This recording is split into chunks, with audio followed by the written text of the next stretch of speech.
Lord of the Mysteries chapter 750 to chapter 808. He actually knows of me? Does this mean that Mr. Eichinger Stanton often mentions me as a friend, or does the Church of the God of Knowledge and Wisdom know that I was involved in the Great Smog of Bakeland?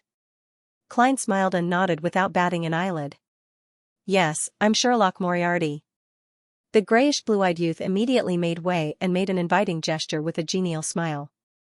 Mr. Stanton has always been worried about you, afraid that you encountered an accident. He can rest assured now.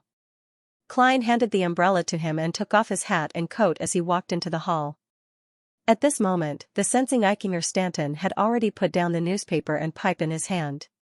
He left the reclining chair, took a few steps forward, and looked over. "Oh, Sherlock, you're finally back. It's been a while, my friend."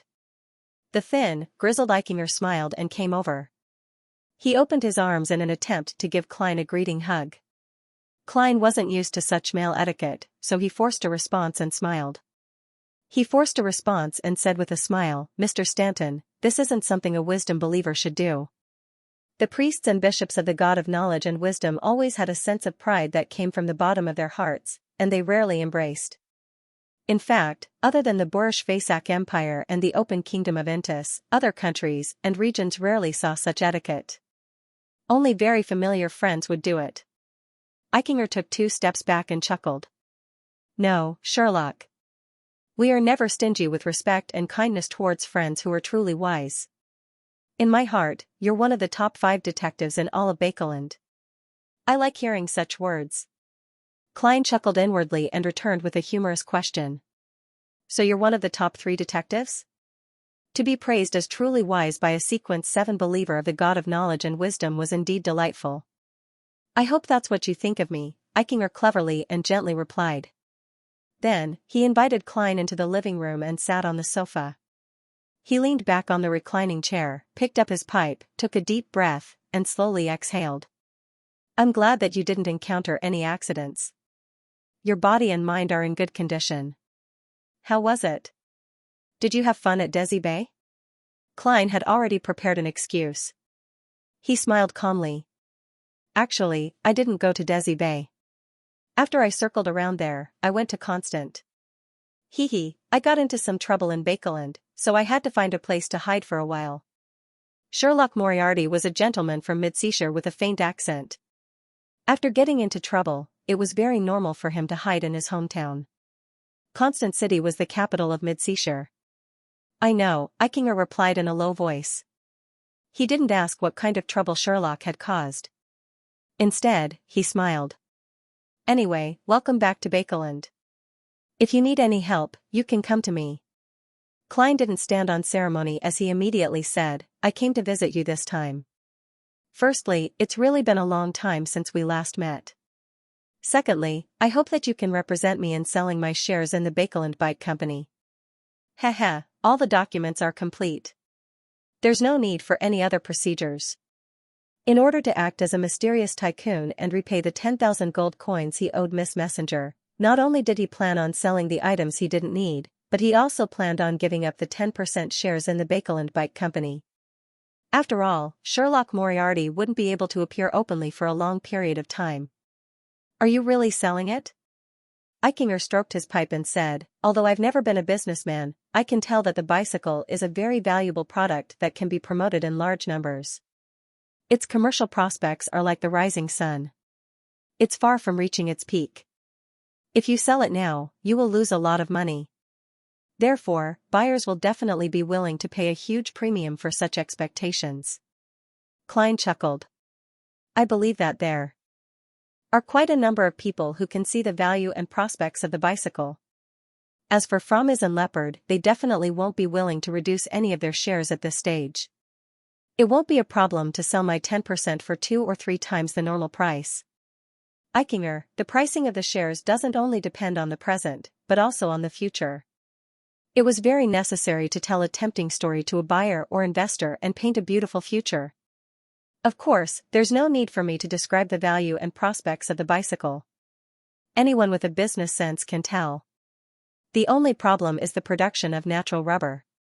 Klein silently added. "The pricing of the shares doesn't only depend on the present, but also on the future. Eichinger repeated Klein's words softly. After a while, he sincerely praised, Sherlock, perhaps you should go into business. However, there are always many accidents in the future. Daring to take risks is the spirit of chivalry in the business world. Alright, I admit that I'm in urgent need of a large sum of cash recently, Klein replied with a smile. Eichinger picked up his pipe and took a puff in satisfaction. You've convinced me. I'll hire a professional lawyer and accountant to determine the current value of the Bakeland Bicycle Company. Then, I'll add on a sufficient expectation and sell your 10% shares. The corresponding fees and taxes will be deducted from the cash. How should I contact you? Your lease at the house on Minsk Street seems to have expired a long time ago. Of course, Klein wouldn't expose his present identity. You can publish the news of the transfer of shares in the Tussock Times, Bakeland Daily, and other newspapers to let more people know about it. Only when there's competition will there be better room for negotiation. After the sale, publish a similar announcement to indicate that the matter has been completed and that there's no need to disturb me. And when I see this announcement, I'll come directly to visit you. Eichinger was no stranger to using newspaper advertisements to communicate remotely. He nodded and said, No problem. No problem. Of course, all expenses will be deducted from the final harvest. Seeing that his main goal had been achieved, Klein stood up and extended his hand. Thank you for your help, Eichinger. It's time for me to leave. We'll talk about some things in the future. Eichinger didn't hold him back and sent him out the door. Klein circled to a nearby street and took a rental carriage. He enjoyed the night view of Bakeland under the sparse drizzle as he headed for the Brave. He planned on reconnecting the information and resource channels Sherlock Moriarty had tonight. After entering the noisy and chaotic bar, he didn't head to the bar counter to order a drink. All he did was circle the boxing ring and prepare to leave to wait for Miss Sharon to appear in the carriage outside. At this moment, the billiard room's door creaked open. Ian, who was wearing an old coat, walked out with a newspaper in hand. His bright red eyes swept the area and suddenly caught sight of a familiar figure. His mouth opened, but he didn't say the person's name. Instead, he said in pleasant surprise, Good evening, sir. Is there anything I can help you with? Not at the moment. I'm just here to meet an old friend, Klein said with a genial smile. As he spoke, he saw that the newspaper Ian was holding was News at Sea. The content that was exposed had a rather eye-catching headline, Shocking. Crazy adventurer has become a wanted criminal. Crazy adventurer. Klein instinctively believed that it had something to do with him.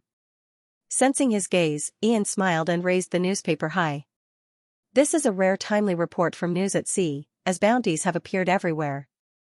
Crazy adventurer, German Sparrow, plotted an incident that harmed the City of Generosity and was proven to be a member of an evil organization.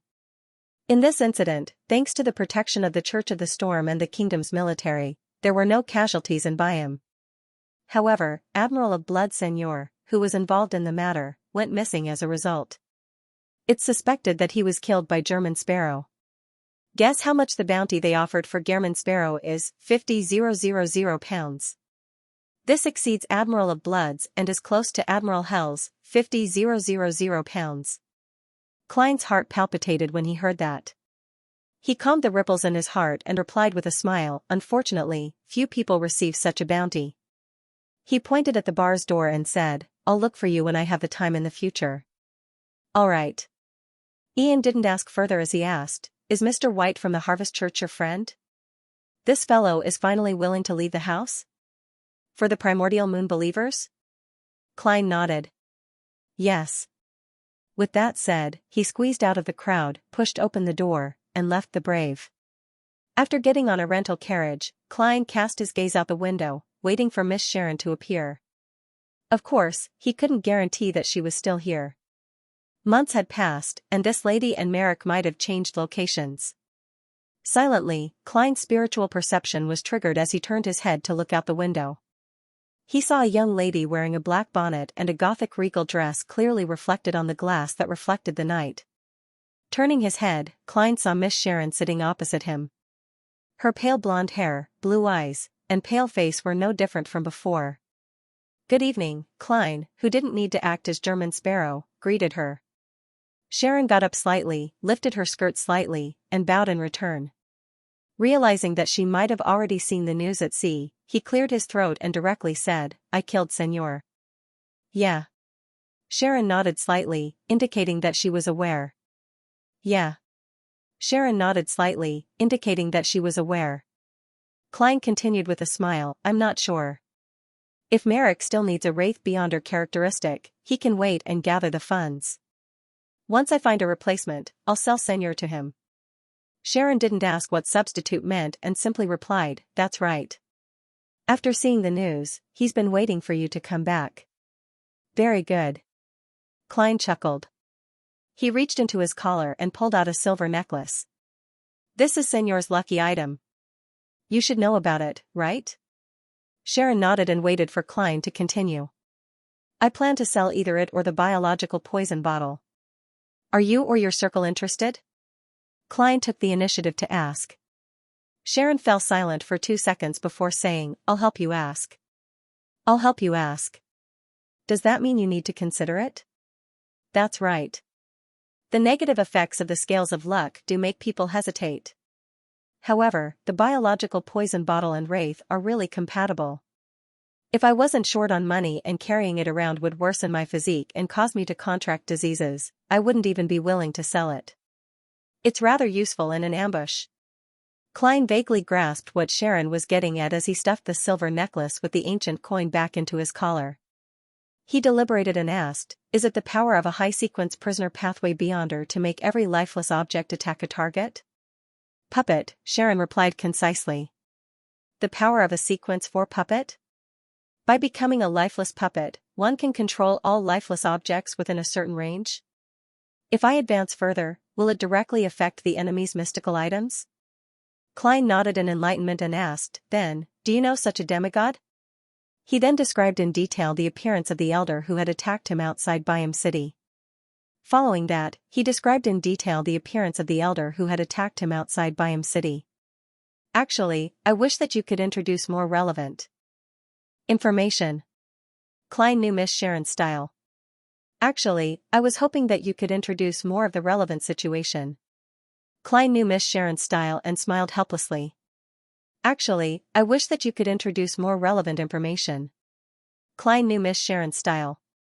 He was the mentor of the Naturism sex leader on Orvie Island.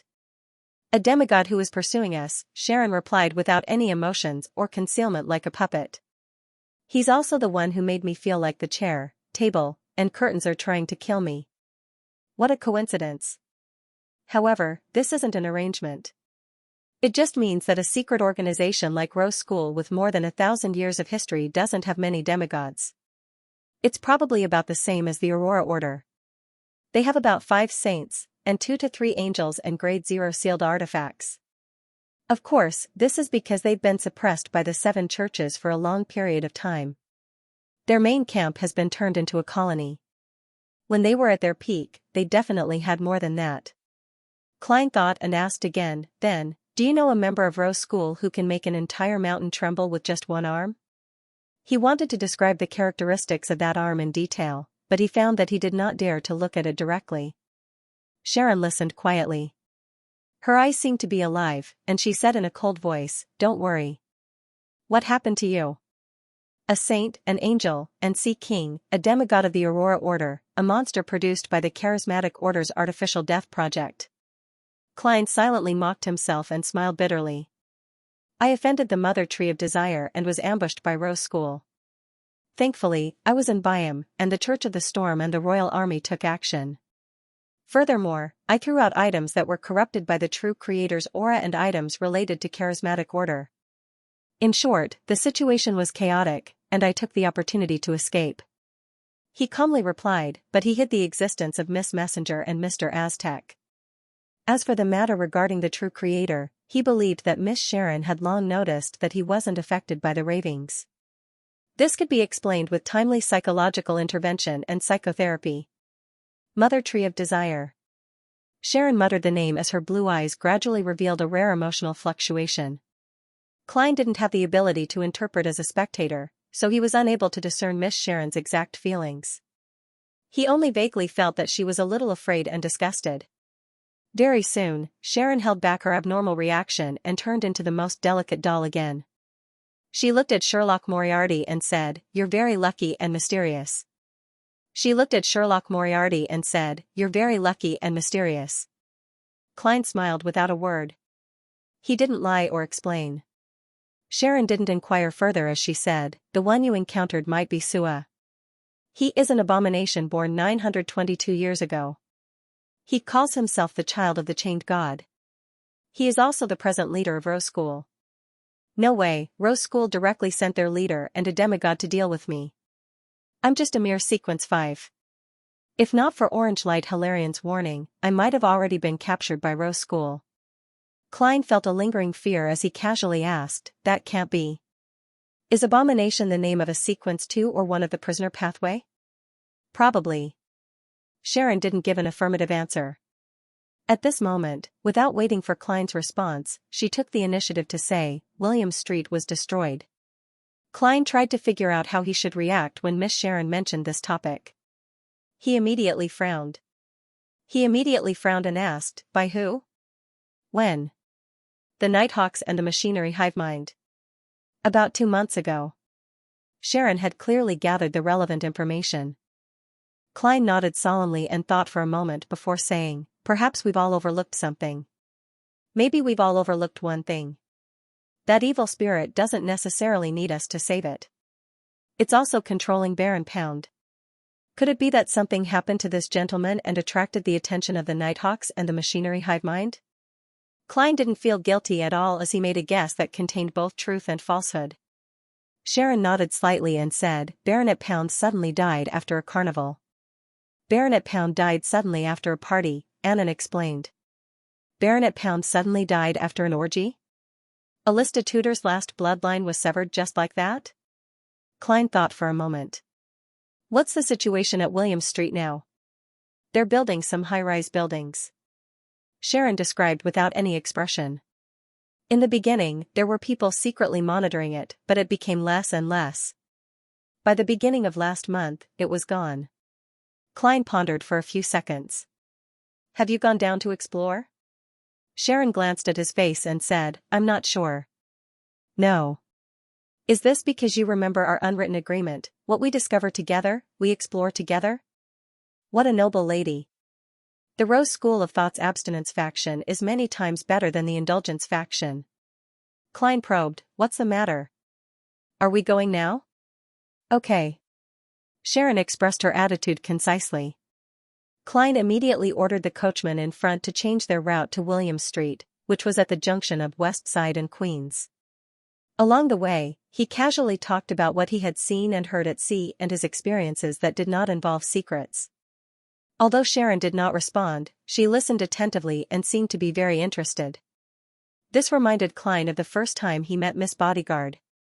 She was sitting on an illusory high-back chair inside the oriel window, her right hand holding her cheek as she listened carefully to his conversation with Ian. She had the potential to be a spectator.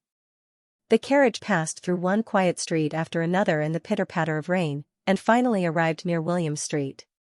Before Klein and Sharon approached, they realized that the area had turned into a huge construction site. After circling around to the area corresponding to the underground ruins and standing under a lush tree, Klein said to Sharon, who wasn't drenched despite not holding an umbrella, "Let's go down from here." The rain fell, passing through Sharon's pale blonde hair and body before pattering onto the ground. "All right." Sharon didn't ask Sherlock Moriarty what method he was going to use to head down. Klein reached into his pocket and easily dispelled the wall of spirituality before opening the iron cigar case. A figure suddenly appeared beside him. It was none other than Admiral of Blood Senior in his dark red coat and old triangular hat. "He's going down in my place," Klein said with a smile. Right on the heels of that, he calmly controlled his puppet. Admiral of Blood Senior immediately pressed his hand to his chest and bowed at Sharon. "Good evening. I'm honored to be working with you." Sharon swept her gaze at Klein and Senior without a word. Her body quickly sank into the soil. Miss Sharon seems to hate Senior." Klein curled his lips as he made Admiral of Blood's body rapidly turn into a wraith and sink down. He leaned against the tree with his eyes half closed as he seriously controlled his puppet. There was no one around him. The rain was sparse, and the street lamps were dim. Vaguely, Klein found the feeling of being a marionettist. His vision overlapped with Señor's at that moment. He saw black-brown soil, squirming worms, and junk in the crevices of the rocks. After passing through the layers of obstacles, he and Sharon arrived at the area where the underground ruins used to be. The dome had collapsed, the stone pillars had snapped, and the soil was filled with rubble. It was nothing like it originally was. Such a scene made Klein believe that the humanoid statues of the 6 deities had definitely been completely destroyed. Thankfully, he and Sharon were located rather close to the room where the evil spirit was sealed. This also meant that in the subsequent explorations, he didn't need to worry that the puppet's range of activity would exceed the 100-meter limit of his control. Amidst the smell of soil and rot, Klein's marionette and Sharon quickly entered the abnormally dangerous room from before. However, in the midst of the bricks and soil, there were only a few piles of bones that were covered in rotting clothes that had signs of being crushed. The dark gold and dark blue light that originally existed had all vanished. The Beyonder characteristic was taken away by the Nighthawks or the machinery hive mind. Señor's face twitched, perfectly reflecting Klein's feelings. Sharon turned around in the dark and solid environment and gently shook her head. They didn't send anyone in. There are no traces of living creatures here. That's right. If there were living people entering and leaving this room in the past half a year, the Wraith should have sensed it. Furthermore, those deity statues clearly can't be seen by the Nighthawks or the machinery hive mind. Then, where did these Beyonder characteristics go? As Klein frowned, Señor had a similar reaction. Could it be that the evil spirit wasn't completely destroyed? Did it escape long ago? As Klein thought about it, he was suddenly alarmed. He suppressed his emotions and made Señor follow Sharon through the room filled with soil and rubble. They arrived at the spot where the bloody door originally stood. At this moment, there were only a few fragments that proved that the target had once existed. After walking a few meters, the two of them entered the room where the evil spirit was sealed. This place had also been destroyed and buried. With Señor's body and eyes, Klein wandered around for clues. There should be a black high-back chair here. Sharon stopped and pointed at a piece of wood that was pressed between 2 rocks. Klein immediately recalled the scene he had seen in his dream. The young man suspected to be Medici was sitting on a high-back chair with his head lowered, looking like he was dead. Sharon didn't stop. She walked to the side through the mud and searched for other traces. Suddenly, she spoke again. Suddenly, she said again, there should be one here too. There's another one? A second black high-back chair? Klein floated over in surprise. Under Klein's control, Señor, who had transformed into a wraith, passed through the thick soil and rocks and arrived beside Sharon. He saw a broken armrest with asymmetrical patterns buried in front of him. It was similar but different from the wooden fragments he had previously discovered. The armrest wasn't pure black. There was a dark red color in the patterns, as though iron and blood were intertwined.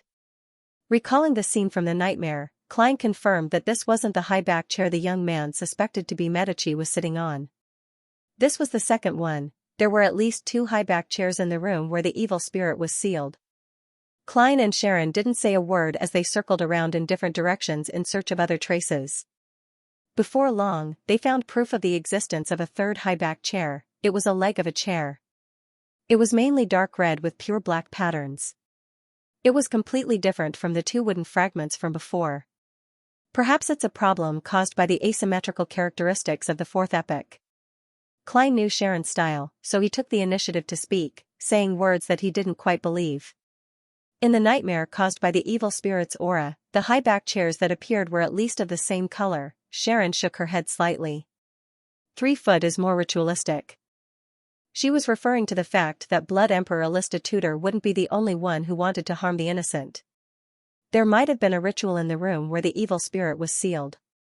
Klein was taken aback when he heard that as a scene suddenly flashed across his mind. In the spacious and dark room, with a certain spot as the center, there were 3 high-back chairs of different styles. Sitting on each chair was a humanoid creature with a drooping head and no aura. One of them was Red Angel Medici.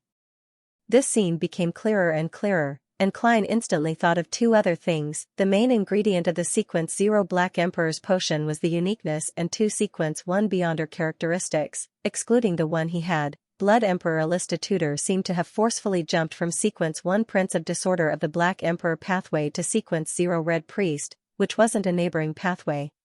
He had become a half-mad true god. As his thoughts raced, Klein quickly came up with a guess.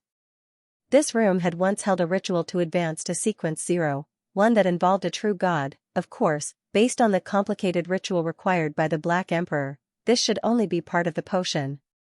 The pathway that represented war clearly needed the chaos and strife of the entire continent to match. As for Blood Emperor Alista Tudor, he didn't possess the corresponding Sequence 1 Beyonder characteristics. Therefore, his Red Priest potion needed 3 Sequence 1 angels or sealed artifacts to provide the Beyonder characteristics. This was why there were 3 high-back chairs, right? The evil spirit that's suspected to be Red Angel Medici once said that the way to help it escape the seal is to find the direct descendants of the Sauron, Einhorn, and Medici families, and extract 10 milliliters of blood from each of them to mix with holy water. Sauron and Einhorn are angel families that control the Hunter, which is also the Red Priest Beyonder pathway. They have existed since the 4th epoch. One has already declined, and it can only control a spy agency and military faction with Intis. The other is still the royal family of Fasak. A thought flashed through Klein's mind as he made a new judgment of what had happened in the room and the true identity of the evil spirit. On the other 2 high-back chairs sat the ancestors of the Sauron and Einhorn families, Sequence 1 angels, together with War Angel Medici, who might very well control the uniqueness of this pathway. The main ingredient of the Red Priest potion was gathered, and that evil spirit was likely not just Red Angel Medici. It also had the remnant psyche and hatred of Sauron and the Einhorn family's ancestor, Man. 3 Sequence 1 angels were once sacrificed here. Their curses and the remnant effects of the ritual before their deaths made this room abnormally terrifying and sealed it. Thankfully, I reported it to the church ahead of time and got them to deal with it. Otherwise, even if Miss Sharon and I had advanced to Sequence 4, we might still die here and become the evil spirit's food. Klein felt a sense of lingering fear and relief. At the same time, he increasingly understood the reason why the Red Priest card had landed in the hands of the evil spirit. When all the former upper echelons of a pathway were buried in this underground ruin, the attraction between Beyonder characteristics would naturally guide the wielder over without any deviation. Furthermore, the Emperor had said that whatever separates will definitely converge, and whatever converges will definitely separate. After Blood Emperor Alista Tudor perished, the true god characteristic he possessed, which is also a Sequence 0 characteristic, would likely be split into 4 parts. One is considered abstract and conceptual, the uniqueness. The rest are 3 Sequence 1 Beyonder characteristics. If not, when someone becomes a god, the corresponding Beyonder pathway will no longer have a Sequence 1. Would 1 or 2 of these Sequence 1 Beyonder characteristics be drawn into the sealed room? This was likely one of the reasons why the cards of blasphemy were attracted. The more Klein thought about it, the more he felt that he had underestimated the evil spirit. As expected of angels promoted from conspirer, Klein, who was standing under the tree, controlled Senor to speak. Perhaps it really is a ritual. Matters related to Blood Emperor Alista Tudor must be of a very high level. Sharon listened quietly and added, I'm sorry. Sauron, Einhorn, Medici. Miss Sharon also suspects that the 3 high-back chairs in this room once belonged to different angels from the details of the evil spirit's request. Klein thought for a moment and took the initiative to reveal through Senor. Blood Emperor Alista Tudor should be a true god of the Hunter pathway. The card of blasphemy he represents is the Red Priest. Sharon fell silent for a few seconds, as though she had understood something. She said, that card is gone. She was referring to the Red Priest card that the evil spirit had previously displayed. Perhaps that evil spirit had long escaped before the Nighthawks and Machinery hive mind destroyed this place. Klein voiced his guess. And it took away all the Beyonder characteristics and the Red Priest card. Sharon silently surveyed the area and said, it's very cunning. It's very cunning. It wouldn't leave such an obvious clue. That's right. The Beyonder characteristics outside the sealed room are clearly below Sequence 4. To an evil spirit that was once a king of angels, they aren't attractive at all. It's the same for the Red Priest card. It's understandable that it took away the items in the room, but why didn't it leave anything behind? This is like saying to others, haha, I lied to you. I've successfully escaped. Hunt me down if you have the ability. Wait, that might be what it's trying to express. As Klein thought about it, he suddenly found it amusing as he made Xianxia speak. No, being cunning doesn't mean not leaving behind any clues. Sequence 8 of the Hunter pathway is provocateur. At that moment, the Red Angel's appearance that surfaced in his mind was pasted with Anderson Hood's picture. Sharon listened without moving. Her mouth was slightly agape, but she didn't say a word. Similarly, Klein fell silent. He felt that the Beyonders of the Hunter pathway had very distinct styles. In comparison, the red-haired Elaine didn't look like someone from the Sauron family at all. However, she's still very talented at provoking Vice Admiral ailment.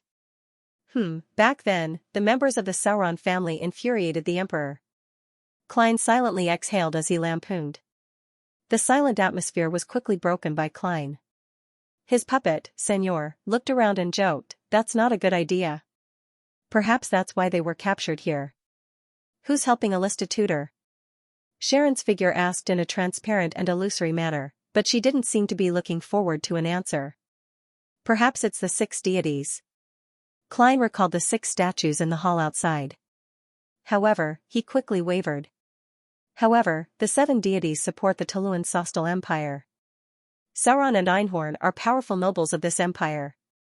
Of course, I can't eliminate the possibility of them first supporting Tutor and then falling out because of his madness.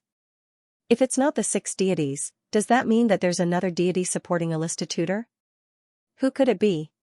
Klein thought silently. Sharon didn't stay any longer as her figure floated up to the ground and returned to the side of the tree.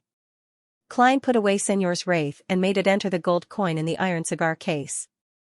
Then, he casually asked, "What happened?"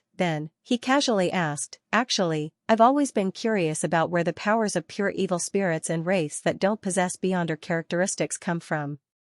The spirit world, Sharon answered simply. Beyonder characteristics are conserved, but the source of Beyonder powers might not be the same? It's also possible that the spirit world itself is a product of certain Beyonder characteristics. Klein nodded and looked at the soil at his feet. I'll continue investigating the whereabouts of the evil spirit. If I find anything, I'll inform you. He planned on asking Erodes later. With that said, he took out a pen and a note, scribbled down the summoning method for his messenger, and handed it over. If there's anything, you can write to me.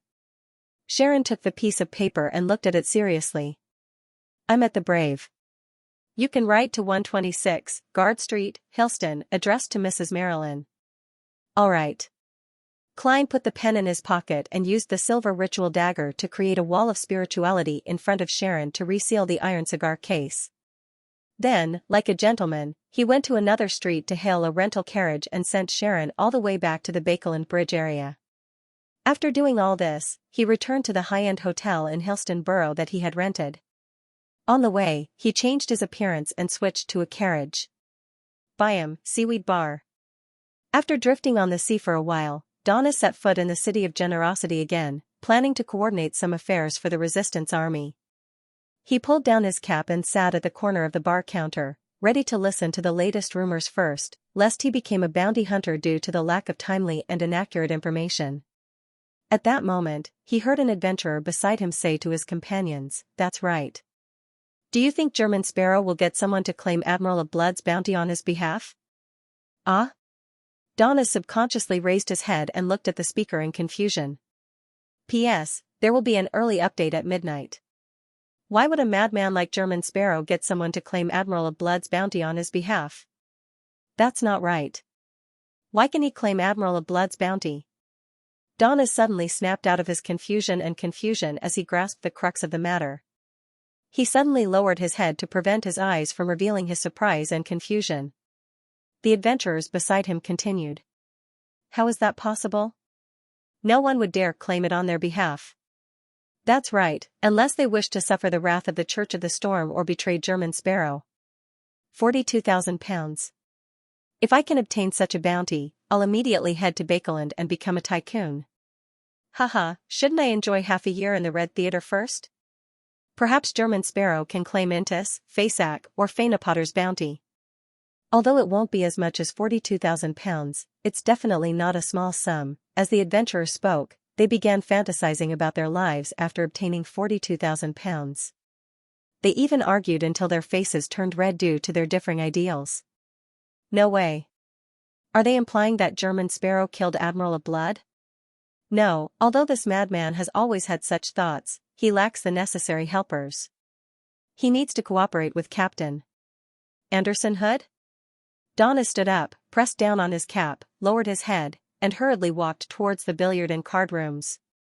There were often newspapers placed there. As soon as he left, the adventurers from before looked at his back, lowered their voices, and discussed with each other. Do you know him? It's obvious there's something wrong with him, being so secretive and cowardly. I didn't get a good look at him, but I think he's a pirate who came to buy him to gather intelligence. Should we? An adventurer made a throat-slitting gesture. Perhaps he's someone we can't afford to offend. Let's wait until this period is over. Another adventurer stopped his companion. Donnas entered an empty billiard room and came to a corner. He picked up a stack of newspapers and quickly flipped through them. Gradually, his expression warped. What did that madman do? Did he really kill General of Blood? It had only been a few months, and his strength had risen to this level.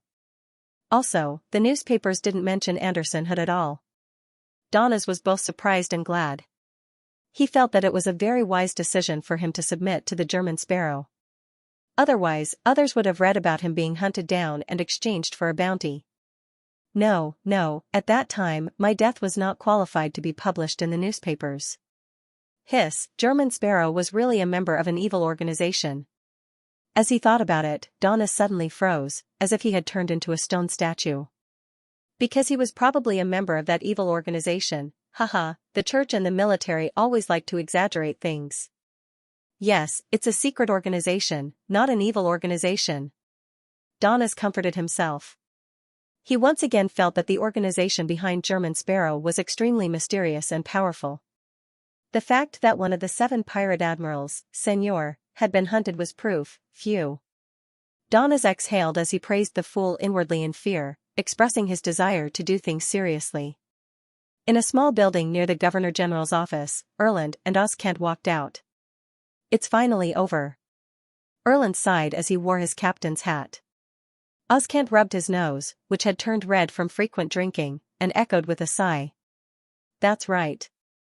Due to German Sparrow, they had been quarantined and investigated for 2 days. They had faced interrogators who were best at such matters. Thankfully, Erland didn't hide anything from the beginning. He had reported to the higher-ups that German Sparrow's origins were unknown, but he had good intentions towards the military. Adding this crazy adventurer to the ranks of informants and investigating his background was a decision made by the higher-ups. It had nothing to do with him. As for Oskent, there weren't any problems. Helping German Sparrow collect his bounty was something he should have done according to normal procedures. Slowly walking along the path in the middle of the garden towards the door, Erland casually sighed. Who knew that German Sparrow would be so crazy and powerful? According to what he knew, killing Admiral of Blood was only the most ordinary and insignificant thing German Sparrow had done that day. And such a crazy fellow had taken the initiative to enter the dangerous Bansi in order to save a few passengers and crew members who had only expressed their friendliness to him. Only after the incident did Erland realize that the hidden horror in Bansi far exceeded his imagination. The Church of the Storm had directly destroyed the entire place. If I were to tell the interrogators that German Sparrow has a soft and kind heart, they would definitely think that I'm lying. Humans are truly a collection of contradictions. Erland silently shook his head. After hearing Erland's wistful sigh, Oskent replied with a bitter smile. Back then, I thought that the person you introduced was only a rather powerful adventurer. In the end, he even killed Admiral of Blood. Damn it, I even believe that he has the ability to become the 5th king. Look at that forest, look at the nearby mountains, and you won't doubt my words. That place is like, Erland glanced at Oskent and helped him add, it's like being bombarded by coastal artillery over 100 times. Yes. Oskent agreed with Erland's description. That's right. Kent agreed with Erland's description. At this moment, the two had already walked out the door. Erland looked at the night sky that was dotted with stars and the crimson but dim moon. After a few seconds of silence, he adjusted his collar and said, "I hope he doesn't return to the sea. Byam, 6, Spire Street." Denton, who was dressed in a child's suit, ran into the study and said to his sister, who was practicing her sketch, "Donna, they said that Uncle Sparrow is a bad guy, a cultist, and a murderer. They even showed me the newspapers." Donna turned her head and wrinkled her nose. "I don't believe it. Uncle Sparrow is a just, brave, and kind adventurer. This is something we've seen with our own eyes. It's definitely more accurate than the newspapers." She hesitated for a moment before smoothly saying, "Although he has a very scary and ugly appearance, that's the price of a dream and a guardian. Denton, you have to remember that those newspapers always like to fabricate content based on rumors and hearsay." Yes. Denton nodded heavily. "I've already scolded them." Donna praised her brother and subconsciously turned her head to look out the window. She saw the light from the gas lamps shining into her garden. It was quiet, peaceful, and gentle. Hillston Borough, in a high-end hotel. Klein placed a folded white handkerchief into his left breast pocket and took off his half-top hat. Today would be the day that the mysterious tycoon, Don Dantes, would officially make his debut in public. He didn't wait for the shares of the bicycle company and the mystical item to be sold. He planned on using the £2,962 he had left from before to support his initial expenses. This was more than enough, equivalent to 6 to 7 years of income for an upper-middle-class person. Last night, a roads didn't enter my dream. This means that without any close contact, it won't be able to sense that I've returned to Bakeland. This is a good thing. Yes, I'll use the radio transceiver to contact it tonight and ask about the evil spirit. After that, it won't be so complicated." Klein mumbled inwardly, picked up his cane, and walked out of the hotel. At that moment, the sun after the rain shone through the thin fog, making the people walking on the streets feel better. Klein got on a carriage and headed straight for the Metropolitan Family Servant Assistants Association at 9, Canarwell Street in Sherwood Borough. He planned on hiring an experienced butler and getting him to organize a team of servants needed for the garden villa. Inside the Metropolitan Family Servant Assistants Association, Baylin ended her conversation with a male colleague who had taken the initiative to speak to her. She lowered her head to deal with the 2 drops of black tea that stained her lotus-leaf-colored dress. At that moment, she heard a mellow and heavy voice that sounded like it had experienced the vicissitudes of life. "Good morning, ma'am." Baylin hurriedly raised her head and looked in front of the reception desk. She saw a gentleman in his 40s. He wore a tailcoat made of silk and held a golden-laid cane in his hand. At the 3rd button of his shirt, there was a golden chain that extended to his inner pocket. This gentleman had a pair of deep blue eyes, and his facial features were very pleasing to the eye. Even the white hair at his sideburns appeared very tasteful. Just a slight smile from him made Baylin suddenly feel her face heat up. "Sir, why is there anything I can help you with?" "All right, how may I address you?" Baylin hurriedly got up and said. "Don Dantes," Klein said with a warm smile. "I wish to hire a butler, a good one." "Mr. Dantes, please wait a moment. Please take a seat." Baylin hurriedly led Klein to the reception area and pointed at a fabric sofa. Klein held a faint smile. He didn't rush her or harp on the matter. He very patiently sat down and waited for the staff to provide him with a list of butlers. How gentlemanly. Oh no, I forgot to ask him what his requirements are. Baylin raised her hand to touch her cheeks. "Mr. Dantes, what kind of butler do you need?" Klein was already prepared as he replied with a mellow voice, "It's best if he has previously served a noble family." This helped Dantes expand his connections. Baylin gradually found her professional knowledge and set in detail. Such butlers are rare.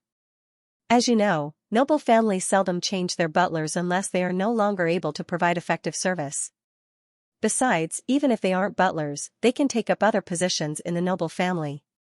In addition, wealthy merchants have a strong desire for such butlers. They are willing to offer a premium salary. "Mr. Dantes, we do have the type you need here, but the annual salary is at least £100. That means that the weekly salary is close to £2. An ordinary butler's annual salary is only £40 to £80, which means a weekly salary of 15 solely to £1.10 solely. This seems to be equivalent to a skilled worker, but the owner will provide a room, food, clothes, charcoal for heating, and other necessities. A butler doesn't have any expenses. An annual salary of more than £100 is really expensive. Klein quickly calculated the price inwardly as he replied in a nonchalant manner, "No problem, as long as they are good butlers. P.S. It's Monday. Seeking recommendation and monthly votes. Please wait a moment. Would you like coffee or tea?" Belinda asked enthusiastically. Klein smiled. "When I was young, I liked coffee and the strong aroma, but now, I can accept black tea more. I also prefer black tea. How about a cup of Marquis black tea?" Balin suggested with a smile. The coffee and black tea served by the Metropolitan Household Servant Assistants Association were of average quality, belonging to the lower middle grade. The Marquis black tea was brought from home by Balin for her own enjoyment. Klein wasn't an ignorant person. In fact, he was very observant. Just now, when he entered, he had subtly taken in all the details of the surrounding environment. He found that the coffee and black tea cans in the display cabinet were very ordinary. He believed that the quality of the things inside would definitely not be too high. Therefore, he believed that the Marquis black tea was either a collection of the association, used to entertain distinguished guests, or it was the private possession of the lady in front of him. But no matter what, it was enough to show the other party's sincerity. He didn't expose her. "Thank you, I can't refuse your offer. How should I address you, ma'am?" "Balin, just call me Balin." Balin's smile bloomed like a flower. She then walked briskly into the inner room and asked the colleague who was really in charge of the documents to pick out a suitable candidate. Then, she returned to the reception desk, picked up a tin can inlaid with silver, and skillfully brewed black tea. He had a good-looking face, a nice temperament, and clothes that reflected his status. Even though he was already middle-aged, he could still feel the kindness of a beautiful girl. This was the first time Klein had experienced something like this, and he couldn't help but sigh. This made him realize the importance of the faceless man's rule of only himself. If one didn't keep this in mind and indulged in the advantages brought by one's appearance, one would maintain the corresponding appearance, forget or even reject their past selves, and gradually lose themselves. Soon, Balin came over with a white porcelain teacup inlaid with gold. She placed it in front of Don Dantes and smiled. "It still needs to cool for a while." Klein looked down at the cup and said half-jokingly, "This will help me adjust my mood and treat this cup of black tea more formally." His implied compliments and thanks lifted Belinda's spirits, and she felt that Mr. Dantes was a true gentleman, and that he had a way with words. "He's definitely not a believer of the Lord of Storms." Balin combed her slightly curly brown hair and returned to the inner room to urge her colleague. Not long after, she came back with a stack of documents and sat on the sofa beside her. "After screening, there are 3 suitable butlers here. Let me introduce them. The first one is Mr. Xianxia, 55 years old. He used to serve Viscount Yorkville, but because the Viscount's investment in mineral exploration failed, the family's finances were in crisis. The Viscount had no choice but to sell the manor and dismiss a large number of servants. In the past 10 years, he has been employed by 2 tycoons and made outstanding contributions to the management of their families." As she spoke, Balin's brown eyes glowed as if there were 2 stars hidden in them, carrying the unique vigor of a young girl. Klein nodded slightly. "Then why did he leave the 2 millionaires?" Balin replied with a smile, "The first tycoon made a huge investment in East Balham, and his entire family moved there. Mr. Xianxia wasn't willing to leave Bakeland, so he offered to resign. The second tycoon's health wasn't too good, so he handed the family's matters to his children. As for that gentleman, he had a butler that he trusted more. Mr. Xianxia is a believer of the Evernight goddess, and his political leanings lean towards the Conservative Party. He requests an annual salary of £130.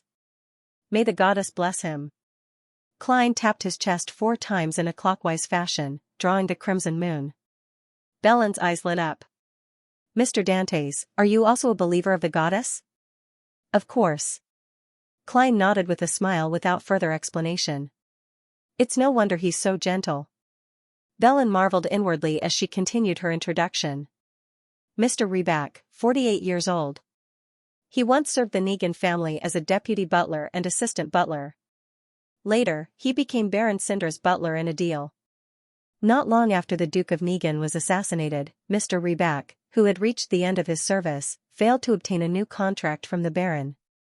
He had no choice but to seek help from our association. He's a shallow believer of the Lord of Storms. There's nothing wrong with his character, and his political leanings lean towards the Conservative Party. He requests an annual salary of £120.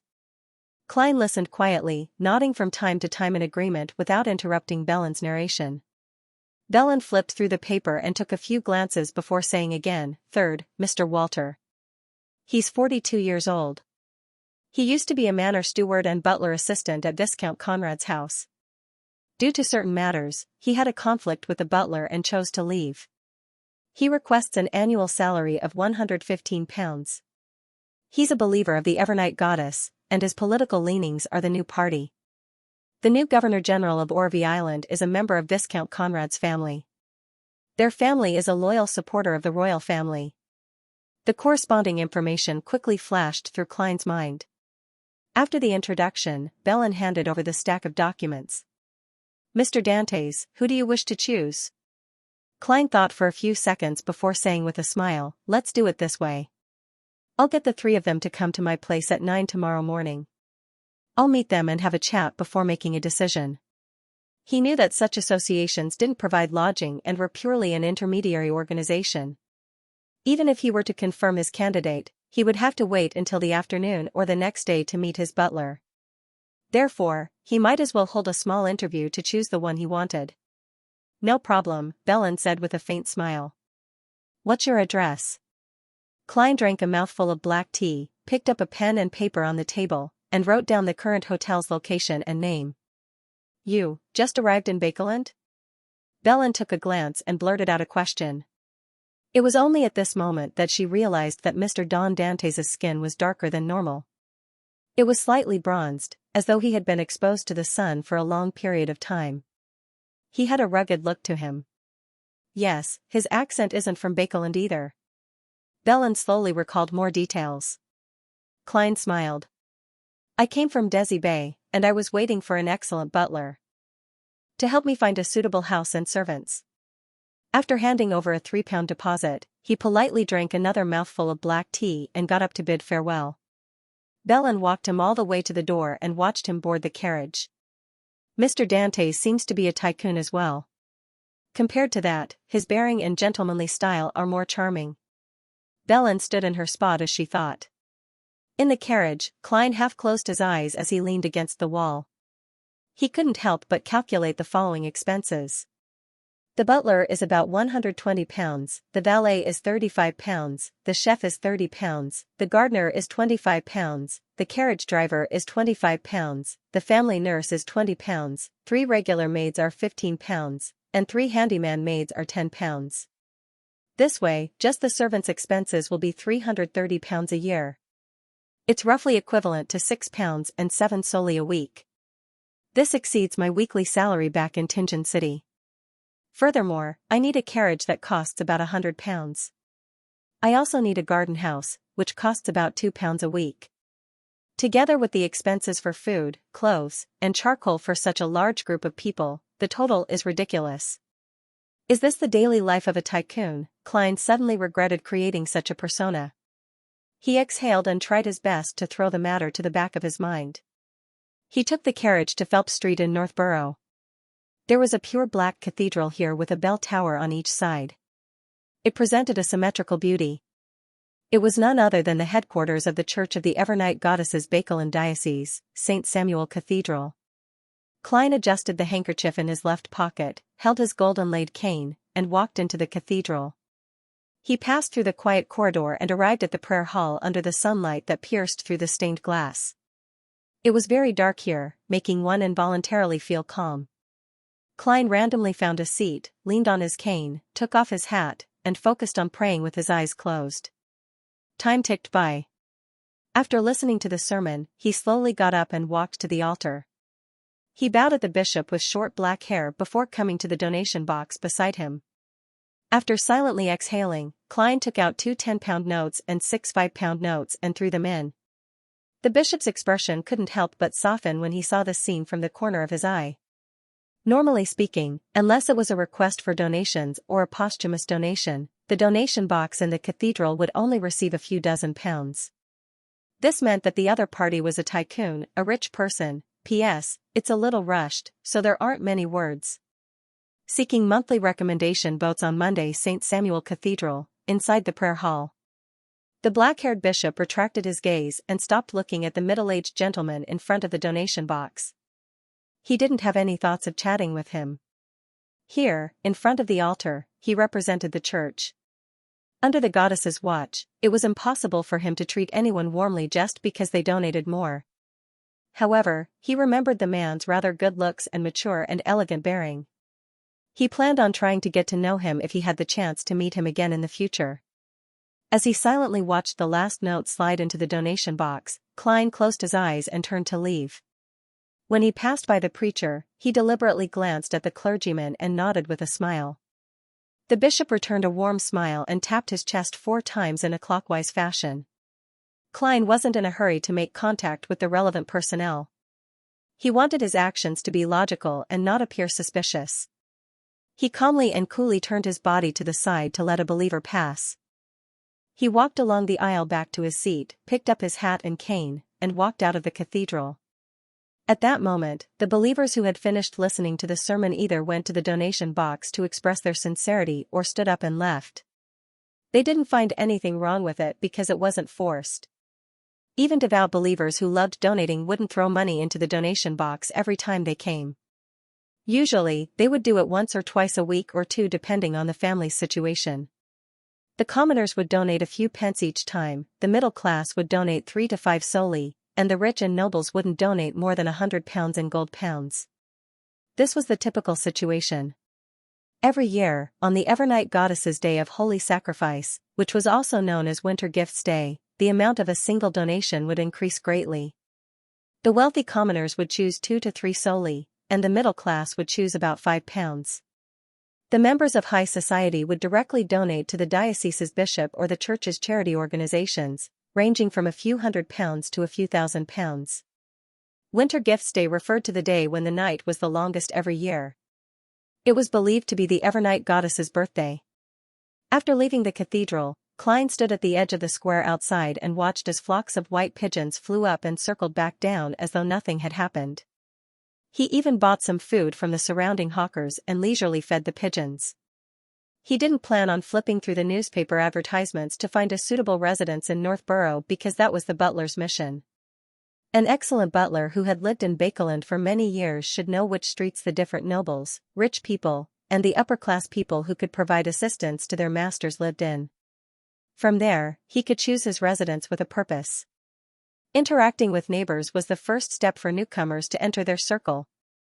Whether it's the Carlton Club where the bigwigs of the Conservative Party gather, the Freedom Club of the New Party, or the various clubs of active or retired military officers that represent the military, they all require a sufficiently powerful referral before they can come into contact with them.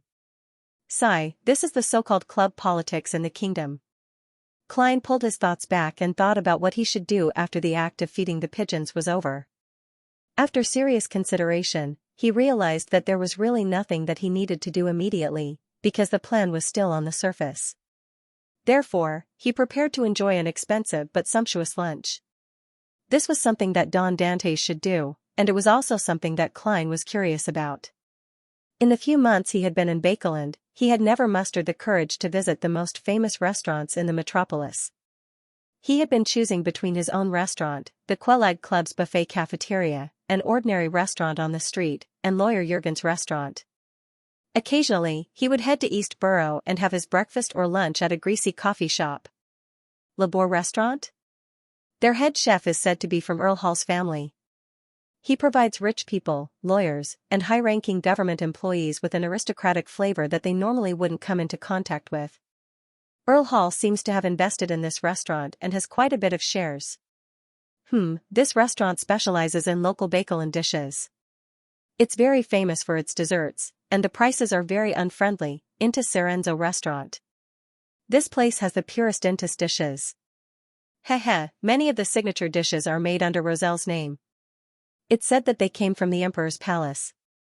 Besides, it's not like most restaurants of the same level, which only provide a few main dishes to choose from every day. It's very rich in variety.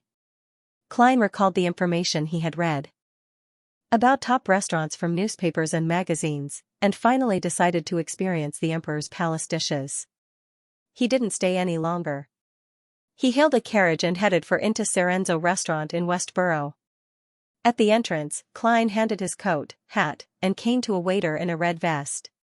He asked, "Is there any space left?" "I don't have a reservation." "Yes, there is." The waiter didn't seem to be surprised as he asked humbly, "Sir, is this your first time here? Are you alone?" Klein nodded frankly and smiled. "Yes." "Then, may I have the honor of introducing our restaurant's most unique dishes and famous wines to you?" the waiter said as he led the customers in. "That's exactly what I need." Klein passed through the ornate door and saw the walls that seemed to reflect golden light. At that instant, he seemed to be in a vault. Then, he noticed the oil paintings hanging on the walls, the marble statues placed in appropriate spots, and the gold objects that were embedded or embellished in different spots. "Please take note of your steps," reminded the red-vested attendant as he led Klein to a seat by the window. The melodious melody of a violin could be heard from a distant band. The waiter brought over the menu and wine list, flipped through it, and introduced them. "Our most famous dishes here are braised de Gia ribs, black truffle bolitas, Intis-style foie gras. I'd like to mention that the ingredients for foie gras come from the Bonus farm in the Champagne province of the Kingdom of Intis." As Klein listened to the waiter's introduction, he browsed through the menu that was written in ancient Faisac. His attention was drawn to the prices on it. After introducing the main course, appetizers, and desserts, the waiter began explaining the wine pairings. Finally, he said, "Our champagne, red wine, and white wine are all from famous wineries in the Champagne province. We even include the Ormer red wine from 1330. It's worth £126. If you purchase it, you can take it away or store it here for a drink every time. £126. I can hire an excellent butler with that." Heh. Klein smiled in a very gentlemanly manner. "Your dishes and wine are excellent. It's hard to choose." The waiter in a red vest smiled attentively. "You can choose today's head chef's recommendation. Our head chef will pair you with a pure and delicious meal for Intis. It has 3 options, £15, £10, and £8. I don't wish to choose any of them." Klein leaned back slightly and smiled. £15. All right. The waiter put away the menu and wine list and walked towards the kitchen. Klein took a deep breath and slowly exhaled as he casually sized up the area in front of him. Suddenly, he saw a slightly familiar figure. It was a lady wearing an olive green dress. She was tall and had excellent proportions. She wore an old-fashioned black bonnet, and a thin veil hung down, concealing her face. As a faceless, Klein had a strong ability to distinguish human appearances. He immediately recognized the lady. Queen Mystic, Roselle the Great's eldest daughter, Bernadette Gustave. He didn't hurriedly retract his gaze as he naturally shifted his gaze to the side. Bernadette didn't seem to notice anything amiss as she disappeared at the staircase. "Why is she here?" "Right, this restaurant's signature dish is Roselle the Great's palace cuisine." It's completely different from what I imagined it to be. The emperor probably doesn't know how to cook. At most, he can explain his philosophy. There's indeed stir-fried food here. Could she be the mastermind? Why is she here in Bakeland instead of wandering at sea? Hasn't she already found hero bandit Black Emperor?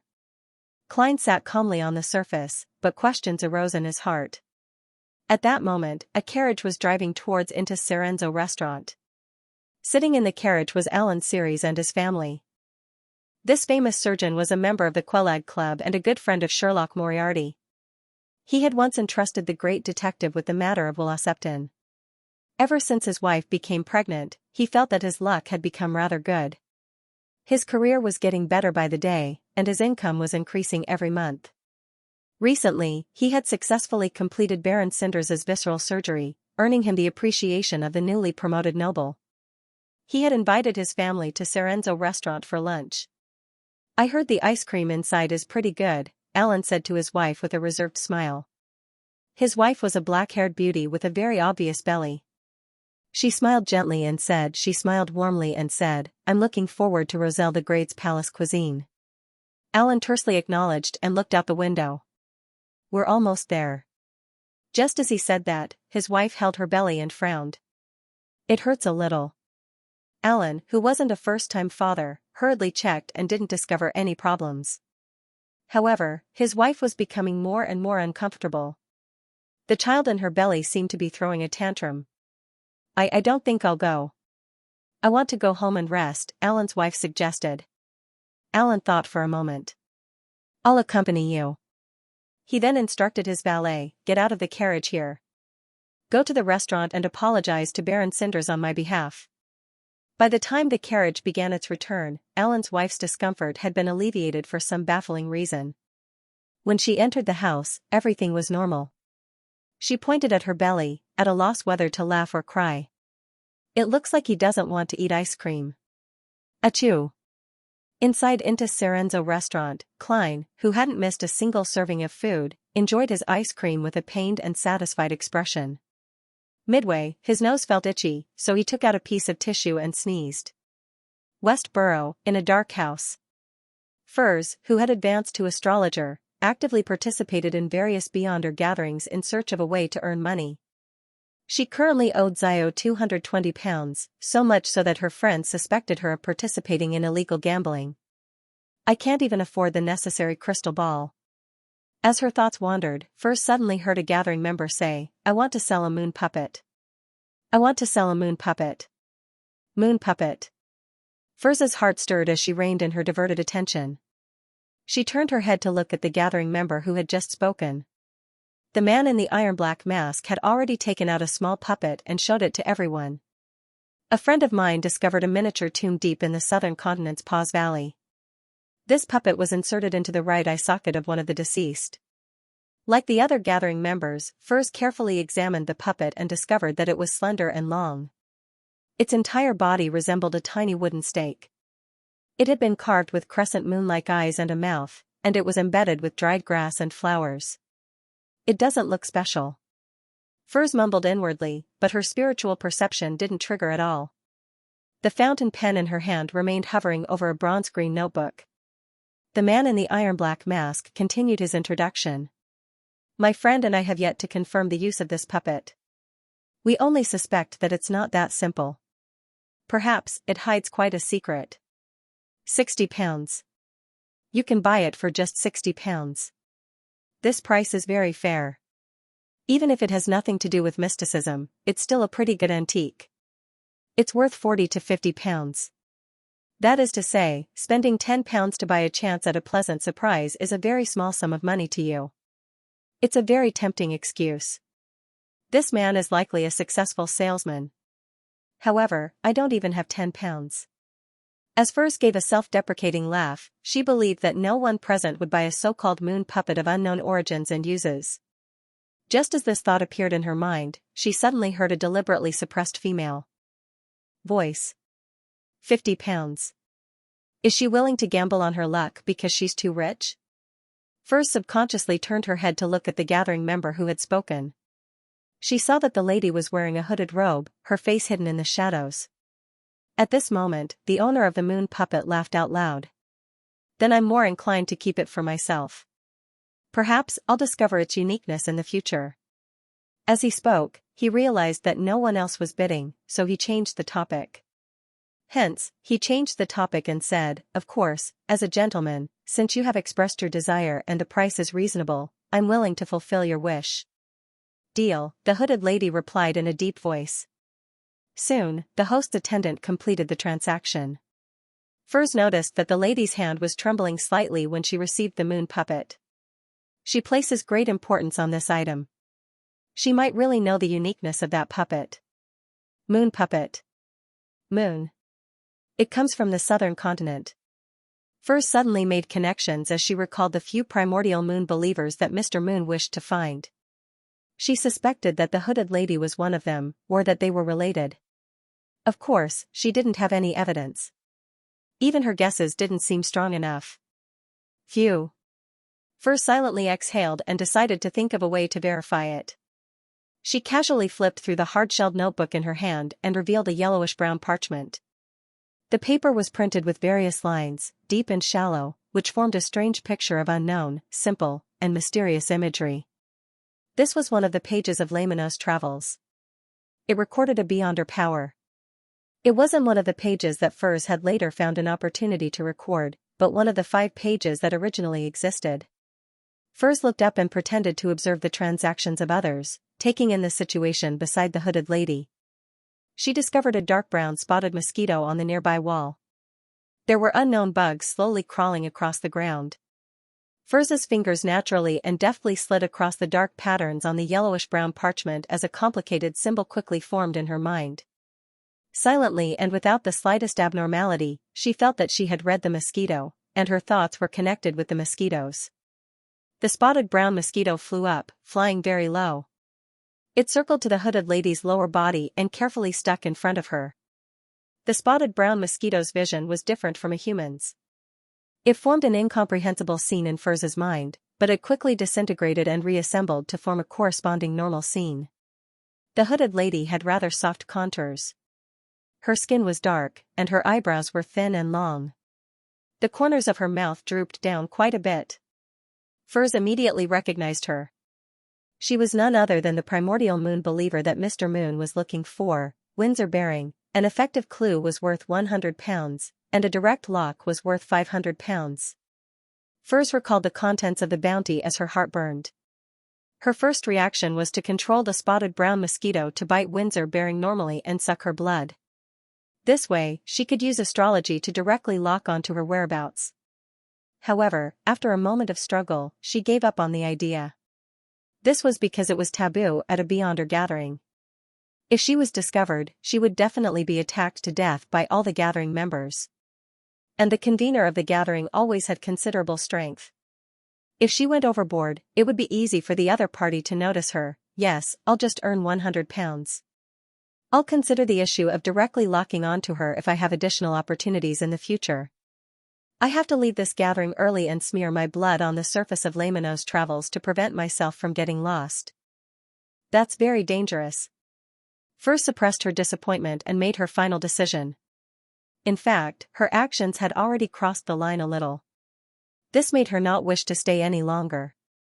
Hillston Borough. Inside a high-end hotel. Klein stood behind the oriel window, silently admiring the crimson moon and the thin clouds.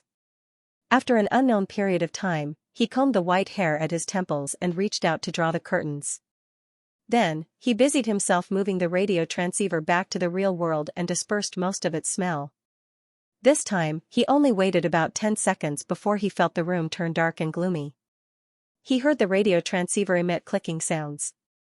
Klein leaned over and saw an illusory piece of paper being spat out. On it was written in Ruan, "Great Master, please look to the right." To the right. Klein turned his head in amusement and puzzlement as he looked to the side. In his line of sight was a full-body mirror.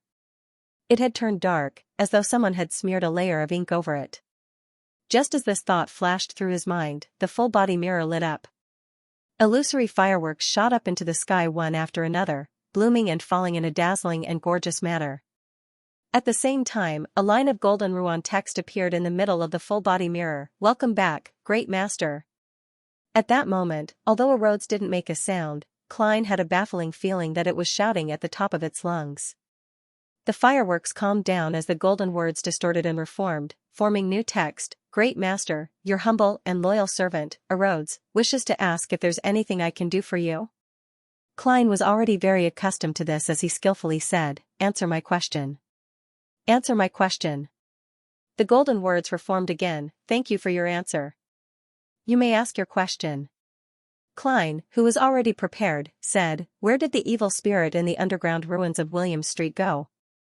On the full-body mirror, the golden words froze for a few seconds before slowly disappearing. As for the background of the blooming fireworks, it first turned blurry before it became clear and switched to another scene. It was an abandoned chapel with withered vines crawling all over it.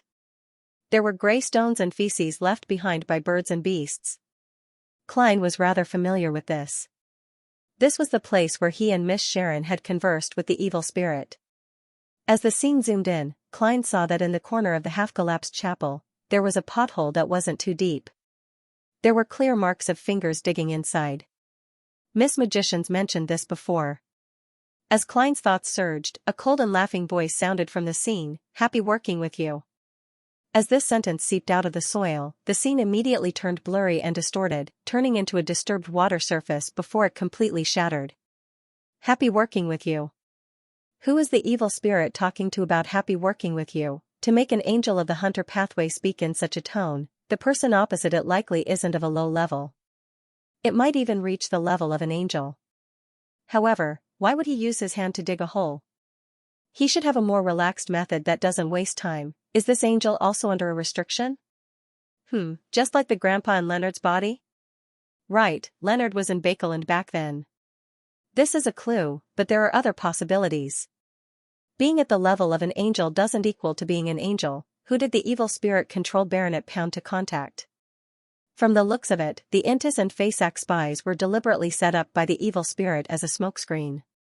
As expected of a conspirer. Thoughts flashed through Klein's mind as he said to Rhodes' second question. "I now have 3 butlers to choose from. Who do you think is the most suitable?" Golden Ruan words appeared one after another. "If you choose Reback and Walter, there will be additional developments. Xianxia is the most professional, but also the most ordinary. The 2 from the Duke of Negan family and Viscount Conrad's family indeed have additional developments." Klein nodded in thought. "It's your turn to ask a question." At this moment, a bunch of golden words suddenly surged out. "Great Master, what do you think of me as a butler? As long as you can bring me out of the Church of Steam, I can become the best butler in the world." Klein hesitated for a second and replied tactfully, "I'm not suitable at the moment." "Not at the moment." The golden words on the full-body mirror dimmed before they lit up again, squirming and reforming. "All right. Your loyal and humble servant, Rhodes, will wait patiently." Right on the heels of that, a complicated pattern appeared on the full-body mirror, accompanied by an explanation. "This is a rune formed from a corresponding symbol and magic label. Great Master, as long as you are still in Bakeland, writing it on a piece of paper is equivalent to notifying me to come over." A combination of symbols representing concealment and prying. Klein did a little identification. "All right. 9 in the morning, in a high-end hotel in Hillston Borough." Klein picked up a bottle of exquisitely packaged white wine and handed it to the elder with a smile. "Mr. Xianxia, thank you for coming to talk to me. This is a very small gift. Please accept it. I'll make a decision by tomorrow at the latest. When the time comes, I might pay you a visit." He was using a tactful attitude to indicate that the other party had failed the selection. To be frank, he was rather satisfied with Xianxia. He perfectly matched his image of a butler, strict, proper, professional, with strong comprehension skills, and good at dealing with all kinds of troublesome problems. As the oldest and lived the furthest out of the 3 butlers, he actually arrived half an hour early and waited patiently outside the door. Ribic and Walter were only 15 minutes early. If it wasn't for Rhodes's indication that the 2 of them had additional clues hidden on them, Klein believed that he would have chosen this old gentleman. After all, his main goal was to use his butler's connections to easily and naturally blend into high society and come into contact with the corresponding targets. As for the bottle of white wine, he had specially bought it at Intis Serenzo restaurant, considering that there would definitely be people returning disappointed today and wasting the money for a round trip by carriage. Each bottle cost £2.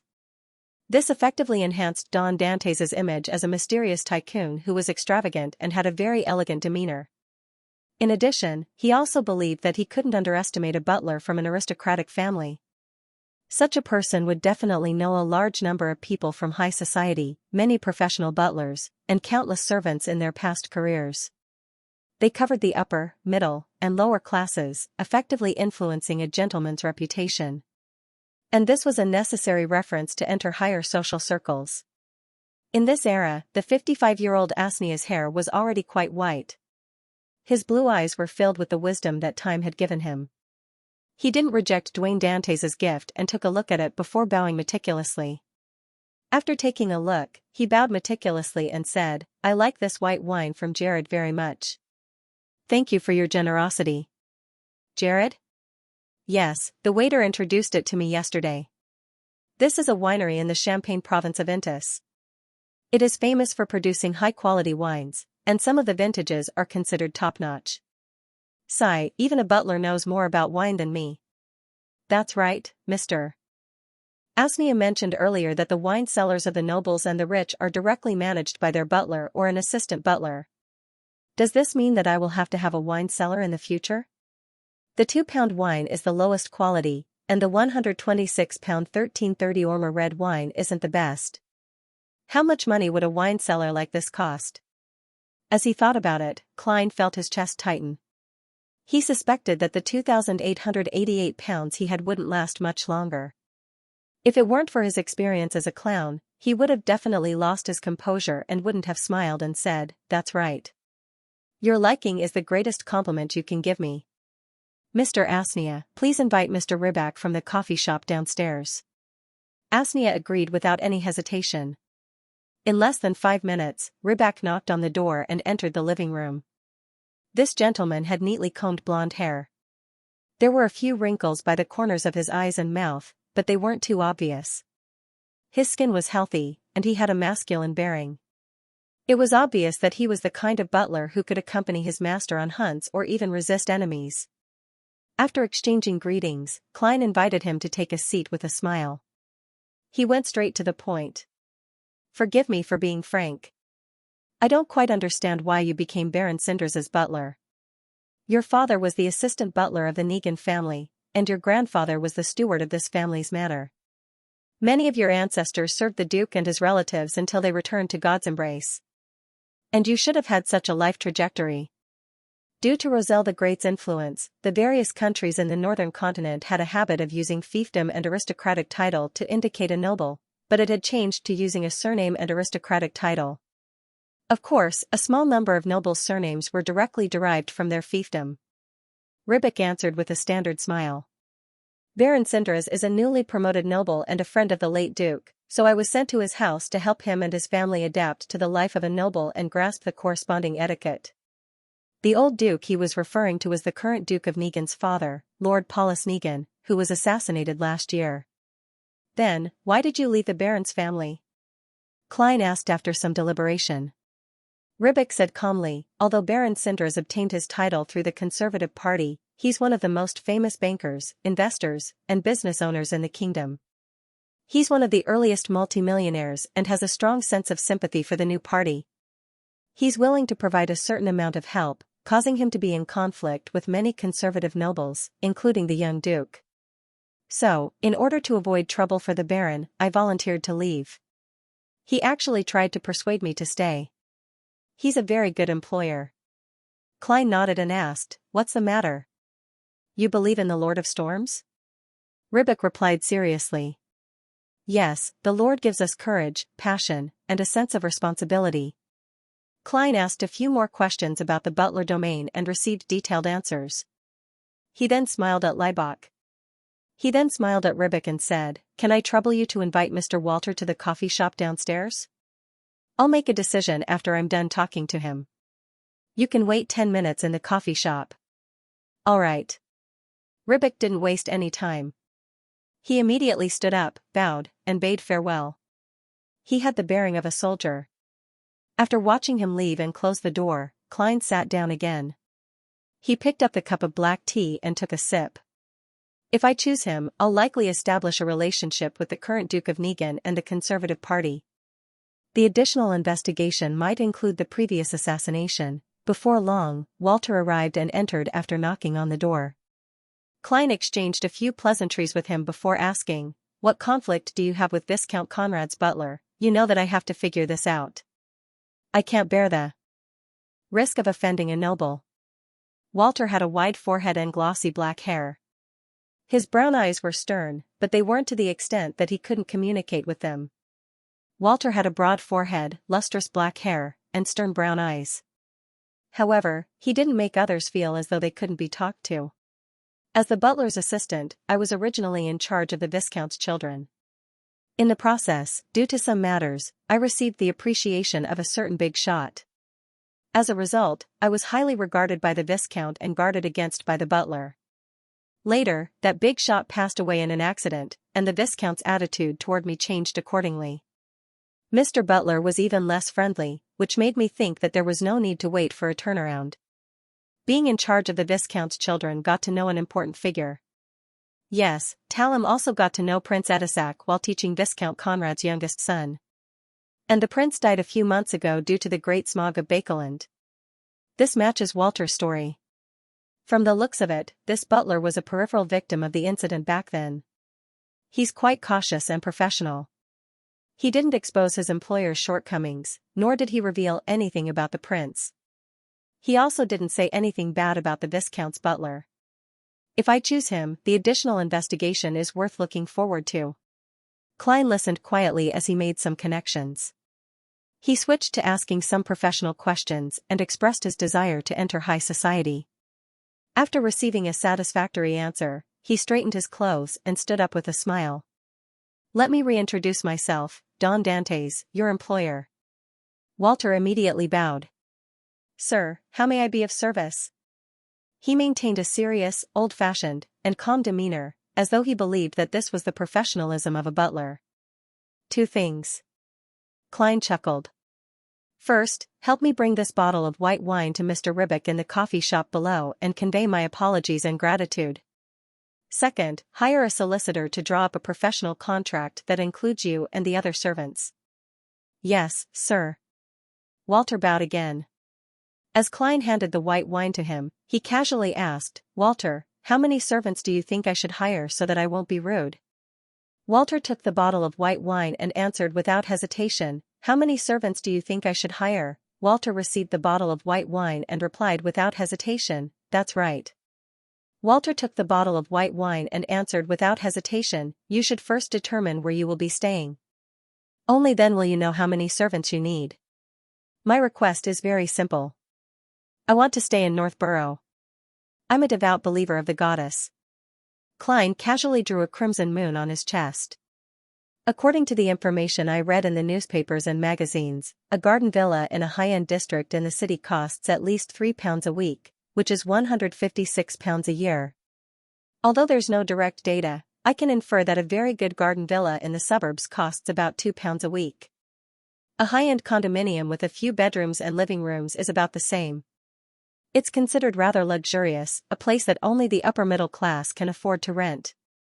Yes, I can use this to infer the rent of a tycoon's house. Thinking about it, it's really expensive. Back in Tingen City, the gardenless terrace house that I, Banson, and Melissa rented was only 13 solely a week, with an additional 5 pence for the use of furniture. The house I stayed in at Minsk Street didn't even cost £1, sigh, £3 it is. I still have £2,888. It doesn't matter if the rent is a little better. It doesn't matter." While waiting for Walter's answer, Klein silently recalled the rental information and calculated the amount of money he had to pay every week and every year.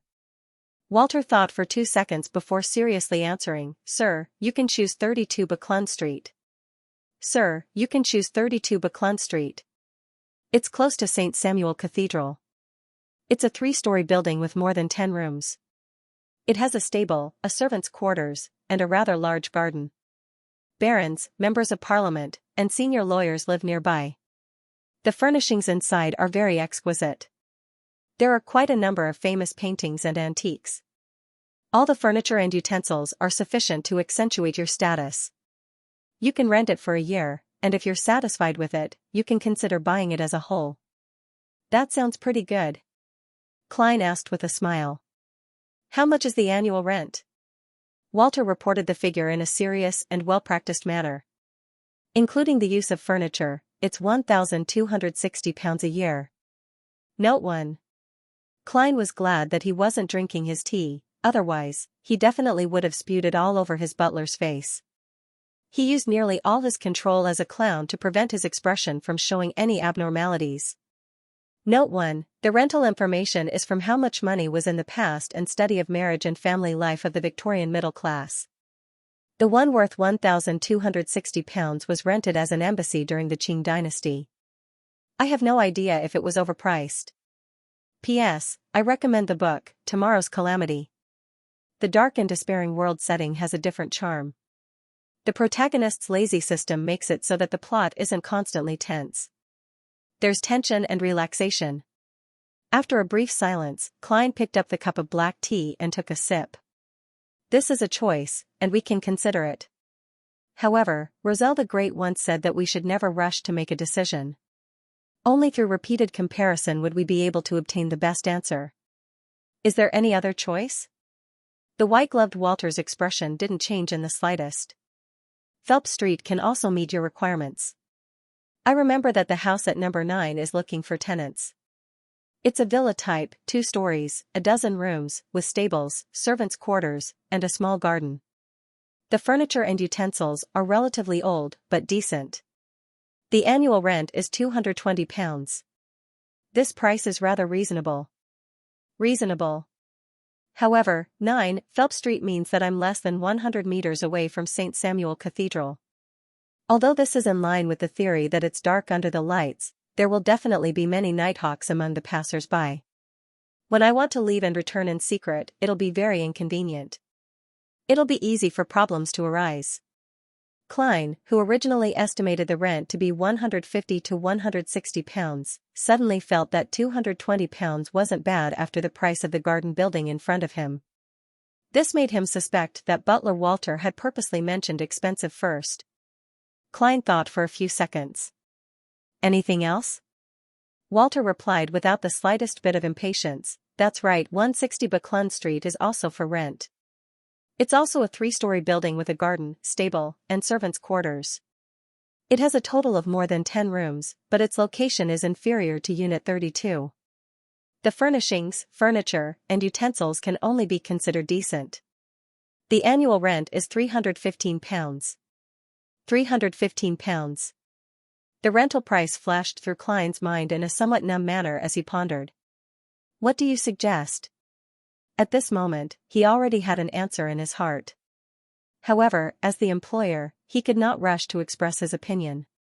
If there were any flaws in his decision, it would be easy for others to look down on him. Walter seriously thought for a moment. 160 Buckland Street. Comparatively speaking, the neighbors here are more helpful for you to enter the upper class. Number 32, on the other hand, is too extravagant. Renting it directly will make the neighbors think that you lack the necessary self-restraint and propriety.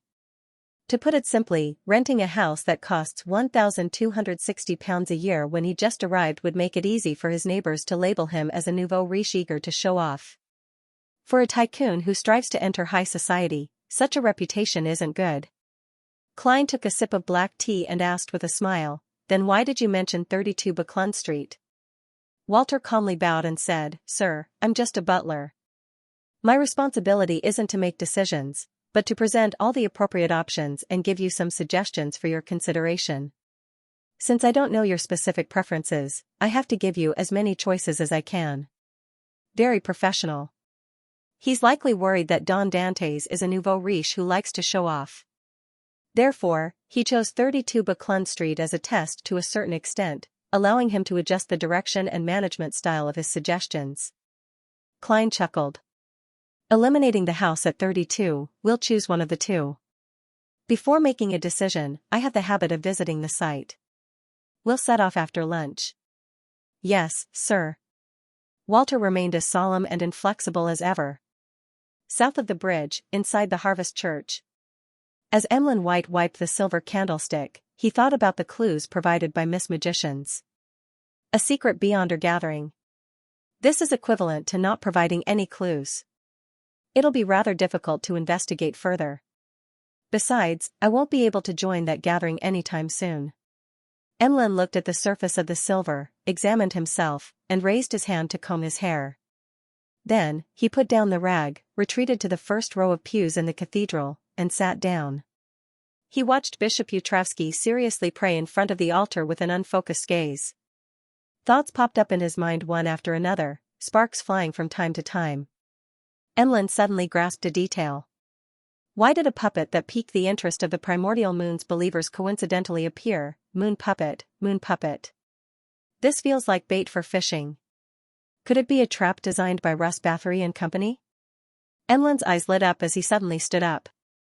Russ Bathory was a sanguine baron who participated in the hunting competition, and he was viewed by Emlyn as his strongest competitor. The more Emlyn thought about it, the more he felt that it was possible. This was because he remembered that Bathory was an antique enthusiast, especially one who liked to collect all sorts of strange items from the southern continent. After pacing back and forth, the corners of his mouth curled up bit by bit. He chuckled and muttered to himself silently, I can't enter the Beyonder gathering to investigate the whereabouts of the primordial moon believer, Windsor, but I can monitor Russ Bathory and finish off the target before he does, haha, I'm looking forward to seeing his expression. Yes, Miss Magicians, this clue is indeed worth £100. Just as Emlyn was feeling abnormally excited, Father Yutravsky ended his prayer and walked over. He looked down at him and gently said, Our piety isn't in words, but in every detail. You weren't focused enough today. Wipe the candlestick again. Oh okay, Emlyn suddenly replied, feeling ashamed. When the priest turned around and walked to the confessional, he came to his senses and whispered, amused and annoyed, I'm not pious at all. I don't need to show my piety. Rows of Intis parasol trees stood tall on both sides of the street, making the street seem quiet and secluded. Klein carried his golden-laid cane and slowly walked out of the house at Unit 160. He took a silent breath and turned his head to Walter. Tell the master of this place that I'm satisfied. Let's just rent it for a year. We might move to a better place, like Queen's. His words implied his ambition to get a title, because Empress was a place where the nobles gathered. As for why they didn't just rent it for half a year to save money, it was because these high-end houses only accepted long-term leases, and 1 year was the shortest term. Frankly speaking, if he was not worried about money, Klein would have liked this house. Its lawn was clean, the garden was beautiful, the house was well furnished, and the utensils were exquisite. There were many bedrooms and enough furniture. Each floor had multiple bathrooms, and the stables and servants' quarters at the back had not been skimped on. It was the best place Klein could imagine. Walter immediately replied, I'll hire a solicitor later. Sir, do you have any specific requirements for your servants? Klein strolled under the Intis parasol tree and smiled. I want to hear your advice first. Walter thought for a moment. Sir, no matter what, you still need a housekeeper. During the interview, Klein mentioned that Don Dantes was unmarried and did not have a lover in Bakeland, so he did not need a maid. Seeing that Don Dantes only nodded slightly without expressing his stance, Walter continued. Her job is to manage the maids and the family's financial expenses. Sir, you can't hand over everything to the same person. Checks and balances are an art in politics and a good way to manage a family. Roselle the Great once said that absolute power leads to absolute corruption. In the face of money, I am very confident in myself, but that is all. Very honest. A housekeeper is still necessary. The annual salary is about £30 to £40. Klein nodded. All right. At that moment, Walter was walking behind Klein with his back straight, reaching out his hand to stop a rental carriage for him. After boarding the carriage, he continued to speak. I will get the Family Servant Assistants Association to provide a list of candidates for the housekeeper. You can choose them yourself. I won't provide any suggestions. Based on your current living situation, you will also need a family property manager. It can be a man or a woman, a valet, 2 first-grade maids in charge of the bedroom, 2 second-grade maids in charge of the living room, 2 male servants in charge of receiving guests, a storeroom maid, a kitchen maid, 2 cleaning maids, and 2 menservants. Apart from these, you will also need a chef, 2 gardeners, 2 carriage drivers, or a carriage driver and a carriage driver assistant. If necessary, you can add an attendant, a laborer, a home nurse, and a chef assistant. You don't have a carriage yet, but you will need 2 in the future. A 4-wheeled sedan will cost about £300, and a 2-wheeled sedan will cost about £100, As he listened to the butler's detailed introduction of the servants he needed, Klein's mind turned numb. He didn't wish to calculate how much it would cost him. After all, it would be paid on a monthly or weekly basis. There was no need for him to pay them for a year. Excluding the attendants, laborer, home nurse, and chef assistant, I will need 10 to 11 male servants, and 9 to 10 female servants and housekeepers. It's almost double what I expected. I will need to spend more than £10 a week. This can only be confirmed after all of them are hired and their salaries are negotiated. There's also the carriage. Klein watched Walter's mouth move as his thoughts involuntarily drifted. When Walter saw the calm, elegant, and extremely gentlemanly Mr. Don Dantes nod repeatedly, he subconsciously expanded the topic. You will also need to rent a manor in the suburbs in the future and entertain some friends to spend the weekends there. There's no rush. You can hold a few balls and banquets at number 160, sir. Don't mention the maidservants in front of the neighbors on this street. Only families with an annual income of less than £500 and are unable to hire enough maidservants to do different things would hire a maidservant. Klein listened numbly as he reflexively put on a warm smile. When he returned to the inn and watched butler Walter leave, he sat down and lost all expression. When it was 40 minutes to 2, Klein rubbed his temples and slowly got up. He entered his bedroom and prepared to gather this week's tarot. Above the grey fog, in the palace with the towering dome, the fool Klein looked at the sun, who had been pulled in ahead of time, and the world, who had conjured ahead of time. He extended his spirituality and touched the crimson stars representing justice, the hanging man, magicians, the moon, and the hermit. Beams of light soared as relatively blurry figures appeared on both sides of the long bronze table. Audrey, who had just returned from the forest to the castle, had already changed into a dress. Her sleeves were layered with lace, and they were pressed down with round pearls. She stood up nimbly and skillfully, lifted her skirt, and bowed. Good afternoon, Mr. Fool. Klein's mood improved significantly as he smiled and nodded in response. At the same time, he couldn't help but sigh. A newly minted tycoon is already so expensive. How much does a noble like Miss Justice usually spend? After the members exchanged greetings, he leisurely looked at the hermit, knowing that this pirate admiral would likely provide a new Roselle diary page. As he expected, the hermit Catlia took the initiative to speak. Mr. Fool, I found another page of Roselle's diary. Only one page? Shouldn't Queen Mystic be able to casually take out a book? Klein, who had been through the ordeal over the past few days, didn't show any signs of abnormality.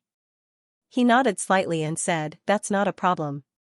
Catlia immediately conjured a yellowish-brown diary page and watched as it traversed the spirit world and landed in Mr. Fool's hands. Klein pretended to look down casually and was surprised to discover that the beginning of the diary page didn't have a corresponding date. In other words, it's the second page of a connected diary. Why didn't Bernadette bring the first page over? She should be able to do a preliminary analysis. After all, even old Neil can do it. Can she not? Or was the diary completely messed up, and she couldn't restore the correct order?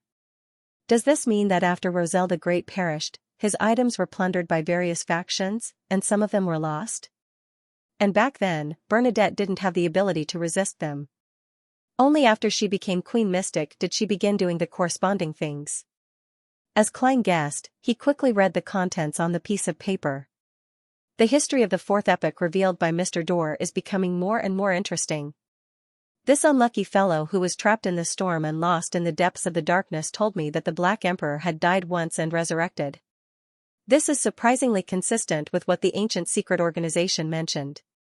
At that gathering, they said that if the Black Emperor's 9 secret mausoleums aren't completely destroyed, this god that walks the mortal world will be able to be reborn from one of the mausoleums even if he really perishes. And even if all 9 mausoleums are destroyed, as long as the order established by the Black Emperor remains, he will be able to bizarrely resurrect. Only the birth of a new Black Emperor can he be completely obliterated, never to appear again. According to Mr. Dorr's description, the process of the Black Emperor's resurrection has 3 stages. The first is when the uniqueness is separated from its possessor, becoming conceptualized and abstract. The second is when the subjects of the Black Emperor once again hear the dignified voice of this deity. The third is when the Black Emperor, who is fused with the uniqueness, reappears in the astral world. The 3 sequence 1 Beyonder characteristics automatically return to the emperor's hands. This is an order that other true deities can't change or stop. This way, Blood Emperor and Night Emperor, who are also sequence 1 princes of disorder of this pathway, will be in a rather awkward situation. It's very likely that they will instantly drop in level and fall back to sequence 2. Mr. Dorr said that back then, the Lord of Storms and the Evernight Goddess had chosen the Night Emperor and helped him switch to a neighboring Beyonder pathway, which is also the Judge pathway. As such, the Tudor-Tulu-and-Sostal United Empire split apart. And Blood Emperor Alista Tudor, who was forced into a corner, made a crazy decision. It was to switch to a different Beyonder pathway. At the cost of losing his rationality and becoming a lunatic, he forcefully advanced to become a true god. I have to say that this decision is filled with irrationality. There's almost no possibility of it being realized, but Mr. Dorr told me that Alista Tudor eventually succeeded. The craziest true god was born. It's really unbelievable, but Mr. Dorr didn't go into the exact details and held back. I asked him which was more difficult to accept, madness or death. He obviously said death, because as long as one is alive, it's not impossible to recover even if one goes completely mad. He smiled and gave an example. A crazy true god can rely on their instincts to mate with all kinds of living beings and give birth to all kinds of descendants. During this process, if one is lucky enough, all the conflicting Beyonder characteristics will be expelled. That madness will slowly turn for the better over time. Mr. Dorr deliberately didn't mention the remaining problems, nor did he explain why almost no one has made such a choice. However, I can tell that there's definitely a huge latent danger. I have to say that Mr. Dorr's understanding of true gods far exceeds my imagination. Before he was exiled, he might have already attempted to break through to sequence 0. It's no wonder he was filled with disdain towards Zeradal and had no respect for the other true gods. All the more reason why I don't want to release him back to the real world. There's so much information. As expected of a diary page that Bernadette had specially chosen. Wait, why did she choose this page? What's so important to her?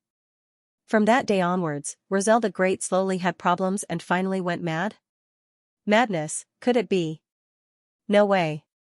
Roselle's situation back then was very similar to Blood Emperor Alista Tudor's. His original pathway had been severed, and the neighboring pathways were blocked by people or objects. It wasn't that easy to climb.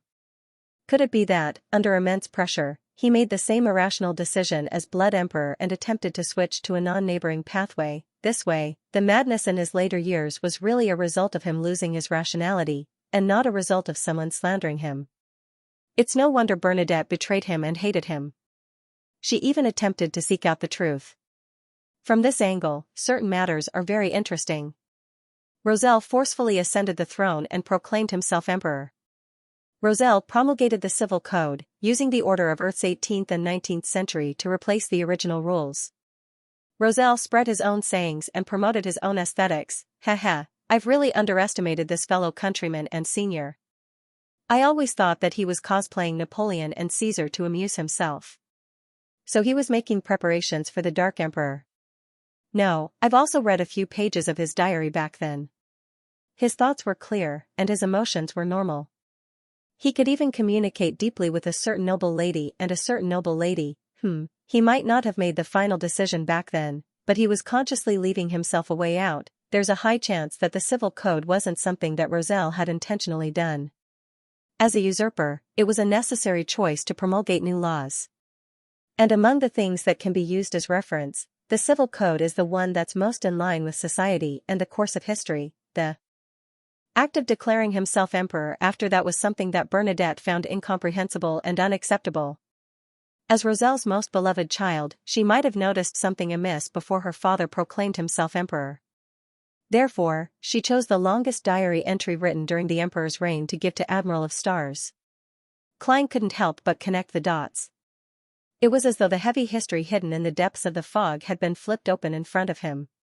It was filled with the smell of blood and rust. This made him even more curious about the trigger that ultimately triggered Roselle's madness. At the same time, he also resolved some of his previous questions. So the Dark Emperor returns in such a way to revive.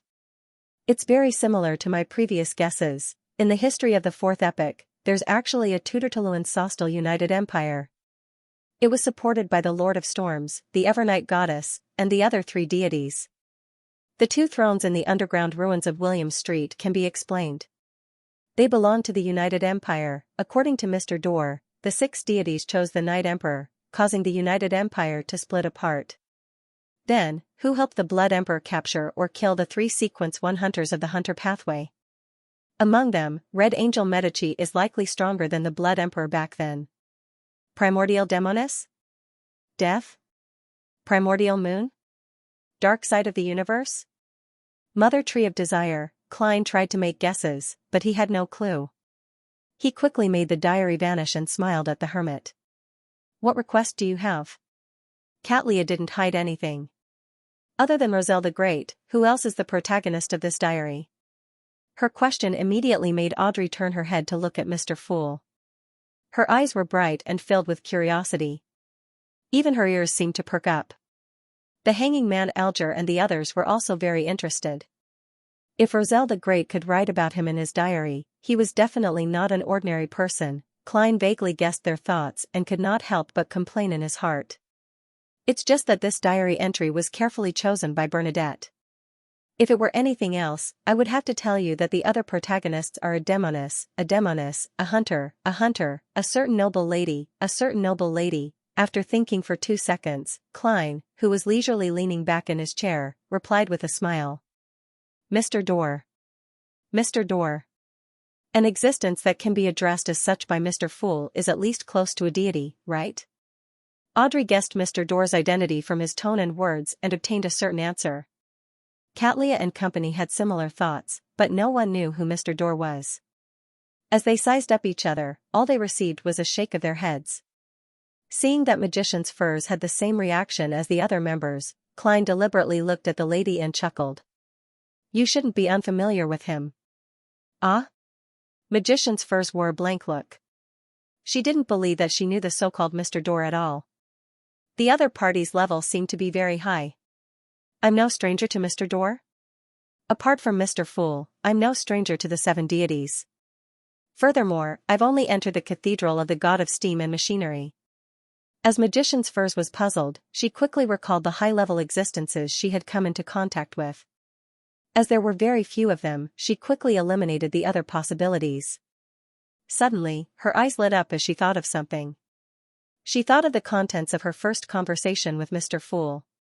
She looked at the end of the long bronze table that was shrouded in grey fog and said with a trembling voice, "Is it the one who created the full moon ravings?" Klein chuckled and nodded. Yes. Full moon ravings. What's that? Audrey and company looked at each other like ordinary people who had just entered the world of mysticism. They had never heard of the so-called full moon ravings. Indeed, Miss Magicians isn't simple. She actually understands Mr. Dorr and knows the relevant matters. My initial judgment wasn't wrong. Although the beyonder ingredients she needs are of a relatively low level, there are too many possibilities. Katlia nodded indiscernibly. She planned on asking Mr. Dorr in detail during their free exchange, and she was willing to pay a certain price for it. An existence that could make Roselle the Great mention it in his diary and make Mr. Fool speak in a relatively formal tone definitely involved many secrets. It's definitely not simple. At this moment, Magician's Furs silently exhaled, feeling that she was one step closer to resolving the curse. At the very least, I already know who the ravings were during the full moon. She lowered her gaze and sincerely said to Mr. Fool, "Thank you for your reminder." Thank you for your reminder. Klein didn't say anything else, nor did he point out that Mr. Dorr was suspected to be the ancestor of the House of Abraham, Bethel.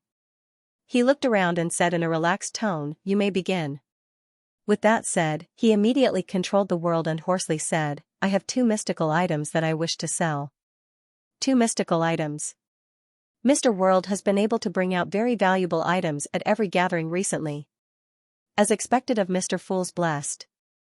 Audrey sighed in amazement as she cast her gaze at the end of the long bronze table, waiting in anticipation for the world to display his items and introduce his powers. The hanging man Alger was tempted.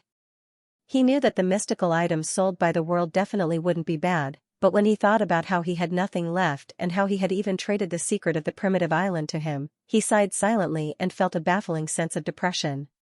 He, who was still 5 hours away from Pasu Island, wished he could fly over immediately and complete his report. Then, he would be able to leave and find the Omni Sea monster to see.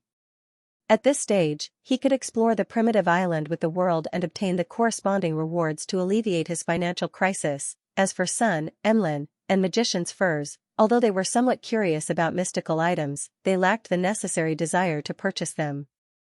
One of them was because they had reached Sequence 4, allowing them to apply to the 6-member council to choose one of the mystical items the City of Silver had amassed.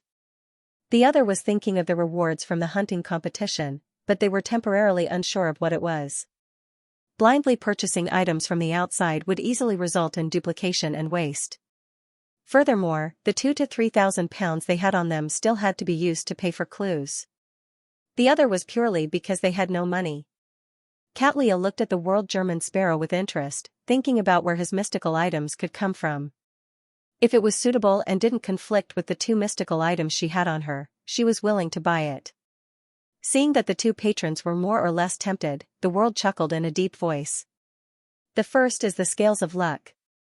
It's the name I gave myself. As he spoke, he applied to Mr. Fool and conjured the silver necklace with the ancient coin-like pendant. After introducing the mystical effects and negative effects, he glanced at Audrey and specially reminded her, this necklace isn't recommended for beyonders who lack sufficient combat strength to buy it. This necklace isn't recommended for beyonders who lack sufficient combat strength to buy it. Although it can allow one to dodge fatal attacks, the subsequent explosive backlash is equally dangerous. One needs sufficient combat strength and sharp reactions to have a chance of surviving it. Thinking that she was more inclined towards support, more inclined towards control and influence, and that she didn't have any actual combat experience, Audrey nodded in disappointment, indicating that Mr. World was right. Mr. World is quite nice to me and the tarot members. He's actually willing to give me such a reminder. This will prevent him from selling the item. Audrey adjusted her understanding of the world. The more the hermit listened, the more familiar she found it. She seemed to have seen the effects of the Scales of Luck somewhere before. Scenes quickly flashed past before finally stopping on a few scenes. Katlia's pupils constricted as she said in surprise, "That's not the case." "Senor? This is likely Admiral of Blood Senor's necklace. It looks very similar, but the effects are basically the same. Where did German Sparrow get it from? What did he do? The future hasn't docked for the past few days. Did I miss some important news?"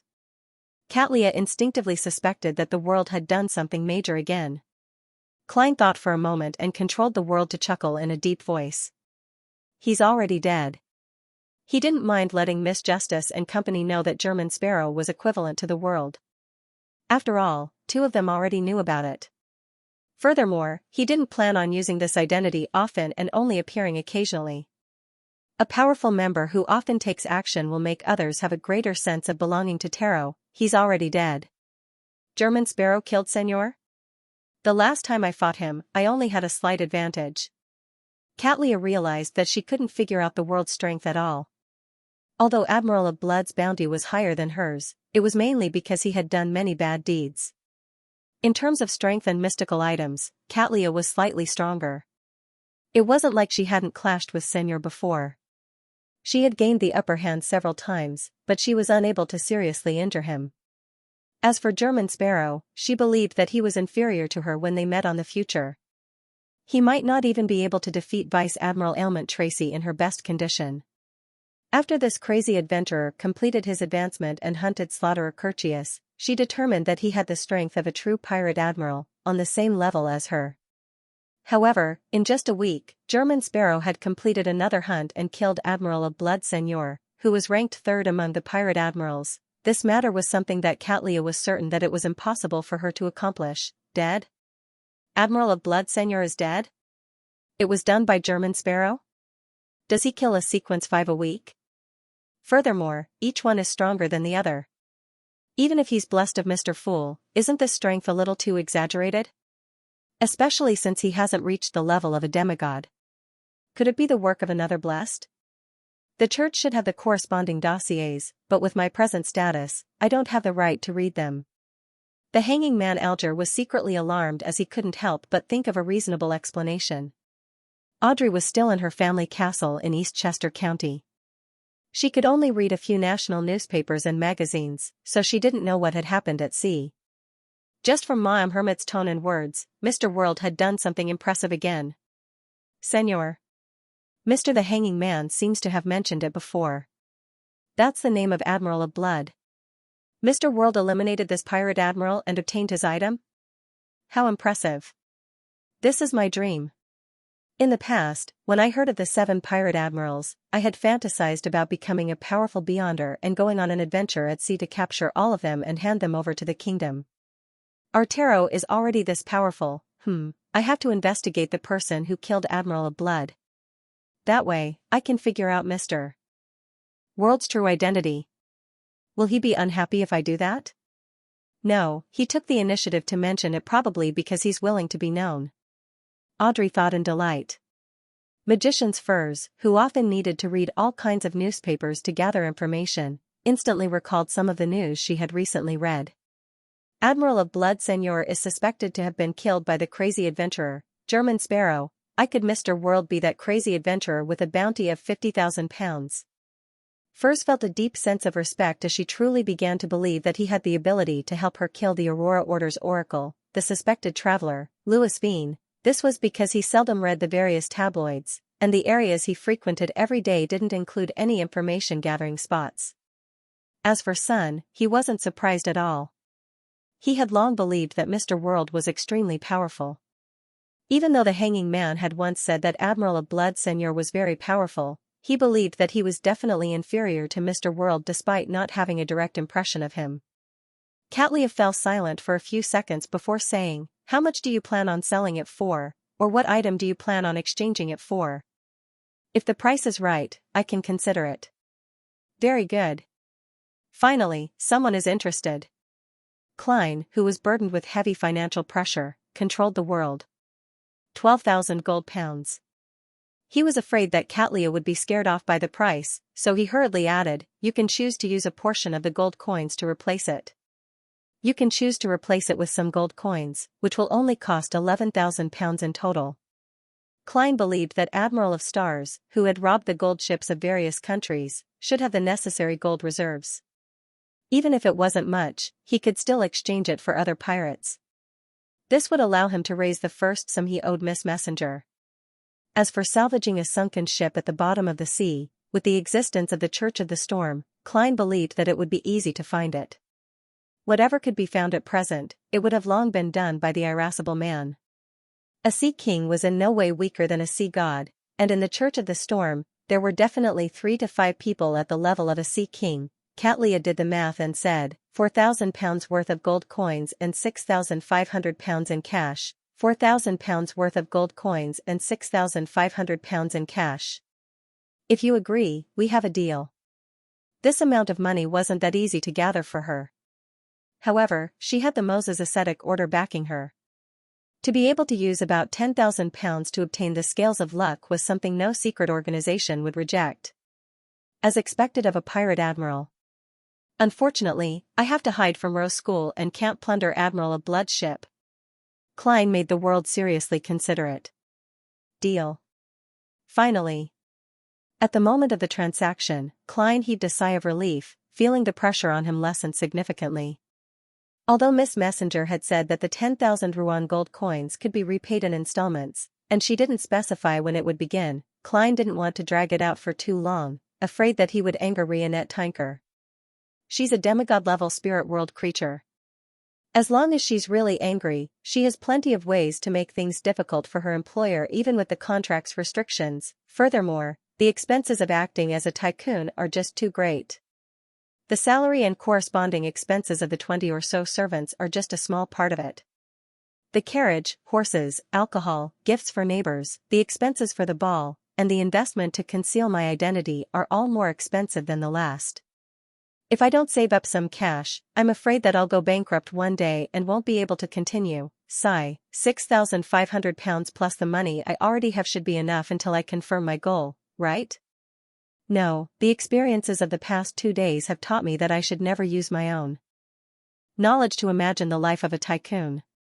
I should still need 5 or 6 thousand pounds to barely maintain it.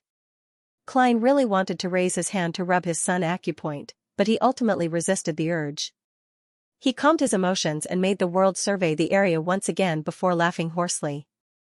He hoarsely laughed and said, "The second item is the biological poison bottle." He used relatively concise words to describe the brown translucent glass bottle he conjured, emphasizing the characteristics of a few poisons, the time when they take effect, the precautionary measures, and the negative effects of carrying them around. Audrey felt a chill run down her spine when she heard that, and she felt a little embarrassed. The former was because of the terrifying poison that could rip off one's skin and flesh, while the latter was because of the strange aphrodisiac effect that had a wide range. This is really a crazy mystical item. It's the type that needs to be prepared in advance to be effective. To an ordinary spectator, it's rather easy because observation and mind reading can help low-sequence beyonders of this pathway sense danger ahead of time and respond. But I don't need to do that. If I sense danger ahead of time, I can directly shout for my protector. Besides, the effects aren't what I like. It's also easy to endanger myself. Audrey, you're already a mature and rational beyonder. You can't buy everything you see. Audrey seriously thought for a few seconds and gave up on asking about the price. Seeing that Miss Justice didn't say a word, Klein couldn't help but get the world to add 5,200 pounds. Audrey bit her lower lip and politely shook her head.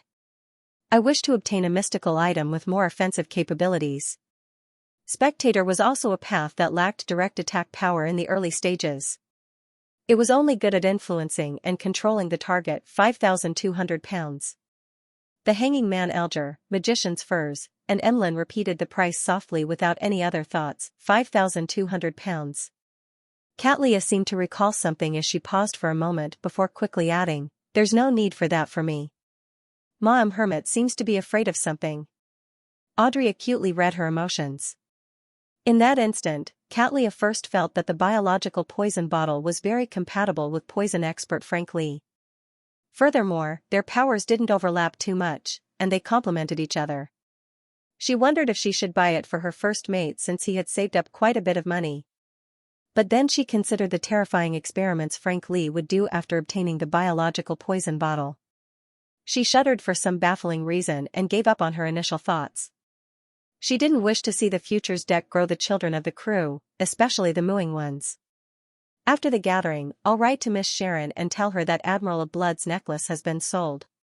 All that's left is the biological poison bottle. Klein hid his disappointment and thought for a moment before getting the world to say, "I have a book of secrets." It's a mysticism book left behind by the southern continent's shaman king, Klarman. It's suitable for mid-sequence beyonders with decent foundations. The price is 1,000 pounds. Knowledge equals money. After being taught by Mr. Fool, Mr. the Hanging Man, and the other members of psychological alchemy for a long time, Audrey was instantly tempted. She already had a very solid foundation in mysticism, and she yearned for advanced content.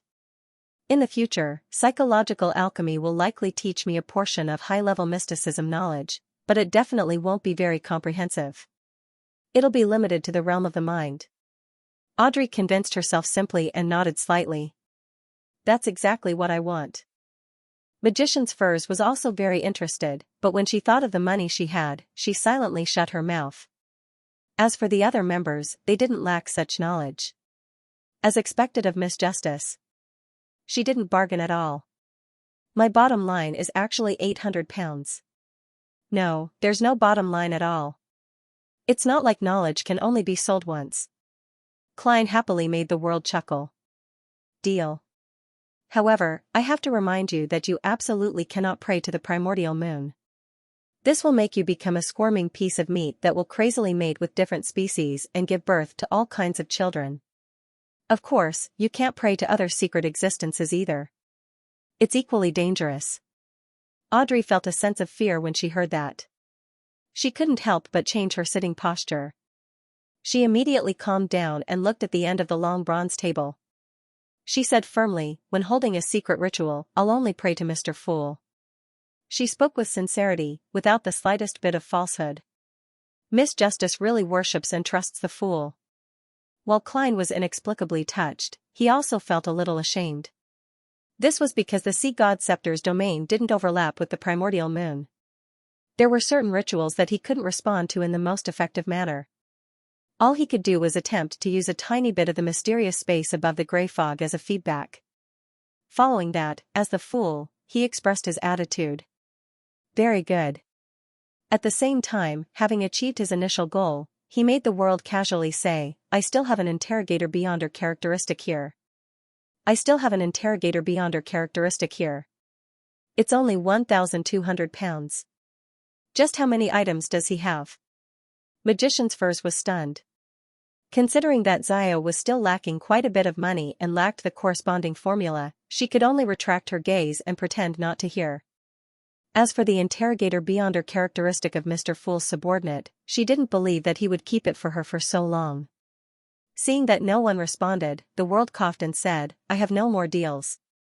Just as he said that, the hanging man Alger, who had been waiting all this while, looked at Katlia. I want to know where there are Obninsk monsters that don't belong to the Church of the Storm. An Obninsk that does not belong to the Church of the Storm? Was the hanging man really not a member of the Church of the Storm? Katlia frowned for a moment before relaxing her brows. I'll help you ask around. We'll discuss the price when there are definite clues. All right. Alger silently exhaled. There was silence for a few seconds.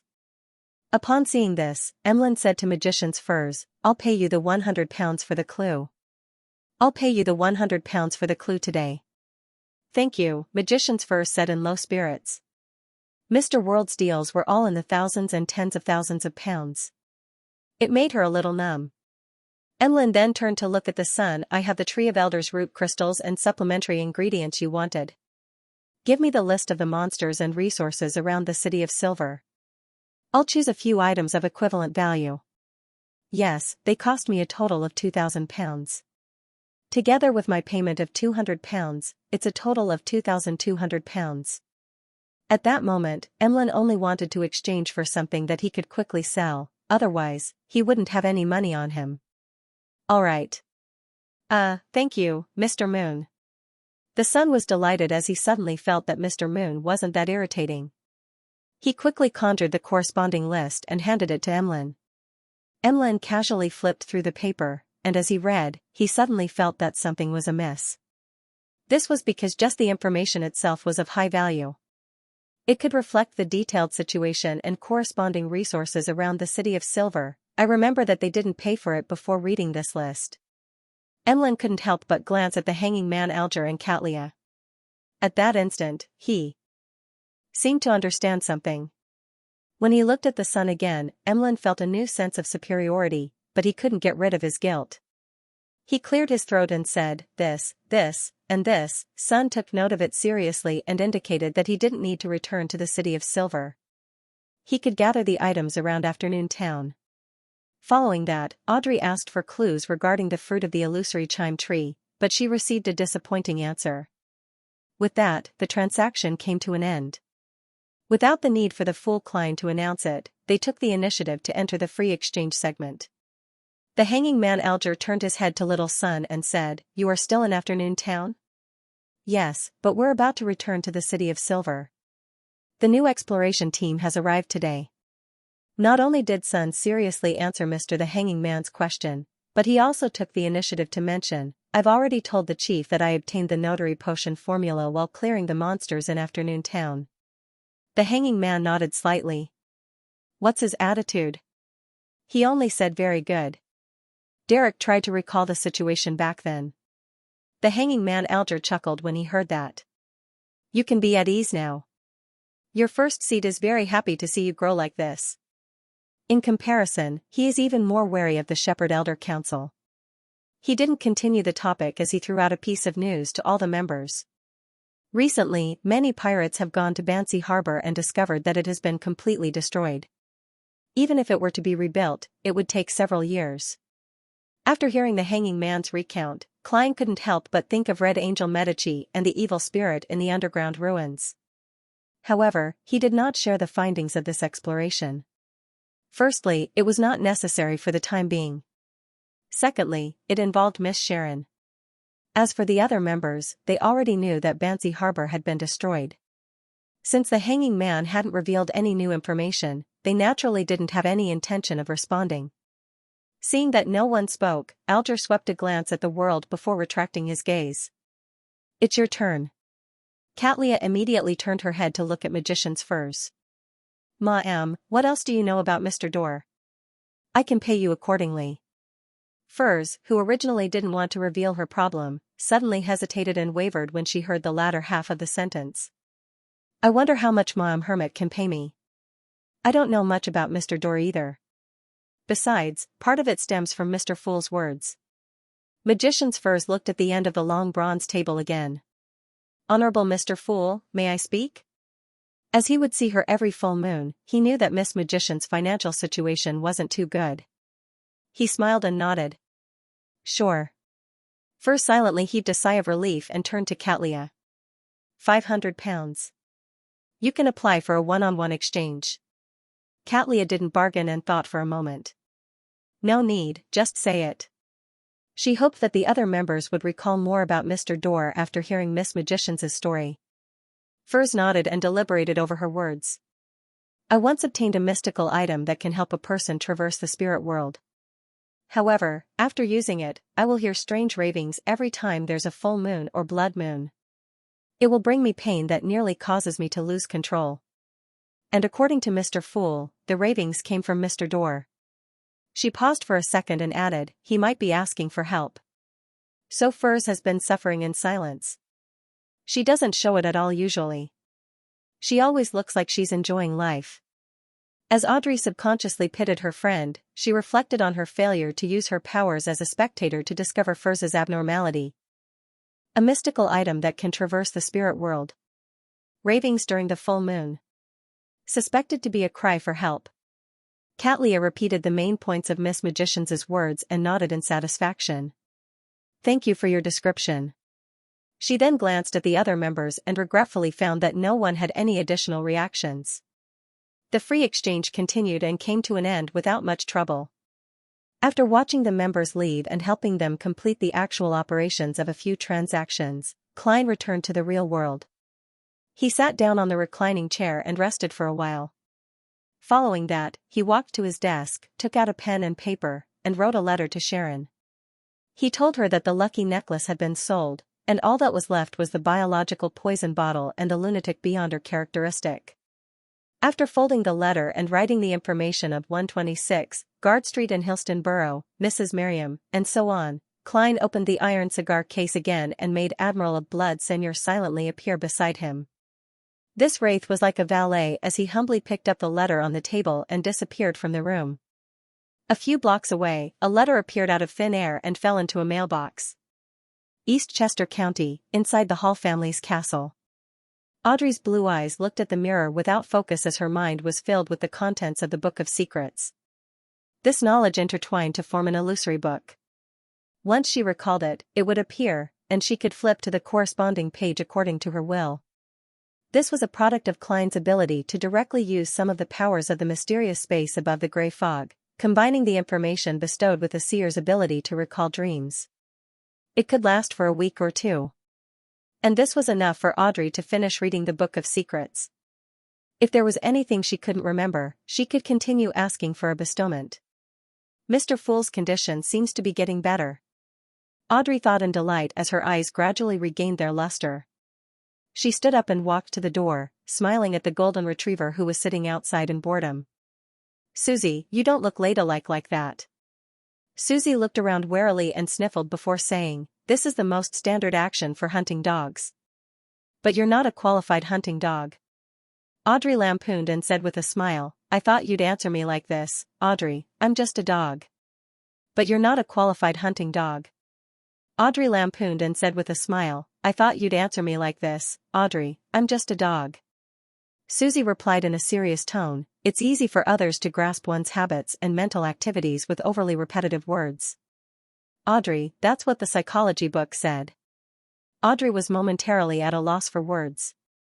At that moment, she saw her father, Earl of Hull, walk up the castle stairs with a valet and an attendant. And even though the sun was shining brightly outside, it remained dark and gloomy inside. There were even candlesticks that had been lit. They were embedded in the walls, illuminating the stairs. This castle is really too old.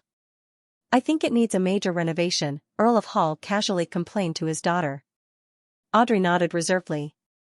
Yes, my dear Earl. That's exactly why I don't like this place. It makes me feel like I'm slowly rotting. But I actually spend £13,000 to repair this place every year, Earl of Hall said with a sigh with a smile. Audrey glanced at Susie and smiled at her father. Father, why are you looking for me? Earl of Hall pointed at the piece of paper in his attendant's hand. It's a telegram from Bakeland. Someone is selling 10% of the bicycle company's shares. Baby, are you interested? I believe that this industry has a very bright future, and it's currently far from reaching the lowest expectations. Bicycle? Audrey was unfamiliar with the term. Her eyes darted around slightly as she wore a puzzled expression. Earl of Hall smiled at his daughter. It's a two-wheeled machine that allows people to ride.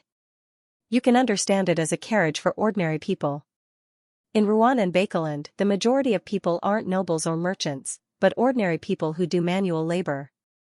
Next are the more skilled and have a certain level of status.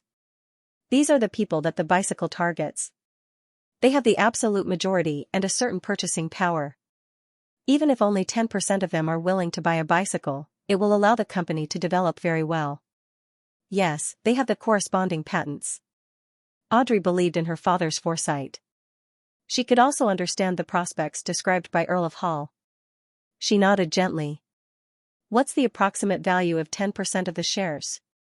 According to preliminary investigations, the Bakeland Bicycle Company is currently worth £50,000. This is because the product's promotion and sales still need time to brew. Therefore, you can't simply believe that 10% of the shares is only worth £5,000. My suggestion is to offer £8,000 for the first round, with a minimum price of £15,000. I'll send someone to help you handle this matter, Earl of Hall said succinctly. About £10,000. I've used up most of my cash this month. Audrey said in a slightly embarrassed manner, Father, I can't fork out that amount of money at once. Dad, I can't come up with this amount of money at once, and selling stocks, real estate, mines, or waiting for their profits will take some time. Earl of Hall laughed out loud. There's no need to go through so much trouble. You can pledge the shares of the Bakeland Arms Corporation or the Pritz Commercial Shipping Company to the bank for a short period of time. Then, you can pledge the bicycle company's shares to the bank for a long period of time and use the loan to repay the previous loan. This way, you only need to pay a relatively high interest for 1 to 2 weeks to complete the transaction. And the bicycle company's annual dividend is enough to cover the interest of the long-term loan. It allows you to patiently wait for the appreciation of the shares, and that's something that has a high probability of happening. Although Audrey had never received a complete education in business and finance, she had a father who was a big banker. She wasn't unfamiliar with such matters, so she understood the entire process after some thought. She asked in confirmation, in other words, I only need to pay £200 to £300 to obtain 10% of the bicycle company's shares? Perhaps less, Earl of Hall said with a smile. Audrey understood what her father meant. As the largest shareholder of Varvat Bank and the fourth largest shareholder of Bakeland Bank, he had the ability to allow his daughter to obtain a short-term loan with reasonable interest. Thank you, my dear Earl. Audrey held back a smile, lifted her skirt, and bowed. Under the moonlight at night, the seawater was a deep blue that was almost black. Alger Wilson stood at the bow of the ship, looking at the silent silhouette of Possou Island. This was the headquarters of the Church of the Storm, a land blessed by the true God. As a middle-ranking member of the church, Alger remembered that he had only been here 3 times. The first time was when he found the Blue Avenger and was promoted to seafarer. The second time was last year's report. The third time was a long time ago. As a mixed blood with dark blue hair, he was selected to enter the headquarters and become a member of the children's choir. However, he had no talent in singing, so he was quickly dismissed. He returned to the small church on the island where he was born to be a servant. And the pastor there was a person who was very rough with his subordinates. Every time he recalled this experience, his expression would become rather solemn, yearning to ascend to a high position. In the wind, the Blue Avenger quietly moved forward and headed for the port. In Bakeland, which had also fallen into the night, Emlyn White, who was dressed in a formal suit and a silk top hat, lurked outside the mansion of another sanguine baron, Russ Bathory. He believed that the other party would soon take action and retrieve the bait. And to a sanguine, such a night with the crimson moon was very suitable for hunting. After an unknown period of time, Emlyn's eyes suddenly lit up. He saw a figure jump down from the window at the back of the house and land silently.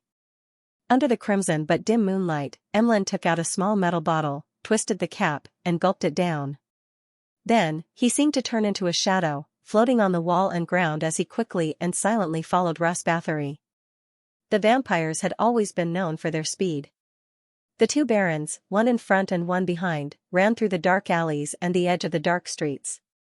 It took them more than half an hour to reach the messy and dirty East Borough and stop in front of an old apartment. Seeing that Russ Bathory had chosen to climb a pipe and use the least commotion to head to the third floor, Emlyn slowed down.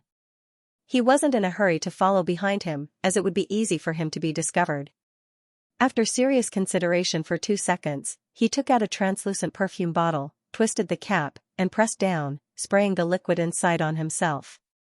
This potion only had one effect: to eliminate one's own scent and make it conform to the surroundings. Putting down the bottle in his hand, Emlyn took out a brass metal bottle and gulped down all the liquid inside. "Potions professor sure is troublesome," he mumbled as he looked down to see his hands turning transparent inch by inch. The brass metal bottle seemed to float in front of his sleeves. By the time Emlyn stuffed the bottle back in, there was only a suit, a top hat, and a pair of leather shoes without buckles or straps. They formed a human shape as they moved around. Another transparent perfume bottle flew out and floated in the air. It pressed on its own and sprayed the potion on the clothes with a sizzling sound. The silhouette of the suit, top hat, and leather shoes faded bit by bit before finally disappearing. Having completed his invisibility, Emlyn glanced at the room Russ Bathory had entered. He silently climbed the pipe and chased after him at an extreme speed. Taking advantage of the half-open window, he floated into the room like a transparent cloud without a sound. He hid in a corner and looked at the thin but charming Russ Bathory in search of his target. The latter gradually frowned because the place was empty. There weren't even any mosquitoes that had been active in the past week, much less a person. And this sanguine baron was certain that the moon puppet was here. Suddenly, a creaking sound rang out, breaking the frozen silence. The door to the room opened, and a woman in a long black dress slowly walked in. She looked at Ruth Bathory and said in an ethereal tone, "You're not here." "Who are you looking for?" Emlyn looked in the direction of the voice and saw that the person had dark skin, slender eyebrows, soft facial features, and a drooping mouth. She was none other than his target, Windsor. However, in Emlyn's eyes, this devout believer of the primordial moon had changed to a certain extent from the portrait. Now, her eyes, eyebrows, and mouth were curled up, as though she was mimicking the current crimson moon. Her forehead, her cheeks, her neck, and her exposed skin were all covered with dried grass and flowers, clumps and clumps of flowers. Hiss, what did Ruth Bathory sell her? How did it become like this? Emlyn jumped in fright as he felt the hair on the back of his neck stand up. At the same time, clumps of dry grass, mixed with dried flowers, sprang up on the floor, walls, doorways, and ceilings. They completely isolated the room from the outside world, creating a very strange scene. Ruth Bathory smelled danger and didn't attempt to speak. Without any hesitation, he took out a metal bottle and gulped down the liquid inside. Paw, he threw the bottle and pounced at the mutated Windsor, leaving after-images in his wake. His fingernails extended as black gas lingered around his body. Windsor, who was covered in dried grass and flowers, was like a large rag doll. She charged forward at the same speed, ignoring her injuries as she grabbed at Ruan Bathory. Bang, bang, bang. After a series of collisions, Ruth Bathory was sent flying and slammed into the wall. His sleeve had been torn off, and his skin was covered in bone scratches. And between his flesh and blood, the dried grass and flowers were slowly growing out. What a monster! This was the first time Emlyn had encountered such an enemy. He had been hiding in a corner the entire time, nearly forgetting to help. He didn't rashly appear as all sorts of thoughts flashed through his mind. As he observed the battle between Ruth Bathory and Windsor, he considered how he should deal with such a situation. The strangest thing is the withered grass and flowers. Withered grass and flowers. They should be afraid of fire. Emlyn's heart stirred as he immediately abandoned his invisibility. He took out another metal bottle, unscrewed the cap, and gulped it down. With a pft, he spat out all the liquid in his mouth. The moment the grayish-red water droplets encountered the air, they immediately ignited, extending out scorching flames. The flames stacked on top of each other, instantly turning the room into a sea of scarlet. Amidst crackling sounds, the dried grass and flowers were ignited one after another, quickly infecting their companions. In just 2 to 3 seconds, the sealed environment was nearly destroyed, and the withered grass and flowers on Windsor's body began to burn. At this moment, a huge hole had been dug in Ruth Bathory's chest. He had lost most of his combat strength, and he was relying on the Sanguine's powerful recovery abilities to barely hold on. Looking at his torch-like enemy, Emlyn acutely sensed the weakening of his opponent's aura. Without any hesitation, he pounced over, circled around Windsor, and attacked repeatedly. Black gas rose from the soles of his feet, wrapping around the primordial moon believer like shackles of vitality. Bang! Bang! Bang! Bang! Amidst the intense and short sounds, two figures suddenly approached each other. All the commotion vanished as Emlyn grabbed Windsor's throat with his left hand and lifted her up. After a second of hesitation, he snapped the enemy's neck when he saw her ferocious look. Pa, a slender puppet embedded with withered grass and dried flowers fell from Windsor's body to the ground.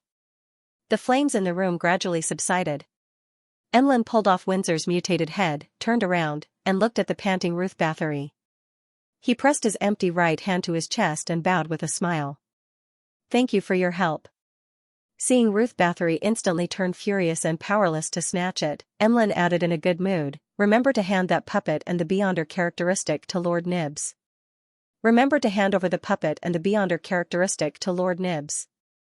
They're very problematic." With that said, black gas condensed behind him, growing 2 illusory bat wings. With a whoosh, the wings flapped, and Emlyn flew out of the window, landing in a nearby dark alley. After landing firmly on the ground, he dispelled the condensed black gas and looked back.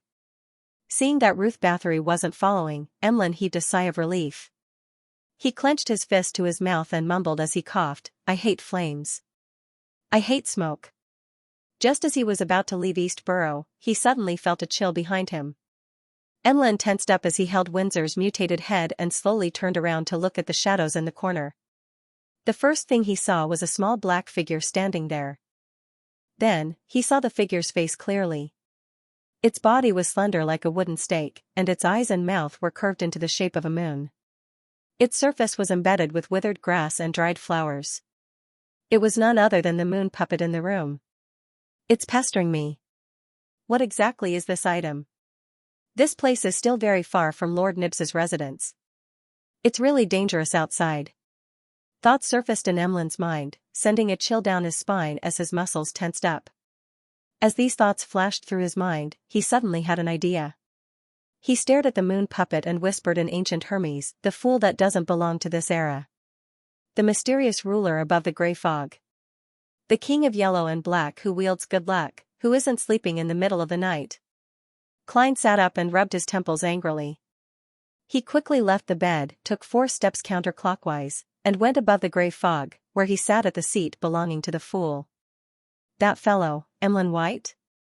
Klein glanced at him and spread his spirituality in puzzlement, touching the crimson star that represented the moon. He then saw the stiff Emlyn staring at a slender and strange puppet. The puppet's body was draped with rich but illusory crimson moonlight. It gently undulated like a tide, forming a connection with something high in the sky. At that moment, the crimson moonlight was silently spreading towards Emlyn White. "There's a problem. There's something wrong with this puppet."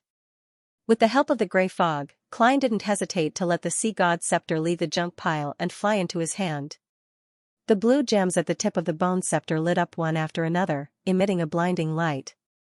After chanting Mr. Fool's honorific name and requesting for help, Emlyn felt his already cold blood turn colder and colder, as though it was about to condense into frost.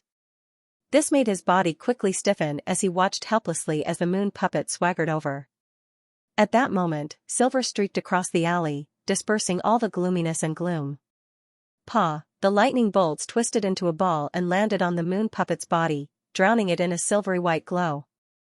With a flash of light, the strange puppet's body was charred black as it fell to the ground, losing all its decorations. As for Emlyn, his blood was no longer frozen as it began to flow again. He quickly extricated himself from his stiffness, and knowing that Mr. Fool was still watching him, he hurriedly asked in a low voice, "What do you need? No, what can I offer you?" He had always believed that Mr. Fool abided by the rules of equivalent exchange, so he believed that he had to pay a corresponding price for requesting help. After a brief silence, he saw the endless gray fog and indistinct figures. He heard a dignified voice that looked down from above, "That puppet." "All right." Emlyn took 2 steps forward and bent down to pick up the puppet. Then, he cleaned up the scene and quickly left East Borough. As for Klein, he carefully used the paper angel to interfere with the divination before returning to the real world. Just as he was about to continue sleeping, he was surprised to see that the moonlight outside was bright, as though it was dyed with blood. Eh? Klein walked to the window in puzzlement and looked outside. He saw that the crescent moon had turned round at some point in time, and it was as red as blood. Another blood moon. Blood moon? Alger Wilson looked up at the sky and steadily walked into the lightning cathedral in front of him. This was where he would debrief tomorrow. And in the middle of the island, at the peak of a towering mountain, there was a cathedral called the Abyss of Storms. It was the headquarters of the Church of the Storms headquarters, the Temple of the Temples. P.S. Thank you, Silver Alliance assassin Zhong Kuei. Inside the Thunder Cathedral, the dome was high and wide, and the arches were connected. The murals were connected, and there wasn't a single blank spot. They were mainly gold and blue, making the people walking inside subconsciously feel a sense of holiness and solemnity. They couldn't help but lower their heads. Alger Wilson often came into contact with secret existences, and he often gathered in the palace that resembled a deity's residence. He no longer felt as reverent about it as before, but he didn't show it. Like the sailors around him, he kept looking down at the ground, taking light and gentle steps. He didn't even dare to breathe clearly. In the quiet atmosphere, they were led by the priest to the clergyman's residence at the back of the cathedral, and they were each given a room. After closing the door, Alger saw the blood-like moonlight shining in through the window, making the environment cold and sinister. Countless shadows and wraiths seemed to be staring at the real world through a thin curtain. Every time the blood moon appeared, spirituality would rise. The power that stemmed from the spirit world and hell would be greatly enhanced, and the negative emotions of living beings would also erupt. The higher the sequence, the more obvious the feeling. Vaguely, Alger heard sobbing, soft shouts, and whispers. This was completely different from the solemn feeling he had in the Thunder Cathedral. It was as though illusory arms appeared before his eyes. They extended from the walls, the floor, and the ceiling, like a three-dimensional, pale forest. Alger knew of the abnormality of the blood moon, but he didn't panic at all. He took off his captain's hat, entered the bathroom, and washed his face with the tap water. During this process, he suddenly heard a melodious song from afar. The song was indistinct. It seemed to come from the middle of the island, but it also lingered as though it was right beside Alger. It didn't make him feel any fear. It was like a woman who was far away from her family, relatives, and lover. She was standing at the edge of a cliff, watching the surging tides, softly singing in a melancholic manner. Alger pulled off a towel and wiped his face. Then, he listened for a few seconds. He gradually frowned, took out a small metal box from a hidden pocket in his priest robe, and brought it to his ear. Inside was the ocean songster Beyonder characteristic he had bought from World. He suspected that the remnant psyche in the item had temporarily increased under the influence of the blood moon. As the iron box approached, the singing in Alger's ears became clearer. Melancholy, sadness, longing, pain, and other emotions seemed to materialize. However, apart from this, there was still a faintly discernible and ancient singing that was transmitted over. It was clearly separated from the clear parts, as if they were echoing each other. Whose voice is this? Like an elven, an item from the church that originated from the elves? the ocean songster beyonder characteristic I have comes from an elf? Alger nodded with a guess. As they were both of the sailor pathway, the Church of the Storm had always been collecting elven relics. Some of them were concocted into potions, some were used as sealed artifacts, and they were isolated underground. Some had relatively minor negative effects, so they were rewarded to clergymen. Therefore, it wasn't strange for such items to trigger each other on the night of the blood moon. If it's a mystical item, then there's no problem. If it's a sealed artifact, the fact that the singing can penetrate the isolation means that it's definitely not simple. Alger reined in his thoughts, brushed his teeth, and lay in bed. He quickly fell asleep and entered a dream. After an unknown period of time, Alger suddenly woke up. He vaguely knew that he was dreaming, but he took the initiative to observe his surroundings. He discovered that above him was rippling dark blue seawater. Layer after layer of seawater overlapped, making it impossible to see the sky. In front of him was a gorgeous palace that seemed to be formed from coral. It was tall, magnificent, dark, and gloomy. Alger subconsciously walked towards the palace and walked through the open door. Inside, huge coral pillars stood erect, propping up an exaggerated dome. The walls and ceiling were covered with murals that mainly depicted the horrors of the storm. At the end of 100 meters away, there was a seat inlaid with sapphires, emeralds, and round pearls on the 9 steps. It was especially eye-catching. Alger looked over and saw a woman wearing a complicated and unadorned dress. Her hair was black and shiny, tied up into a high bun. Her contours were soft, and her facial features were exquisite. She had a beauty that wasn't prejudiced by the changing times. The woman's expression was cold. Her ears were slightly pointed, and her brown eyes were deep. She looked down at Alger from above. She was fiddling with a golden wine cup with complicated patterns in her hand. Just as Alger was about to speak, the woman's eyes glowed with a silver light, as though lightning had lit up. It rushed out and pierced through the dream. Phew. Alger sat up and subconsciously panted. He felt that the dream was both blurry and clear. Among them, the blurry parts were the woman's looks, the details of the murals, and the actual appearance of the coral palace. The clear parts were the pair of eyes that seemed to contain lightning and the slightly pointed ears. A high elf? Under the effects of the blood moon, the items she left behind resonated with the ocean songster beyonder characteristic on me, causing it to affect my dream? As Alger made guesses, he casually thought about which item it could be. As his status wasn't high, the number of sealed artifacts and mystical items he knew was limited. Furthermore, he knew some knowledge that others didn't know. Soon, he had a goal. Calamity Kohinam, the Book of Calamity left behind by him should have already been sent to Pasu Island. After I'm done with my report, I'll leave this place and seek Mr. Fool's advice. I'll see if there are any negative effects from what happened just now. Alger didn't dare to recite the honorific name of the fool in the headquarters of the Church of the Storm. After daybreak, he didn't show any signs of abnormality. Under the guidance of a servant, he entered a room with a long table and was questioned by 3 mandated Punisher deacons. Among the 3 deacons, only one had dark blue hair. This was because this wasn't a definite change after consuming the Sailor Pathways potion, but this characteristic would be passed down rather tenaciously. It was just like how elves originally had more black hair than blue hair, but in modern times, mixed bloods with elven blood mostly had blue hair. Alger sat at the end of the long table and answered the deacon's questions in an orderly manner. He recounted what he had done at sea during this period of time, what he planned to do, what he had succeeded, and what he had failed. And this would be compared with the accounts of the other crew members to prevent anyone from lying. At the end of the report, the dark blue-haired deacon glanced at Alger and asked in a deep voice, "Do you know Admiral of Stars Catlia?" "Not only do I know her." Alger was nearly frightened. After some thought, he replied, "Do you know Admiral of Stars Catlia?" "Not only do I know her." Alger was nearly frightened. The deacon did not harp on the previous question and said straightforwardly, "Find a way to get to know her and investigate German Sparrow from her." "So that's how it is. It's because Gehrman hunted Admiral of Blood?" Alger pretended to be puzzled. "What did German Sparrow do?" The dark blue-haired deacon snapped, "You're right. Almost destroyed by him." "Alright, this isn't something you should know. In short, you have to remember that German Sparrow is a very dangerous guy. There's a secret evil organization behind him.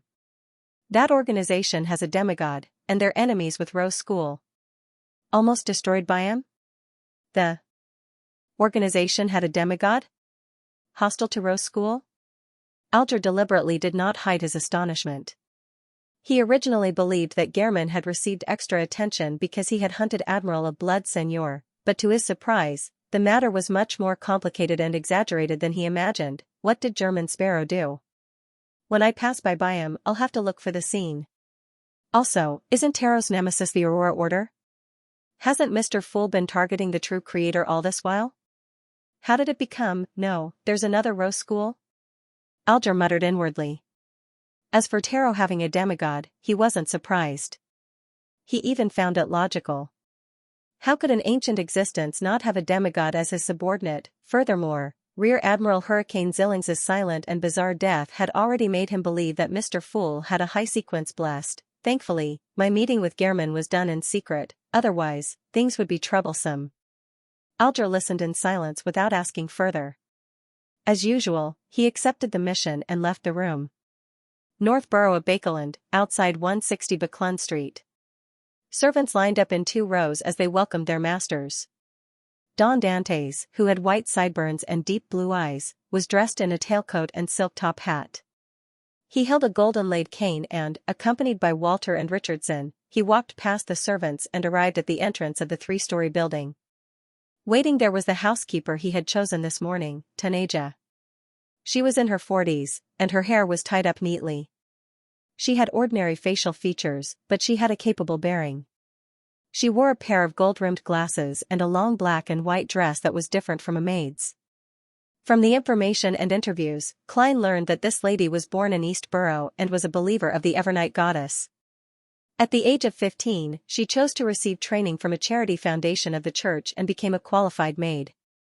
Thanks to more than a decade of hard work, as well as free lessons at night school, she had risen from the lowest-ranking maid to head maid in a wealthy merchant's household. Then, after the merchant's daughter got married, she followed him and became a housekeeper. Only when the family faced a financial crisis did she have no choice but to leave. She was very experienced in managing a household. This lady had just signed the contract and received £1,000 from Don Dantes for the beginning of the month. Then, she began arguing with Walter about whether to buy or rent the carriage. From her point of view, since Mr. Dantes's goal was to enter high society and move to West Borough or even Empress Borough, the carriage definitely needed to be specially customized. This way, it wouldn't be beneath his status. Before that, renting a high-end carriage for a year and customizing it when there was hope was a relatively reasonable choice. It wasn't wasteful or impolite. She had convinced Walter, and of course, she had convinced Klein. This was because renting a high-end carriage for a year, including the horse, only cost £88, and a 2-wheeled carriage cost £42. Indeed, the person who controls a household's expenses has to be someone who's good at calculations. Klein reflected as he smiled at Xianxia and nodded before walking through the 3-story building's door. This was where the tycoon Don Dantes's next stage would be. Upon entering the house, the first thing Klein saw was a foyer.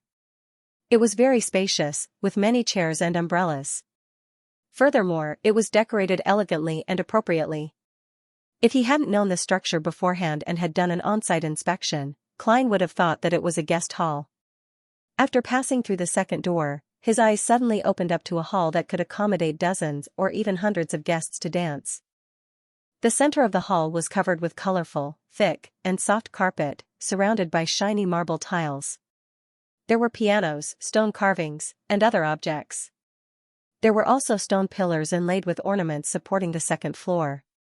On the left was a row of floor-to-ceiling windows. Outside was a green lawn and a blooming garden.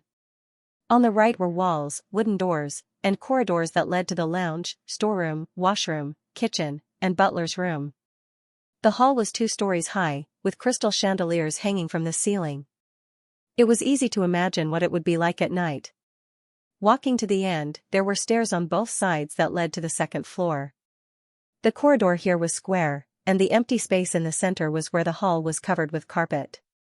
Klein only needed to hold a glass of wine and stand behind the railing on the second floor to enjoy the ball below. There were many rooms on the second floor. There was a living room, a dining room, a washroom, a billiard room, and a large number of bedrooms. If guests needed to stay overnight, they would stay here. Similarly, there were 2 staircases on the second floor that led to the third floor. That was where Dwayne Dantes lived. There was an exaggerated master bedroom, a semi-open room with a bar counter that allowed one to bask in the sun and enjoy the scenery. There was also a study that could be called a miniature library. There were 2 cloakrooms, separate bedrooms for the valet and maid on duty, as well as rooms and washrooms that belonged to family members. However, Klein was currently alone. As for the other servants, they lived in the row of single-story houses at the back of the building. On the other side was the stable. The basement of the building was also spacious, with a large storeroom and wine cellar. Taking off his coat, Klein stood straight on the balcony of the semi-open room on the third floor. Looking at the scenery around him, he couldn't help but sigh in his heart. There's a reason why it's expensive. The £315 rent wasn't too wasteful. He had already paid a year's rent yesterday afternoon, and all he could do was force himself to find this place more pleasing to the eye. At the same time, he directly paid Walter a year's salary of £115. This was because he was likely to abscond after obtaining the Antigonus family's notebook, causing his butler to lose his job. With this in mind, he had also paid the housekeeper, Xianxia, an annual salary of £42. This allowed the lady to have a preliminary understanding of Mr. Don Dantes's extravagance and magnanimity. As the 2 housekeepers discussed and busied themselves, the servants were all hired. A male household property manager had an annual salary of £30, a valet, Richardson, had an annual salary of £35, 2 male servants in charge of receiving guests and serving them at the dining table had an annual salary of £25 each, 2 first-class female servants had an annual salary of £18 each, 2 second-class female servants had an annual salary of £12 each, and 2 men servants who did manual labor also had an annual salary of £12 each. Apart from that, the chef's annual salary was £30, the kitchen assistant £15, the kitchen maid £13, the storeroom maid £11, the home nurse £25, the laborer £10, the carriage driver £25 each, the 2 gardeners £20 each, and the 2 laundry maids £10 each. That was a total of £413, which was about £8 a week. Adding on the 2 housekeepers' salaries, Klein had to pay £570 a year, or about £11 a week. This didn't include the expenses of food, clothes, and daily necessities. Every Monday, without any income, I'll have to spend more than £10 to £20. Klein casually did the math and forced himself to cast his gaze towards the garden.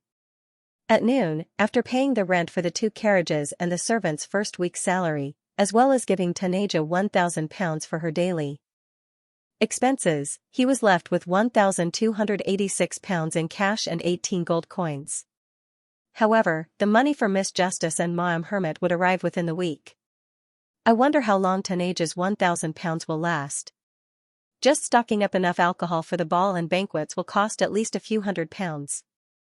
The tycoon Don Dantes fell into deep thought. In order to calm his emotions, he decided to head above the grey fog while the housekeepers and servants were busy dealing with the affairs of his new home. He wanted to study the strange puppet that Emlyn White had sacrificed. After the blood moon happened, Klein had no choice but to return to the mysterious space. He pulled furs in and listened to her ramble on about Bakelin's daily life while resisting his drowsiness. By the time everything calmed down, he was just too sleepy. After accepting Emlyn's sacrifice and confirming that there were no abnormalities, he returned to the real world and fell asleep. After straightening his well-lined, dark-colored vest, Klein walked to the entrance, opened the door, and said to his valet, Richardson, who was standing outside, "I'm used to taking a 3/4-hour nap at this time. I'm used to taking a 3/4-hour nap at this time. Don't let anyone disturb me." "Yes, sir," Richardson replied humbly. He was a mixed-blood illegitimate child. His father was a Rouen citizen, a steward of a manor. His mother was a native of East Balham, a slave of the manor. After he was born, he suffered discrimination and bullying, resulting in him developing a cowardly and obedient personality. As his looks were rather good, making him suitable for receiving guests, he was chosen as a valet by the owner of the manor and brought to Bakeland. When the upper and lower houses of the Ruan kingdom passed a bill to abolish slavery, he lost his job and had no choice but to seek help from the Household Servants Assistance Association. Before Klein, he had served 2 families and made some mistakes, but he had also accumulated a lot of experience.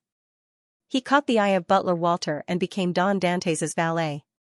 Looking at the tall and straight Richardson, who was about the same height as him, Klein shook his head indiscernibly and sighed inwardly. This fellow who looks like a celebrity can only be a servant in this day and age. Furthermore, despite being so tall, he's cowardly. However, this is also a good point. He's obedient, silent, and obedient. He does whatever his master orders, and he definitely won't act on his own. If I only have a valet and need him to handle various matters, then Richardson would definitely be unqualified. However, I still have butler Walter and so many servants. With his experience and abilities, he should be able to handle the remaining matters. Without another word, Klein locked the door and returned to the reclining chair. He took 4 steps counterclockwise and went above the gray fog. He sat at the fool's seat and beckoned with his hand, making the charred moon puppet fly over and land in front of him. After repeated examination, Klein didn't find anything special. Hence, he conjured a pen and paper and wrote a divination statement, its origins. Putting down the fountain pen, Klein waited for a few seconds before picking up the piece of paper and leaning back in his chair. My spiritual intuition didn't stop me from divining. This means that the hidden danger of the moon puppet isn't as great as the rose school's beyonder characteristic. Klein mumbled as he skillfully recited the divination statement. In the hazy world, he saw an altar with a ring of torches. The altar was covered with what looked like human skin, and there were traces of blood everywhere. In the middle were 3 candles and a few puppets that resembled wooden stakes. These miniature puppets had curved eyes and mouths, as though they corresponded to the crimson crescent in the sky. Therefore, they constantly wore strange smiles, and their bodies were embedded with withered grass and dried flowers. A priest dressed in a dark red robe was circling the altar with great effort, as though he was dancing a dance invented by an epileptic. At some point in time, moonlight gathered and shone on the puppets, making them brighter and brighter. In the end, there seemed to be water rippling gently. The ritual quickly came to an end. The priest picked up a slender puppet and walked to a human tied to a rack. He then stabbed it into the human's eye socket. Amidst the shrill screams, the scene quickly changed. The deceased with moon puppets in their eye sockets were buried in an orderly manner. The scene began to develop in leaps and bounds. Every time there was a full moon or a blood moon, light would scatter over the burial ground, seeping in like water. The surroundings were dark and deep. Klein opened his eyes and adjusted his sitting posture. He roughly understood the origins of the moon puppets. They originated from a ritual that prayed to the primordial moon, a ritual that lasted for centuries. Over the centuries, they absorbed the power of the crimson moon and mutated bit by bit until they were excavated by certain colonists.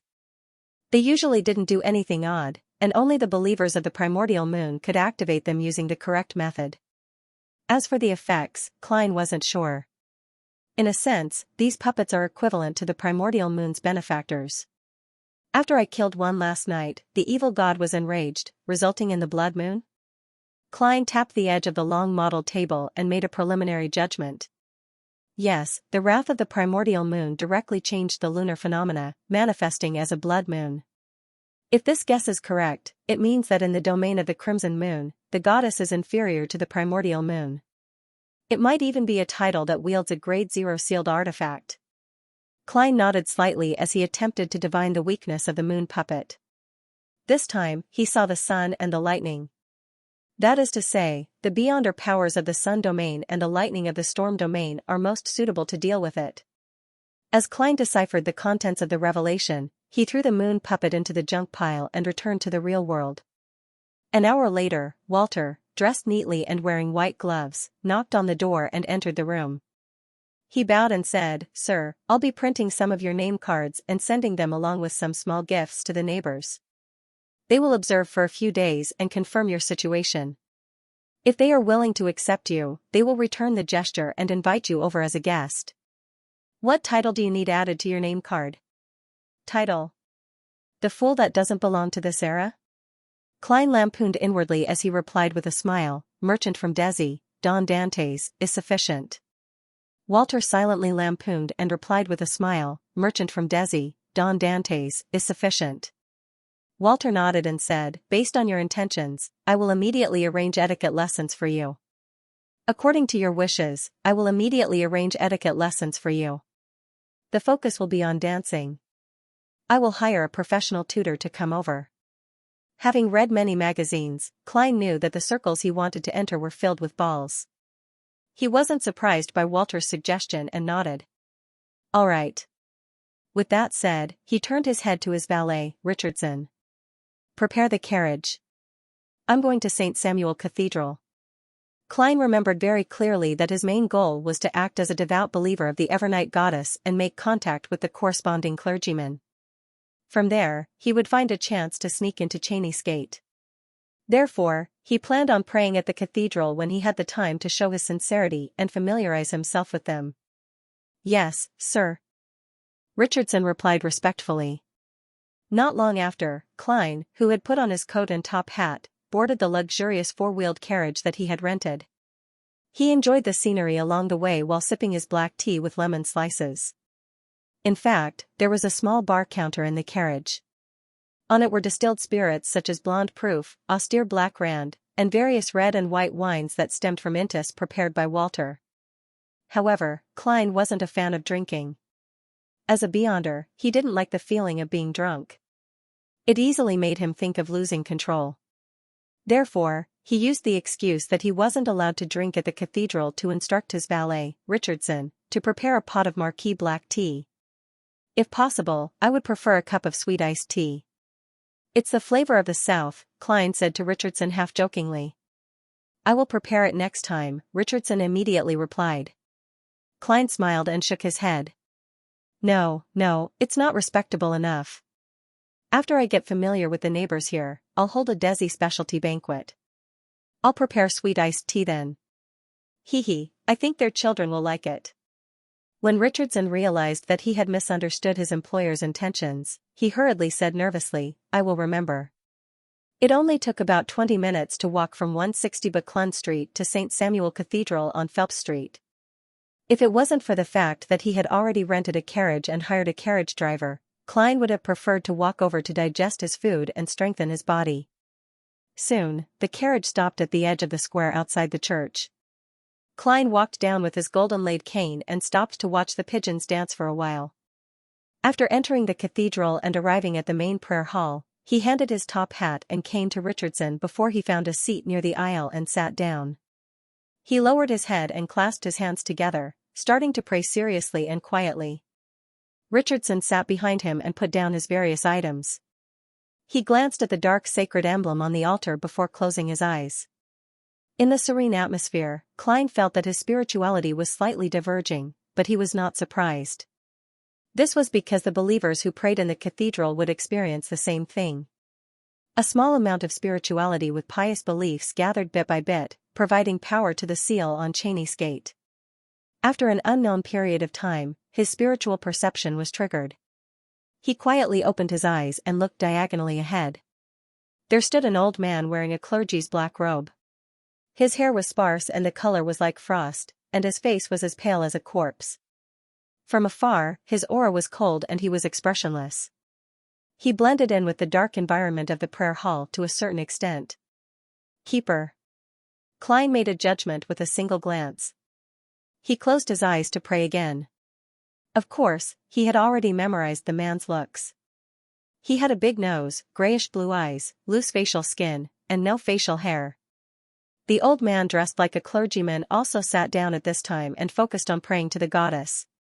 In the entire prayer hall, there were only a few holes on the top of the wall in front of him. Pure light shone in, like bright stars, making the dark environment seem gentle and sacred. As time passed, Klein's spiritual perception was triggered once again. He carefully opened his eyes and saw the black-robed keeper leave his seat and enter the passageway to the side. That should lead to the back of the cathedral. Do the keepers live in the cathedral? They have no family, and no residence of their own?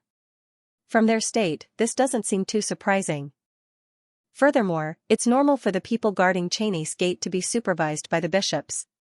This means that I really have to befriend the bishops and priests of St. Samuel Cathedral and obtain the chance to freely enter the cathedral's back. Klein didn't take another look as he closed his eyes and pondered over various problems. After a while, he slowly got up and walked to the altar. Standing in front of the donation box, he took out £50 in cash and piously threw it in.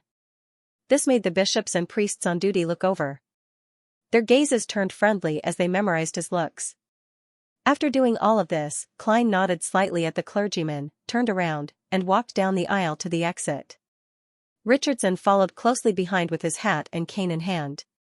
After leaving the prayer hall, he walked towards the main door amidst the exquisite murals and the light that penetrated the stained glass. At this moment, a few figures walked in. Leading them was a middle-aged man with long sideburns and soft facial features.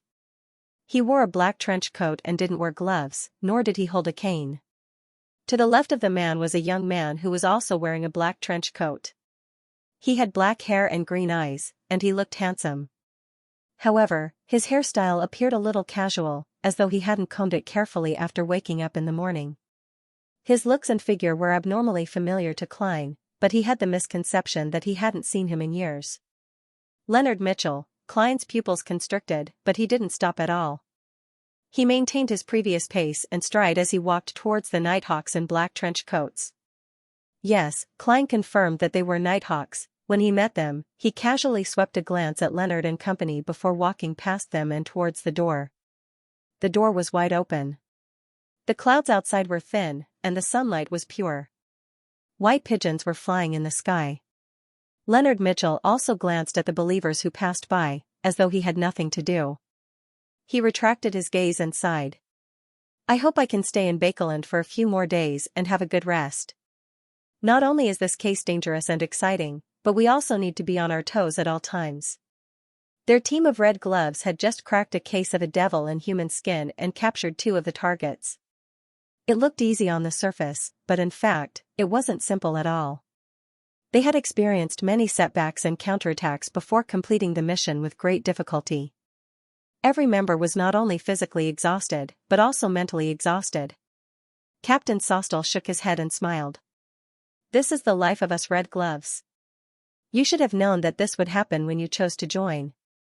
However, congratulations on being promoted to a sole assurer this time. Leonard Mitchell curled his lips and smiled. This is slower than I imagined. Also, Captain Sostel, you finally reached sequence 5. This isn't a problem with the church. If I could take it well, I would have become a spirit wizard 5 years ago. Sostel put away his smile and walked to the prayer hall. Go and pray to the goddess. This will effectively eliminate your psychological stress and restore your mental state. As they spoke, the group of Red Gloves entered the dark and quiet hall and found a spot to sit down. Leonard was about to focus on praying when he suddenly heard a slightly aged voice in his mind. There's something wrong with that person. Who? Leonard lowered his head and asked in a low voice. The slightly aged voice replied, That's right. One of the people you met at the entrance. I'm residing in your body, and my strength hasn't recovered yet, so I can't see too clearly. Leonard recalled and asked in a low voice, What problem? He has an ancient aura on him, the voice in Leonard's mind said simply. A beyonder who's lived for a long time. Leonard mumbled. I'll try to investigate. At the same time, he thought to himself, Old man is definitely hiding something. He rarely takes the initiative to remind me that there's something wrong with someone, but he doesn't say it clearly. Once I find the target and confirm that he's temporarily harmless, I'll leave him be. I don't want to be embroiled in the battles of the undying monsters of the 4th epoch. If that person really brings disaster, I'll directly report it to the Archbishop, Sherwood Borough, in a house. This is the money I lent you previously. Furs handed the £220 she owed to Zio. She had already received £100 from Mr. Moon and £500 from Ma'am Hermit. Zio Dericha grabbed her messy blonde hair and looked at the money before looking up at Furs. She blurted out a question, What's the matter? She blurted out, Are you really involved in illegal gambling? I have to tell you that such gambling is definitely a trap and a trap. They're letting you win just to make you lose more. Although you're a trickmaster and have a chance of deceiving them, such gambling might very well have other beyonders hiding in it. Stop, stop, stop. Furs pressed her hands down and said in exasperation and amusement, do I look like the kind of person who would participate in illegal gambling? You do. Xiao replied without hesitation. If I hadn't stopped you, you wouldn't just be smoking. You'd even want to smoke marijuana. That's because the pain brought about by the full moon's ravings made me seek numbness. It won't be like that now. Furs didn't argue with Xiao. Instead, she directly explained, I sold my mysticism knowledge at a Beyonder gathering. Heh, that person was very generous and offered a few £100. Is that so? Xiao instantly threw the question to the back of her mind and said, there's a new Beyonder gathering in East Borough recently. I was invited.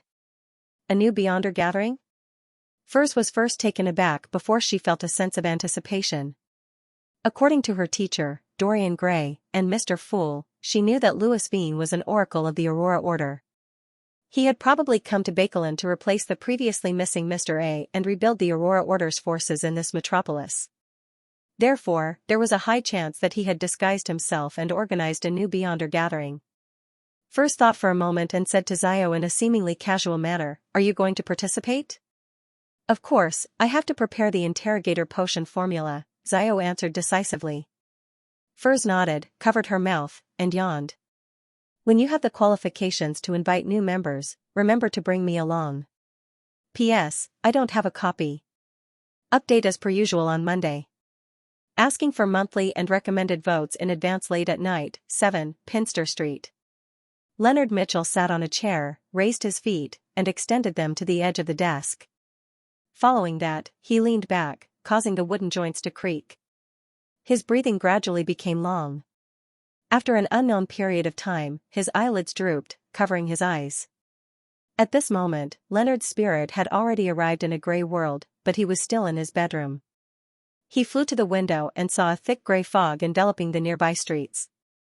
It extended outwards, as though it wanted to envelop all of Bakeland. The gas lamps by the side of the street and the warm flames in the different houses appeared abnormally dim.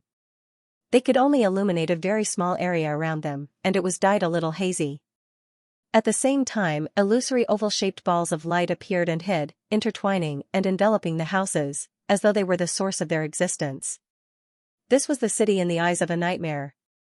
According to his previous investigations, Leonard jumped out of the window in his nightmare form and flew to 17, Minsk Street in Sherwood Borough. He didn't barge in directly. He landed at the door in the thick fog and politely rang the doorbell. Amidst the sounds of cuckoo cuckoo, Stellan, who was wearing a nightgown, opened the door. As she held the silver-inlaid palatial feather fan in front of her chest, she asked in confusion, who are you looking for? She was none other than Klein's landlord when he acted as Sherlock Moriarty. She was a blonde, blue-eyed lady in her 30s. Leonard had already changed into a black and white checkered lone police uniform. He casually showed his identification. And said, do you know Sherlock Moriarty? As she was in a dream, Stellan's reaction was very slow. After a few seconds, she asked, did something happen to him? As she asked, under Leonard's influence, she naturally conjured the Sherlock Moriarty in her mind. He wore a half-top hat, a double-breasted frock coat, gold-rimmed glasses on his nose bridge, and a beard around his mouth. This was consistent with the Sherlock Moriarty that Leonard had previously obtained, so he didn't suspect anything. He was involved in a case and is being investigated. I hope you can cooperate with us. Okay. Stellan wanted to raise her chin, but for some reason, she felt a little afraid. Leonard thought for a second. When did he rent the house? Early September last year, Stellan recalled. Leonard continued to ask, what do you know about him? In other words, what kind of person is he in your heart? At the mention of this, Stellan seemed to have long considered the answer. He's from Midseashire and has an accent there. He's a very capable detective and once helped Mary solve her husband's affair. However, his income isn't high, and he can't even hire a full-time maidservant. He can only get my maidservant to help him part-time. My child told me that he's a very good storyteller, especially detective stories. This might be the reason why he chose that industry. Without giving Leonard a chance to interrupt, she continued, he's not as boorish as the typical detective. He's not as crude as the average detective. He went to grammar school and studied history.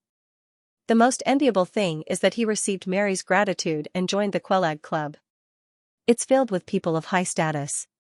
I've been there a few times. Later, he seems to have become famous in the detective circle. Private detectives often come to him. Leonard grew impatient as he listened. He couldn't help but rub his temples. He didn't obtain any useful information from Mrs. Stellan. Apart from the fact that Sherlock Moriarty's financial situation wasn't too good and that he was good at telling detective stories, everything else was within the scope of his investigations. He even knew that Sherlock Moriarty had a good relationship with Xianxia Stanton. Next, I'll start investigating the few people in the Quelag Club who are on good terms with Sherlock Moriarty. After patiently listening to Mrs. Stellan's nagging, Leonard immediately thanked her and left her dream. 160 Buckland Street, inside Dwayne Dantes' mansion. In the hall that could accommodate more than 100 guests, Klein was dancing with a lady in her 30s. This was the etiquette teacher that Walter had found, named Xianxia Heisen. She had a feminine name, but she wasn't ordinary. Her facial features were only slightly above average, but she had an extremely elegant bearing. Her every move had a charm to it. According to Walter, she was born into a baron's family and had received a good education from a young age. Later, she entered the palace and served as a female official until she got married. As her family had declined, and her husband's financial situation was only average, she, who believed in the Evernight goddess, chose to become an etiquette tutor. She often went to different noble or wealthy families to teach their children. Although the butler didn't say it explicitly, Klein knew that he couldn't perform too badly in front of this lady. Otherwise, his reputation would be hopeless. One of the important ways for nobles, tycoons, and other members of high society to find out about a person's situation was through mutual acquaintances. And at times, the interactions between servants also had such implications. Xianxia moved her feet lightly, her body swayed, and her black hair was tied up lightly. She nodded in approval. Mr. Dantes, it's hard to imagine that you haven't learned such dance steps before. In less than half an hour, you're as skilled as a noble who has received such education from a young age. It's all thanks to your good teachings. Klein smiled humbly. His expression was warm and not ostentatious. With the balance and coordination of a clown, dancing was a very simple matter for him. Xianxia lowered her head and chuckled. You're a gentleman who can make a lady happy. Her light brown eyes looked up and swept past Dwayne Dantes' silver-streaked sideburns and deep blue eyes. That's the best compliment I've heard today. As Klein replied with a smile, his footsteps didn't stop. With Xianxia, he nimbly spun in a circle. Not far away, the band that he had hired continued to resound in the hall with a beautiful melody. He had the intention to get to know Xianxia not only to improve his reputation, but also because she had served as a female official in the palace. Xianxia corrected Dwayne Dantes' tiny mistake and said, inviting a lady to dance isn't just about dancing. There also needs to be a conversation. It can't be like two dolls, unless both of you are immersed in the music and the rhythm of the dance and don't wish to speak. Of course, this is also a form of communication, a communication of the mind. When conversing, one has to be reserved. This is Rouen, not Intis. To put it simply, don't be direct or crude. Make yourself appear gentlemanly. Let me give you an example. If you wish to praise a lady's perfume, you can't directly say how nice it smells, nor can you ask what perfume it is and give a compliment. You have to associate it with a more reserved meaning. You have to mention something from the side. Yes, you can say something like, I feel like I'm in the suburbs of spring. Of course, this has to be in line with the perfume's characteristics. It's not literary.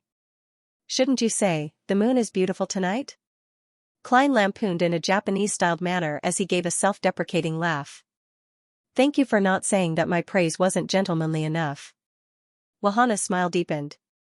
Mr. Dantes, do you know what a gentleman is like when it comes to social occasions? No. Klein shook his head frankly. Xianxia's smile didn't diminish. The second most popular is a man who makes a lady think that he's very smart. What's first? Klein asked cooperatively. Xianxia glanced at him and said, "The first most popular is a man who makes a lady think that he's very smart." With that said, she smiled and didn't say another word. Klein instantly understood her hidden praise. This is Ruan's style of being reserved. It's not like Intis, where it's all about the lower half. Yes, these are all reports from newspapers and magazines. There's no way to determine what a real social occasion with Intis is like. Anyway, the two countries always vilify each other. The era of the emperor does match the description. Klein nodded in enlightenment. The 2-hour etiquette lesson came to an end in such a harmonious atmosphere. Klein led Walter and Richardson to send Xianxia to the door and gave her a small gift.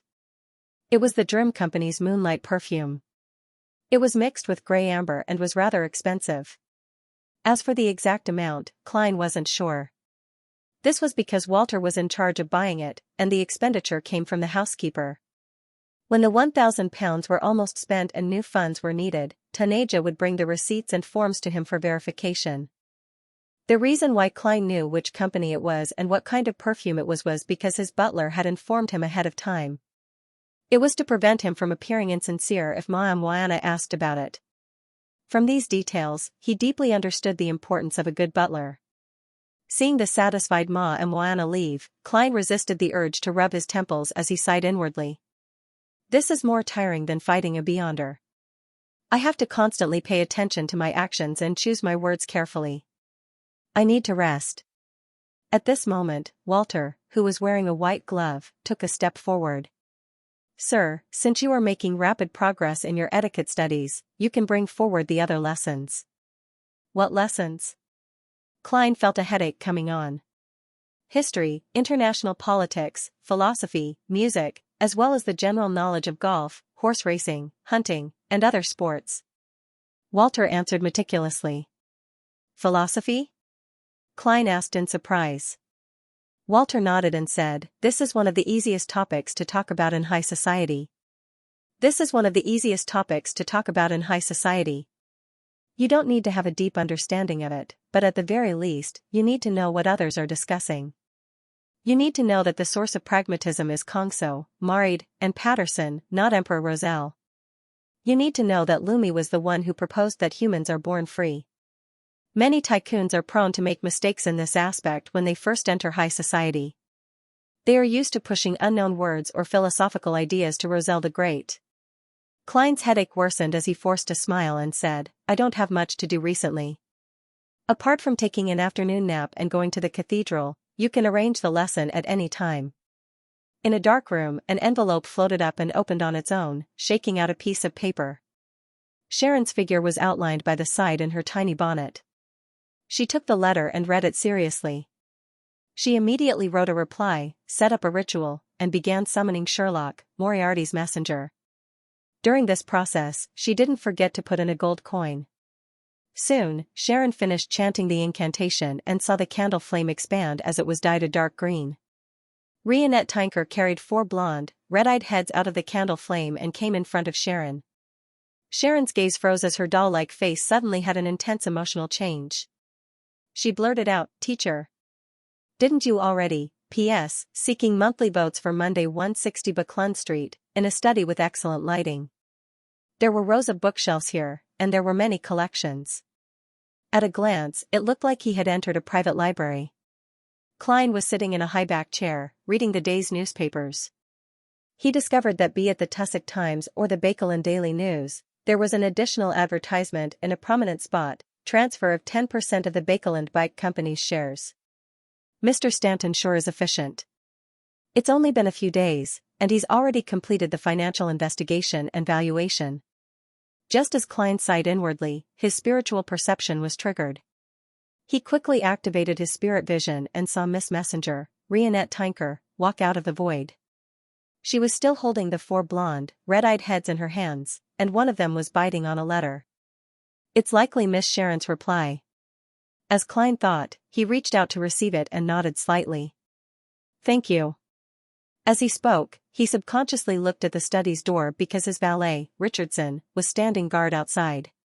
Tearing open the envelope and spreading out the piece of paper, Klein quickly scanned it and confirmed that the owner of the letter was Miss Sharon. She expressed that she had no intention of buying the biological poison bottle at the moment, and that she might consider it after some time if the mystical item was still around. Is this because the financial situation isn't good enough? Or is she saving money for something more important? Klein casually thought for a moment and instinctively believed that it was the latter. This was because it was impossible for the demigod named Zatwin to stay in Bakeland all the time. Sharon and Merrick had finally escaped from Rose School's pursuit. With their beyonder strength and sequence characteristics, it was relatively easy for them to earn money in a relaxed environment. Furthermore, they seemed to be in control of the Braves' black market arms trade, acting as Ian's backer. Just this line alone could earn them quite a bit. As he thought about it, Klein looked up and saw Miss Messenger's 8 pairs of red eyes staring at him. He jumped in fright, imagining that she was urging him to repay the debt. He cleared his throat and said, "There's no need for a reply. The first payment will be made within this week." Rionette Tinker's four heads spoke one after another. "There's no need to be anxious. There's no interest. Miss Messenger is quite nice after all." As Klein sighed, Rionette Tinker's figure vanished as she returned deep into the spirit world. After burning the letter and resting for half an hour, he went to the door and ordered Richardson to prepare the carriage. He planned to go to church before his afternoon philosophy class. The journey was smooth.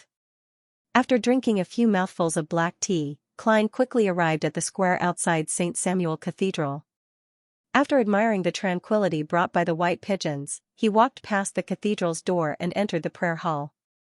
He randomly found a seat and sat down. Just like before, Richardson hugged his employer's hat and cane as he sat diagonally behind him. As he emptied his mind and prayed, Klein's spiritual perception was triggered again. He instinctively opened his eyes and looked to the left. He then saw the dark-haired, green-eyed Leonard Mitchell. This nighthawk wasn't wearing a trench coat. He was wearing a white shirt that wasn't tucked into his belt with straight pants and a black vest. His style was very casual. Seeing the middle-aged gentleman with gray sideburns look over, he nodded with a smile and retracted his gaze. He closed his eyes and pretended to pray. He wasn't worried that the other party would discover that he was sizing him up because he had only swept a glance without doing anything else. Many believers had done the same thing. When a good-looking gentleman entered this place, it was inevitable that he would receive a certain amount of attention. Leonard Mitchell was often the target of such attention, so he knew this very well. At this moment, a slightly aged voice sounded in his mind. "It's him. I didn't let down my efforts of running to the cathedral yesterday and today." Leonard thought smugly, but he didn't show it on his face. Klein also pretended to pray as he pondered over the questions that arose in his mind. When did this fellow, Leonard, become so pious? Although he's definitely more pious than me, he's definitely not the kind that attends the cathedral every day. He only attends once a week or even once every 2 weeks. Did he come with a motive? He seemed to be sizing me up just now. With this in mind, Klein suddenly came to a realization. The grandpa in his body is an angel of the Zoroast family, which is also an angel of the Marauder pathway. Blasphemer Amon is a king of angels of this pathway. He can discover the gray fog and even wants to invade it. Therefore, the grandpa in Leonard's body is very likely to have sensed the gray fog's powers or traces on me. With this judgment, Klein's heart immediately leapt up, as though he was surrounded by a dangerous trap. He maintained his praying posture, and the eyes under his eyelids didn't move. His entire being was calm and reserved, completely in line with the atmosphere inside the cathedral. After an unknown period of time, he slowly got up and walked to the altar. He came in front of the donation box and threw a total of £50 in. Following that, just like before, he smiled and nodded at the bishop and priest in charge today. He received a rather friendly response.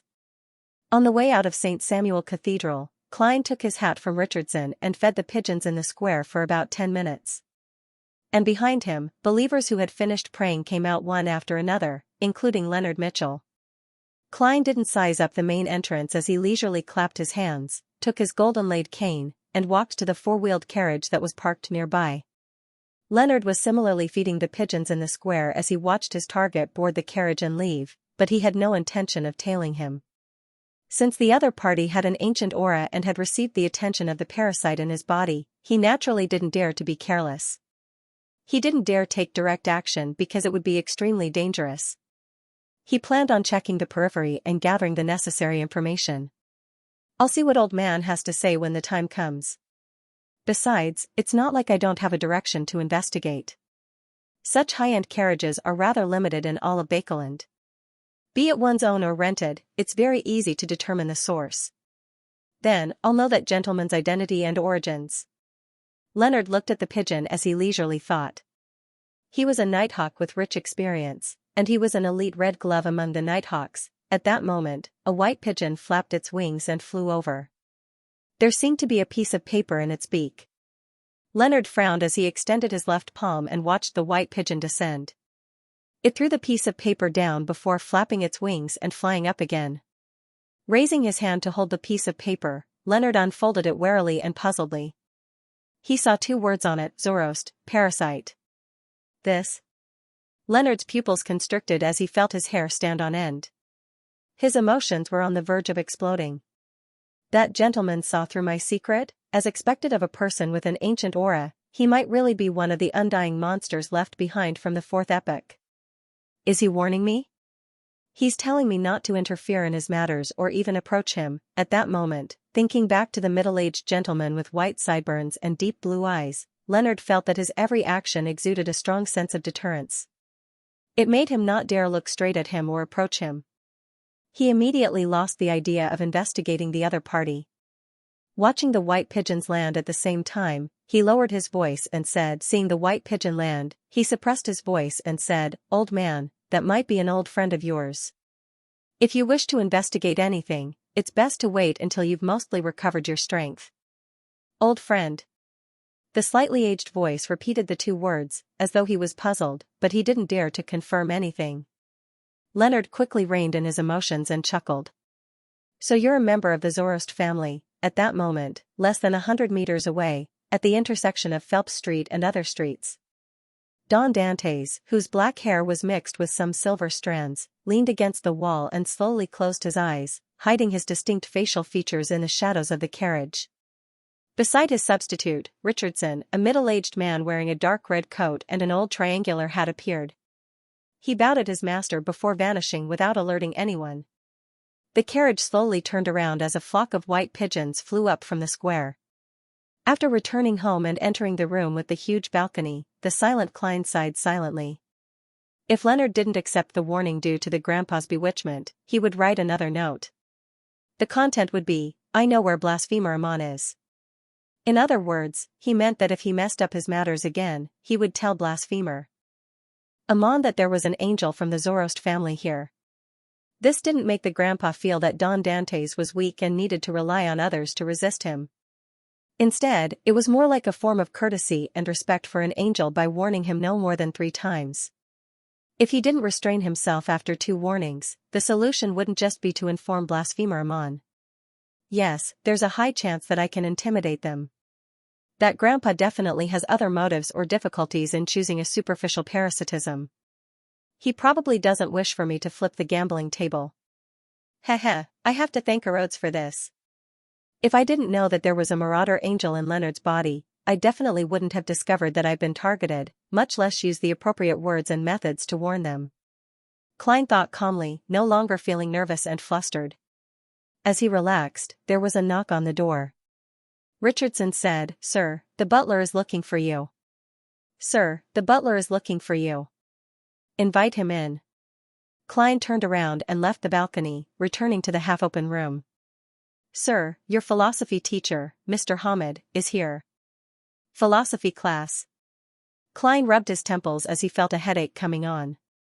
"Philosophy class." Klein rubbed his temples as he felt a headache coming on. He had previously heard from Walter that Mr. Hamid was a believer of the Lord of Storms. It was the same for the famous scholar, Lurmi. It was the same for a large number of philosophers in the Ruan kingdom. This left him rather surprised. This was because to him, a believer of a storm was equivalent to a grumpy brother. From the looks of it, I need to change my inflexible and unobjective impression. The prerequisites to becoming a philosopher are to be unable to find a wife or have a bad family relationship? As Klein lampooned, he adjusted his clothes and walked to the door. He said to Walter, "All right, I'll head over now. P.S. I'll take half a day off tomorrow for the chapter at noon. This is because I'm a little stuck on how to proceed. I need to think about it." After the philosophy lesson, Klein felt like he hadn't slept for 3 days. His mind was filled with names and concepts such as skepticism, metaphysics, a priori and a posteriori, nominalism, materialism, social Roselle doctrine, existentialism, positivism, and so on. If it wasn't for the fact that his original body had some knowledge of philosophy back when he was studying history, he even suspected that he wouldn't be able to complete the lesson. This wasn't the one-on-one education he had back on Earth, where he could sleep or play on his cell phone if he didn't understand. On the other hand, Mr. Hamid is different from what I imagined. He's humorous, candid, extroverted, and his lectures aren't boring. He doesn't seem like a philosophy teacher, nor does he have the views that believers of the Lord of Storms often have. Klein rubbed his temples and turned to leave the door. He walked to the staircase deep into the hall and returned to the 3rd floor. His valet, Richardson, followed silently by his side. During this process, he realized that the servants were busy with their own matters. None of them were slacking off. Only when his employer passed by would they stop and greet him, appearing very cultured. Taneja is quite capable when it comes to the arrangements and management of a family's internal affairs. Klein stepped into the corridor on the 3rd floor and walked towards the half-open room.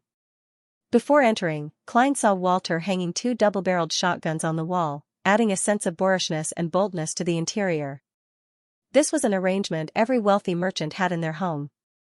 It was very easy to apply for a hunting license, and the double-barreled shotguns were quite powerful. It was enough for the servants to deal with infiltrating thieves or kidnappers. After hanging it, Walter took 2 steps back and examined the shotguns. He then took out a golden pocket watch from his inner pocket. He pressed down on the pocket watch and looked inside. His stern and inflexible face clearly softened. Klein coughed lightly to remind the butler before pushing open the half-closed door and walking in. Walter closed the pocket watch and returned it to its original position. He turned his body and bowed.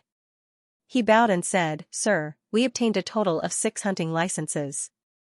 We bought 6 double-barreled shotguns and the corresponding canister bullets." Klein had death knell hidden under his armpit, so he didn't think too much of it. All he did was nod to indicate that he understood. He then revealed a gentle smile and asked casually, "When I was reading the information on the Helping Family Servants Association, I noticed that you seem to have a wife and child, Walter?" The butler, or rather, the chief butler, was the employer's assistant. He was a confidant that couldn't be avoided in many matters. Therefore, it was every employer's duty to establish a relationship with the butler, and Klein was no exception. Furthermore, he still remembered that Rhodes had mentioned that there would be additional developments on butler Walter. Walter replied in a deadpan manner. "Yes, when I was a servant in Viscount Conrad's manor, due to certain needs, I had frequent contact with a lady and developed feelings for her. Then, under the gaze of the goddess, I got married and had a daughter. She is now studying in a grammar school and hopes to pass the entrance examination of the University of Bakeland. However, this is something that I can only consider after 2 years." When mentioning his wife and daughter, the unsmiling butler's tone unknowingly turned relaxed. At present, all the churches emphasized the importance of family, so as to resist the stress and mental problems brought about by the advancement of technology. The only difference was that different churches had different emphases. Evernight was about equality between men and women helping each other at home. Storm was about men busying themselves outside while women took care of the home, acting as the former support angel. Steam was about learning more technology and doing more manual labor. Each had their own strengths and complemented each other. Klein felt wistful when he heard that. He then said, "Ma Antonia seems to be single?" "Yes." Walter's expression turned serious again. In modern society, male servants and female servants are still not equal. This isn't referring to the salary. Female butlers, and assistant butlers are on the same level. They have an annual salary of 25 to 50 pounds. Instead, it's a deeper concept and thought. It's something that the churches are working hard to change, but it's filled with obstacles. After all, the goddess isn't Ruan's only faith. He paused and added, "Male servants can get married." But if a female servant has a family, it means that she will lose her job or become the lowest of the lowest. She's a temporary hired maid who doesn't need to stay at her employer's house. All of this can only be changed when one reaches the female butler stage. However, this isn't something a young and inexperienced lady can do. Klein didn't continue the topic. He nodded slightly and walked to the reclining chair. At this moment, his gaze swept across the stack of newspapers on the coffee table. With a thought, Klein stopped in his tracks, turned his body, and said to the butler, "I saw an advertisement in the papers regarding the transfer of shares in the Bakeland Bicycle Company. Find a professional lawyer and accountant to consult them and figure out the exact situation." "Haha, I'm very interested in this industry. If the price is right, I'll consider buying it." At that instant, Klein thought of a problem. It was impossible for a tycoon who brought a huge sum of money to Bakeland to seek opportunities to advance his career to not pay attention to the transfer of shares in the Bakeland Bicycle Company. Even if he couldn't see the prospects of this industry, it was normal for him to get someone to understand it, otherwise, it wouldn't match his persona. "Of course, I can also raise the price in passing, allowing the 10% shares to be sold for more money. Yes, I have to remember to just raise the price a little. I can't be too greedy. If I were to raise the price and end up with nothing, I'll end up crying. That will cause all my liquid funds to sink in, and I won't be able to maintain my daily expenses." As Klein fantasized, he inwardly exhorted himself. "Yes, sir." Walter didn't ask any further as he directly agreed. At 4:35 p.m. Richardson knocked on the door and entered. He said to the leisurely reading Don Dantes, "Sir, Mr. Maury Mocked and his wife, Ma Emriana, as well as St. Samuel Cathedral's bishop, Mr. Electra, are here." Maury Mocked and his wife, Ma Emriana, as well as St. Samuel Cathedral's bishop, Mr. Electra, are here to visit. Maury Mocked? That member of parliament? Also, why is the bishop of St. Samuel Cathedral here as well? Klein thought for a moment and asked with a smile, "Is there such etiquette?" He had only attended 2 etiquette classes for the time being. He knew that people of this social class would not visit each other so directly. They would first send a butler or a servant to deliver an invitation or set a time to visit. Richardson habitually lowered his head. "Yes. Because when the butler went to deliver the name cards and gifts, he informed the neighbors that you would be at home in the afternoons for the past week. In such a case, the neighbors who receive your business card can not only send their servants to invite you to be their guest, but they can also pay you a semi-formal visit between 4 and 5 in the afternoon, claiming that they are passing by on a stroll. Well, the ladies will wear appropriate walking clothes, or it will be inappropriate. You can treat them to afternoon tea." As Klein walked to the door, he allowed Richardson to take off his coat and put it on him. "Then why is there Bishop Electra?" This was what he cared about the most. The question just now was just a foreshadowing. Richardson replied as if he was prepared for this. "Bishop Electra was a guest at Member of Parliament Mock's place in the afternoon. It's likely that they mentioned you while chatting and decided to pay you a stroll." His hands weren't affected by his words at all as he skillfully helped Don Dantes adjust his clothes. Klein tersely acknowledged and waited for Richardson to open the door before walking out. Soon, he saw the 3 visitors in the living room on the 2nd floor. Maury Mocked was a classic Rouen gentleman. He was in his 40s, with black hair and brown eyes. He had deep facial features, a rather high hairline, and a slightly thin face. He had once served in the military, and after he was discharged, he entered politics. He started out in Bakeland and eventually became a member of parliament. He was a believer of the Evernight Goddess, a member of the New Party, and a supporter of improving the atmospheric environment. His wife, Rihanna, came from a family of lawyers.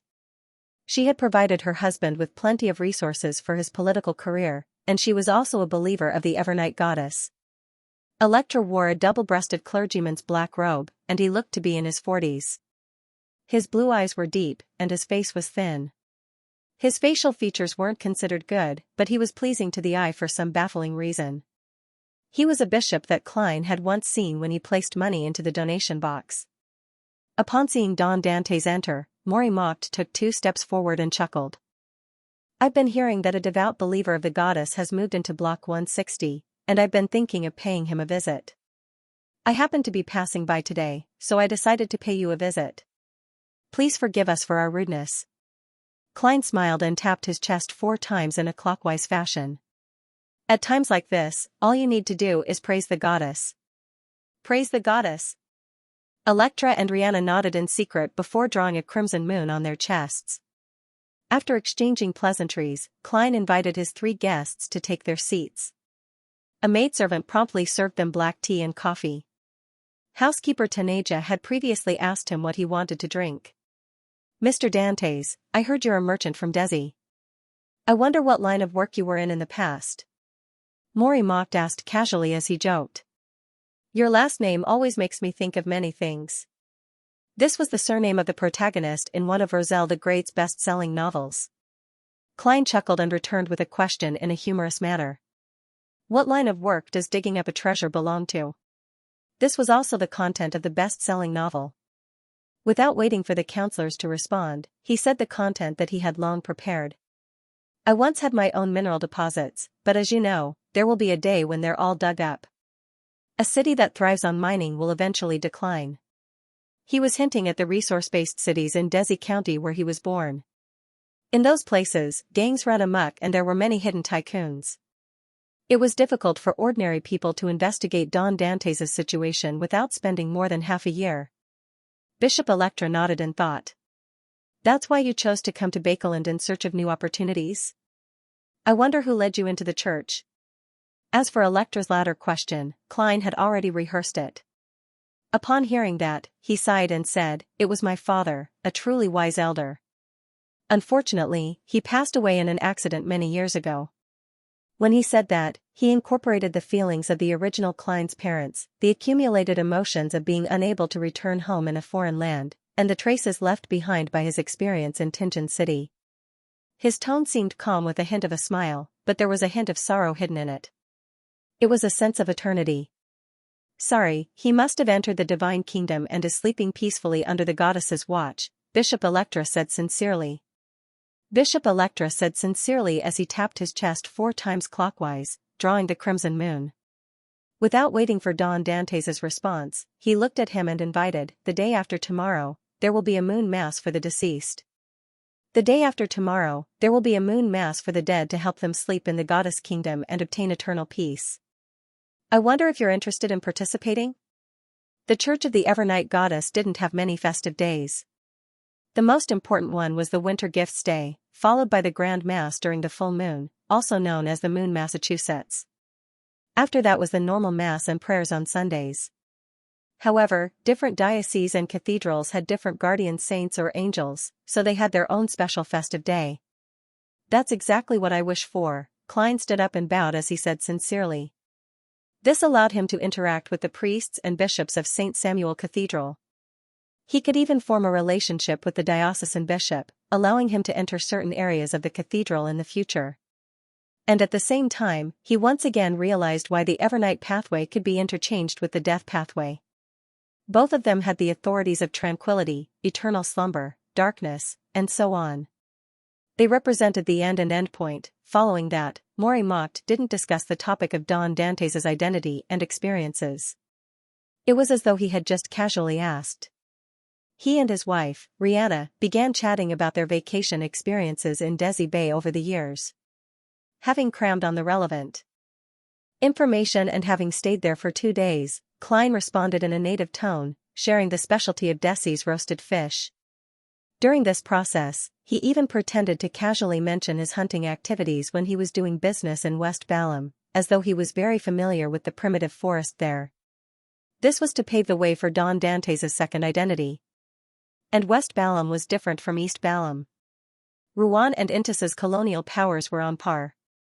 They often had conflicts, and even the areas under their control would change from time to time.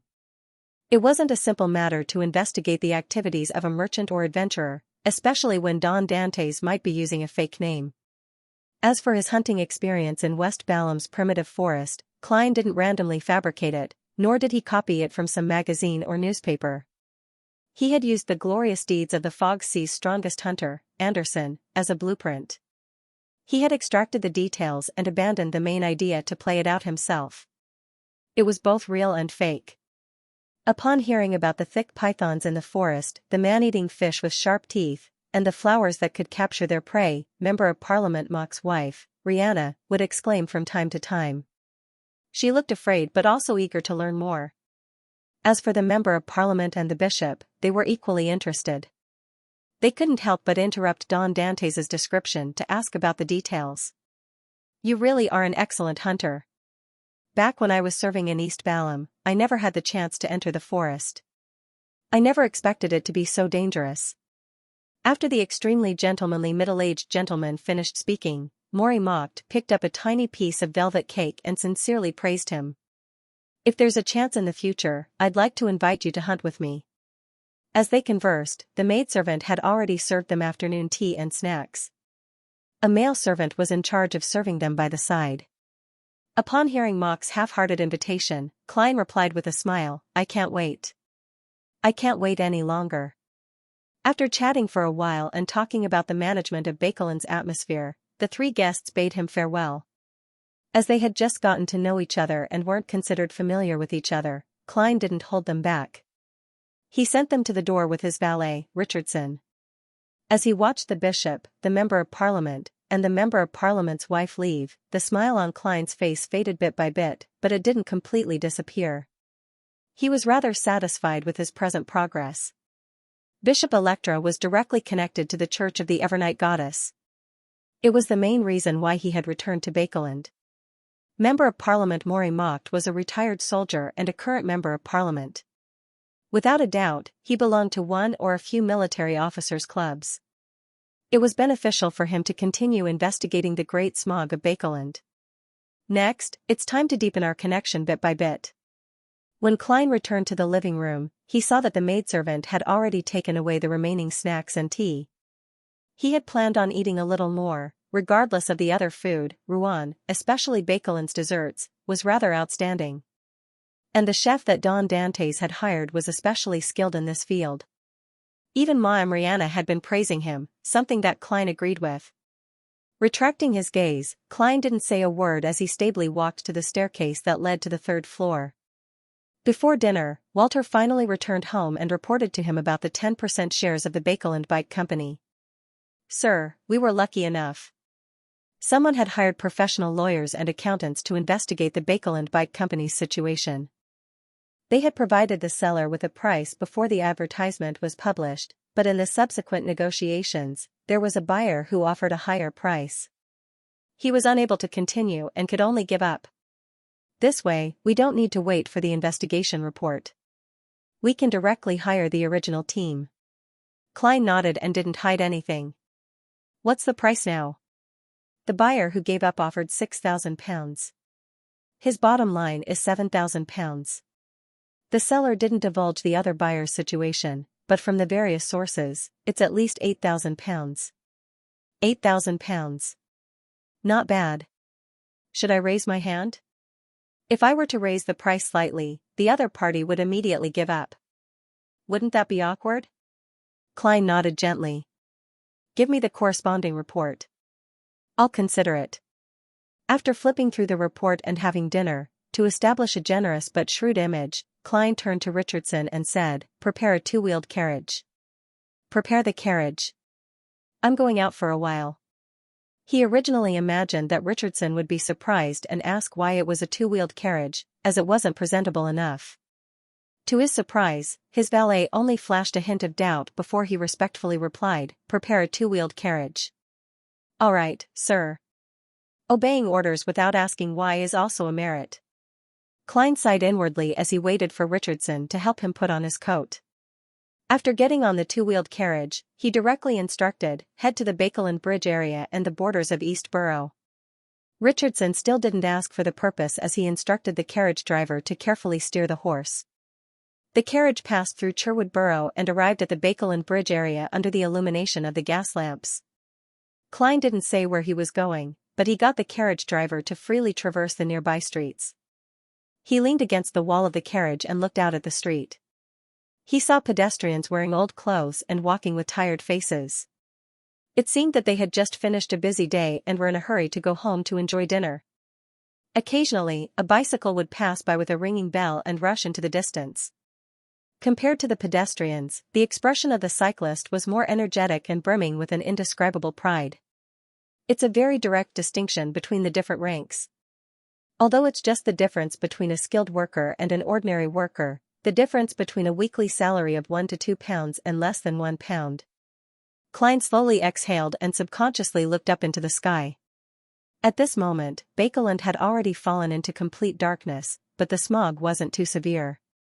He could see many resplendent stars through it. After the Great Smog, the environment is really getting better by the day. However, the situation of the lower-class workers in East Borough doesn't seem to have changed much. Although their salaries might be higher and their working hours might have improved, the former has been offset by the rise in prices due to the massive influx of people. As for the latter, the change is rather limited.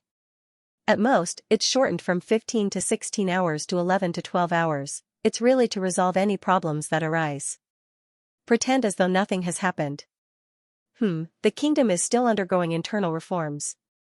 Many things haven't been straightened out. Klein's thoughts drifted as he watched until the carriage left Sherwood Borough. On the future, Admiral of Stars Xianxia stood behind the window of the captain's cabin as she watched Frank Lee push a wooden barrel into the shadows. It was unknown what was placed inside before covering it tightly. He seems to have been studying the growth of plants in dark environments recently. Why did it suddenly become normal? Xianxia frowned in puzzlement. She kept worrying that Frank Lee was brewing a huge invention. I'll get Nina to ask later. Just as this thought flashed through her mind, her spiritual perception was triggered. She turned her head and saw an additional letter on her desk. Without realizing it, a faint smile suffused across her face. Xianxia walked over, opened the letter, and quickly scanned through it. There are 2 Obninsks that don't belong to the Church of the Storm in the vicinity of the Abyss Maelstrom north of Sonia Island, found a direct descendant of the House of Abraham, well done.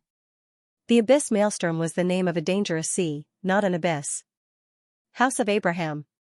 Xianxia thought for a moment, but she failed to find any clues. She planned on asking at the next tarot gathering. The next morning, after seriously divining to raise the price, Klein said to Walter, "Hire that team and continue the negotiations." "Hire that team and continue negotiating.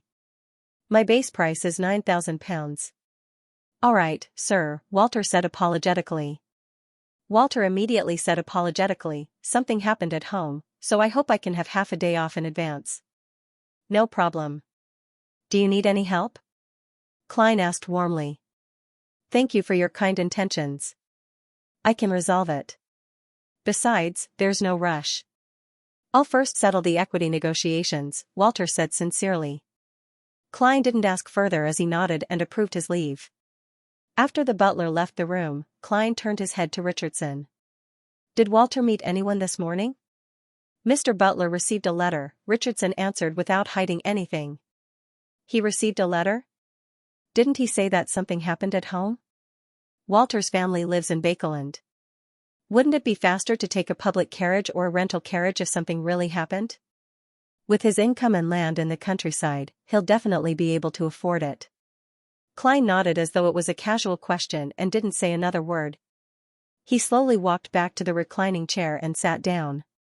He picked up a newspaper and began reading it seriously. Upon seeing this, Richardson didn't say a word as he silently retreated out of the room and closed the wooden door silently. When he heard a soft click, Klein moved his gaze away from the newspaper and looked at the door, thinking to himself, "I've discovered another advantage of Richardson. I discovered another strength of Richardson's. He likes to observe his surroundings, and he's able to notice valuable information." Back when Bishop Electra was a guest at Member of Parliament Maury Mock's place, he was the first to see it from the balcony. However, this is different from a spectator. The main point is the incident and not the details. Walter's matter is a little abnormal. Could this be the additional development that Rhodes mentioned? Regardless, I'll do a divination first to prevent myself from being unaware of any danger. With this in mind, Klein immediately entered the bathroom, took 4 steps counterclockwise, and arrived above the grey fog. And every time he existed as the fool, his core beneath the grey fog would be Klein Moretti's appearance. It wouldn't overlap with Sherlock Moriarty, German Sparrow, or Don Dante's. As he lacked the necessary information, all he could do was divine his own safety. Therefore, he didn't use a dream technique.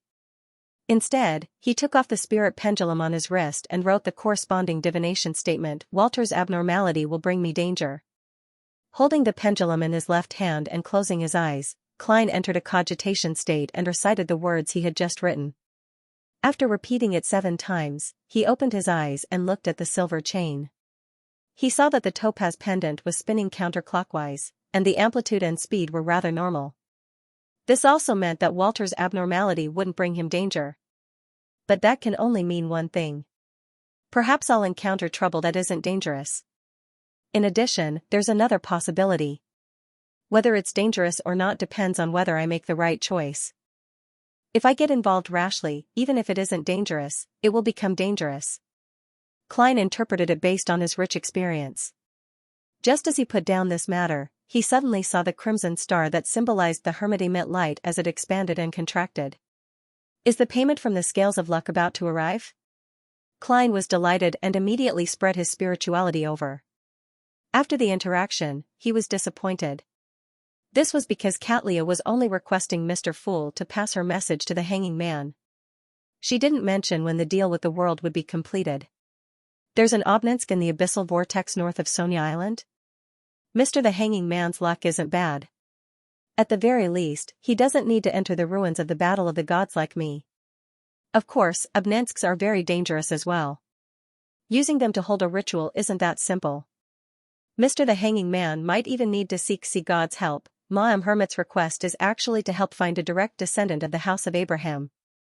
This means that Queen Mystic is rather aware of Mr. Dor's origins. The Emperor mentioned it to her? As Klein connected the dots from Katlia's words, he threw the corresponding image into the crimson star representing the hanging man. At this moment, Alger Wilson had just finished his report and passed the test. He had boarded the Blue Avenger again. Upon seeing the endless gray fog and hearing the hermit's words, he walked to the captain's cabin without a change in expression. His strides remained the same as usual. After entering the room and closing the door, he came to the liquor cabinet and took out a bottle of Lanty Proof, the favorite drink of pirates. He flipped open a beer mug and poured half a cup. Alger then picked up the glass mug and brought it to his mouth. He gulped it down as though it wasn't liquor but water. During this process, his eyes were half closed as though he was immersed in his own world, the world. After finishing half a cup of Lanty Proof, Alger put down the cup, wiped his mouth, and chuckled. He chuckled and said, "A direct descendant of the House of Abraham? This might be very difficult for others with almost no clues, but I can ask Miss Magicians. Her teacher is." Heh, Admiral of Stars still doesn't know about this. He quickly reined in his emotions and paced back and forth a few times. Finally, he decided to give up on his previous thoughts and calmly respond to Katlia's request. Admiral of Stars won't only get my help. At next week's tarot gathering, she might very well issue this mission to all the members. And the others also know that Miss Magician's teacher is from the Abraham family. There's no need to lie about something that can easily be exposed.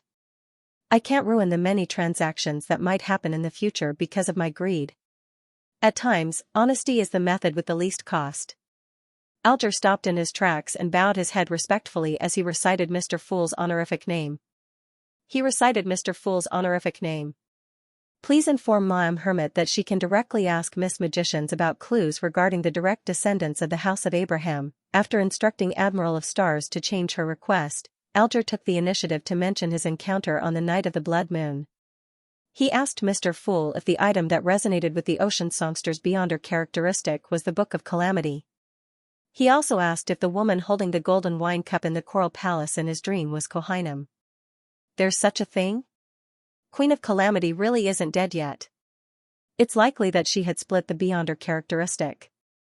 A portion of it was made into the Book of Calamity, while another portion was left in the underwater ruin. Yes, there might be a third or fourth portion, but I don't know where it is. After the hanging man finished his story, Klein was certain without a doubt that the elf in his dream was Queen of Calamity Kohainem. This wasn't intuition, but an inference with evidence. He had once obtained the golden wine cup that elf Queen Kohainem liked the most, and there was a similar vessel in the dream. Elven songster Ciatas knew some of the details of the Queen of Calamity's life, and she had deep feelings for this angel. This meant that she was most likely an elf by Kohainam's side. It was completely understandable that the beyonder characteristic she left behind resonated with the Book of Calamity on the night of the blood moon. With this in mind, Klein suddenly recalled something. He had handed Kohainam's favorite golden wine cup to Vice Admiral Iceberg Edwina and got her to place it in Ciatas's tomb. If the Queen of Calamity really isn't completely dead, would the burial of the golden wine cup and the elf corpses beside her produce some sort of anomaly? Klein hurriedly did a count of the time and realized that he wasn't sure if the Golden Dream had reached Sonia Island. After some thought, he calmly replied to the hanged man, "I'm not sure." "Yes." Following that, he delivered the first half of the hanging man's words to the crimson star that symbolized Katlia. After doing all of this, he conjured the world Gehrman Sparrow and made him pray. "I'm going to pray. Honorable Mr. Fool, please inform Donnas to ask Vice Admiral Iceberg Edwina Edwards if there's anything abnormal about elven songster Ciatas's corpse and the golden wine cup." Phew. After completing the operation, Klein exhaled and threw the corresponding image into the specially marked prayer point of light beside him. Then, he returned to the real world and walked out of the bathroom. He came in front of the dressing mirror and looked at the figure with white sideburns and deep blue eyes. The corners of his mouth curled up bit by bit, knowing that he had returned from Mr. Fool to the mysterious tycoon Don Dantes. Biome, in the primeval forest. The bragging Donnas, who was drinking and eating at a resistance base, suddenly trembled as he nearly choked on the liquid in his mouth. Although this wasn't the first time he had received a response from the great fool, it still left him trembling in fear. He felt a baffling sense of fear. After he identified the figure and understood the words, he heaved a sigh of relief. He knew that German Sparrow had asked him to do something. Ask Captain? That's simple. The Golden Dream will come to fetch me in a few days. German Sparrow isn't crazy at all in front of the great fool. He's even very pious and respectful. Donnas quickly relaxed as he thought leisurely. At the same time, on the future, Katlia, who had received a reply, silently muttered to herself in surprise, "That's right. Directly ask Miss Magicians? Yes, she seems to be a beyonder of the apprentice pathway. She's actually related to the House of Abraham. She's indeed not simple." Katlia considered for a moment and decided not to give the hanging man a new mission. This was because she wasn't sure if Miss Magicians was willing to reveal clues to the House of Abraham. Walter returned to 160 Buckland Street in the afternoon. His expression was normal, and just like before, the matter had been easily resolved. Klein didn't ask further. He felt that their relationship hadn't reached the point where his butler could be honest with him. Furthermore, the problem hadn't been directly exposed in front of him, so there was no way to hide it.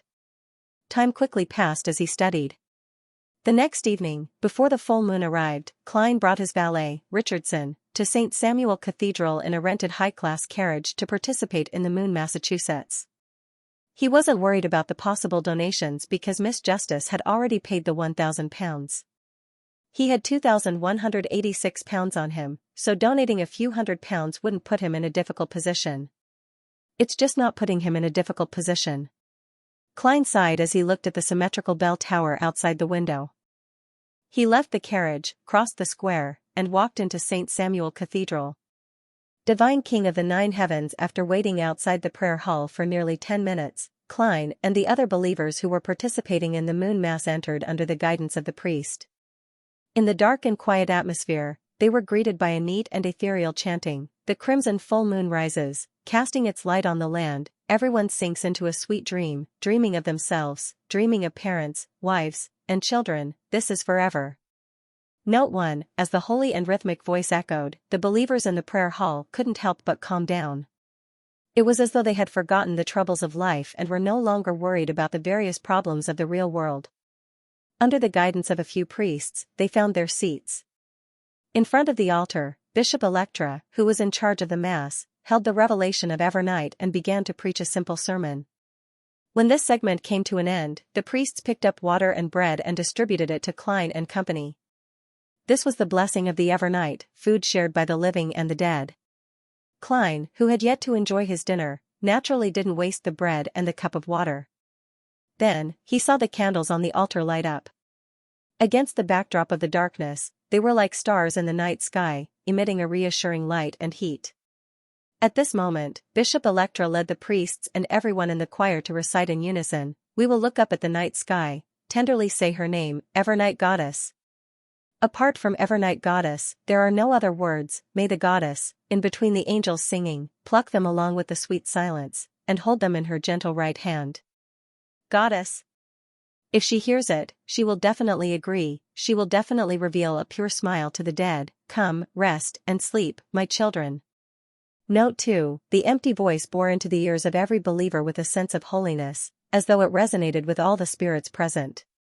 As a sequence 5 beyonder, Klein felt as though his soul body was being cleansed at that moment as his spirituality naturally and comfortably flowed out. Following that, a silent darkness appeared in front of him, a darkness without any sound. In the darkness, corpses lay there one after another. Their faces were pale but serene, as if they hadn't died and were only sleeping. Klein calmly walked through the darkness with a calm mind. Suddenly, he stopped in his tracks and looked diagonally ahead. A few people were sleeping at the place where the moonflower was quietly blooming.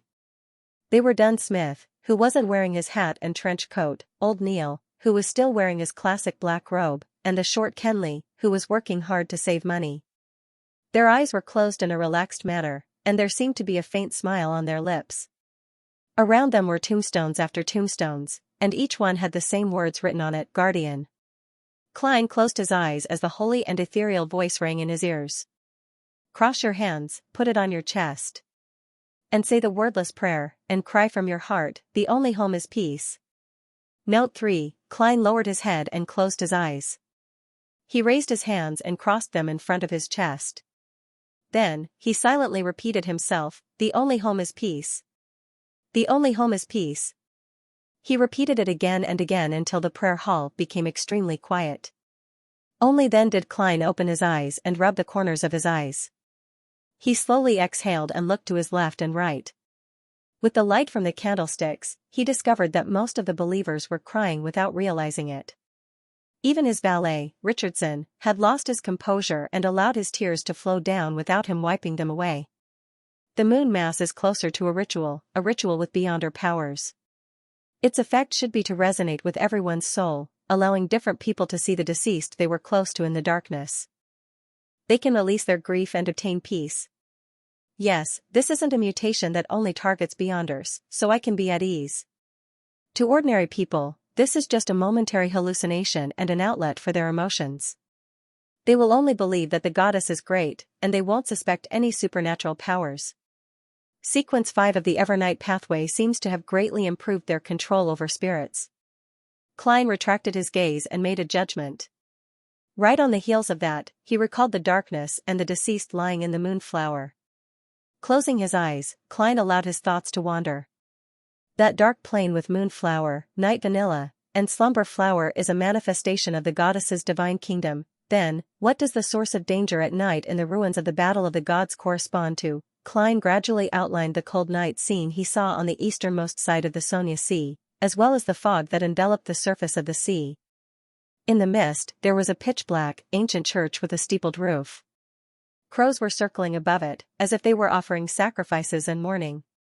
Around the church, there were ordinary houses, simple wooden houses, grayish-white mills, and vague figures of people. Logically speaking, this foggy scene that's closely related to night and dreams should have been formed by the remnant aura of the goddess or annihilation demonic wolf, Phlegria. However, it's completely different from the corresponding divine kingdom. Mortals can't pry into deities.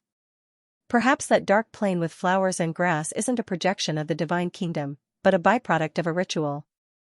Seeing that the moon mass was coming to an end, Klein reached into his inner pocket and took out his wallet. Holding his wallet, he got up and entered the aisle. He walked all the way to the altar, and under Bishop Electra's benevolent and compassionate expression, he walked diagonally to the donation box.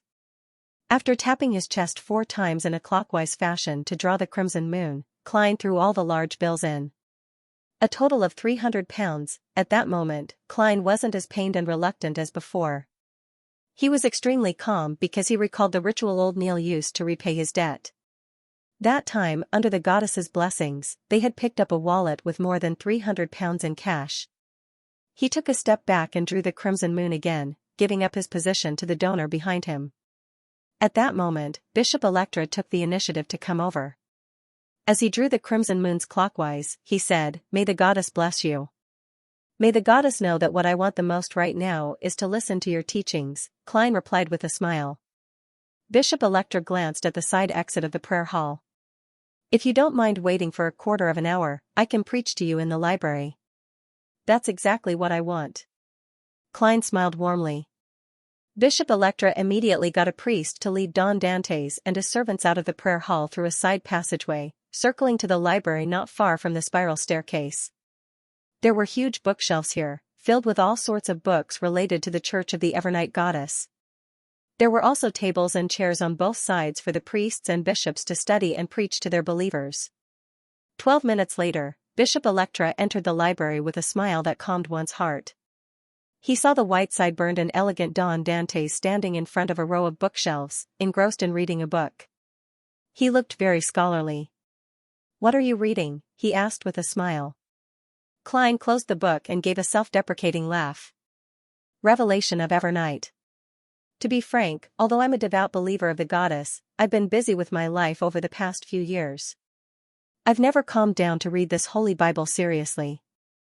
As he spoke, he didn't show any abnormalities on the surface, but he was feeling a little uneasy.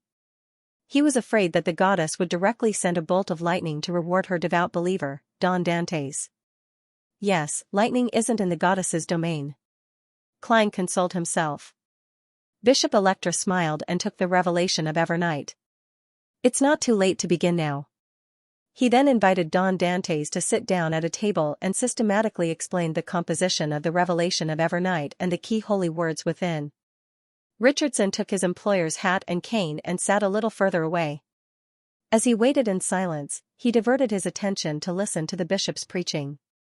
Time ticked by as Klein, who appeared serious, suddenly had his spiritual perception triggered as the scene outside naturally surfaced in his mind. This was his intuition, one that originated from a clown. It was an intuition that had been enhanced by the gray fog. Outside the door, an elder in a clergyman's black robe passed by and walked towards the spiral staircase nearby. His white hair was rather lush, but he hadn't combed it, making it look rather messy.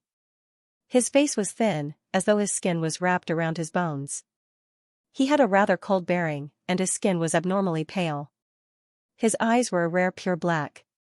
The figure quickly disappeared from the door, and not far away, there was the sound of footsteps that gradually became louder.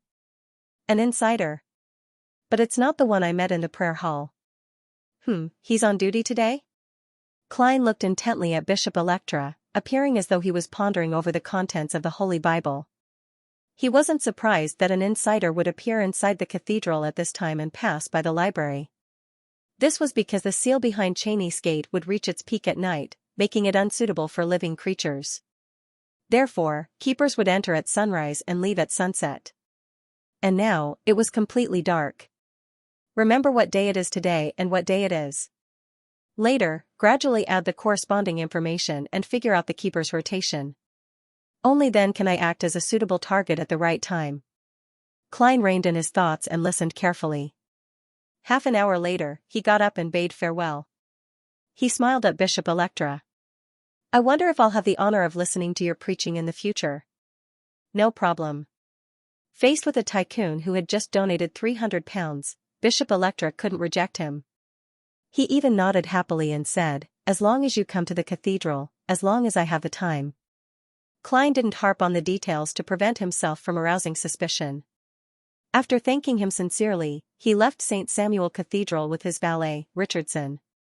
It wasn't even 8 when he returned home, just in time for dinner and leisurely spend the rest of the day. Late at night, in the master bedroom, the sleeping Klein suddenly opened his eyes. His spiritual intuition told him that someone had infiltrated his house. Note 1, adapted from Tennyson, Lotus Eater. Note 2, adapted from I.B.A. Browning, The Crying of Children. Note 3, adapted from Thomas Hood, The Bridge of Sighs and Tennyson, Lotus Eater. Someone infiltrated? Klein didn't immediately sit up. Instead, he turned his body sideways and reached his right palm under his pillow. He silently held death knell, and at the same time, he slowly spread out his left hand's fingers, allowing creeping hunger to be activated. Knowing that it would be difficult to find food for creeping hunger after returning to Bakeland, he had infiltrated the prison in Desi Bay's Conant City ahead of time and found a prisoner on the death row. After confirming the crime, he fed him to the glove. The people from Rose School have locked onto me? No, it's impossible that it's that fast. Besides, if it were them, they definitely wouldn't come knocking on my door. Instead, they would wait for an opportunity and strike me when I pass by a remote area. It's to prevent me from alarming the official factions in Bakeland. I donated too much money at Moon Mass, so I've been targeted by criminals? It's indeed very easy for a tycoon who just came to Bakeland to spend lavishly to become the target of others. Of course, it's also possible that the Nighthawks are doing a routine investigation. As these thoughts raced through his mind, Klein heard a tiny commotion coming from the balcony of the half-open room next door. Right on the heels of that, there was a slight sound as the floor-to-ceiling window was pulled open almost silently. Klein listened carefully and sensed footsteps passing through the half-open room and into the corridor. After a slight pause, the footsteps walked towards the master bedroom before going past it and twisting the door handle of the valet's room. Did I come to the wrong place? Or is he here for Richardson? Klein's heart stirred as he released Death Knell's right palm and reached for the nearby iron cigar case. After he dispelled the wall of spirituality, an illusory figure wearing a dark red coat and an old triangular hat instantly appeared beside him and walked into the full-body mirror. When Senor, the Wraith marionette, jumped onto the glass window of Richardson's room, he happened to see a figure with tanned skin, soft facial features, and raven-black hair walk out of the room. As for Richardson, he sat silently by the side of the bed, his body leaning forward. His back was arched as though he had fused into the darkness. His expression alternated between fear, awkwardness, and weakness. In the end, he fell silent. As expected, he's here to look for Richardson. His appearance is similar to that of a person from the southern continent. His movements are agile, and his movements are practiced. He shouldn't be an ordinary person. This is a friend that Richardson got to know in the manor in the southern continent, or is it a connection from his mother's side? Richardson was only a valet with an annual salary of £35. Why would she need his help?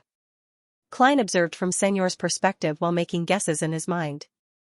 At that moment, he suddenly understood why Richardson was so observant and liked to observe the passers-by from the balcony. He was afraid that someone would find him. I hope it's not a big problem. It won't affect my plans. I'll do a divination later. If Richardson can't resolve the problem, I'll have to find an excuse to fire him. Seeing that his valet was lying down again, Klein unsummoned his wraith marionette. At the same time, Leonard Mitchell, who lived at 7 Pinster Street, once again entered the fog-shrouded sleeping Bakeland. He had previously asked reporter Mike Joseph of the Daily Observer in his dream and had come to the conclusion that Sherlock Moriarty hadn't voluntarily gotten involved in the Leonidas matter, but had been hired to participate. This made his suspicions plummet. If it wasn't for the fact that this great detective had appeared on the periphery of the Clapham matter and had a close relationship with the Harvest Church's Emlyn White, Leonard Mitchell would have given up on the investigation and continued searching for Nsangwill's whereabouts. As Sherlock Moriarty didn't have many friends in the Quelag Club, one of whom had died in the Prince Edisac incident, and the other was reporter Mike Joseph, Leonard only had one target left, Dr. Alan Series. From the internal information, this doctor was also involved in a Beyonder matter that involved the monster pathway. After having his items exchanged, he no longer suffered from bad luck or nightmares, and his life returned to normal. Most of the people that Sherlock Moriarty knows are involved with Beyonders. This detective is definitely not simple. As Leonard thought, he rang the doorbell that symbolized Alan Series' dream. After entering the dream, he casually found a sofa to sit on and looked at Dr. Allen opposite him. He looked at Dr. Allen and said, "Tell me in detail how you got to know Sherlock Moriarty." In the dream, Allen didn't hide anything. He started from Mrs. Mary's introduction of Sherlock Moriarty to the Quelag Club, and how he was invited as a recommendation, all the way to the detective's suggestion that he inform the bishop of the Church of the Evernight Goddess of the unusual matter he had encountered. Just as described in the information, Sherlock Moriarty's attitude towards the official factions is rather friendly, and he has obtained the endorsement of Eichinger Stanton. Leonard glanced at the bearded Sherlock conjured by Dr. Allen, retracted his gaze, and continued listening. After Alan finished explaining the relevant matters in detail, he said, he went south for a vacation and hasn't returned. He went to the south for a vacation and never returned. I've always been worried. However, he's a great detective filled with wisdom and love. I don't think anything will happen to him. I hope he'll be able to attend the celebration banquet after my child's birth. Perhaps? Leonard suspected that Sherlock Moriarty wouldn't return to Bakeland. He then politely bade farewell and walked out of Dr. Allen's dream. After taking a few steps forward, he subconsciously looked back and saw that in the house with a garden, there were blurry spheres of light that represented dreams intersecting, filling up the entire space.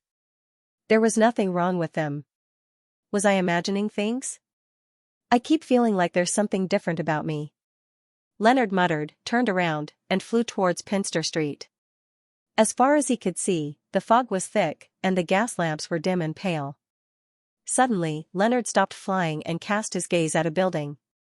Inside the building, 5 blurry spheres of light floated silently, no different from the other buildings around it. However, in Leonard's spiritual perception, there seemed to be a black blob in the house that could absorb all light. Furthermore, he realized that he didn't recognize this street. He felt his heart palpitate as he suspected that he had seen something he shouldn't have. He hurriedly retracted his gaze and prepared to leave this place and rush back to where his body was. At this moment, a teasing voice sounded from the ordinary-looking building. "Why don't you come in and have a cup of tea?" All the thoughts in Leonard's mind instantly exploded, and without thinking, he flew at high speed. In his spiritual perception, the row houses and garden buildings behind him grew larger one after another. The doors and windows turned into mouths that bit at him, the nearby iron-black gas lamp poles grew upwards, turning the surroundings into a steel jungle, as though they were stopping Leonard. Leonard didn't stop, nor did he turn back. He only felt the coldness on his back become more and more obvious and intense, his body gradually stiffened, as though countless invisible hands were grabbing his body. Just as he thought that he couldn't hold on any longer, the familiar house in front of him, the familiar windows, and the familiar lights were reflected in his eyes. Leonard hurriedly held his breath, plummeted, and fell into his dream. Phew. He woke up, his head covered in cold sweat. Old man, what exactly did I encounter just now? Leonard retracted his legs from the edge of the desk and asked fearfully. The slightly aged voice in his mind took a few seconds to reply. I'm not sure. Leonard's eyelids immediately drooped as he didn't ask further. He then cast his gaze out the window and saw that Bakeland was filled with lights at night. It was peaceful and tranquil. 160 Buckland Street, inside Don Dantes' manor. Sir, Ma'am Lyanna Heisen is here, Richardson entered the room and said to Klein. When Klein heard that, he put down the newspaper and looked up to glance at his valet. He realized that he was still a man of few words. He was silent, reserved, and timid. There was nothing out of the ordinary about him. If it wasn't for the divination results, it would be fine. Abruptly firing him would easily arouse suspicion. Klein silently mumbled as he stood up as though nothing had happened. He got Richardson to help him put on his coat. 15 minutes later, he hugged his etiquette teacher, Lyanna Heisen, and began learning another dance commonly used at social occasions. I feel like I'll lose my job in a few days. After a while, Lyanna subtly praised Don Dantes' progress and finally said, but you're still a little reserved. Although you don't need to be like men with intus who are always close to the ladies, you don't have to always maintain a certain distance. It's normal to have occasional contact. You seem too stiff now. Klein pulled her a little closer and replied with a smile, that's right. I'm afraid of being rude. Does this mean it is rude to be too close to a lady? Does he also mean that I'm very charming and that he'll embarrass himself if he gets too close to me? This is a subtle compliment. Wahana's thoughts raced as she smiled faintly. You're learning well. The dance continued. Klein glanced at Lyanna Heisen's face and asked casually and gently, Madam, you seem to be troubled? Lyanna lowered her head and smiled. It's not a big problem. My husband is a businessman, and he recently had a small conflict with some people. We can resolve it. Yes, your question was too direct. Before both parties establish a friendship, it's best not to ask what happened to others unless they've made it very obvious. Compared to you, who comes from different upper-class families and knows many madams and ladies, a wealthy businessman who just arrived in Bakeland doesn't have many connections. Klein nodded gently and smiled. I thought we were no longer strangers. He then changed the topic and began talking about his experiences and the neighbors around him. As Juana listened, she responded, allowing Klein to grasp the characteristics and preferences of the neighbors. After Juana left, Klein stood by the door for a long time before turning his head to the butler. Walter, find out what trouble Juana has encountered. If she can't resolve it, we'll provide her with timely help. In the evening, Klein, who had just returned from St. Samuel Cathedral, was about to enter the dining hall on the second floor when he saw butler Walter come over. Sir, the matter you wanted to investigate has been clarified. Klein didn't ask in front of the servants around him as he nodded calmly. Let's go to the study. Walter followed behind him all the way to the third floor. He watched as Richardson opened the door to the study room and lit up the gas wall lamp inside. Klein walked unhurriedly to the back of the desk and sat down. He looked at the butler and waited for him to speak. Walter gestured for Richardson to stand guard outside the door as he leaned closer to the desk and deliberated over his words. When the door was closed again, he said, Juana's husband is a cloth merchant. He previously worked with someone and invested £1,000, but the other party ran off with the goods. She has already requested Member of Parliament Mocht and Rihanna to urge the police to solve the case as soon as possible. However, the police can't guarantee that they will definitely find the target. Klein picked up the black fountain pen on the desk and stroked it. To Madame Juana's family, £1,000 isn't a small sum. As far as he knew, the average governess did not earn more than £150 a year, and even less if the employer provided lodging and food. Although Juana served the upper class and had many employers, her annual income was £400 to £500 at most. Furthermore, she had to spend a large portion of it on her own attire, posture, and appearance to prevent her employers from thinking that she wasn't presentable enough and unable to teach her etiquette. Yes, her husband's income is only considered average among the cloth merchants. To him, £1,000 is a rather large investment, Walter said tactfully. It's the same for me. Klein sighed and smiled. I just came to Bakeland. I'm not familiar with the police department.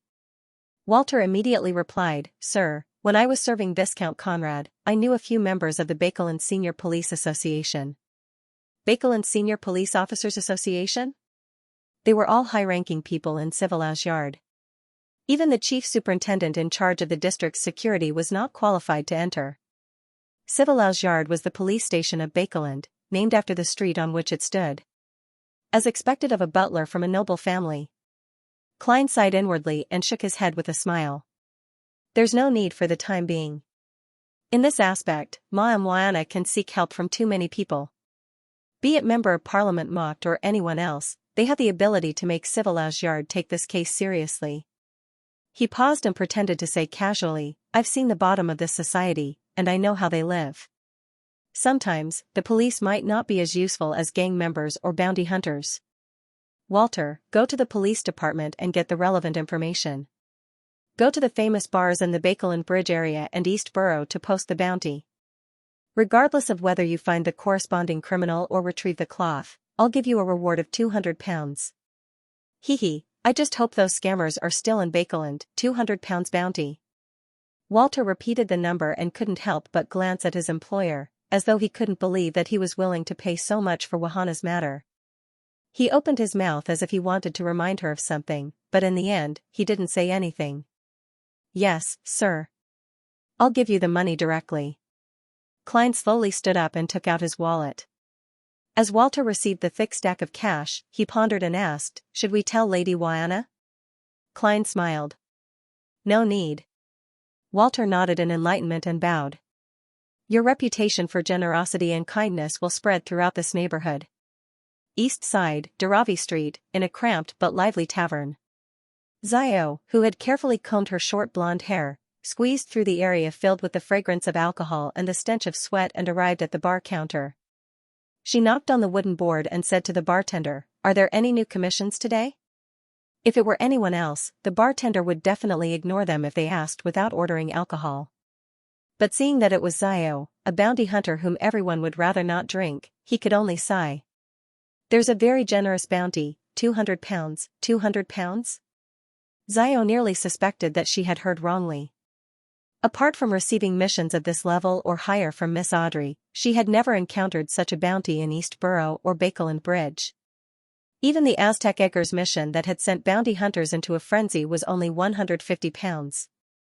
To an ordinary bounty hunter, as long as they could complete this commission, it meant that they didn't need to work for a year. To Xiao, this was equally important. This was because she had been helping the mysterious golden-masked man for the past few months, and she had learned that he was from MI9. By accumulating merit points, she could exchange them for the interrogator potion formula. Therefore, the remuneration she received for helping him was very little. Most of it was converted into merit points, and her savings came from her advantage in finding and pursuing criminals after becoming a sheriff. Once I get the potion formula, I'll still have to spend money to buy Beyonder ingredients. And I only have about 300 pounds. Furs is right. Money isn't omnipotent, but it's sufficiently important. With this in mind, Xiao looked at the bartender and asked cautiously, "What mission? Who commissioned it?"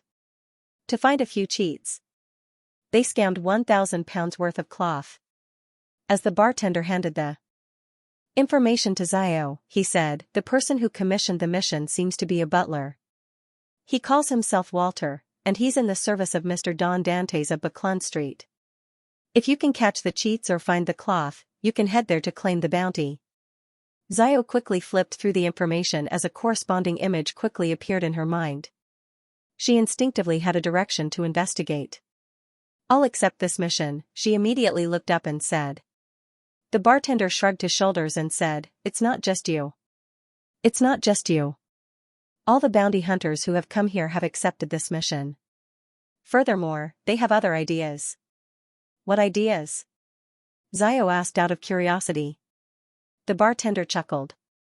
"They said that Mr. Don Dantes is so generous that if he's lacking a bodyguard, they can recommend themselves. However, they later gave up on this idea. This is because being a bodyguard isn't as free as being a bounty hunter. Even drinking has to be done on days off. This isn't a problem for me, but I can only be a bounty hunter." Xiao nodded and jumped off the high stool in front of the bar counter. Without wasting any time, she walked to the door. The next day, after Klein finished his lunch, he planned on taking a stroll in his garden to aid digestion. At this moment, butler Walter came in and quietly followed behind him. He waited until there was no one around. "Sir, there are 2 matters," he said politely. "2 matters?" Klein was somewhat surprised. He imagined that there would only be one.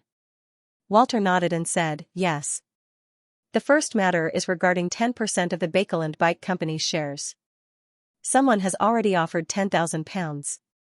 Sir, do you wish to continue bidding? Raise the price by 1,000 pounds? Not bad."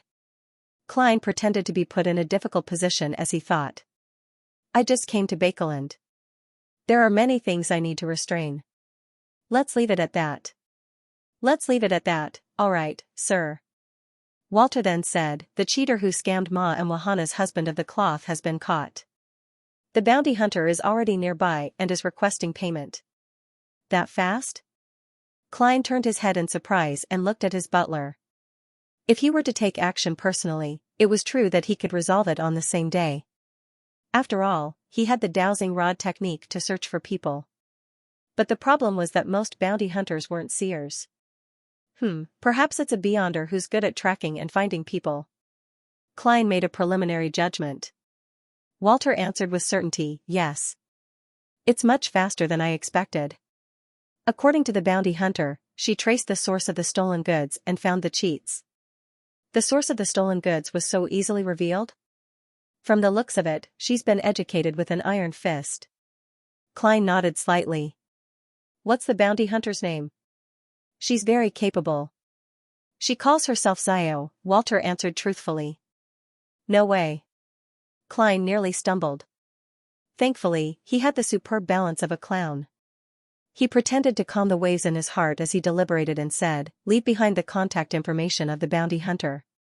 Leave the contact information of the bounty hunter." Maybe there will be a chance to ask for her help in the future. All right, sir. Walter didn't think that there was anything wrong with Don Dantes' instructions. A qualified member of high society had to have some unofficial channels. Klein didn't continue the topic of Zio as he tersely acknowledged. How much was recovered? The cheat's cash and the unsold cloth totals £850. Walter seemed to have expected his employer to ask about this matter, so he had done an assessment ahead of time. Very good. Klein nodded. After paying the bounty hunter, help her send the cheats and the stolen goods to the nearest police station. Northborough Police Station. Juana and her husband, Bacchus, looked at the high-ranking inspector opposite them and asked in surprise, "Found it? Caught them?" The high-ranking inspector replied with a smile. Yes. He recounted the amount of cash and cloth they had left, making Juana and Bacchus heave a sigh of relief. £150 was something they could afford. Furthermore, the remaining cloth still had room for appreciation and profit. Overall, the losses weren't huge.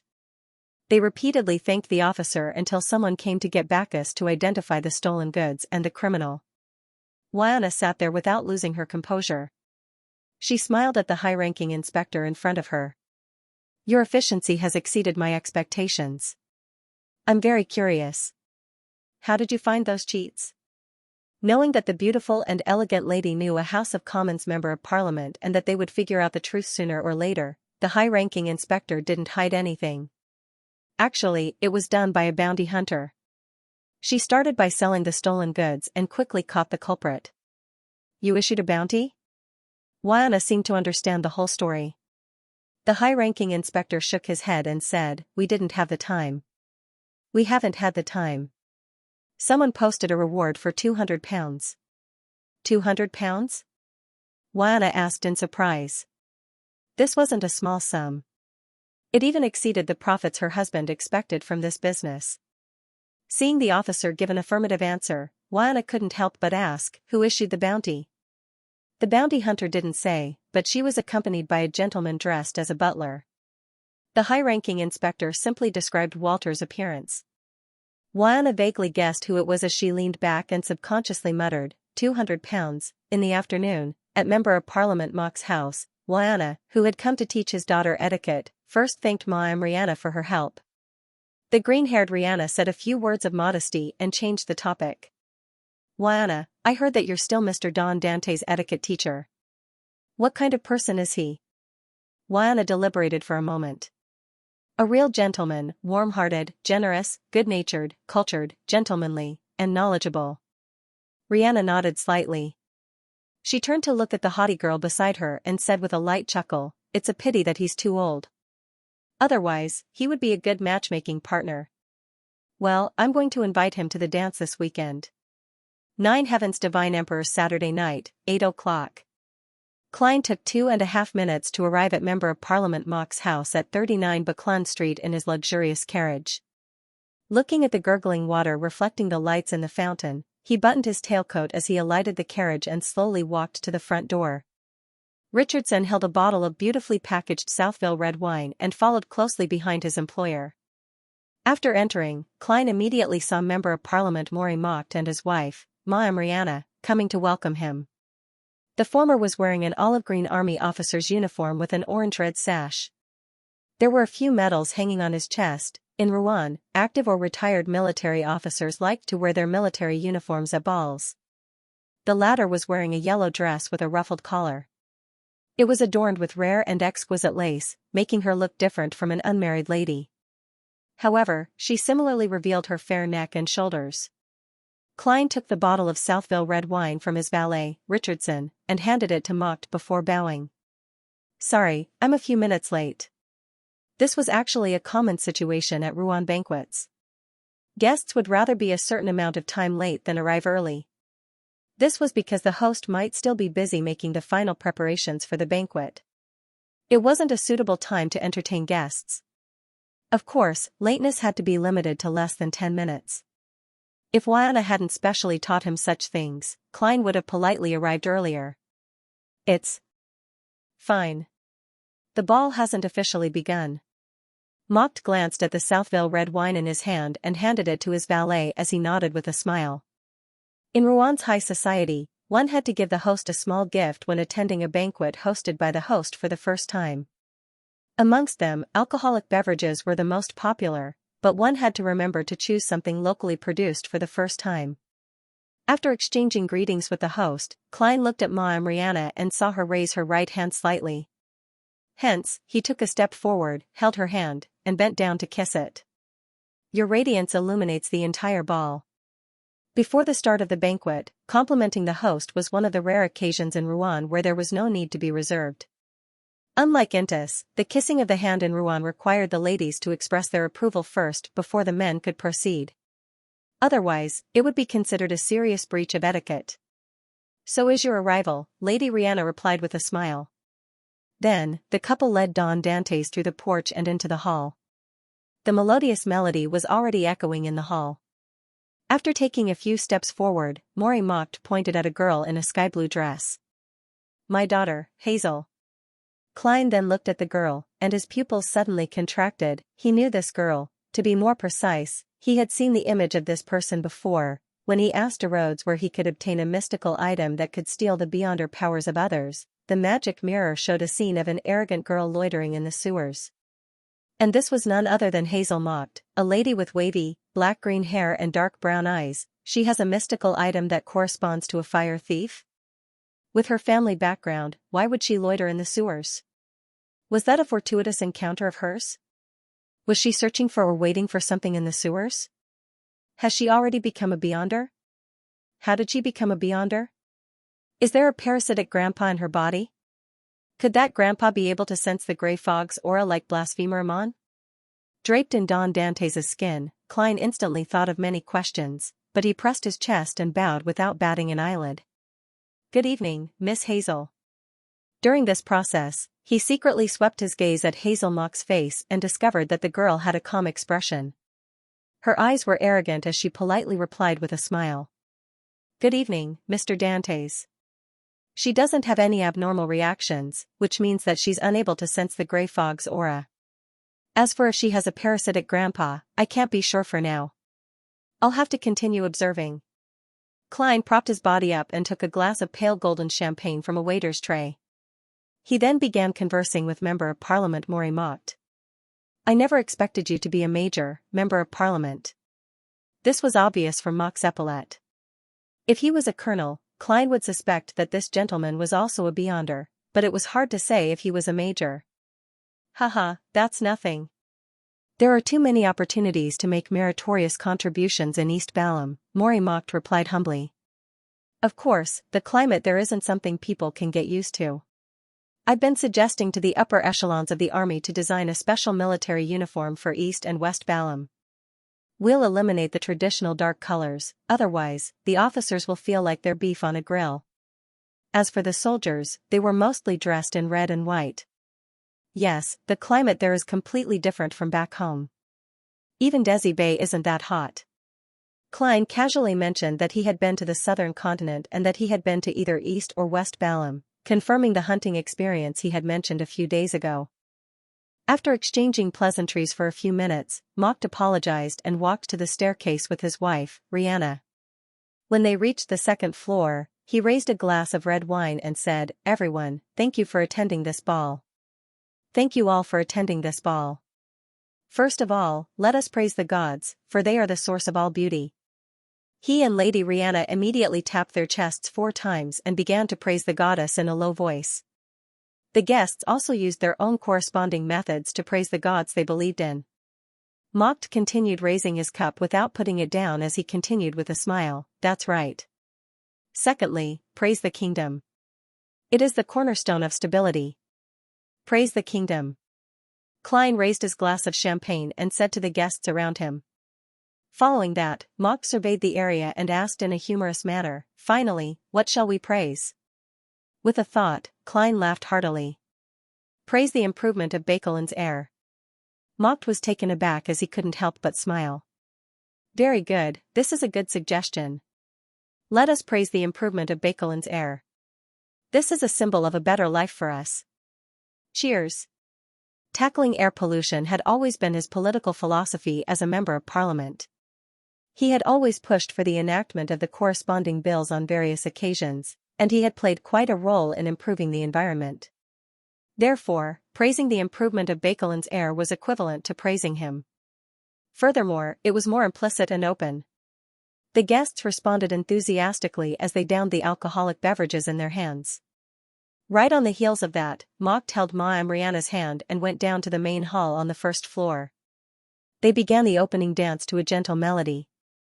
The men present began searching for the first dance partner they wanted to invite. As for Klein, he took another glass of champagne and leisurely sized up the guests. Ma and Mary is here as well. He swept his gaze and discovered a familiar face, the major shareholder of the Coim Company, a person worth tens of thousands of pounds. Ma and Mary, who had once hired Sherlock Moriarty to catch an adulterer. She's a member of the National Atmospheric Pollution Council, so it's normal for her to be close to a member of parliament who supports this matter.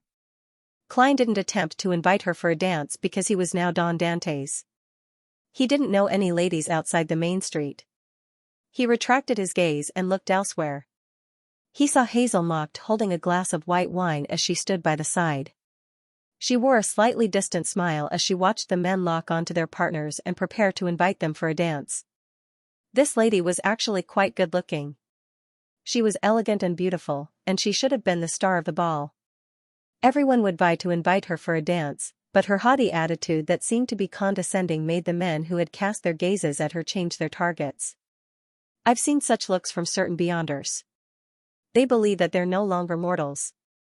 When facing ordinary people, they have a strong sense of superiority. This means that Miss Hazel is likely a beyonder. That's right. If she's not a beyonder, why would she dare to loiter in the sewers? She's from the Marauder pathway? However, how can she act as a marauder and a swindler with such an arrogant look? It's hard to imagine. Seeing that the couple's opening dance was coming to an end, Klein began to seriously consider which lady he should invite. Don Dantes is in his 40s. It's not appropriate to invite a girl for his first dance, unless it's a confirmed junior. As for the first dance of the ladies, it's likely for their husbands. I should invite someone I'm familiar with or the host of the ball. Klein swept his gaze across the dance floor and only found a lady Don Dantes was familiar with. She was his etiquette teacher, Lana. Invite her? No, she should already know about the help I've provided in secret. If I were to invite her for the first dance at this point in time, it would easily cause her to misunderstand. It might even affect the relationship between her and her husband.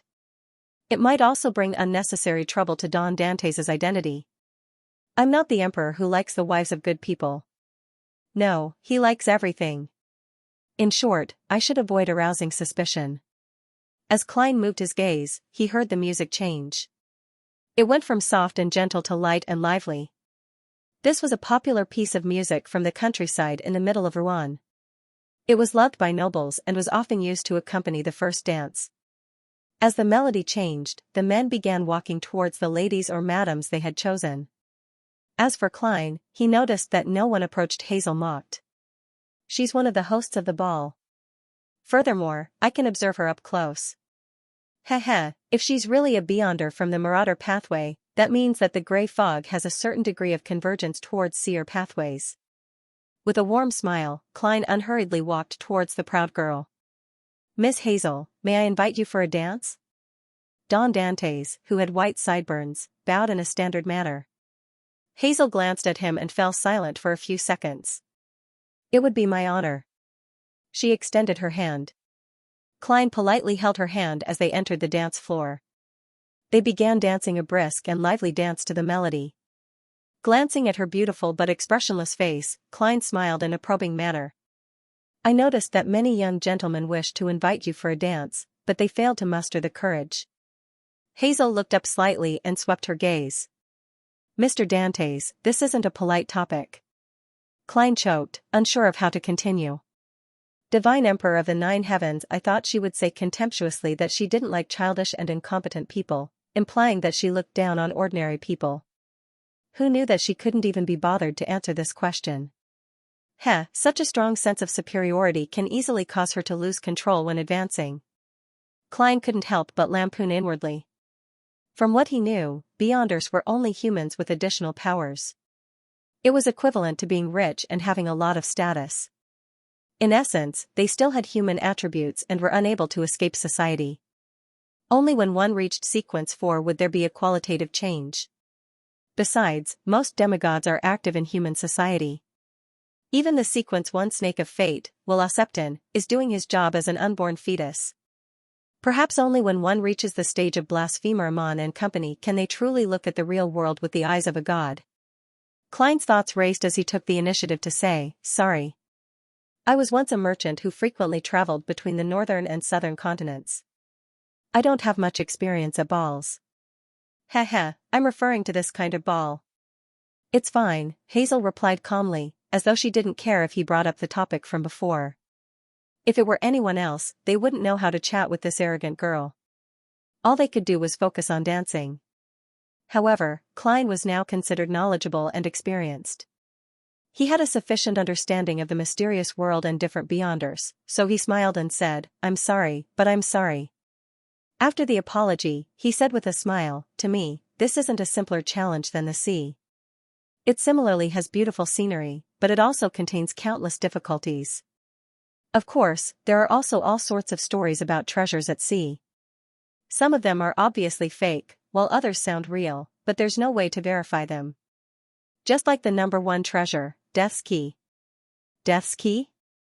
Hazel looked up at Mr. Don Dantes, who was much taller than her. Indeed, such Beyonders with a strong sense of superiority are always interested in matters that involve mystery. Klein chuckled inwardly and nodded gently. "Yes, it's rumored to be in a secret spot in the Berserk Sea." He recounted the legend of the treasure he had heard on the White Agate back then and added more details he had heard in his subsequent adventuring career. During this process, he inevitably mentioned the 4 kings and the 7 pirate admirals. Hazel was clearly interested in this. She responded to Klein, which was rare for her. She even raised questions occasionally, which made the dance between them less awkward. Unknowingly, the dance came to an end. Klein skillfully ended the topic and asked, "What's the matter? Are you going back to where you were, or are you going to get some food over there?" After a dance, the man had to follow the woman's wishes and send her to the place she wanted to go, not necessarily to her original position. Hazel opened her mouth as though she wanted to ask something, but she ultimately didn't say those words. She nodded in a reserved manner. "The place just now." She's clearly a little reluctant to part with the story at sea. She's just an oversized brat. As long as I get the right temper and find the right hobbies, she's actually not that difficult to get along with."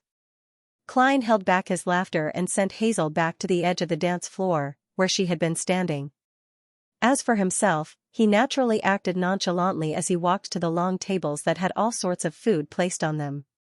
He picked up a plate and picked up a pan-fried dragonbone fish for himself, as well as a sliced steak with black pepper sauce. Compared to dancing and socializing, delicacies are the true essence of a gathering. As Klein thought, he tried his best to make his actions of eating appear elegant. At this moment, he saw Ma and Mary walk over and fork a piece of foie gras in red wine onto her plate. When Klein saw her glance at him, he politely smiled and nodded as a form of response. "How might I address you?" "I've never seen you at the banquets and balls hosted by Member of Parliament mocked." Perhaps it was because she saw Don Dantes's white sideburns and deep blue eyes that made him very charming. The average-looking Ma and Mary with high cheekbones took the initiative to ask. Klein smiled. "I'm a merchant who just came from Desi Bay, Don Dantes. I live on this street."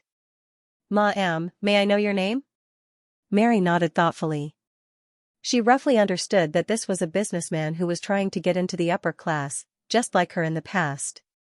She smiled and said, "Mary Schott, director of the Quinn Company." She didn't mention that she was the largest shareholder of the Quinn Company, nor did she mention that she was currently a member of the National Atmospheric Pollution Council. This was a Rouen-style subtlety. Was Mary Shaw returning to her father's name? "That's right, she's already divorced." Klein muttered silently as he smiled. "I know this company. Its main business is anthracite and high-quality charcoal. It has been expanding very rapidly in recent months. Frankly speaking, I have the intention to invest in it, but it seems that I can't compete with others. After the air pollution bill was passed, the demand for anthracite and high-quality charcoal increased greatly. The Clim company had developed beyond its years of hard work, and its total value was said to have exceeded £250,000. Klein's intention to invest wasn't just spouting nonsense. He truly felt that this industry would become even more important in the years to come, until humans discovered alternative energy sources. Mary had always been very proud of the atmospheric pollution investigation report that allowed the Clim company to develop rapidly. She couldn't hide her smile when she heard that. Upon hearing that, she couldn't hide her smile and said, "This is because people are paying more attention to the environment they live in." Having said that, she sighed slightly. While it's getting better, there's also more trouble. As they had just met, Klein didn't press her about the trouble. With his previous acquaintance, he easily found a topic that she was interested in, allowing them to have a rather pleasant conversation. Her attitude towards Sherlock Moriarty and Don Dantes is very different. People she's familiar with have changed their faces and identities, but when they stand in front of her, they receive a brand new treatment without any problems. This feeling is truly fascinating. As they chatted, Klein felt wistful. He felt that the faceless potion he had consumed was rapidly digesting. After a few minutes, a handsome man with bright blonde hair walked over with a glass of red wine. He smiled at Mary and said, "Mary, what are you talking about?" "Hibbert, this is Mr. Don Dantes from Desi. His experiences at sea in West Balham were rather interesting." Mary immediately introduced them. "Dwayne, this is Mr. Hibbert Hall, the eldest son of the Earl of Eastchester. We should address him as Lord, but he wishes for us to address him as Mr. Chief Secretary, the Chief Secretary of the National Atmospheric Pollution Council. I've heard you mention it before. Of course, it was when he was active as Sherlock Moriarty. The Earl of Eastchester. That's a powerful noble, a true member of the upper echelons of society." Klein bowed respectfully without appearing humble. "Please allow me to express my gratitude as an ordinary person. The National Atmospheric Pollution Council's work has allowed us to obtain a better living environment." Hibbert Hall was rather pleased by the sincere thanks. He replied with a smile, "Yes, sir. This is a result of all of our hard work." Mary smiled and said, "Dwayne, don't mention this again. Dwayne, don't mention this again. It will make Hibbert proud." "No, I was just joking. He's more humble than all the aristocratic scions I know. He's supposed to be on vacation in the Eastchester County, hunting with a group of friends, but after I sent a telegram to Member of Parliament mocked inviting us to this week's ball, he immediately returned. It's not just for the ball. There are many other matters that require my attention. My father, Earl Hall, will also frequently travel between Bakeland and our fief before June," Hibbert explained seriously. "A gentleman who places great importance on his social image." Klein made a preliminary judgment. When Mary heard that, she asked in passing, "Is there anything else?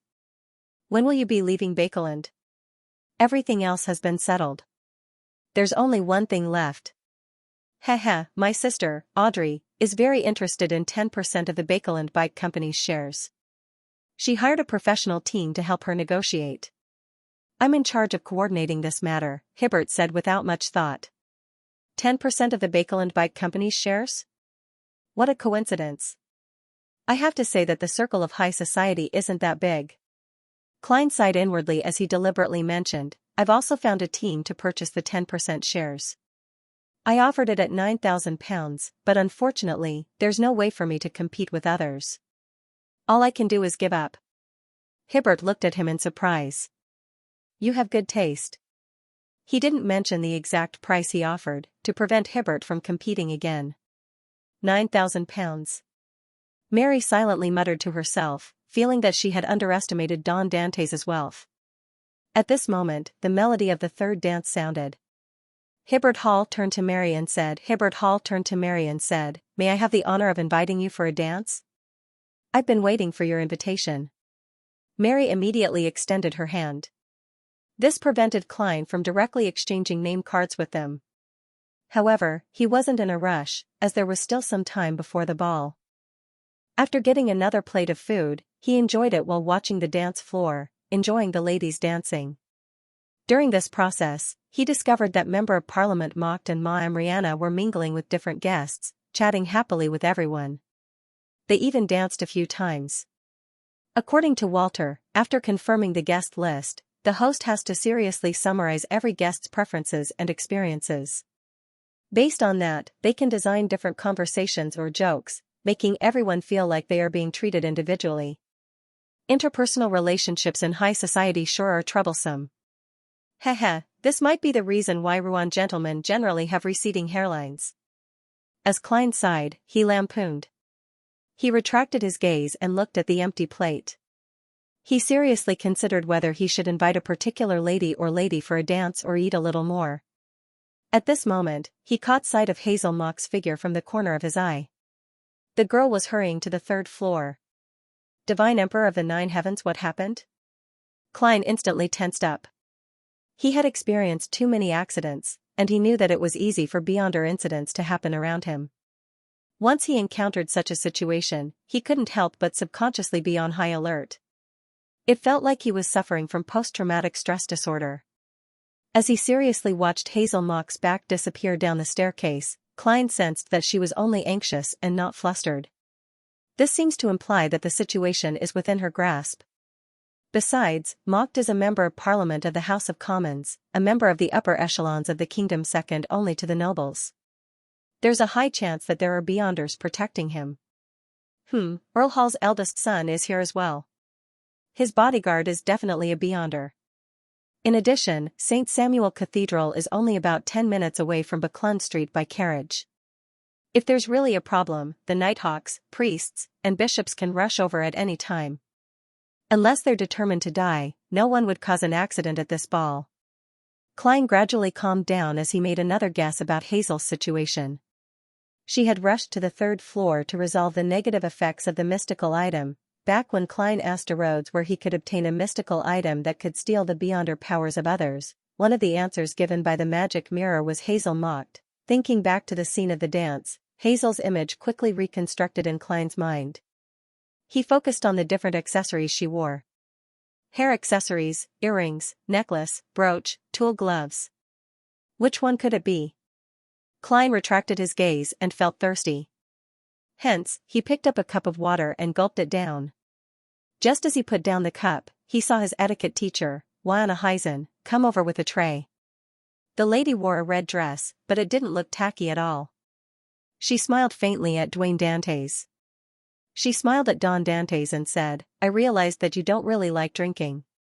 I once held up very important matters because of drinking. Klein casually added to the image of Don Dantes as an experienced and knowledgeable person. Of course, he knew how to restrain himself. He didn't use his faceless powers to make a finger appear, so as to prove how determined he was back then. When Wiana heard that, she smiled and thought. Your past is filled with mysteries. This has a fatal attraction for many girls. She didn't continue the topic. I forgot to tell you that my husband's problem has been solved.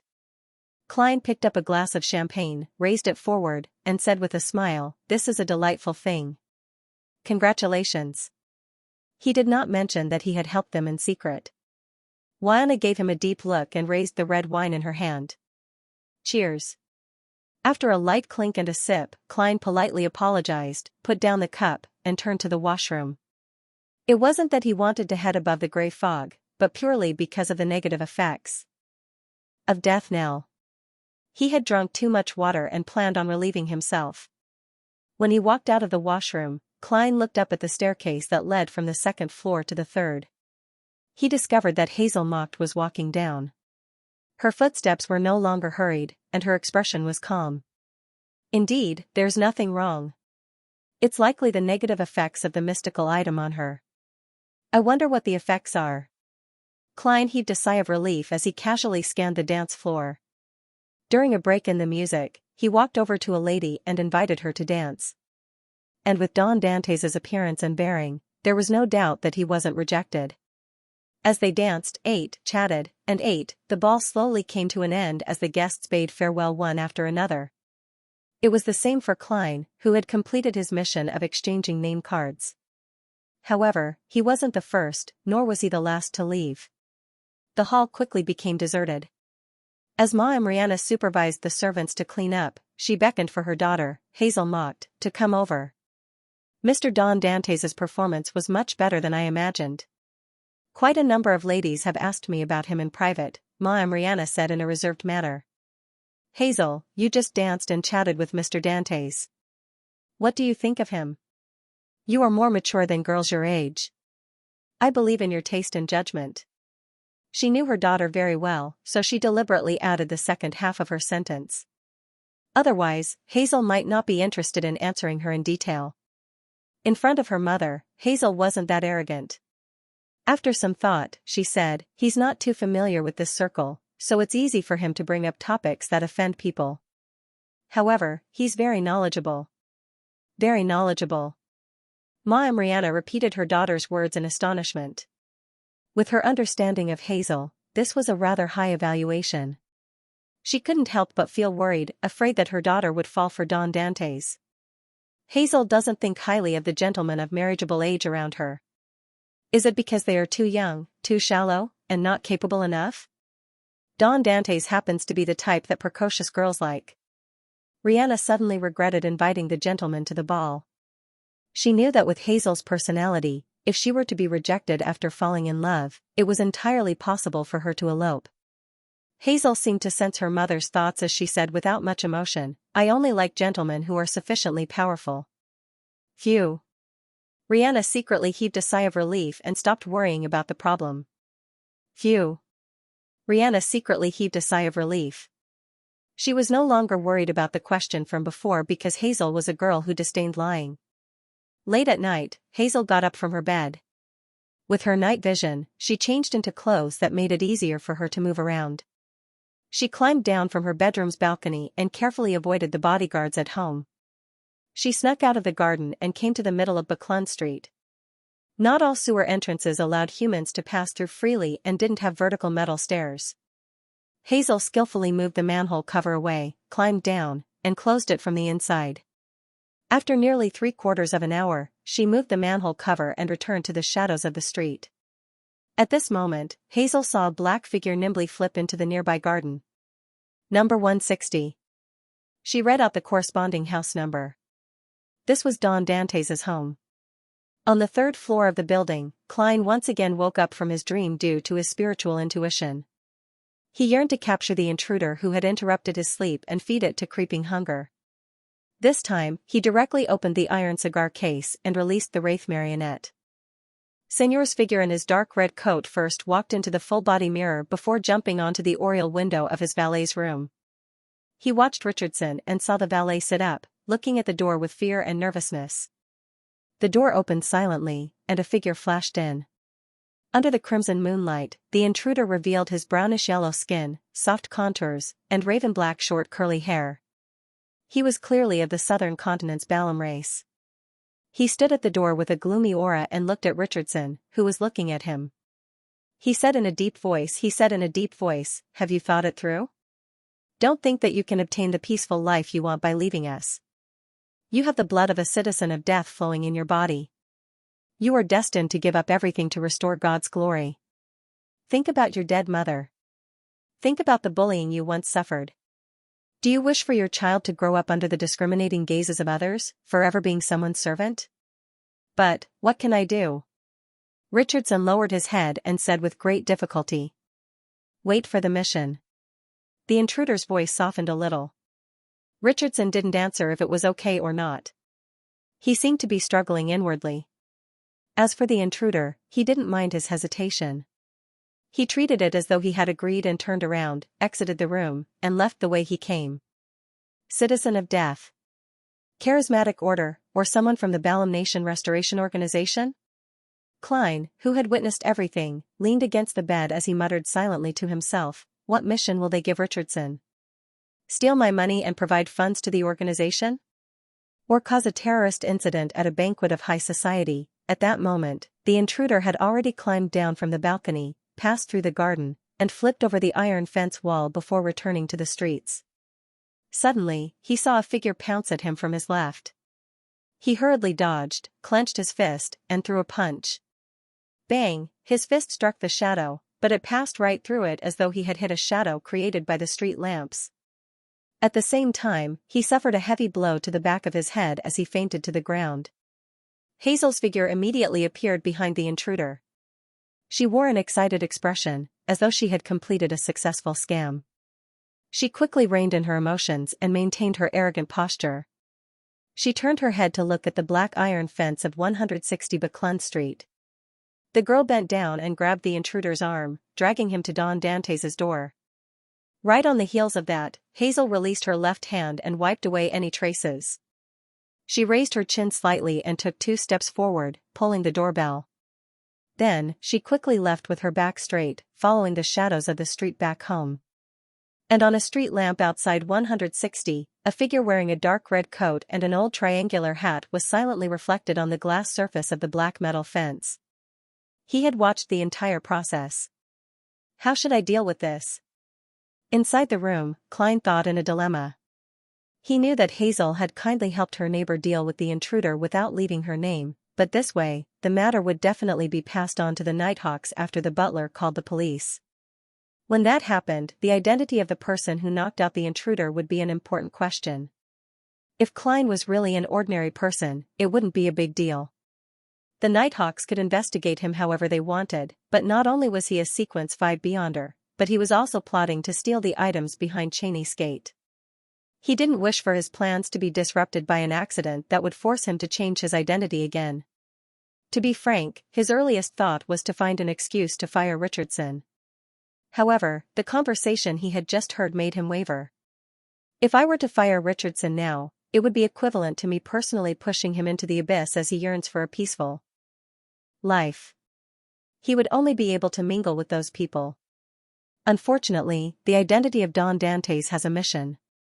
Otherwise, it wouldn't be a problem to help him in passing. Klein sighed as he thought. About 10 seconds later, the unconscious intruder at the door suddenly stood up. He stretched his neck and hid in the nearby shadows.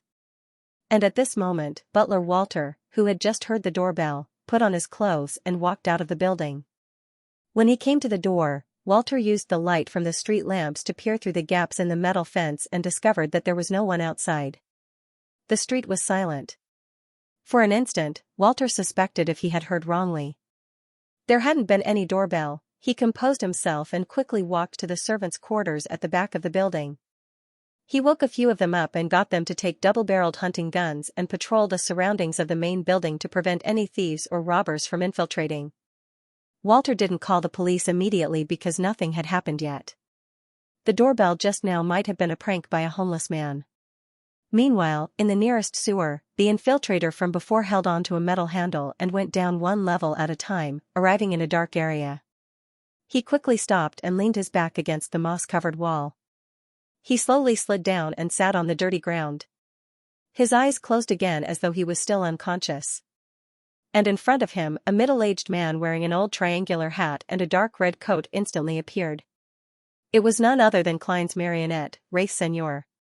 Seigneur bent down and rummaged through the infiltrator's inner pocket for 7 soldi and 11 pence, as well as a small cloth bag filled with different powders. Inside the room, Klein remotely controlled his marionette dozens of meters away. He identified the powders and discovered that, as he had expected, they were the powders of various herbs in the death domain.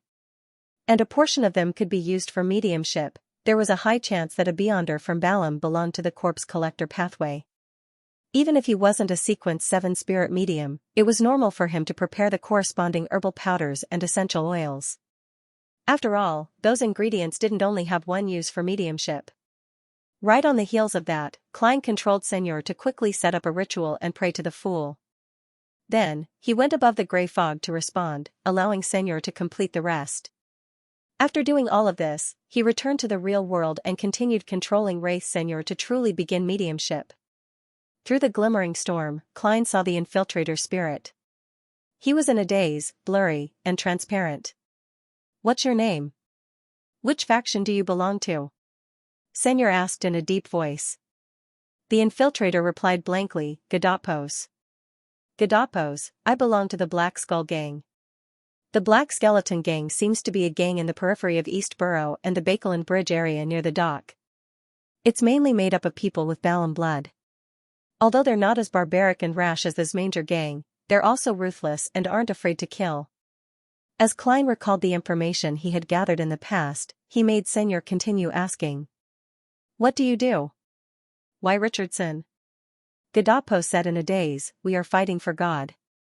We were originally members of the East Balam Nation Restoration. We established the Black Skeleton Gang to obtain intelligence and obtain funds. Apart from that, we had another mission, to gather all sorts of items related to death and send them back to the southern continent. This time, we got a solid clue. Count Wolf's collection contained a mask from the Eggers family's mausoleum. This family is the descendant of God. In order to obtain this mask, we need to send someone to work at Count Wolf's house or infiltrate a ball hosted by Count Wolf. And Richardson is a very good candidate. He doesn't have any criminal records of being involved in any organization, and he has rich experience as a servant. The servants of aristocratic families are often inherited. How can it be that easy to infiltrate? Unless there's a temporary need for a large number of helpers and a short-term hire, speaking of which, there's really such a thing. At tonight's ball, a lady mentioned that a small number of aristocrats with poor financial situations had sold their lands and manors and dismissed nearly all their servants, leaving less than 10 to serve them. They were barely able to maintain a decent life, and when there were large banquets or balls, they would spend money to hire a batch of temporary workers from organizations like the Family Servant Assistance Association to keep up appearances. Also, Count Wolf actually has a mask from a family of Death's descendants. I remember that Mr. Aztec's surname is Eggers. Unfortunately, I don't wish to be disturbed by any accidents at the moment. Otherwise, I might think of a way to help Mr. Aztec obtain this mask. Klein silently mumbled as he made Senor continue asking. How do you know Richardson? Gadapos said stiffly, we got to know each other at a manor in East Balam. We met at the manor in East Balam. Back then, we were both slaves. And among the slaves, there were people who were secretly spreading the faith of death. Richardson, his mother, and I couldn't help but become believers of death in that kind of life. We secretly joined an organization that was very influential among the slaves. Later, Richardson's mother died of an illness, and he was brought to Bakeland. As for me, I stayed in East Balam and found an opportunity to escape the manor. A few years later, I was sent to Bakeland. By chance, I met Richardson again. He had actually forgotten his mother's death, forgotten the abuse he had suffered, and forgotten his faith in God. His will had been corrupted by a so-called peaceful life. In order to avoid me, he deliberately made mistakes and changed employers 3 times. However, how could he have imagined that his former companions were no longer ordinary people? Everyone has the right to choose, as long as they don't harm others. However, Richardson and I are 2 different kinds of people. In the room, Klein closed his eyes and made Senor ask in a deep voice, what's the name of the organization that's very influential among the slaves? Gadapos hesitated for a moment before saying, what's the name of the organization that's very influential among the slaves? Gadapos hesitated for a moment before saying, the Eternal Life Order. Eternal Life Society. Those who worship the god of death will obtain eternal life in the underworld after leaving the painful real world. Eternal Life Order. I know that. It's a branch of the charismatic order. As a Nighthawk, Klein knew quite a bit about it. He continued controlling Senor to interrogate him, obtaining large amounts of information regarding the Eternal Life Order, the East Balam Re-establishment Nation, and the Black Skeleton Gang. He confirmed that Gadapos and company's hands were stained with the blood of innocents. After ending the mediumship and cleaning up the traces, Klein waited for 30 minutes before letting the wraith enter Gadapos's body once again. He controlled him to crawl out of the sewers and return to the shadows by the street. And at this moment, in 160 Buckland Street, the servants with double-barreled shotguns were no longer focused on their patrols, as though they believed that the hidden danger had passed. Klein pretended not to notice anything and continued sleeping in the master bedroom. However, he had already set up a ritual to summon himself and respond to himself. With Aztec's copper whistle, the iron cigar case, and creeping hunger, he silently left the house in the form of a wraith and shadow. He followed behind Gadapos, maintaining a distance of 80 meters. He used this to control the marionette-possessed hostage to circle to another street and board a rental carriage at the intersection. More than an hour later, Gadapos returned to the headquarters of the Black Skull Gang. It was a small house near the dock. There were large amounts of firearms hidden inside, and there were a few members sent by the East Balam Nation re-establishment. They formed the upper echelons of the Black Skeleton Gang. Gadapos knocked on the door according to the agreed method and said to a member who came to welcome him, "Yes, sir. Richardson has already given in." "Very good." The member swept a glance at Gadapos inattentively before making way for him to pass. Gadapos surveyed the area and saw the high-performance explosives and a batch of rifles piled up in the corner of the house. And a few members of the upper echelons of the Black Skeleton Gang were gathered together, discussing something. "Gadapos, want one?" The member from before handed him a cigarette. This was a Southern Continent-style cigarette. It was made from dried tobacco leaves wrapped in a small amount of herbs. Gadapos took it and casually picked up the matchsticks on the table. He took out a few and lit them. Then, he threw the few burning matchsticks to a corner, throwing them at an easily ignitable explosive beside the high-performance explosives. Everyone present looked at Gadapos in a daze, momentarily unable to react to what had happened. Rumble, on a bench dozens of meters away, Klein sat there, his back facing the house that was engulfed in flames and tumbling heat waves. A few seconds later, Senor, who was wearing a dark red coat, appeared beside him. There were some traces of being burned by the fire. This wraith pressed his hand to his chest and bowed before returning to the surface of the gold coin in the iron cigar case. "What a pity, I can't pick up the Beyonder characteristic, otherwise, it wouldn't look like an accident. The fact that the upper echelons of the Black Skeleton Gang don't have any Beyonders will definitely arouse suspicion." Klein sighed inwardly. He cleaned up the traces, ended the summoning, and returned above the gray fog. The next morning, as though nothing had happened, he got up and washed up. He waited for his valet to come in and put on his outer clothes. Richardson entered in silence and completed his work with great familiarity. Then, he took a step back and lowered his head. "Sir, after serving this week, I wish to resign." His normal salary was from housekeeper Tanaja on a weekly basis. "Why?" Klein looked at himself in the mirror and asked as he adjusted his vest. At the same time, he leisurely thought to himself, "Not bad. You know how to resign on your own accord and not bring trouble to your employer." Richardson had already thought of an excuse. "I don't think I'm capable enough to be a valet. Last night at the ball, I interacted with the servants of the other guests and realized that I'm still far from it." Klein smiled and said, "Everyone has no experience. Everyone has no experience. Very few people grow up with experience. Think about it again and give me your final answer tomorrow." "All right, sir." Richardson didn't say anything else as he left the room and went to the first floor to help his employer get the morning's newspapers. During this process, he would first flip through the papers and place the most interesting ones at the top. As he flipped through them, his gaze suddenly froze as he focused on a piece of news.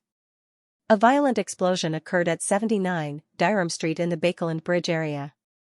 It's suspected to be related to the Black Skeleton Gang. According to the police, all the upper echelons of the Black Skeleton Gang died in this accidental explosion, including Lima, Morera, Gadapos. This. Richardson shook his head, suspecting that he was dreaming. 160 Buckland Street, second-floor restaurant. Klein had just taken a bite of the buttered toast when he saw the butler walk in. Walter bowed and said, "Sir, someone of unknown origin rang our doorbell last night, and it's very strange. Because it was already very late, I didn't wake you up. I just had the servants take the double-barreled shotguns and take turns to keep watch for the night. With your permission, I will visit the nearby police station today and ask them to strengthen the night patrols in this area. To hire such a butler, other than being expensive, there are no other shortcomings." Klein nodded slightly and drank a mouthful of fresh milk that had just been delivered. "Very good." 39 Buckland Street, Member of Parliament Mock's house. Hazel entered the activity room on the second floor and saw her mother, Rihanna, chatting with the housekeeper. "Did something happen?" She tucked a lock of dark green hair behind her ear. Rihanna chuckled. Someone rang Dante's doorbell in the middle of the night. A prank? Hazel found a seat and sat down. No one knows. In short, Dante's butler went to the police station this morning. Rihanna recounted the information she had learned from the servant. Hazel nodded slightly and said, "That's right. Getting the police involved is the best way. But it's useless, because we have no idea who rang the doorbell. It said that not a single person was there." Rihanna shook her head and smiled. Hazel was stunned for a moment before she blurted out a question, "Not a single person at the scene?" "Yes, Dante's butler seems to only want the police station to strengthen the night patrols on this street." "That's a good thing." As the wife of a member of the House of Commons and the daughter of a great lawyer, Rihanna had a good relationship with the police. "None of them are useful," Hazel repeated softly and sank into silence. After a time she left the sitting room and returned to the third floor. Along the way, she couldn't help but clench her fist and wave it forward a few times, as if she was testing something. There was obvious doubt in her eyes. In the master bedroom, Klein looked at the large pile of gold coins in front of him, his eyes shining. There was a total of £4,000 worth of gold coins. After a week of gathering funds, Katlia finally completed the transaction with the scales of luck. Apart from the gold coins, she also paid £6,500 in cash. To be frank, such a large pile of gold coins is indeed more visually impactful than banknotes of the same size. As Klein sighed, he took out the 13 Rouen gold coins he had obtained from Admiral of Blood Seigneur and threw them into the pile. After doing all this, he took out the adventurer's harmonica and blew into it. Silently, Rionette Tinker, who was holding 4 blonde, red-eyed heads, appeared in front of him. "Ma'am, this is the first payment. It's worth a total of £4,013. Klein retracted his gaze from the pile of gold coins and looked at Miss Messenger. He had to say that he was a little curious as to how Miss Messenger would move away such a large pile of gold coins. He remembered that she used her teeth to bite the letter when she received it. "Very good. There's still 5,987. Rionette Tinker's head said one by one. "There's no need to remind me." Klein forced a smile. "I'll gather the funds as soon as possible." Rionette Tinker didn't say another word as one of the heads tried its best to open its mouth. Suddenly, the area in front of her turned dark and deep. All the gold coins were like flowing water, attracted by a vortex as they surged over. In just a few seconds, the large pile of gold coins vanished. Rionette Tinker's foreheads nodded at the same time before returning to the spirit world. "I still have £8,156 in cash and 5 Rouen gold coins. I can barely be considered a tycoon. If there's any investment opportunity, I can actually provide the money, and not raise the price or talk about it. This way, I won't be suspected of being a cheat in the short term. Haha, let's be optimistic. Perhaps the investment opportunities in the future will allow me to earn back the money I spent earlier. Money begets money quickly." Klein silently exhaled and cast his gaze out the window, forcing himself to admire the misty street scene. When night fell, East Borough was pitch black due to the lack of gas lamps and most of them had been destroyed. It was as though countless monsters and sins were hidden within. Xiao Dericha wore a hooded cloak as she turned into an alley and arrived outside a dilapidated house. This was the new East Borough gathering that she had previously mentioned to Furs. Xiao wasn't in a hurry to knock on the door according to the prearranged secret signal. Instead, she lowered her head to examine her attire. What was different from usual was that she was wearing a pair of boots today. The boots didn't look strange, but Xiao knew very well that the soles were very thick and there were many things padded inside. It could make a person out of thin air, quite a bit. And this could effectively conceal Xiao's greatest characteristic, touching the hidden triangular spike. Xiao pulled up her hood and knocked on the door rhythmically. Soon, she was led into the activity room inside the house and randomly found a seat to sit down. When most of the participants had arrived, the gathering's host finally walked in. He was of medium height, about 1.75 meters tall. He wore a black classic robe and a pointed country mage hat. He wore a mask that looked like it was cast from brass, giving him an ancient and mysterious vibe. His skin is rather dark, but it's not brown. He looks like someone from the Phainopod or Desi Bay area. But I can't be sure. Perhaps he's tanned. His hair is black and slightly curly. This matches the first judgment. Xiao sized him up as a sheriff. The man in the brass mask surveyed the area and chuckled in a deep voice. You can call me Mr. X, Mr. X. The corners of Xiao's mouth couldn't help but twitch.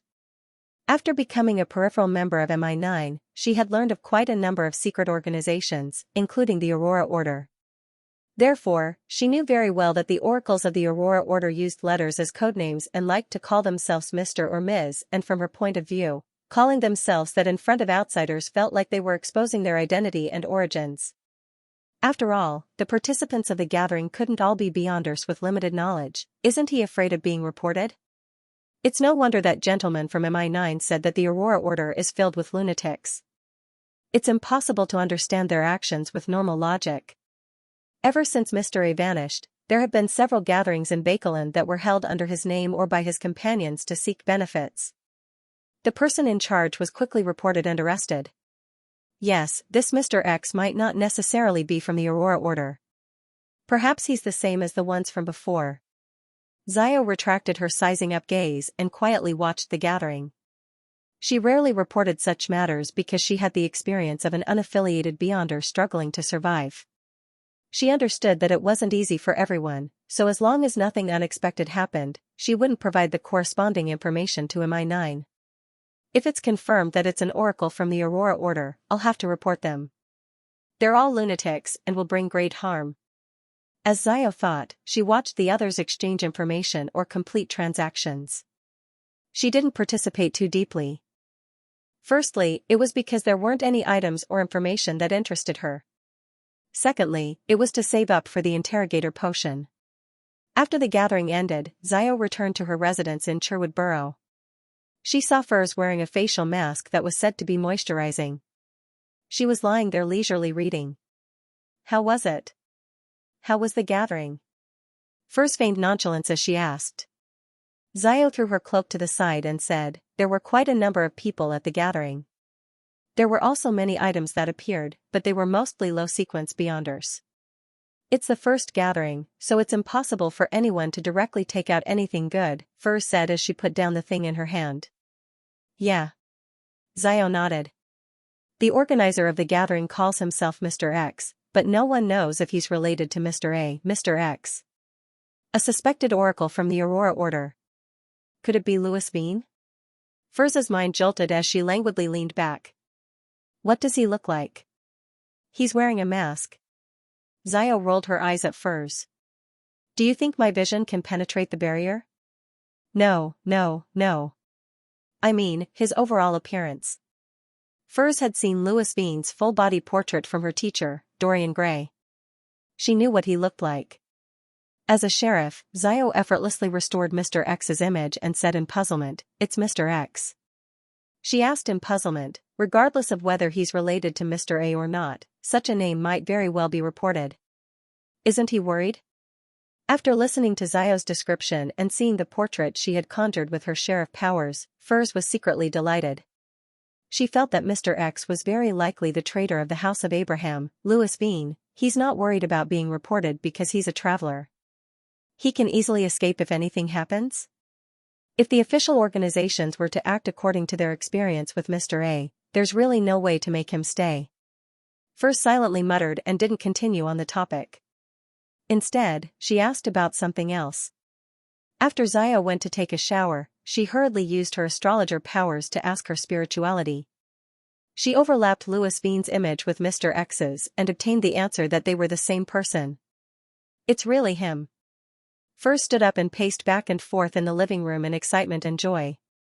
Her first thought was to report it to the various churches and attach a notification that the target had the powers of a traveler.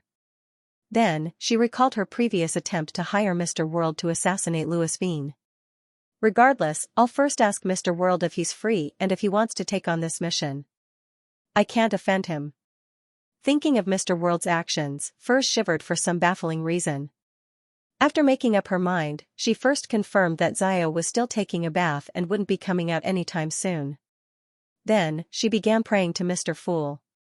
Please inform Mr. World that the Aurora Order's Oracle, Louis Bean, has appeared.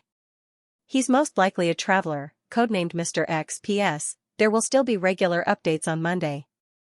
Requesting monthly recommendation tickets in advance. When he heard the stacked illusory pleas, Klein was sitting in a four-wheeled carriage, returning to Buckland Street from St. Samuel Cathedral. A woman. It's not too urgent. With regards to this, he could only make a rough judgment. He wasn't able to immediately head above the grey fog to respond. Sweeping his gaze at the street lamps that dispelled the darkness, Klein retracted his gaze, picked up a white porcelain teacup with gold, and gently took a sip.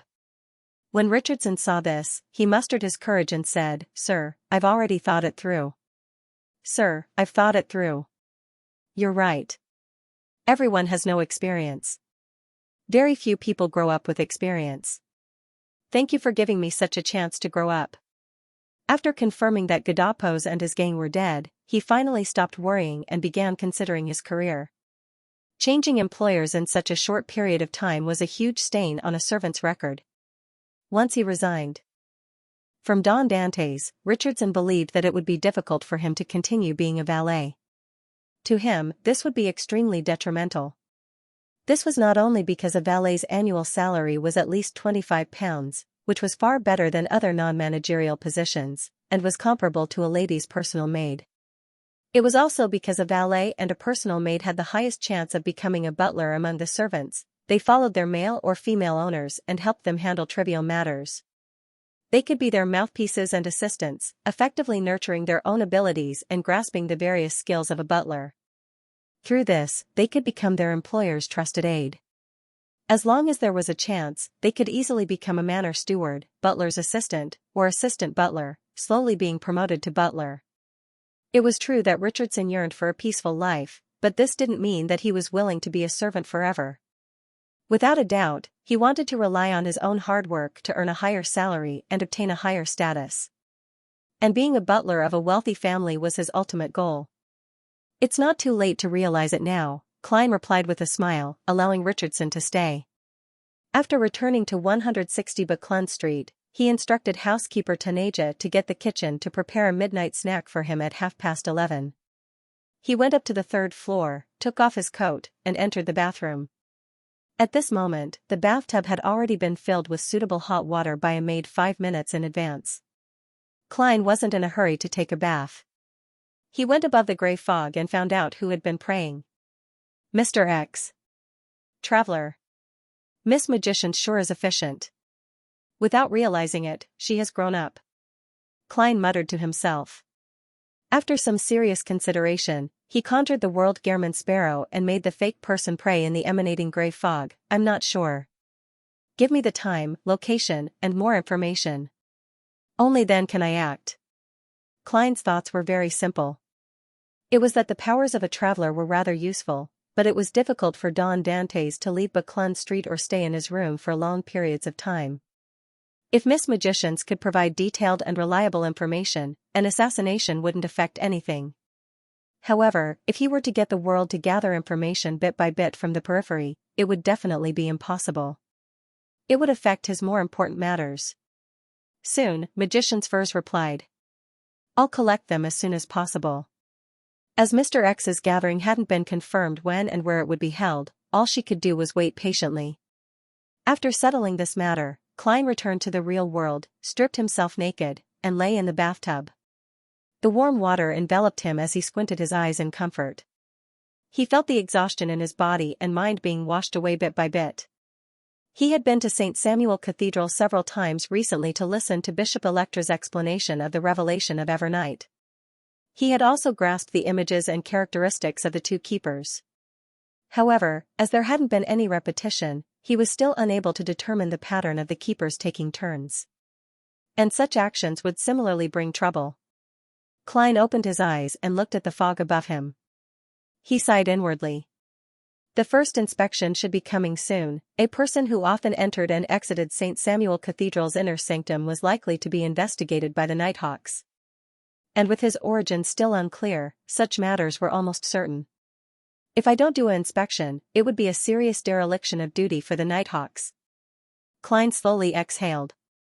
In the basement of St. Samuel Cathedral, Leonard slowly walked out of a room that was so quiet that it was almost silent. His green eyes seemed to be dyed with strange black water as countless illusory bubbles and ripples appeared and disappeared. Not bad. You've become a soul assurer so quickly. You're almost catching up to me, Daily Simone, who was standing in the corridor, congratulated him in a self-deprecating manner. She was still wearing a hooded black robe. She wore blue eyeshadow and blush, giving her bewitching beauty. When Leonard saw this familiar lady, he felt that her bearing had turned colder. It was as though there were countless shadows hidden around her, layer after layer, deep and cold. Clearly, I'm still a long way from you. In your state, you should be able to advance to gatekeeper, right? Leonard wasn't too casual in front of Daly.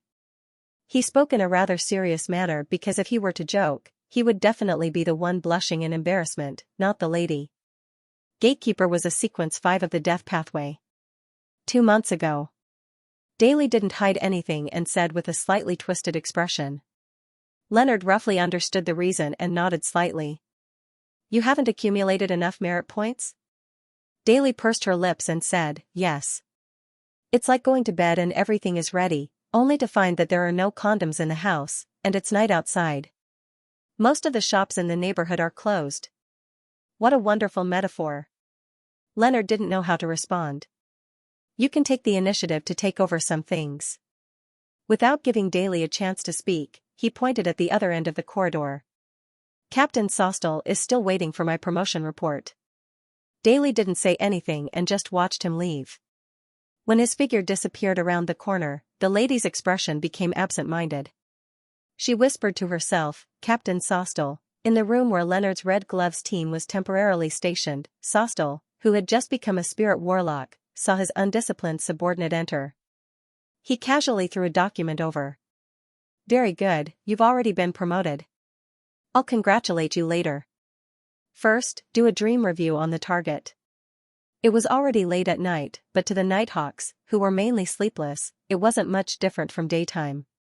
In fact, they were even stronger. Isn't this a mission for the local Nighthawks? Leonard caught the document and asked casually. They've been quite busy recently and are short on manpower. They're asking for our help, Sostel explained without much thought. Leonard didn't ask further. He immediately lowered his head and flipped through the document. The first thing he saw was a photo, and the middle-aged gentleman in it left a deep impression on him. Don Dantes. Leonard's pupils constricted. He knew this gentleman and knew that he was an undying monster that had survived since the 4th epoch. He was at least at the level of a saint, or even stronger. Furthermore, he knows my secret and old man's identity. Leonard instinctively raised his hand to rub his son acupoint. Captain Sostel, I've just advanced. My spirituality is still a little out of control. Is that so? Only then did Sostel realize that he had made a mistake. He hurriedly turned to another red glove and said, Albert, you do it.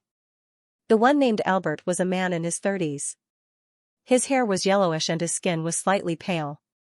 He didn't look very strong. Leonard heaved a sigh of relief and handed the document in his hand to him.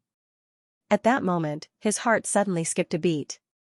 Would Albert be negatively affected by entering the undying monster's dream? At that moment, he felt a little regretful. He believed that he should have done it himself. At the very least, he knew the danger and had interacted with him before, so he wouldn't have offended him. Don Dantes likely won't do anything to Albert. If he were to overreact and cause any abnormalities in Albert, his problem would immediately be exposed in front of us. And with the church's strength and Bakelin's situation, there's no way he can leave this huge city alive. Leonard quickly calmed down. Believing that Don Dantes would use a gentler method to avoid the dream inspection. He pulled a chair and sat beside Albert. Although he appeared to be casually reading the newspaper, he was actually paying attention to him to prevent any accidents from happening.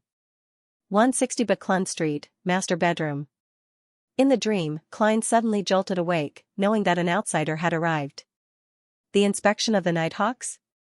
As he mumbled, he looked around and realized that he was in the half-open room. Following that, he heard knocking on the door. Come in. Klein tried his best to make his voice sound like he was in a dream. The doorknob turned as the door opened. A rather thin, yellow-haired man in a black trench coat walked in. He was none other than the Red Glove, Albert, superintendent of the Bakeland Police Department. Albert casually showed his identification and sat opposite Klein. "Is there something, officer?" Klein got into character. He knew that due to the influence of a nightmare, he needed to act more normally. Albert conjured a stack of paper and read in a deep voice, "Don Dantes. Dwayne Dantes, male, from Desi County." He roughly repeated the information he had gathered so far and asked in the end, "What's going on?" Finally, he asked, "Is this information real?" "Some of it is real, and some of it is fake," the Dream Klein replied honestly. "The only real parts were probably male and no female companion." At the same time, he mocked himself in his heart. Seeing that he was quickly making progress, Albert was delighted as he pulled a long face. "Which of it is fake?" Klein was already prepared for this as he pretended to recall. "My wealth doesn't come from the mineral deposits, but from my adventures in the southern continent." Combining Anderson's description of West Balam, he fabricated a story of how a commoner obtained wealth through his eloquence, intelligence, experience, and boldness in a region where Rouen and Intis often clashed.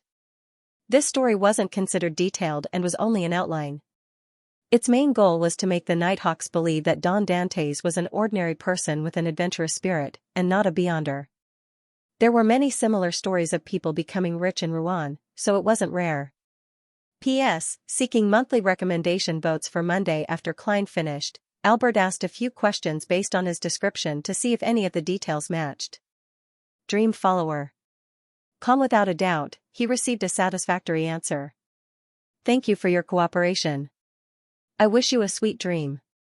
Albert smiled as he stood up and bowed.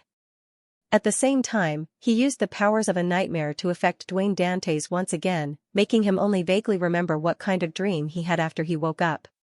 He was unable to recall the exact details. After doing all of this, he turned to the door, turned the doorknob, and left the dream. Indeed, the Nighthawks are still too trusting of the powers of a nightmare. If I were the one in charge of this matter, I would have definitely designed a series of questions from different angles and aspects in advance. I would have compared them to find any inconsistencies or loopholes. The best method is to join forces with Miss Justice and come up with several professional psychological assessment questionnaires for the target to complete all of them in the dream. If he were to disguise himself, his mental state and the image he wants to present will definitely have contradictions in the different assessments. Unless, he's also a psychological expert and can notice the actual goal of each set of questions. Klein leaned back on the sofa and cast his gaze out the window.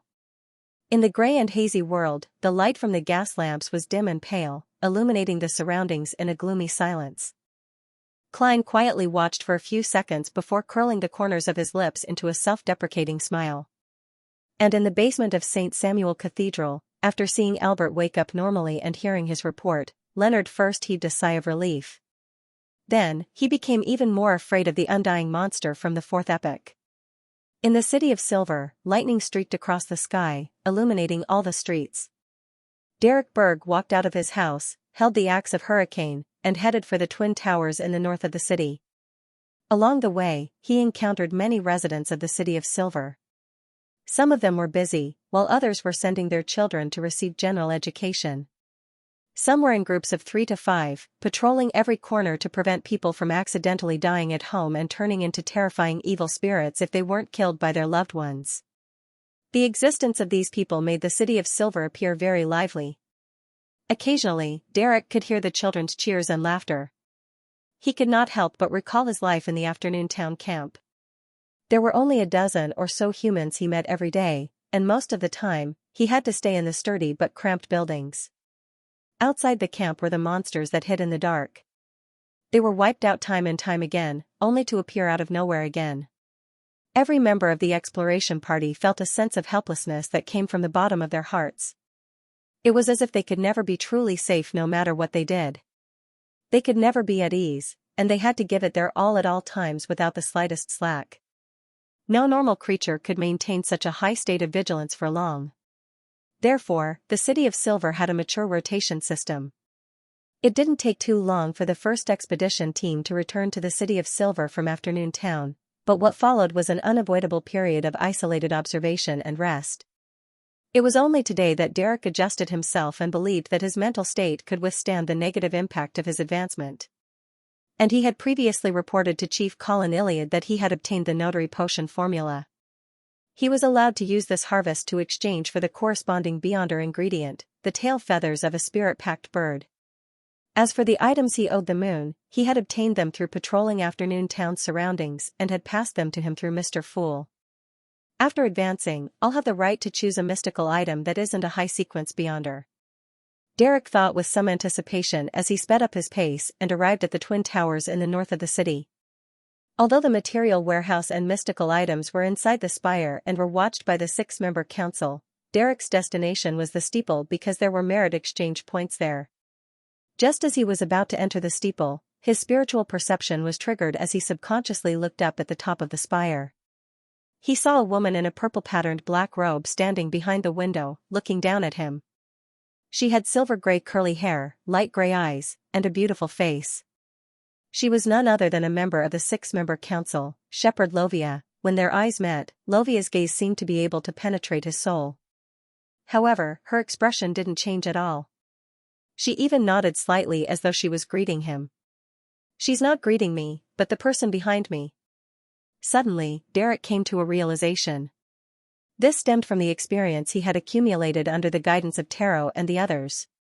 He nodded in response, retracted his gaze without any abnormalities, and entered the steeple at an unhurried pace. At night, in Byam's private harbor, the Golden Dream, which had a strange main cannon installed along the centerline, sailed to the side of the harbor. Donnas held the local specialties given by the resistance as he waved back with a beaming smile. He walked up the gangway and onto the deck. During this period of time, he had led a very comfortable life here. As an envoy who delivered firearms, food, and a small number of beyonder ingredients, he received rather high treatment. Every day, he would either drink and eat meat, brag, or hunt. He was even invited to watch the ceremony where Sea God bestowed blessings to his believers. After witnessing all of this, he suddenly came to a realization: Byam, or rather, all the colonies, would erupt in an intense conflict in the future. It wouldn't be resolved without decades or centuries of cleansing. Therefore, Donnas decided to sell most of his properties in Byam the next time he came, keeping only one. Then, he would find an opportunity to buy properties in Trier, the capital of Intis, Bakeland, the capital of Rouen, as well as a peaceful village with excellent scenery. I can make a trip back to Nosier Town and visit old man and mother. I can buy one less house and build a vineyard for them. Donnas waved at the enthusiastic resistance once again. He then puffed up his chest and said to Flowery Bow-Tie Jodson in a smug manner, "Where's Captain? I need to report to her on this situation during this period of time." Jodson clicked his tongue in disdain. Of course she's in the captain's cabin. At the same time, he lampooned inwardly. This fellow, Donnas, has become more and more arrogant after forming a relationship with Gehrman Sparrow. However, that crazy adventurer is truly terrifying. He actually successfully hunted Admiral of Blood. Heh. Donnas laughed as he walked with infuriating steps into the cabin and met Vice Admiral Iceberg Edwina Edwards. He immediately put away his provocative look and said with a smile, "Captain, I've already completed the mission." What exactly happened? Edwina put down the book in her hand and asked. Donnas was already prepared.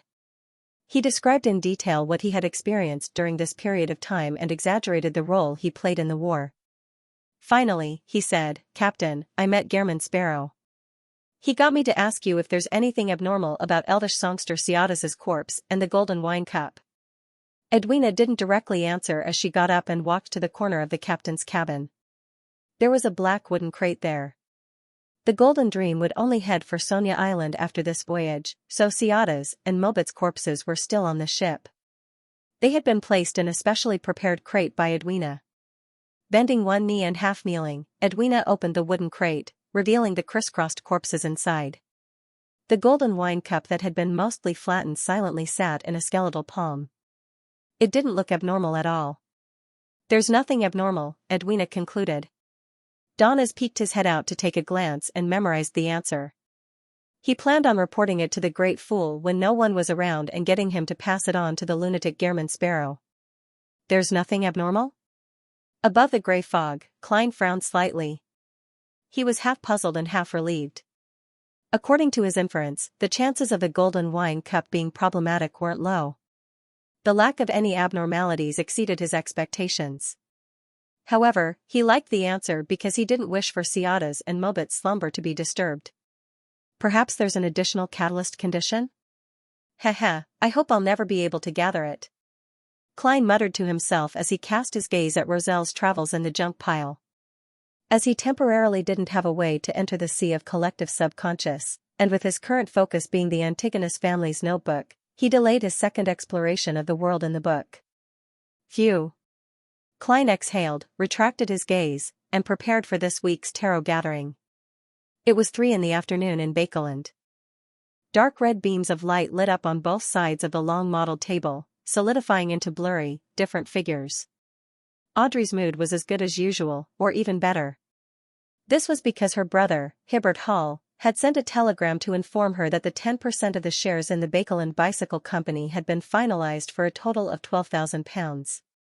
Furthermore, she didn't need to rush back to Bakeland to sign it. Before her brother, Hibbert, set off, she had already signed the carte blanche agreement under the witness of 2 lawyers. All she needed to do now was wait for everything to be completed before signing a confirmation letter for her brother. The corners of Audrey's mouth curled up elegantly as she stood up and said to the figure shrouded in grey fog at the end of the long bronze table, "Good afternoon, Mr. Fool, may Mr. Fool bless me. There will be clues to the fruit of the illusory chime tree today." Immediately following that, she prayed silently in her heart. After exchanging greetings and sitting down, Katlia didn't disappoint Klein's expectations. She once again lowered her head as though she didn't dare look straight at him. "Mr. Fool, there are 3 pages of Roselle the Great's diary this time. Has Queen Mystic still not found any clues regarding Roselle the Great's assassination? She's still providing the diary through Ma'am Hermit. Unfortunately, I've been in my family's fief recently and haven't had much contact with the psychological alchemy. I haven't been able to obtain any new diary pages. I'll visit the Relic Search and Preservation Foundation in a few days. Perhaps they found some." Audrey listened curiously. The fool Klein chuckled. "Very good. You can consider your request. Actually, I know that Queen Mystic has already told you the problem. I wonder what she's doing in Bakeland." Klein's thoughts began to wander. Soon, Katlia conjured the 3 diary pages and handed them to Mr. Fool.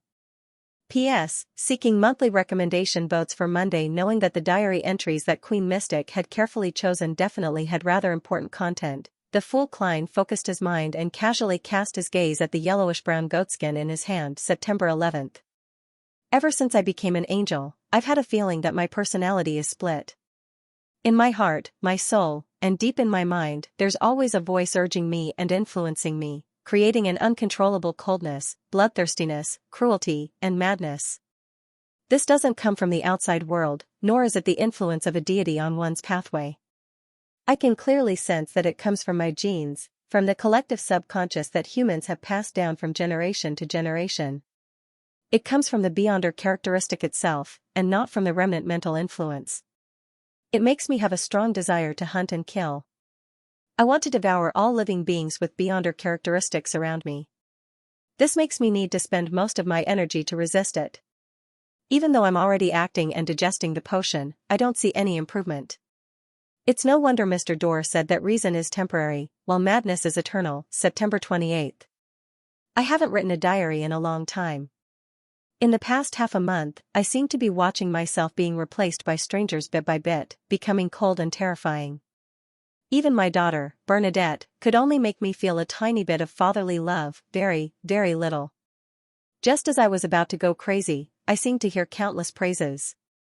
They were from my subjects, all the people who had benefited from my reforms. They were believers who viewed me as the son of steam. They were praising me, singing my praises, erecting statues for me, writing stories for me, and creating poems for me. Their voices were like the anchor of a ship, helping me to locate myself. I began to have the ability to resist that desire and that cry from the bottom of my heart. Bit by bit, I walked out and once again had the normal emotions of a father, a husband, and a man. Just. At sequence 2, there's already such a change. At sequence 0, at the level of a true God, how terrifying would the madness I have to resist be? Perhaps they also need to locate themselves to resist the beyonder characteristics and the strong inclination to lose control deep in the collective subconscious. I roughly understand why they established a church, why they spread their faith, why they wrote chapters for the saints of their faction, and why they left legends for the corresponding angels, but why don't they have human forms and are just symbols? I don't understand. I'll ask Mr. Dorr next time. He knows a lot in the domain of deities. If he hadn't been exiled back then, there might have been one more deity. September 29th. Rereading yesterday's diary, I recalled the rituals that corresponded to my sequence 4, sequence 3, and sequence 2. They clearly had a hint of madness and cruelty, just like the ones held by villains in novels. The sequence pathway might very well be a path destined for madness and despair. And this is the only way for humans to obtain extraordinary power. It's really funny and ironic. We try so hard to save ourselves, just to destroy ourselves better and more thoroughly. The contents of the first page of the diary left Klein's heart heavy and repressed. Roselle, who had written those words, was no longer an ordinary person. He had already become an angel and joined the Twilight Hermit Order. He had seen the blasphemy slate, and his understanding of the mysterious world's beyonder characteristics far exceeded the present him. However, he was even more pessimistic than him. He seemed to believe that the world was fundamentally distorted, crazy, and destined to self-destruction. However, the 7 deities seemed to have found a way to maintain their rationality. Ordinary humans aren't completely useless.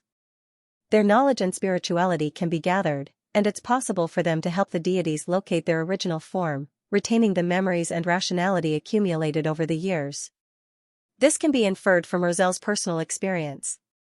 However, why did the 7 deities abandon their original human form and use a symbolic and abstract sacred emblem? This doesn't match my judgment. I can't understand it. Klein didn't waste any time as he flipped to the next page of the diary. December 5th, night of the blood moon. Communicating with Mr. Dorr. He is still the same as before. He will always make a request for me to help him return to the real world, but he won't be too insistent. Furthermore, he will randomly answer some of my questions. Heh, he's like playing a game, trying hard to raise his favorability. However, sorry, I've already locked this option ahead of time. As I already know the legends of the kings of angels, I consulted Mr. Dorr with the mindset that I wouldn't lose anything by asking. The main point is what level the strength of the kings of angels is at. Mr. Dorr said that some kings of angels have accommodated a uniqueness, some have consumed 2 sequence 1 potions, and some have both.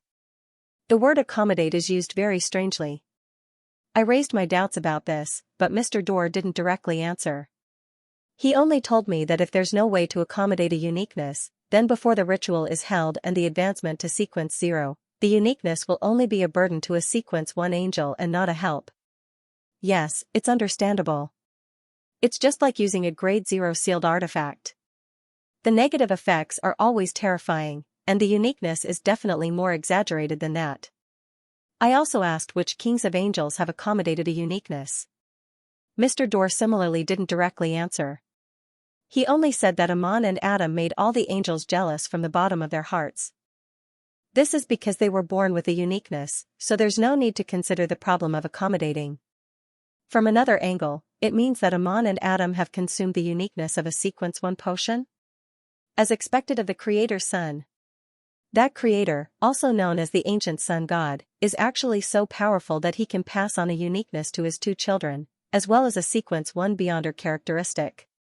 Is he purifying himself to eliminate unnecessary interference? Then, did Mr. Dorr also accommodate a uniqueness and even consume 2 sequence 1 potions? I didn't ask, because I knew that he definitely wouldn't answer. During the exchange, Mr. Dorr reminded me not to directly say Adam's full name, or it would be discovered and our conversation would be discovered. I roughly understood the reason and asked him with a smile, didn't he already say Adam's full name? Mr. Dorr replied that it was fine because the Apprentice Pathways Sequence 4 is called Secret Sorcerer. It has a certain meaning of keeping secrets. Although it's inferior to the servant of concealment of the Evernight pathway, it's enough for an existence at his level to shield his senses. I asked many more questions regarding deities, but Mr. Dorr didn't answer. He only said that when I have the ability and opportunity, I'll head to the moon to take a look and understand many things. This matches some of my previous thoughts, but I suspect that he is tempting me to use this opportunity to return to the real world. After all, his every appearance is related to the moon. As long as Mr. Dorr appears, there will be a lot of information. It will always take up an entire page. Yes, his explanation of the strength levels of a king of angels is very consistent with my theory. In a broad sense, a king of angels refers to a quasi-deity that exceeds sequence 1 without reaching sequence 0 through various means. This includes accommodating a uniqueness and consuming additional sequence 1 potions. In a narrow sense, a king of angels refers to the creator that the city of silver worships, the 8 kings who lead all the angels by the side of the ancient sun god. Of course, they definitely match the broad definition. Many thoughts flashed through Klein's mind. As for Roselle's guess about the ancient sun god, he strongly agreed with it. He believed that the creator that the city of silver worshipped had recycled too many authorities of the ancient gods, resulting in signs of chaos and madness. Hence, he decisively gave birth to 2 children, using this to eliminate a portion of the miscellaneous items. To put it simply, Amon and Adam were given to them by drinking the potion. From the looks of it, Angel of Imagination Adam clearly has the spectator pathway's uniqueness. He should be the mysterious leader of the Twilight Hermit Order. From ancient times to the present, he has interfered with the changes of the times in order to revive his father. I wonder if he has advanced to sequence 0. Even if he hasn't, the number of angels that the Twilight Hermit Order can mobilize will probably exceed my imagination. Secret sorcerer actually has the meaning of guarding secrets and concealment. Klein immediately thought of the symbol behind the fool's chair. The pupilless eye that symbolizes concealment, and the contorted lines that represent change. He quickly reined in his thoughts and flipped to the 3rd page of the diary. November 28th. I dreamt of Grimm again. He was the smartest one among my subordinates. Unfortunately, when he was exploring that nameless island, he was infected by an unknown force and died in the fog sea. He didn't even leave behind a child. Back then, I knew that the nameless island hid secrets and unimaginable dangers. However, my level and strength were lacking, so I could only forcefully endure it. This dream was likely a reminder from my spirituality that I could explore that island and grasp its secrets to completely end Grimm's matter. On the 29th of November, I gathered 3 of my subordinates, and with Benjamin Abraham's help and a period of searching, I finally found that nameless island again. We didn't directly enter and decided to rest in the periphery for a day. Edward said that he often dreamed of Grimm, and he felt deeply guilty for not being able to save him. This isn't your responsibility. It's my problem, I said to Edwards because I'm their leader. November 30th. We went deep into the island. There are a large number of Beyonder creatures that are said to be extinct here. They didn't fight but gathered together as though they were worshipping something. Such a group of Beyonder creatures without much intelligence seemed to be holding some kind of ritual. They were praying to an unknown deity? During the ritual, I saw Grimm. P.S. Recommend a book. I pretend to have superpowers. It said that many readers will laugh themselves to death from the middle of the novel. PS2. Recommend another book, Dungeon Players. A devil lord tricked earthlings into working for free to build a dungeon. I've really been reading this book. It's quite interesting. Grimm, who was infected on the nameless island and was dead for sure, appeared on that nameless island again. Great Emperor, when did you change to writing horror? Moreover, what about after that? Klein's gaze froze on the last line of the diary on the 3rd page. There was no more content. Apart from that, he was also horrified by the strange gathering of Beyonder creatures described by Roselle the Great. It had to be known that not all Beyonder creatures had intelligence and could communicate. A large number of them were monsters that had lost control and only had crazy instincts. And these monsters that had lost control actually gathered together to worship an unknown existence. It's a pity that the Emperor didn't leave behind the coordinates of that nameless island. However, even if he did, I wouldn't dare head there at the moment. If I were to be infected and die in the outside world, I would be reborn in the island. That would be troublesome. At the very least, I have to be a sequence 4 or even a sequence 3 to have the confidence to explore it. As Klein thought, he made the diary page in his hand vanish. He turned to look at Xianxia and said with a smile, "You're right. What is your request?" Xianxia didn't think as she directly asked, "Why are you here?"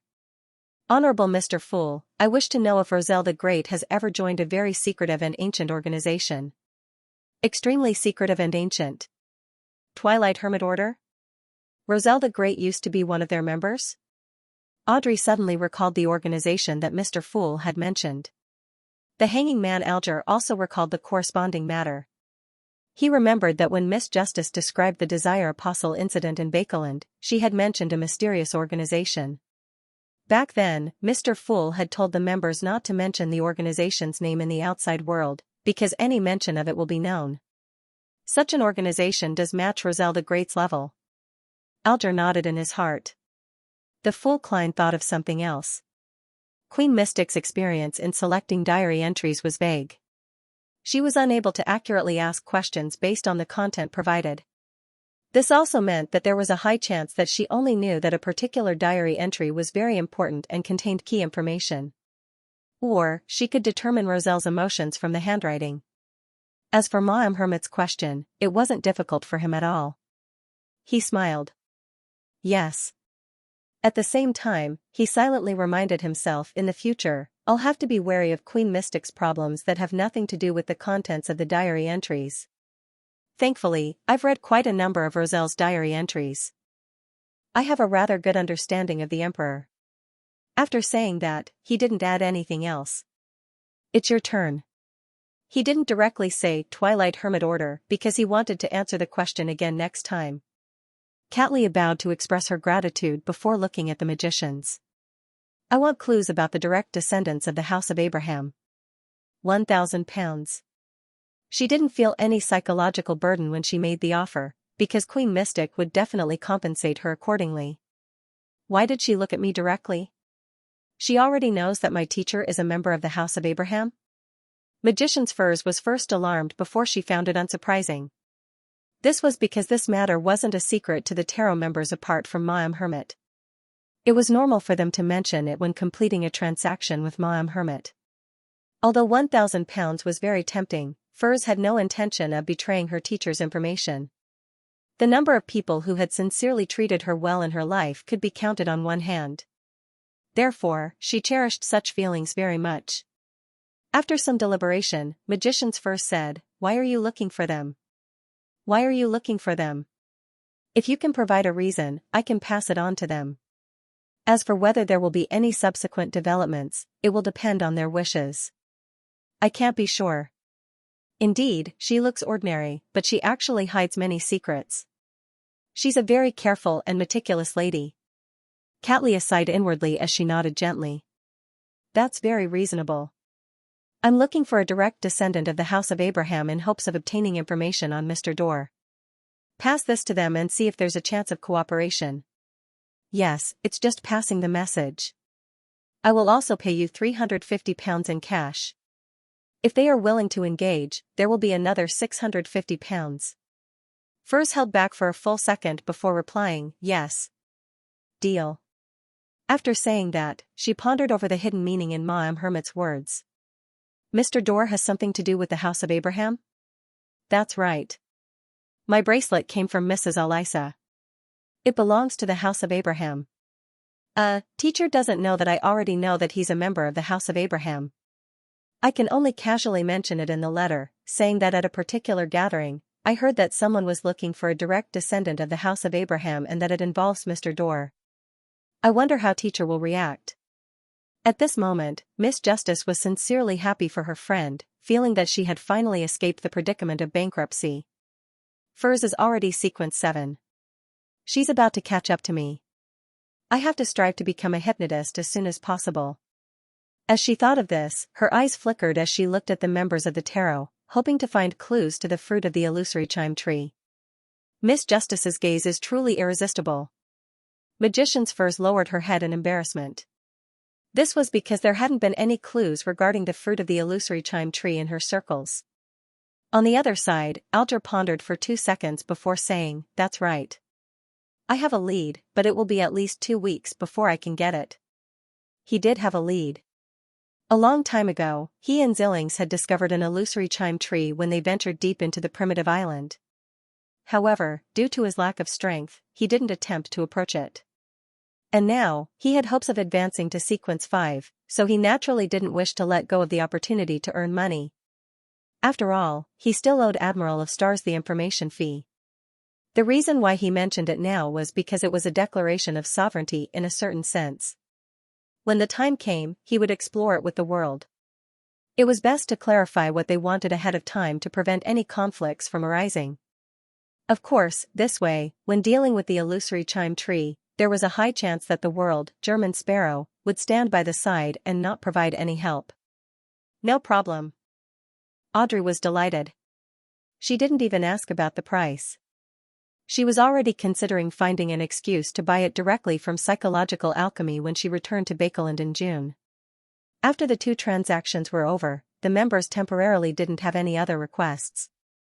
Therefore, after Katlia repeated the search for the mythical creature's blood, and Emlyn once again mentioned finding the remaining 4 primordial moon believers, Tarot entered the free exchange segment.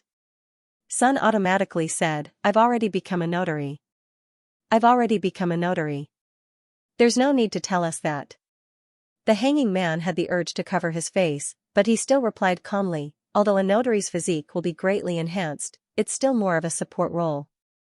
Although a notary will greatly enhance one's physique, it's still more of a support type. The ability to notarize effectively can be temporarily enhanced, while the ability to notarize ineffectively will be weakened or forcefully dispersed. At the same time, a notary is also good at making contracts. Once one signs it, even a Sequence 5 can't violate it.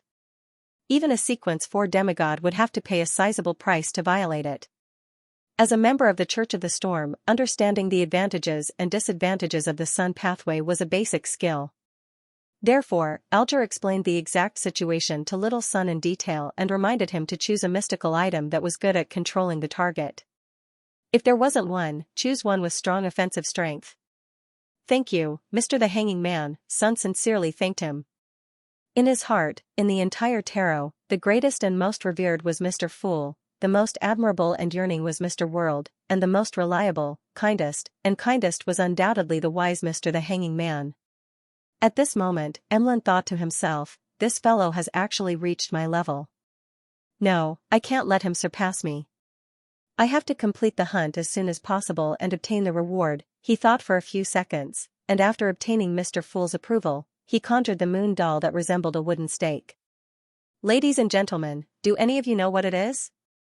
He knew that Mr. Fool definitely had the answer, but he temporarily didn't have anything that he could use to exchange with this great existence. Therefore, he could only see if the other members of the tarot had a certain level of understanding. "Isn't this the puppet I saw at the gathering?" Mr. Moon has already found his target.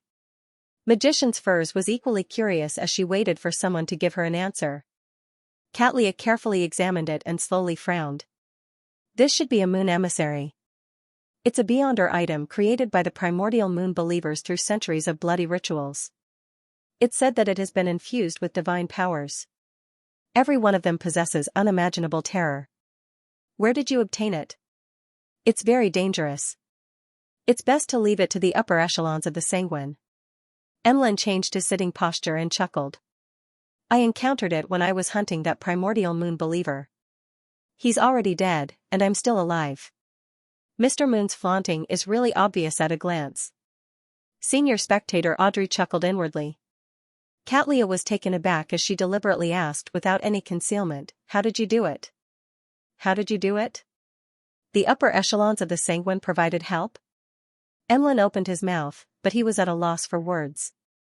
Only then did he realize that this topic wasn't suitable for in-depth discussion. Ahem. He cleared his throat and looked at the end of the long bronze table. "I've requested Mr. Fool's help." He requested Mr. Fool's help? That's possible? Katlia was stunned when she heard that. She didn't doubt Mr. Fool's level and abilities. After receiving punishment and discovering that his blessed, German Sparrow, was becoming more and more powerful, she no longer had any doubts regarding such matters. Back when Mr. Fool used an ancient item to pull her here, allowing her to avoid the pursuit of knowledge. She already knew that he was at least in existence at the level of the hidden sage or primordial moon. However, due to various reasons, he was unable to directly interfere with the real world. He was suspected to be an ancient god in the process of awakening. The moon's words left her surprised that Mr. Fool would actually provide effective and substantial help to the members of the tarot, and not impart knowledge or pull them in. On the one hand, this means that I can also directly request Mr. Fool's help in times of danger. This is more exaggerated than any ritual. On the other hand, it vaguely reveals that Mr. Fool's awakening process is faster than I imagined. Many thoughts flashed through Catlia's mind. Audrey, Sun, and company weren't surprised by this. They had more or less prayed to Mr. Fool for help, and they had seen the angels under this great existence. Seeing everyone cast their gazes at him, Emlyn shrank his head and raised his chin. I paid the price. This is an equivalent exchange. An equivalent exchange. The immediate response and effective feedback from a great existence is priceless. Catlia couldn't help but retort inwardly. The reason why she didn't directly say it was that she also hoped to have such an opportunity for an equivalent exchange in the future. And this often meant that she would have one more life than others. Magician's Furs expressed her puzzlement at Mr. Moon's deliberate emphasis on equivalent exchange.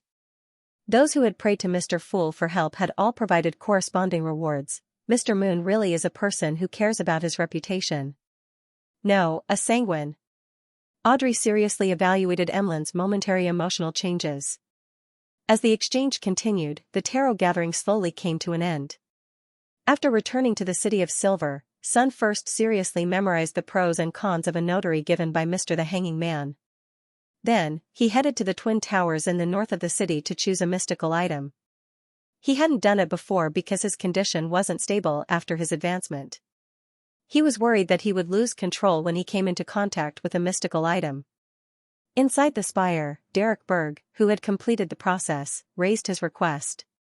He saw the selected items and obtained the corresponding documents. After careful reading and observation, he quickly narrowed down the scope to two choices. One was Cardi's ring. It had an ancient appearance and was completely iron-black in color. It was engraved with dark and complicated patterns. It was left behind by a resident of the City of Silver a long time ago. It could help the wearer intimidate their target, causing them to pause for a certain period of time. It could also cause normal humans to temporarily lose their rationality, or awaken the hidden warmth and memories of crazy monsters. It could make them fall into a state of confusion for a short period of time, preventing them from attacking. The other was Thunder God's Roar. It was obtained from a city that had been reduced to ruins. It was rather heavy, and it looked like a gigantic hammer. Its surface was deep blue, and there were silver-white bolts of lightning swirling around it. Its grip was suspected to be the leg bone of a living creature. In battle, it could emit a sound that made the enemy panic and panic. It was as if Thunder God had descended to the ground and was constantly roaring. Every strike of it was extremely destructive, and the terrifying lightning was never absent. The negative effect of Cardi's ring was that the wearer would unknowingly produce another self. Therefore, they had to receive regular treatment from a psychoanalyst. If they missed 1 or 2 sessions, the problem would become extremely serious and difficult to treat. And the battle between the two selves would eventually lead to a loss of control. Relatively speaking, Thunder God's Roar didn't have such a huge hidden danger. It only made the wearer accumulate irritable emotions. As long as they vented it regularly, there wouldn't be a problem. However, it had another negative effect. In an environment without light, the wearer would have a 100% chance of being attacked by terrifying monsters in the depths of the darkness. The probability of being attacked is 100%. Upon seeing this data, Derek felt depressed. This meant that many residents of the City of Silver had already disappeared due to this reason. They were all the former owners of Thunder God's Roar. Which one should I choose? Producing another self is a very terrifying matter. Miss Justice seems to have mentioned that this is called dissociative identity disorder. Not only does Thunder God's Roar have the ability to affect an enemy's state, it also has rather powerful offensive strength. My axe of hurricane has been used too frequently, so it should be destroyed earlier than expected. I can emit light myself, so I don't have to worry about absolute darkness. After some thought, he pointed at the ghostly blue hammer. I want Thunder God's roar. 160 Buckland Street. Just as Klein walked out of his master bedroom, he saw butler Walter waiting outside. He held a few invitations in his hand. Sir, there are a total of 3 invitations this Monday. Afternoon tea on Wednesday, literary salon on Friday, and dinner on Saturday. They are from. Klein listened with a warm expression as he smiled. Tell these friendly invitees that I'll be participating. All right, sir. Walter bowed and left the 3rd floor. Seeing his back disappear down the staircase, Klein couldn't help but sigh inwardly. Another week of such invitations, and it'll be my turn to invite my neighbors to a ball or dinner. Only by doing this a few times will I be able to truly enter their circle and be introduced to important figures of a higher level, allowing me to enter different clubs. Such a referral is definitely built on the basis of sufficient wealth. A person without any value wouldn't receive a referral. It's really troublesome to socialize with high society. I'll need at least another month before I can come into contact with people who are at the periphery of the great smog of Bakeland. It's still better with the church. As long as I donate enough and am pious enough, I can freely enter and listen to the bishop's sermons. Of course, that's under the premise that I pass the checks. If everything goes well, I might be able to grasp the keeper's shifts within a month and find a chance to enter behind Cheney's gate. Klein reined in his thoughts and instructed his valet, Richardson, to bring his coat, hat, and cane over. According to his arrangements, he was to watch the most popular play, The Traitor's Ring, at the Royal Theatre. It wasn't purely for entertainment. Only by understanding popular plays, famous music, and trends would he have something to talk about in the various gatherings of high society. A popular gentleman must be very tiring in private. A minute on stage is 10 years of hard work. Such social gatherings are really tiring. As Klein lampooned, he allowed Richardson to put on his coat. Then, he took a high-end 4-wheeled carriage to the Royal Theatre in Westborough. He sat in a luxurious VIP room and watched The Traitor's Ring. It's different from movies and television series. A play's performance is more exaggerated and forceful.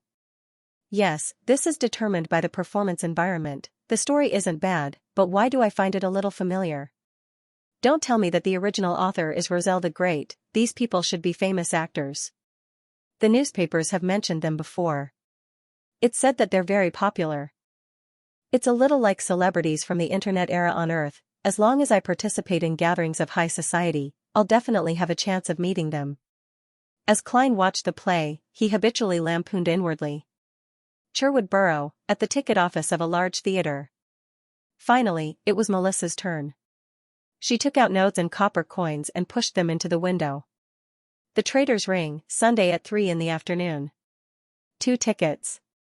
After watching The Traitor's Ring, Klein sat in his carriage, drank a mouthful of black tea, and received the various evening newspapers that Richardson had bought. He first flipped to the drama review section, found some professional comments, and compared them with his own viewing experience. Gradually, he came up with a personal and deep experience. Yes, at least I can fool those gentlemen and madams. After finishing his homework, Klein leisurely flipped through the newspapers and unexpectedly discovered a piece of news: 10% of the Bakeland Bicycle Company's shares have been sold. Friends, please do not disturb us. It's already been finalized? Mr. Eichinger publishing this news means that he has already received the money. Klein was first delighted before he frowned slightly. His gaze paused on the exclamation mark at the end. The content of the news was indeed what he and Eichinger Stanton had agreed upon in advance, but he had a nagging feeling that the exclamation mark at the end was a little glaring. The emotions contained in this sentence clearly don't need an exclamation mark. Mr. Eichinger is a person who pays attention to details. It's impossible for him to let the newspaper do as they please. He deliberately used this exclamation mark. What message is he sending? He's giving a warning? As he pondered, Klein suddenly realized something. The 10% of the Bakeland Bicycle Company's shares that Eichinger Stanton sold clearly came from Sherlock Moriarty. And with the former's moral character, it was impossible for him to sell it for no reason. This meant, to a certain extent, that Sherlock Moriarty or his agent had already returned to Bakeland. Therefore, a certain faction of the royal family that was involved in the Great Smog of Bakeland had keenly sensed the situation and started monitoring Detective Eichinger Stanton, hoping to capture the target who had gone to collect the cash. How should I get the money? Klein pretended to read the newspaper naturally and seriously pondered this serious question. P.S. First update, then change. I'll take the afternoon off to write a chapter. The curly-haired baboon is stuck again. It's really frustrating to write the daily life and foreshadowing in an interesting and attractive manner. At 10 o'clock at night, it started drizzling in Bakeland again. The thin mist gave the light from the gas lamps a hazy sense of beauty. Eichinger Stanton's assistant, Bowen, patrolled the bottom floor and walked to the oriel window, preparing to close the last window. At this moment, a black shadow leaped in and landed steadily on the protruding wall. It was a blue, short-haired stray cat. Bowen could not help but chuckle when he saw the man's large and round yellow eyes looking at him. There is no food here. Detective work could easily attract revenge, and there were many secrets that needed to be hidden. Therefore, the chefs and servants in Eichinger Stanton's house were all hourly workers. They would only come for a fixed few hours a day and would not prepare too much food at once. This made it difficult for the food to be left after dinner. The blue short-haired cat opened its mouth, but it didn't meow. Instead, it spoke like a human. I'm Sherlock Moriarty. I want to see Mr. Eichinger Stanton. Although Bowen was a beyonder nurtured by the Church of the God of Knowledge and Wisdom, he wasn't a very high-sequence beyonder. He wasn't very knowledgeable, so this was the first time he had encountered a cat that could speak. He couldn't help but be shocked and dazed for a moment. After a few seconds, he came back to his senses and recalled the words of the blue short-hair cat. It said it was Sherlock Moriarty. This great detective is really not simple. He could actually turn into a cat. No, control a cat. This kind of ability was really strange and scary. Bowen quickly calmed down. Without answering the cat, he reached out to close the window. After doing all this, he lowered his voice and said, "Follow me." The blue short-haired cat immediately jumped off the platform behind the oriel window. With its tail raised, it walked agilely behind Bowen, following him all the way to the second floor, and watched as he knocked on Eichinger Stanton's bedroom door. "What's the matter?" Eichinger, who was wearing light-striped pajamas, opened the door and asked. He was enjoying his bedtime tobacco. Bowen cautiously pointed at the blue short-haired cat beside him. "Mr. Sherlock Moriarty is looking for you." Isengard, who had white sideburns and a thin face, raised his eyebrows slightly. He looked down and took 2 steps back, allowing the blue cat to swagger into his bedroom. "Go back to your room and sleep. Wake up on time tomorrow. We still have a case waiting to be investigated." Eichinger instructed Bowen as if nothing had happened. After the assistant left, he closed the door and turned to look at the blue cat squatting beside the reclining chair. He chuckled. "I never expected you to have such beyonder powers. I was just worried that you would come over directly." "I noticed that exclamation mark," the blue short-haired cat said with a smile. It had to be said that it was quite strange for a cat to have such an expression on its face. Anyone who saw it would feel a chill run down their spine. Eichinger did not have any unusual reaction to this. He took a puff of his pipe and sat on the reclining chair. He enjoyed the smoke and slowly exhaled. "I believe in your wisdom. Thank you for your praise." The blue short-haired cat politely extended its paw and bowed. Eichinger looked at it and stroked his pipe as he smiled. "You should already know what has happened. Although that group of people doesn't dare to monitor me very strictly, afraid that I'll discover it and inform the Church of Evernight and the Church of Steam. They will also be in quite a bit of trouble once they are exposed. However, I believe that there must be a demigod among them. This is both an inference and a conclusion given to me by some feedback. After all, I've lived on this street for many years. Therefore, humans and animals won't be stopped from entering my house. This is something you have already thought of. But when you leave, you will definitely be tailed. What means do you have to escape from them?" That sum of money isn't a small amount. It will be very eye-catching to bring it out. Let me think. Do you plan on communicating with me and get me to deposit the money into a designated bank account? Then, you will find many people to withdraw the money in batches at different places outside Bakeland at the same time. Upon saying that, Eichinger gave a self-deprecating laugh. This is the best solution I can think of, but it will be very troublesome to carry it out. The blue short-haired cat didn't give a direct answer as it chuckled. I only need you to lend me an empty room and 3 candles. No problem. Eichinger Stanton didn't press further as he said, the price of the shares this time is £12,000. The buyer is Earl Hall's daughter, Audrey. Yes, hiring a lawyer, an accounting team, and advertising cost a total of £600. In addition, after paying 0.5% stamp duty and 20% Type D income tax, there are £8,940 left. Type D income tax referred to the income tax of commercial, financial, and specialized industries. I still have to pay taxes. That's more than £2,000 gone. The blue short-haired cat's expression instantly froze. Klein used to be a nighthawk, so his salary wasn't subject to personal income tax. Later on, he became a private detective, so his income was difficult to monitor, so he never took the initiative to file taxes. Later on, he became an adventurer. Due to the preferential bounties for pirates, he didn't need to pay taxes, nor did he have any awareness of this. Therefore, even when Eichinger Stanton mentioned the issue of taxes, he didn't take it to heart. He didn't think that it would be much, but in the end, reality gave him a hard blow. As for why he didn't pay taxes for the share transaction, it was because the Rouen government encouraged initial investments in inventions, so there were corresponding exemptions. After a brief silence, the blue short-haired cat's whiskers moved twice. All right, give me the cash. Move it to the empty room. There's no problem with the cash, right? I've already checked. They won't pull any tricks in this area. That would be an insult to my intelligence. Eichinger stood up with his pipe in hand. Remember to add a signed confirmation of the transaction later and mail it over. It's already on its way, the blue short-haired cat replied, having long prepared for it. Eichinger then walked to the safe in the master bedroom and opened it with a passcode. Then, he took out stacks of cash and stuffed them into different briefcases. Following that, he took the briefcases and left the master bedroom, entering the guest bedroom diagonally across from it. Do a count. Eichinger said to the blue short-haired cat as he put down the briefcases filled with cash. I trust you, the blue short-haired cat said after taking a few glances. Eichinger nodded and pointed at the cabinet. There are candles inside. With that said, he retreated to the door, held the handle, and said with a smile, I'm really curious how you will leave. I believe this will definitely be a wonderful magic. With a click, Eichinger Stanton closed the door, returning the guest bedroom to silence and desolation.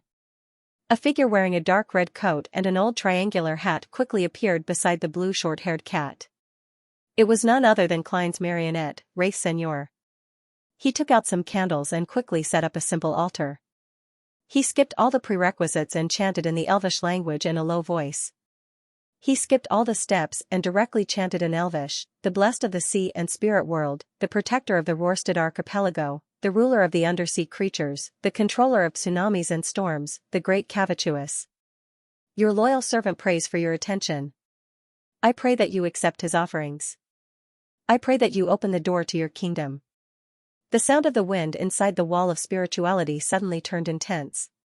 Seigneur quickly used his fingernails to cut the skin on the back of his hand and flung out drops of blood. As a sequence 5 wraith, everything on him was equivalent to an ingredient rich in spirituality. The strong wind sucked away the blood and infused the candle flame that symbolized sea god Cavituous, causing it to expand and turn into an illusory door filled with magic labels and symbols. After more than 10 seconds, the door creaked heavily and slowly opened. Seigneur then picked up the briefcases containing the cash and threw them into the illusory door. When there was nothing left, a gold coin that was stored in his body flew out and landed on the altar.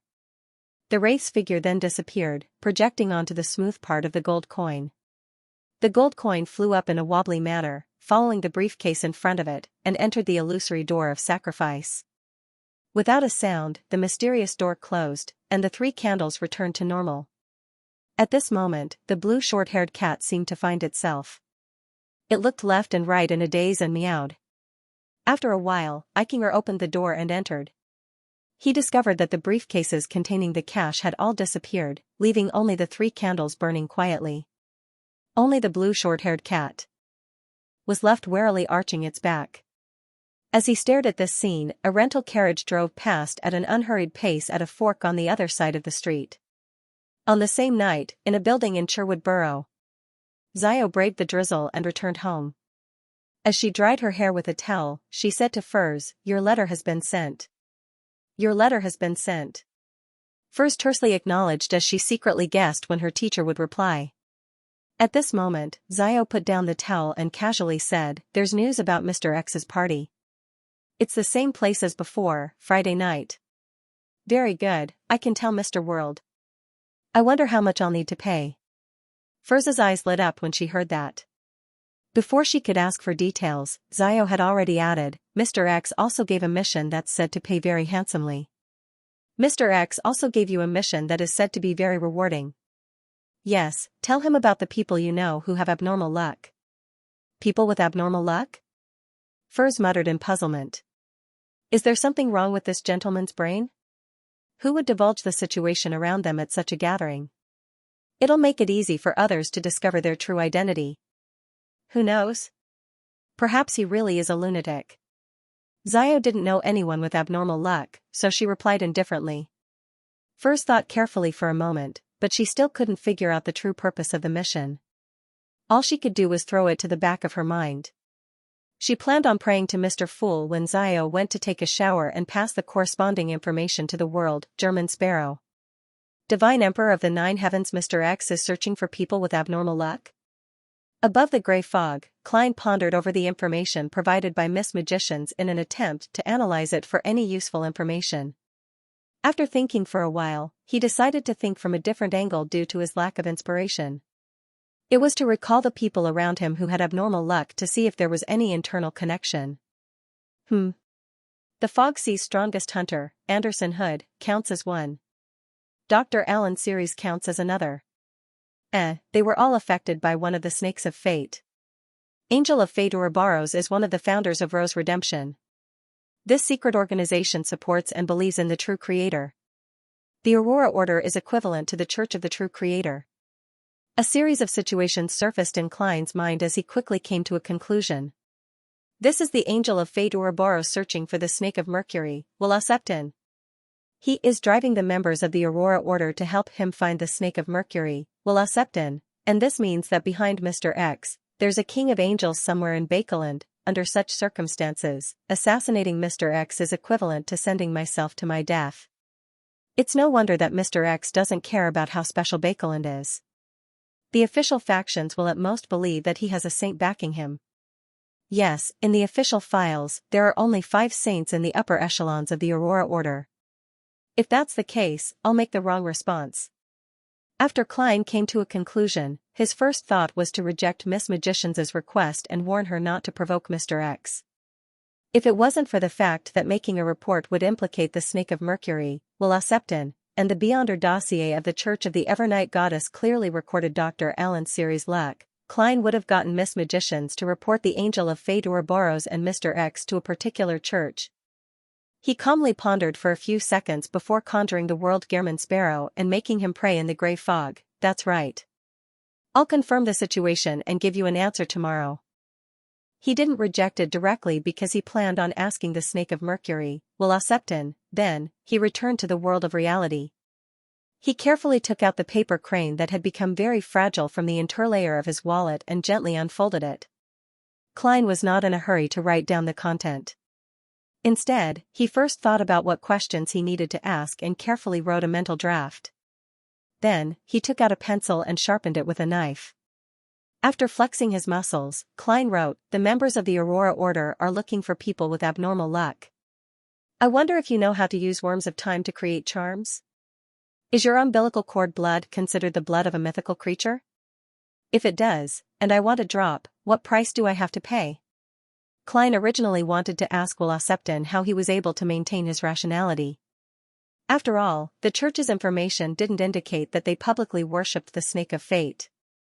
However, he restrained himself in the end, afraid that Septon, who was in the state of an unborn fetus, would answer indecently, "When did you have the illusion that I'm rational?" If that happened, he wouldn't know if Will was joking or telling the truth.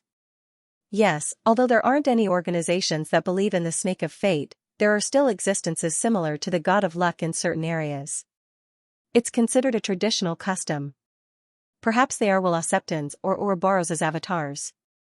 Klein silently mumbled as he used his clown powers to finally fold the paper crane and place it under his pillow. After doing all of this, he had the time to calculate how much cash he had now. 17,046 pounds plus 5 gold coins plus 3 soldi and 8 pence in change. If I still have assets like houses, manors, and company shares, I would be considered a tycoon in Bakeland with so much liquid capital. Of course, I'm still far from the top tycoons. Their standard is to have total assets of £1 million. As Klein was delighted that he had quite a bit of money, he thought about how he still owed money and how he needed to invest heavily in order to present his character's image. He then drank a mouthful of water, lay down on the bed, and covered himself with a warm blanket. Bit by bit, he entered a dream. In his daze, Klein suddenly woke up and saw the desolate black plains. He walked all the way to the pitch-black steeple in the middle of the plains, and after passing through the abnormally chaotic layout, he arrived deep inside the tower. As usual, there was a circle of tarot cards scattered around. However, there weren't any silver words appearing on the protruding ground in the middle of the circle of tarot cards. Weloseptin didn't answer. Then why did he pull me into this dream?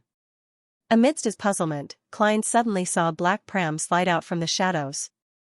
Inside lay an indiscernible baby wrapped in silver silk. Mr. Snake of Fate? Klein politely and cautiously inquired. The baby immediately let out a clear voice. Why are you so certain that it's Mr.? Isn't this a judgment based on your name? Don't mind such details. Klein lampooned, but he relaxed a lot due to the other party's casual attitude. Then how should I address you? The infant Weloseptin tersely acknowledged and said in a dilemma, yes. I haven't decided, you know. Oh, you have no idea. Every time I restart, I'll try my best to make myself a little different so as to maintain a good mental state. A child should act like a child. Klein's heart stirred when he heard that. This is a way for the monster pathway to maintain reason and resist madness? Weloseptin, who was lying in the black pram, replied briskly, yes. Every time I restart, I'll wash away the madness. However, this still requires a certain level of faith, otherwise, I won't be able to maintain my sequence 1 state for too long. Compared to before, you know more and more. Yes, apart from faith, there are other ways to resist madness.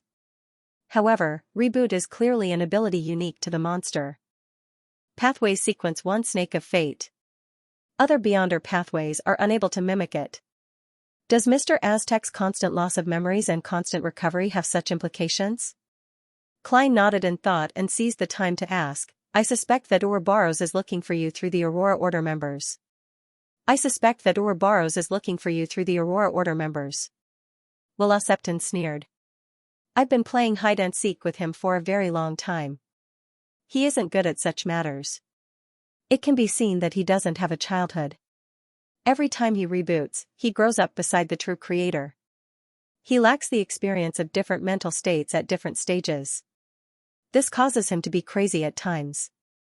Of course, he doesn't mind. I've instructed Ricardo to use the die of probability to leave a certain mark in certain places. This will confuse Ouroboros' judgment, and he will soon lead Bakeland again. That also means that there's still a chance of assassinating Mr. X. Yes, I'll divine the level of danger above the gray fog when the time comes. Klein didn't continue on the topic. Instead, he asked, do you know how to use a worm of time to create charms? Weloseptin, who was in the pram, did not give a direct answer. Instead, he asked, you obtained a worm of time from Palace Zoroast? How did you know?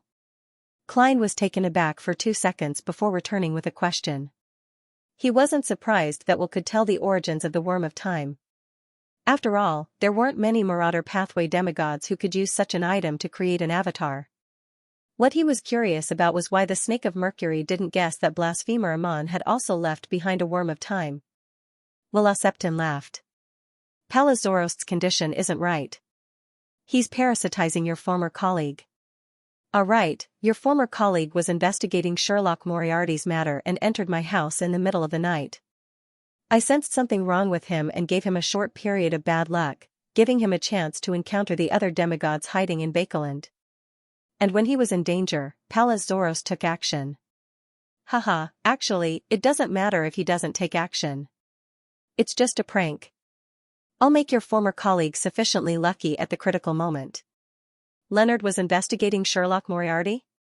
The grandpa in his body is called Pallas Zoros. Klein frowned slightly, unsure of what was wrong. Will Septon continued. The creation of a worm of time charm isn't too difficult for you. You can pray to your special body and use a mixture of mercury and pure silver as a medium to engrave the corresponding symbol. It's not too difficult. Pray to the Fool? That's right. The mysterious space above the gray fog is clearly attractive to the Marauder pathway. Klein felt excited as he vaguely grasped something. At that moment, Will Septon added with a smile, as for the corresponding symbol, I don't know. What a huge turn. The corner of Klein's mouth twitched involuntarily. Seeing that Will Septon was silent, he hurriedly forced a smile. One more question.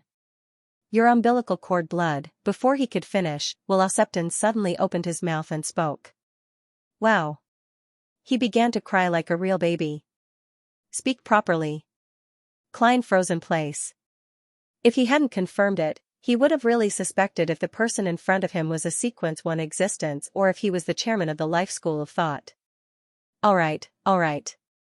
I just want to ask if it's the blood of a mythical creature, Klein said, raising his hands. Will Septon immediately stopped crying and smiled. Of course. However, I will replace him in advance. Otherwise, everyone here will die. He paused for a moment before continuing. If you can give me something suitable, it's not like I can't give you a drop. All right, goodbye. The moment Will Septon finished speaking, Klein felt the tower shake, and the dream quickly shattered. Soon, he woke up. What is something that a snake of fate is interested in and finds suitable? Klein slowly sat up and used a pillow to prop up his back.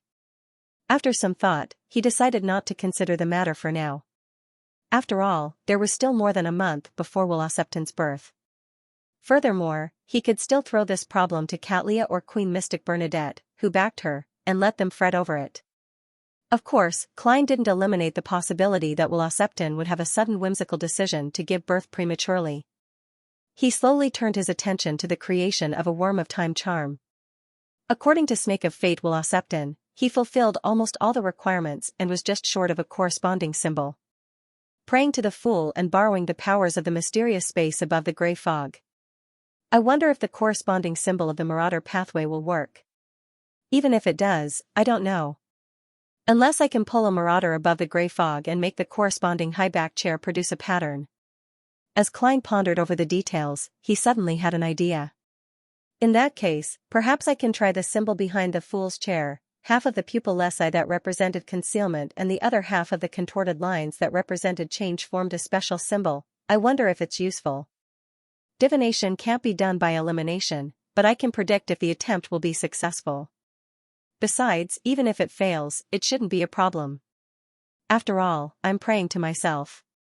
Even if the material is lost in the experiment, it will only enter the gray fog and not be lost. With this in mind, Klein suddenly felt excited. He couldn't help but get out of bed and prepare to experiment tonight. A worm of time was a material left behind by a Marauder demigod. Although it was already dead, its essence and level were still present. Using it to create a charm, even if it didn't reach the level of an angel due to various problems, it wouldn't be too far off. It would be at the pinnacle of strength at the level of a saint. If Klein succeeded, it would be equivalent to having another trump card. At a critical moment, it might even give him an extra life. How could he not be excited and look forward to it? I can only stir a tiny bit of the powers of the mysterious space above the gray fog. The level of the worm of time charm will likely drop a little, but regardless, it's definitely stronger than the 9th law that Admiral Amarius gave me. If I use the aura of a blatherer to create a high-level charm in the devil domain, it should be about the same as the 9th law. Unfortunately, I don't dare to pray to the dark side of the universe. Klein wore his pajamas and walked barefooted. He took 4 steps counterclockwise on the soft and thick carpet as he chanted the incantation and went above the gray fog. Sitting at the fool's seat at the end of the long bronze table, he conjured a dark red fountain pen and yellowish-brown goatskin parchment. He wrote the corresponding divination statement: "The charm I'm about to begin will go smoothly." Removing the spirit pendulum from his sleeve, Klein held it with his left hand and began cogitation. After repeating the divination statement 7 times, he opened his eyes and looked ahead. He saw the topaz spinning clockwise at a rather slow speed with a normal amplitude. This means that it will go smoothly. But the problem is, did I successfully verify the usefulness of the symbol, or did I successfully verify that it didn't work?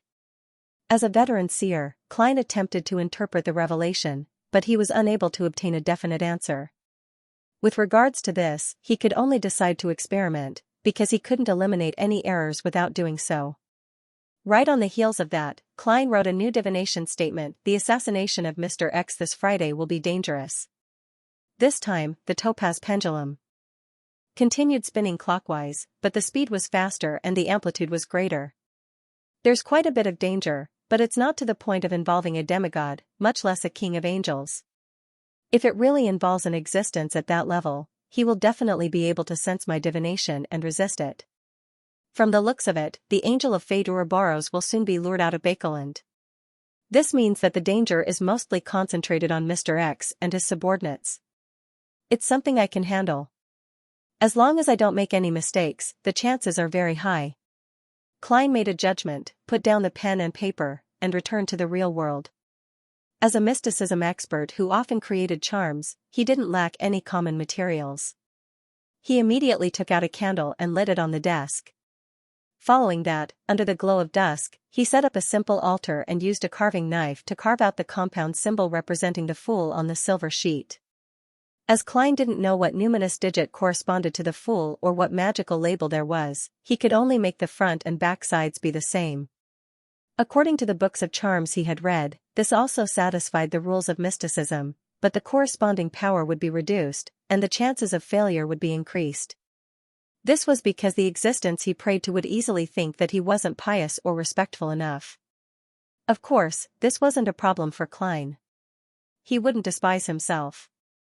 After completing the initial carving, Klein found a small metal bottle and used his spirituality and a vessel to guide out the mercury inside, filling it into the patterns on the silver sheet. This time, he only completed the front for the time being. Then, he summoned himself and responded to himself. He brought the little worm with 12 transparent rings back to his room and placed it on the silver sheet. After doing all of this, Klein adjusted the altar, took 2 steps back, and said in ancient Hermes, "That's right." He said in ancient Hermes, "The fool that doesn't belong to this era." He followed the process and completed the corresponding steps. Then, he took 4 steps counterclockwise and entered the world above the gray fog. He accommodated the Dark Emperor card and used his spirituality to stir some of the powers of the mysterious space above the gray fog to respond to the prayer. As the surging power surged into the halo, Klein didn't hesitate to return to the real world. He saw that the altar had turned dark and gloomy, as though it hid countless secrets. As for the silver sheet, it had already floated up and was in a half-fused state with the worm of time's corpse. Klein took 2 steps forward and flipped the silver sheet over, filling the runic patterns on its back with mercury. Lines lit up one after another, emitting a blurry gray luster. Klein quickly retracted his hand and watched as the luster thickened, enveloping the silver sheet and the worm of time's corpse. Suddenly, the deep darkness of the altar distorted as the entire space seemed to turn abnormal. This change happened in a flash as a charm covered in strange patterns slowly landed on the desk's surface. It was translucent and black in color, like a miniature card made of special crystal. It also looked like the eye of a certain existence that was watching over this world. Success! It really works. Klein was delighted as he hurriedly picked up the charm. He felt its coldness in his hand, as though he was touching snowflakes. Regardless of the final effects of the charm, the formation meant success. Klein had once again obtained a high-level charm at the demigod level. He busied himself for a while before bringing the finished product above the gray fog. Using dream divination, he roughly understood its effects. This black crystal card-like charms effect was very simple, but it was very powerful. It was to steal the fate of others. To be more precise, it was to graft fate. It could graft the target's fate for a period of time onto oneself, the simplest situation is when the enemy is about to kill me. I can use this charm to steal the fate of his survival, grafting the fate of my imminent death onto him. Then, there will be a situation where he succeeds, but the one who dies is him. It matches the characteristics of the Marauder pathway, but it's even more sinister and terrifying. This is stealing fate from stealing money. If the Worm of Time is alive, and I can fully use the powers of the mysterious space above the gray fog, then this charm might even point to the time domain. As Klein thought about it, he felt a lingering sense of fear. If not for the gray fog's isolation and disinfection, without the help of the mysterious space's powers, he wouldn't have been able to do anything to a Worm of Time. Phew, it's mine now. I can't call it a Worm of Time anymore. I'll just call it Fate Siphon. Klein busied himself once again as he brought the Fate Siphon charm back to the real world. After dealing with the remnants of the ritual, he solemnly placed the high-level charm into the iron cigar case and placed it together with Aztec's copper whistle and Señor's gold coin.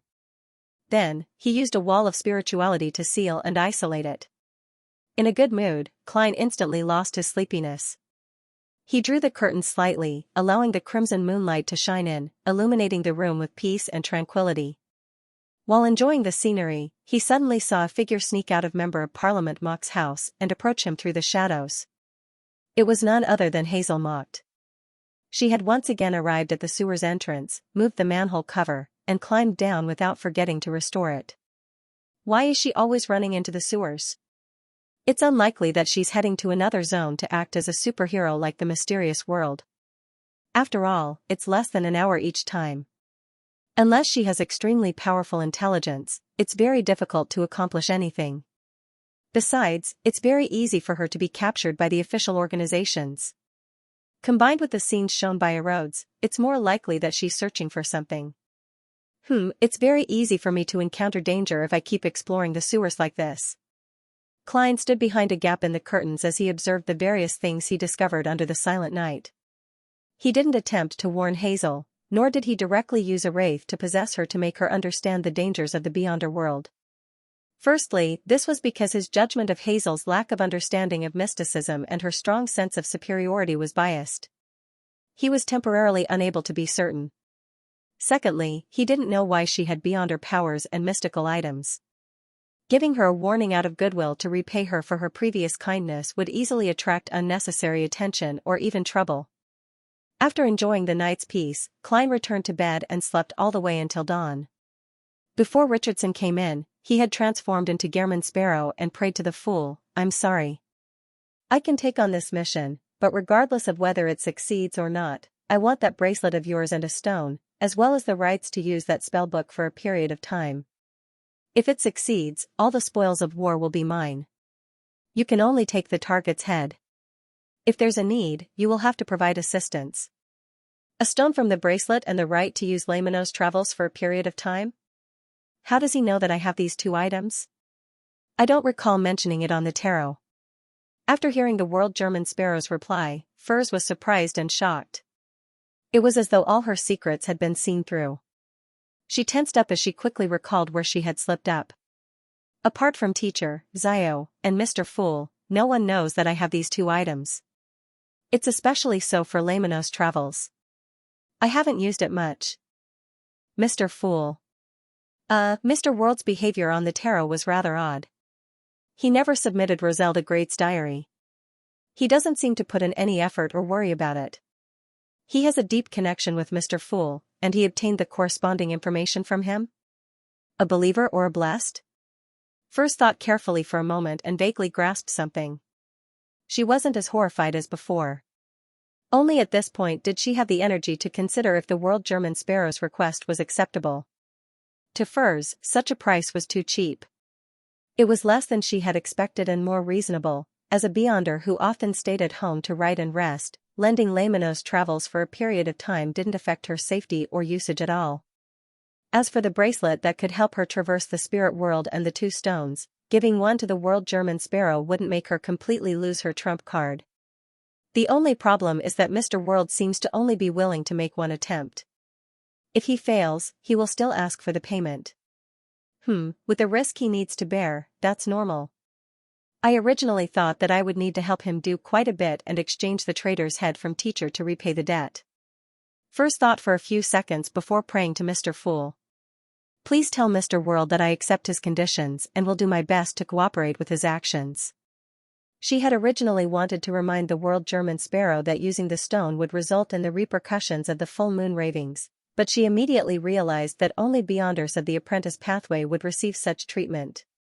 Regardless of success or failure, with that stone, I'll be able to silently leave Bakeland and rendezvous with Mr. the Hanging Man to explore that primitive island. When the time comes, I'll use the stone and the spellbook to record. I won't have to worry about returning unless my luck is too bad and the recording fails. Klein secretly heaved a sigh of relief.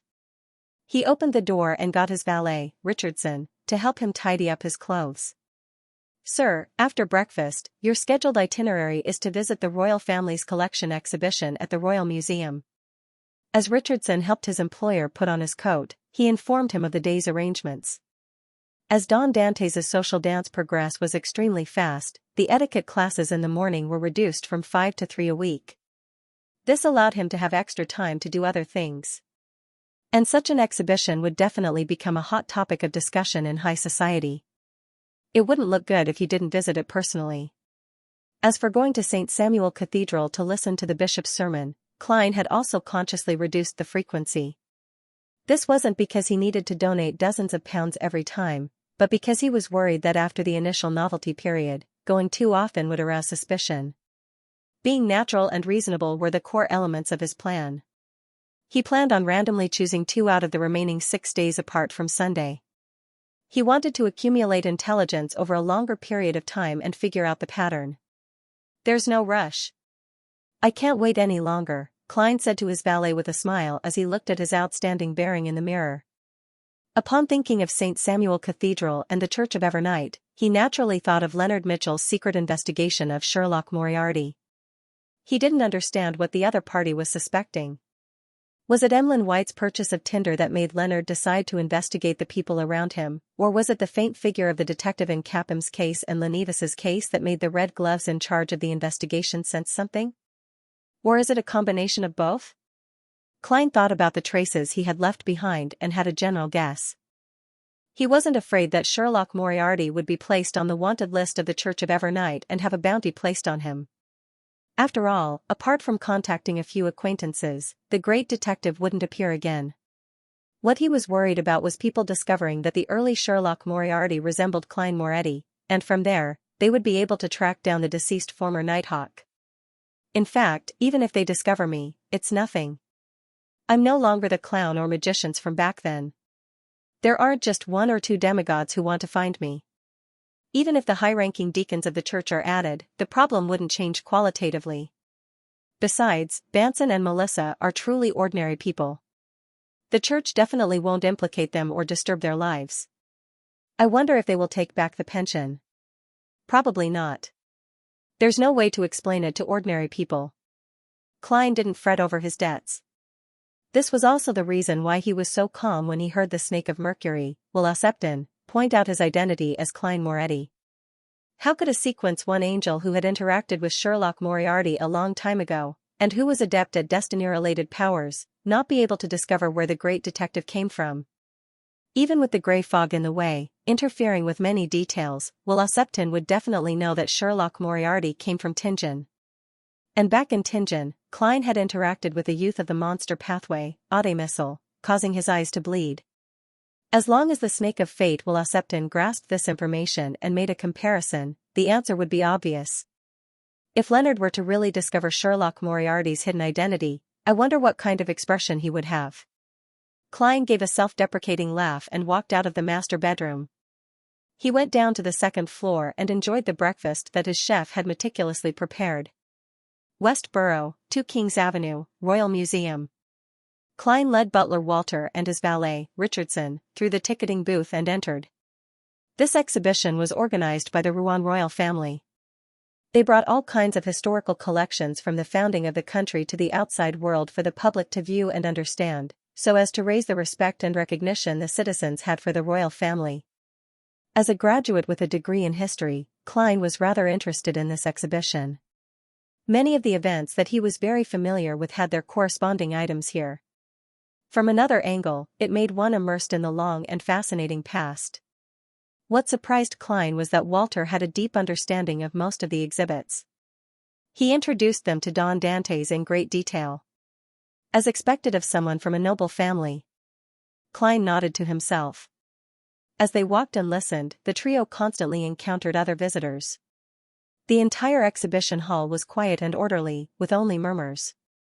When passing by a display case, Klein noticed that Walter's footsteps had suddenly come to a halt. He looked to the side as his expression turned complicated.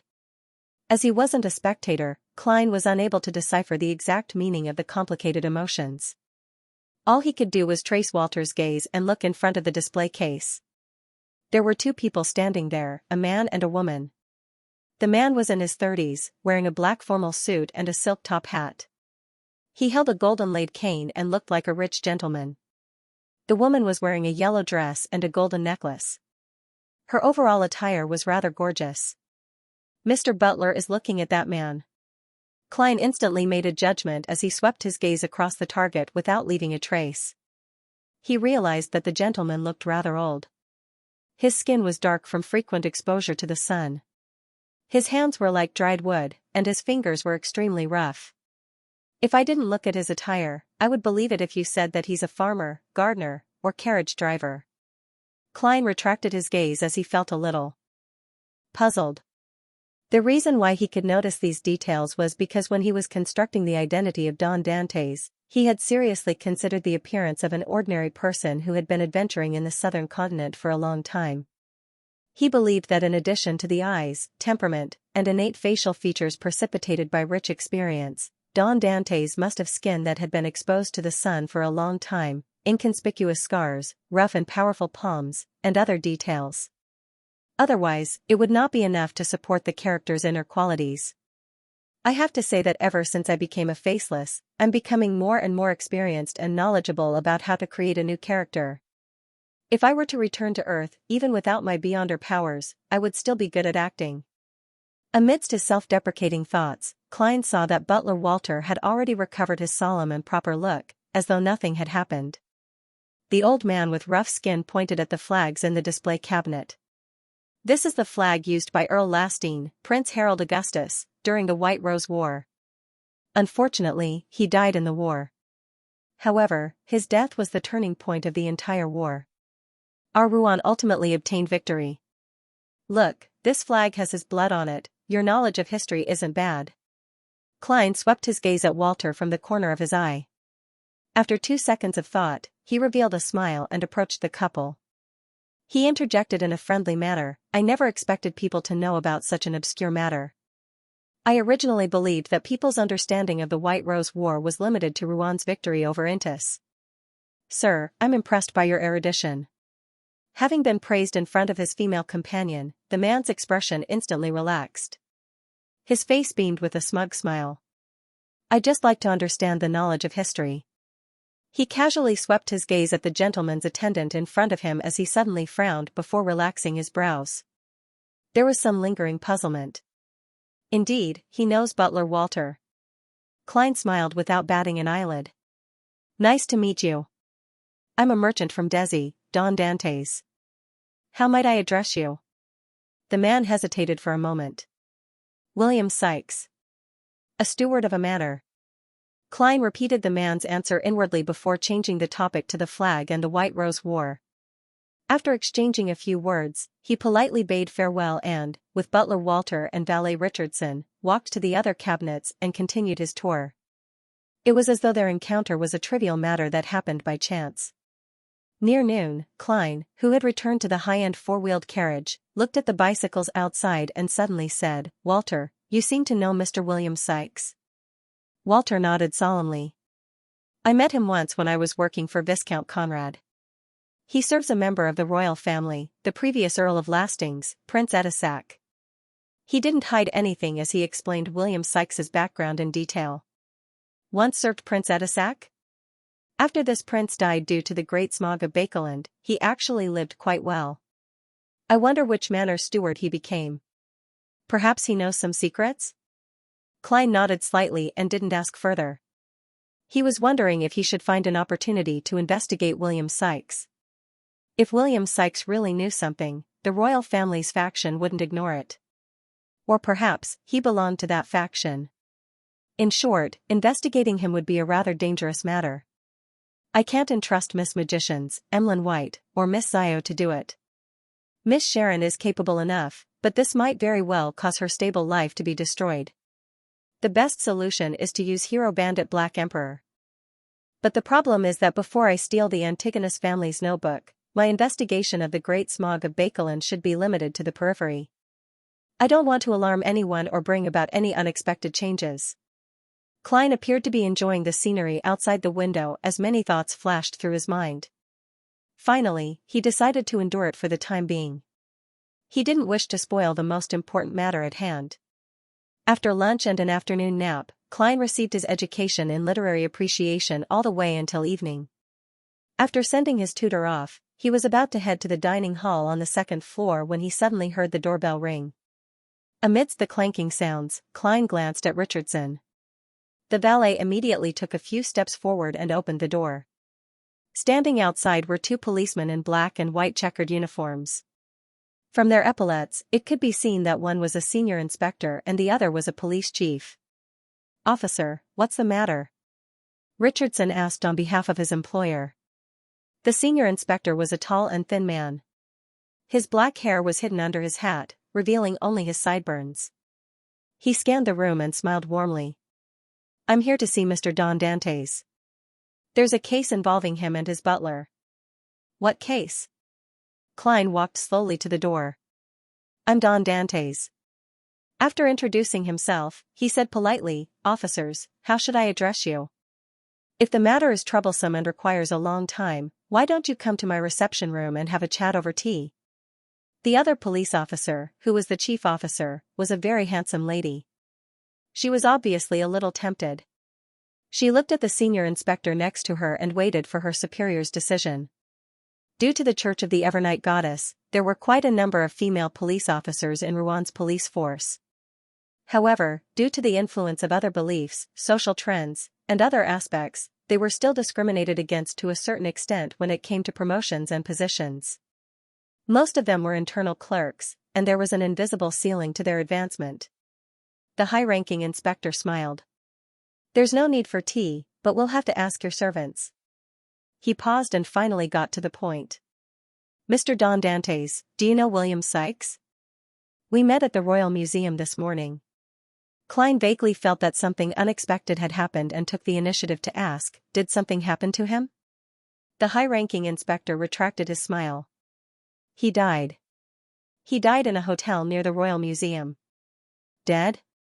Klein did not hide his astonishment. "I just met him and he's dead. Had he been targeted a long time ago?" The high-ranking inspector nodded seriously. "Yes, the cause of death is a little complicated. We can't eliminate the possibility of murder." "What about his female companion?" Klein asked with a frown. "He had a female companion when I met him. That lady was his mistress. When she left the hotel, William Sykes was still alive. This is something that the hotel's attendants can confirm, because they later sent red wine over." The high-ranking inspector gave a simple summary of the situation. "Where did you go after leaving the Royal Museum?" "I returned here directly. Lunch, sleep, and lessons. My servants, my neighbors, and my literature teacher can all testify to this," Klein answered frankly. He then turned his head and said to Richardson, "I'm not sure. Get Walter over." Soon, butler Walter walked down from the second floor wearing a white glove and answered the same question. After the two officers obtained Don Dantes' approval, they questioned Richardson and the other servants, but they didn't discover any problems. They didn't stay and politely bade farewell before visiting the surrounding neighbors. Klein's appetite wasn't affected by this matter. He went up to the second floor and enjoyed his dinner. After that, time flew by as he leisurely read. Before he slept, Klein looked at the night scenery outside the window and waited for his valet, Richardson, to take away the fruits in his room. Suddenly, he asked without turning his head, "What did Walter do in the afternoon?" "He's been handling all sorts of matters." "He hasn't left," Richardson replied softly. Klein nodded slightly and didn't press further. He suspected that he was overthinking things. Klein nodded slightly and didn't ask further. He suspected that he was overthinking things. In the middle of the night, Klein's spirituality was triggered as he jolted awake. He pricked up his brows, got up from the bed, and walked to the window, pulling open a gap in the curtains. Under the dim moonlight, in the deep night, Klein's spirituality was triggered as he jolted awake. Under the dim moonlight, in the deep night, a figure carefully arrived at the side of the outer wall from the garden path and flipped over it. He had a broad forehead, raven black hair, and stern brown eyes. He was none other than Butler Walter. He's agile and his movements are smooth. He's either a well-trained person or a low-sequence beyonder. Klein watched this scene as he made a preliminary judgment. He saw Walter follow the shadows of the street and arrive at the sewer entrance that Hazel had previously entered. He removed the manhole cover and climbed down, not forgetting to restore it. Why is everyone so skilled at crawling down the sewers? Mr. Butler probably didn't do this late at night, otherwise, my spirituality would have warned me. After all, he left from my territory. This means that he's somewhere else. Before he became my butler, he often did such things. The corners of Klein's mouth curled up as he returned to the bed and took out an iron cigar case from under his pillow.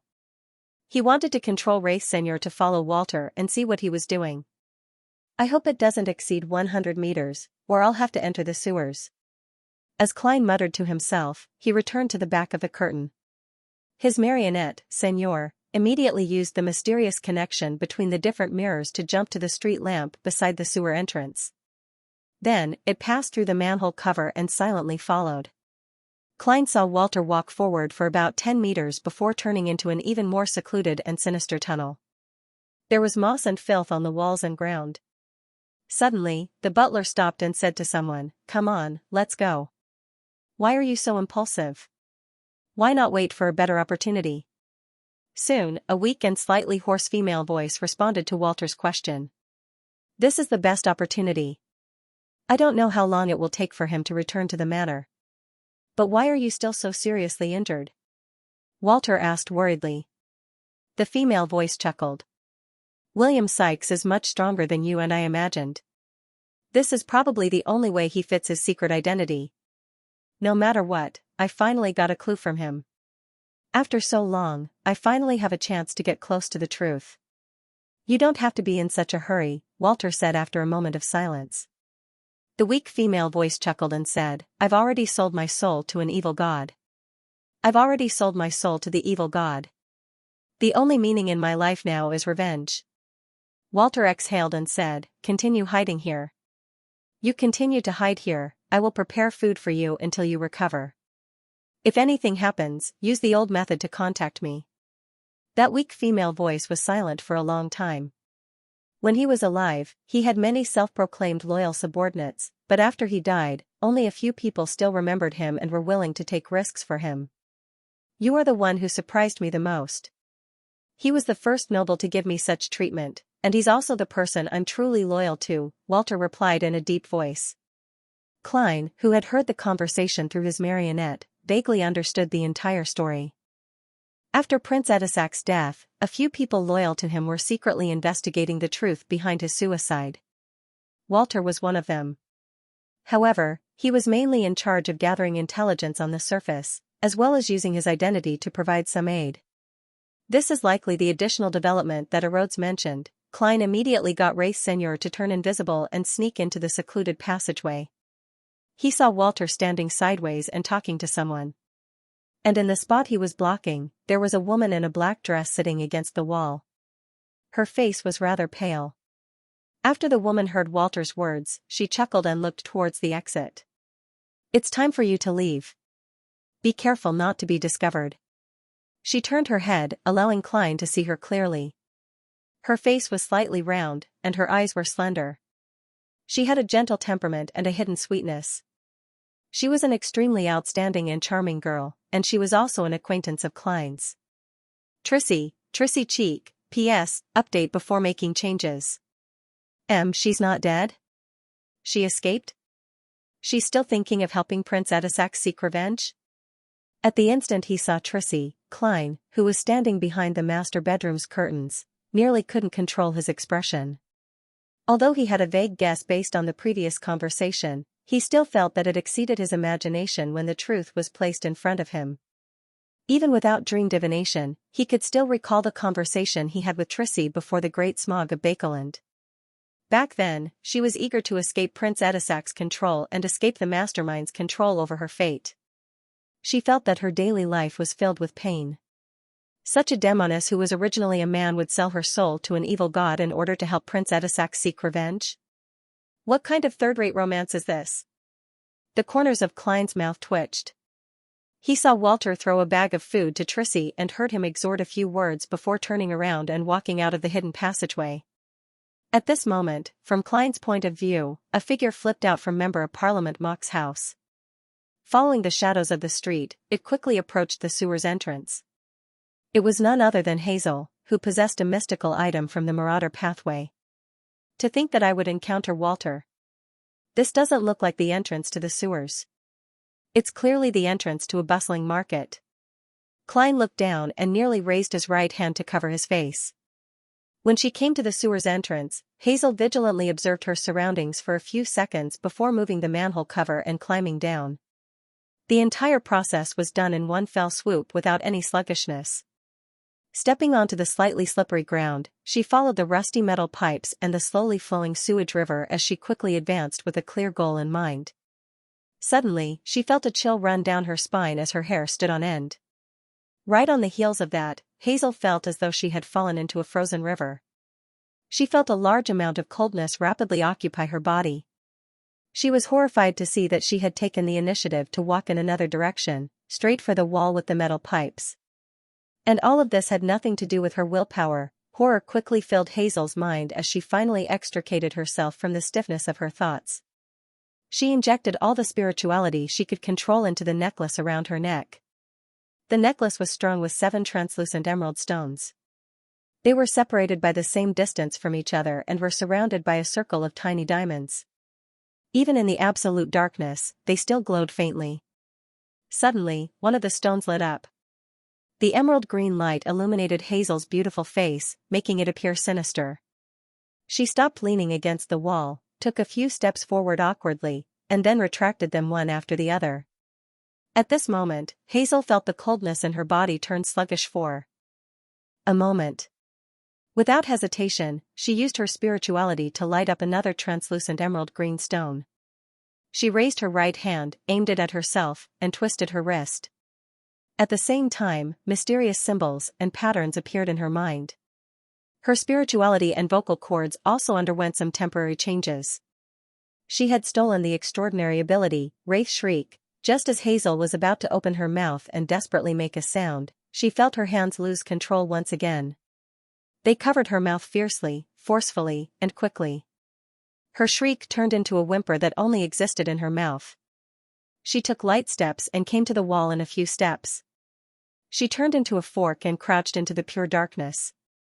She struggled with all her might, but it was useless.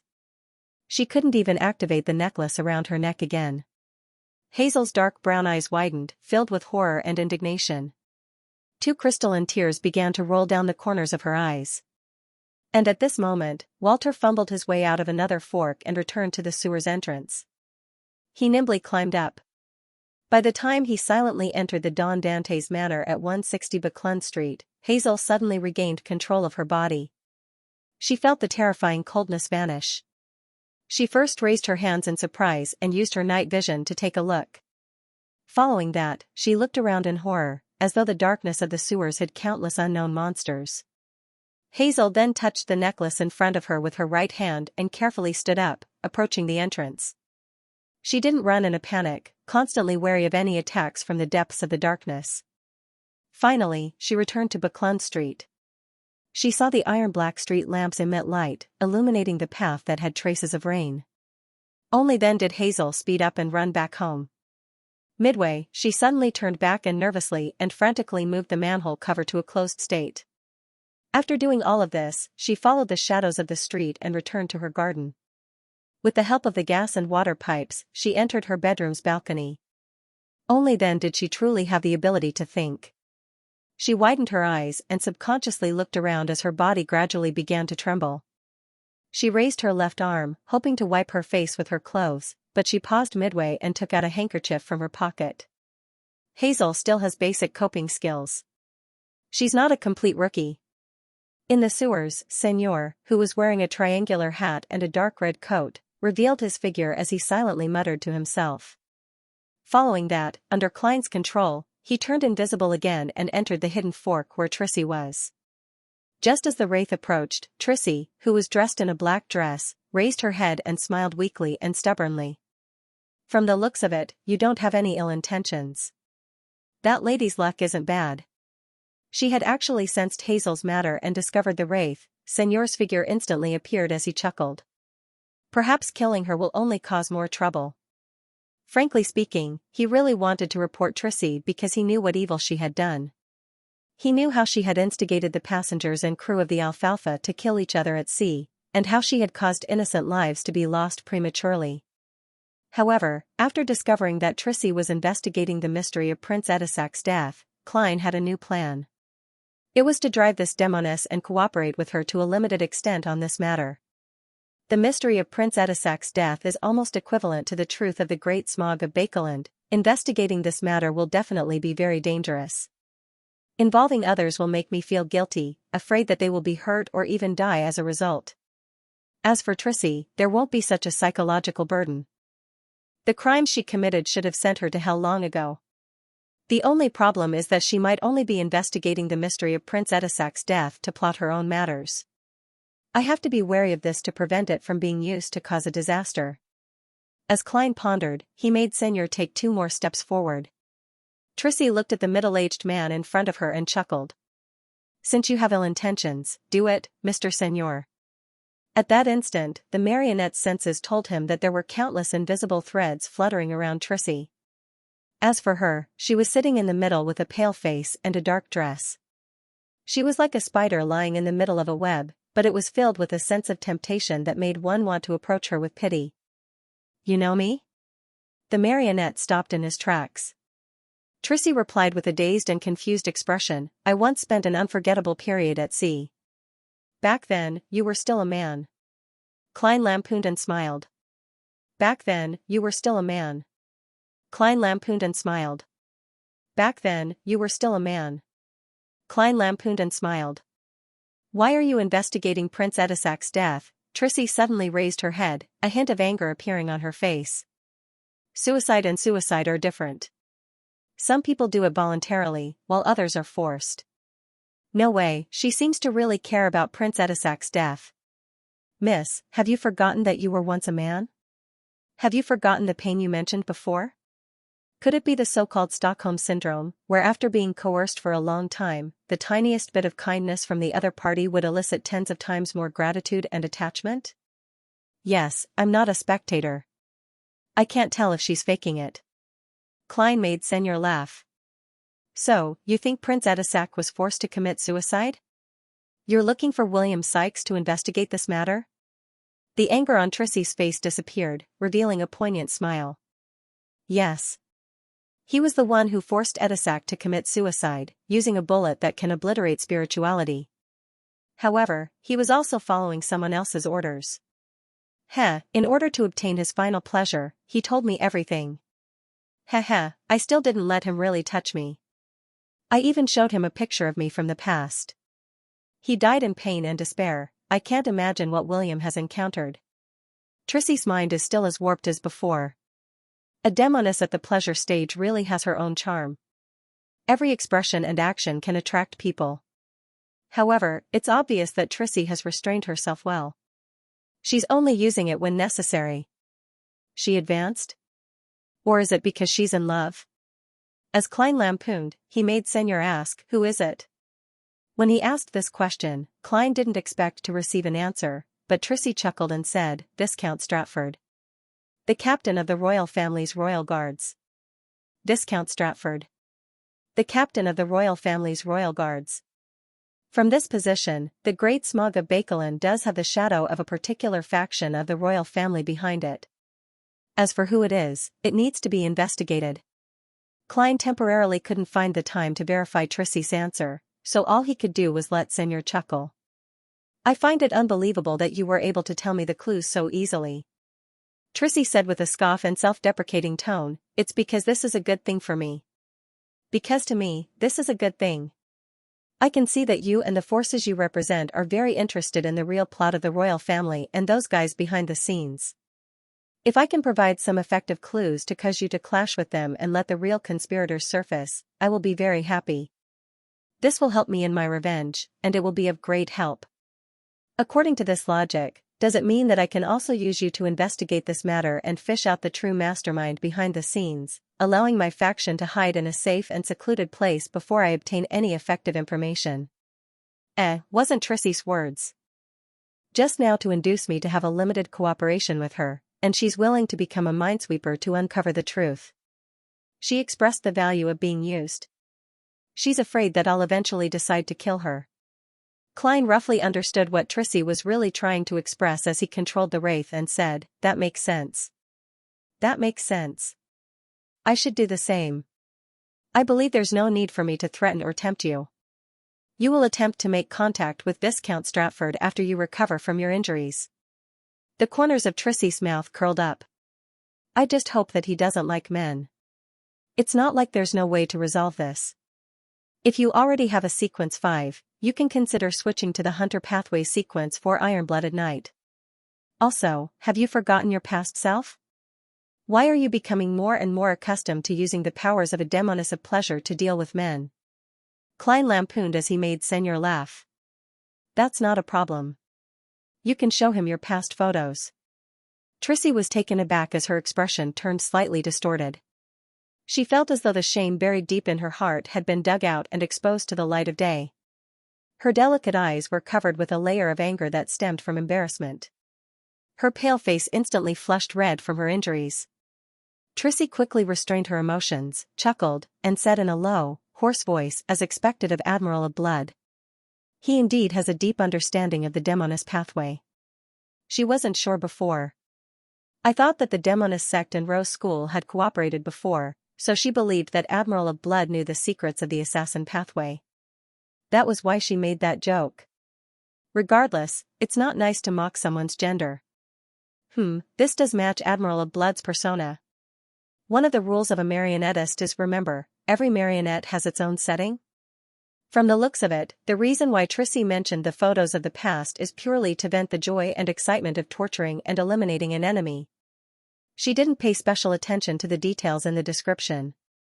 Klein nodded in thought and controlled Senor. At my level, I will always understand many secrets. He didn't continue the topic. How can I contact you? During your investigation of Viscount Stratford, I might be able to provide you with some help. Trissie reached her hand to her ear and grabbed a handful of smooth, raven-black hair. Then, ghostly blue ice condensed and sliced off a lock of it. She then spread out the hand that held the lock of black hair, allowing a pitch-black silent flame to emerge and burn the strands of hair to ashes. The ashes weren't blown up by the cold winds in the sewers. Instead, they shrank inwards, forming a black blob that resembled paste. Smear it evenly on the mirror. I'll know that you're looking for me.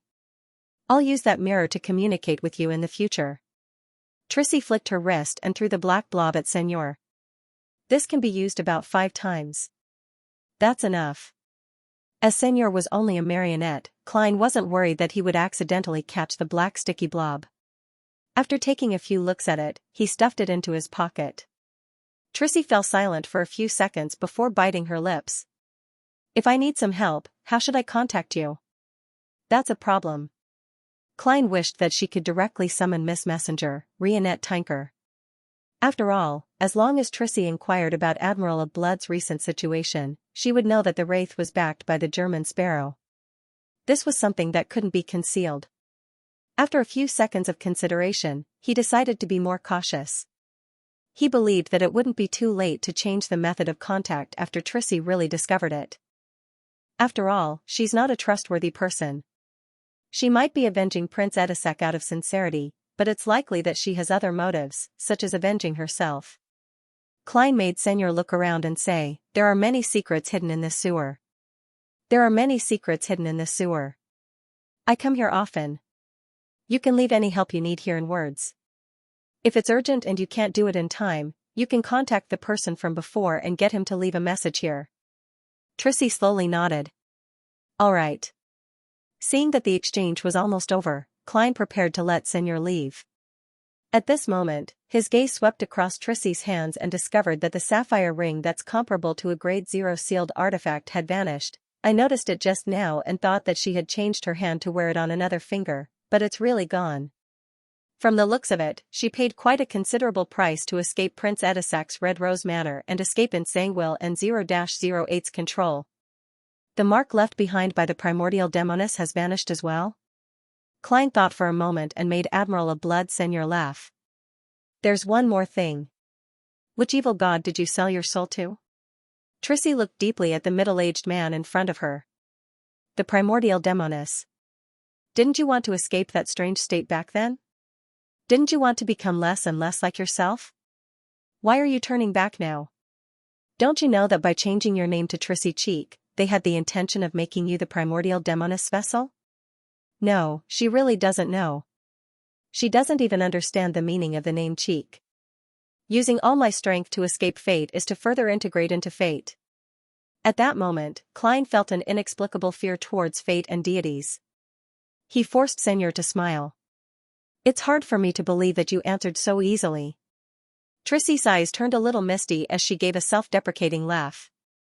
Because this is a problem to me, not a secret. One more person knowing might increase the hope of solving the problem. Even if the hope is very slim, it's better than nothing. While solving the problem, there's a high chance that it will also get rid of you. Klein didn't speak further. After some thought, he said, when you get close to Viscount Stratford and those fellows hiding behind the scenes, take note of whether you often encounter coincidences. The deeper the investigation into the Great Smog of Bakeland, the more likely it was for Nsangwil and 0-08 to notice it. Coincidence. Trissy was taken aback as she repeated the word.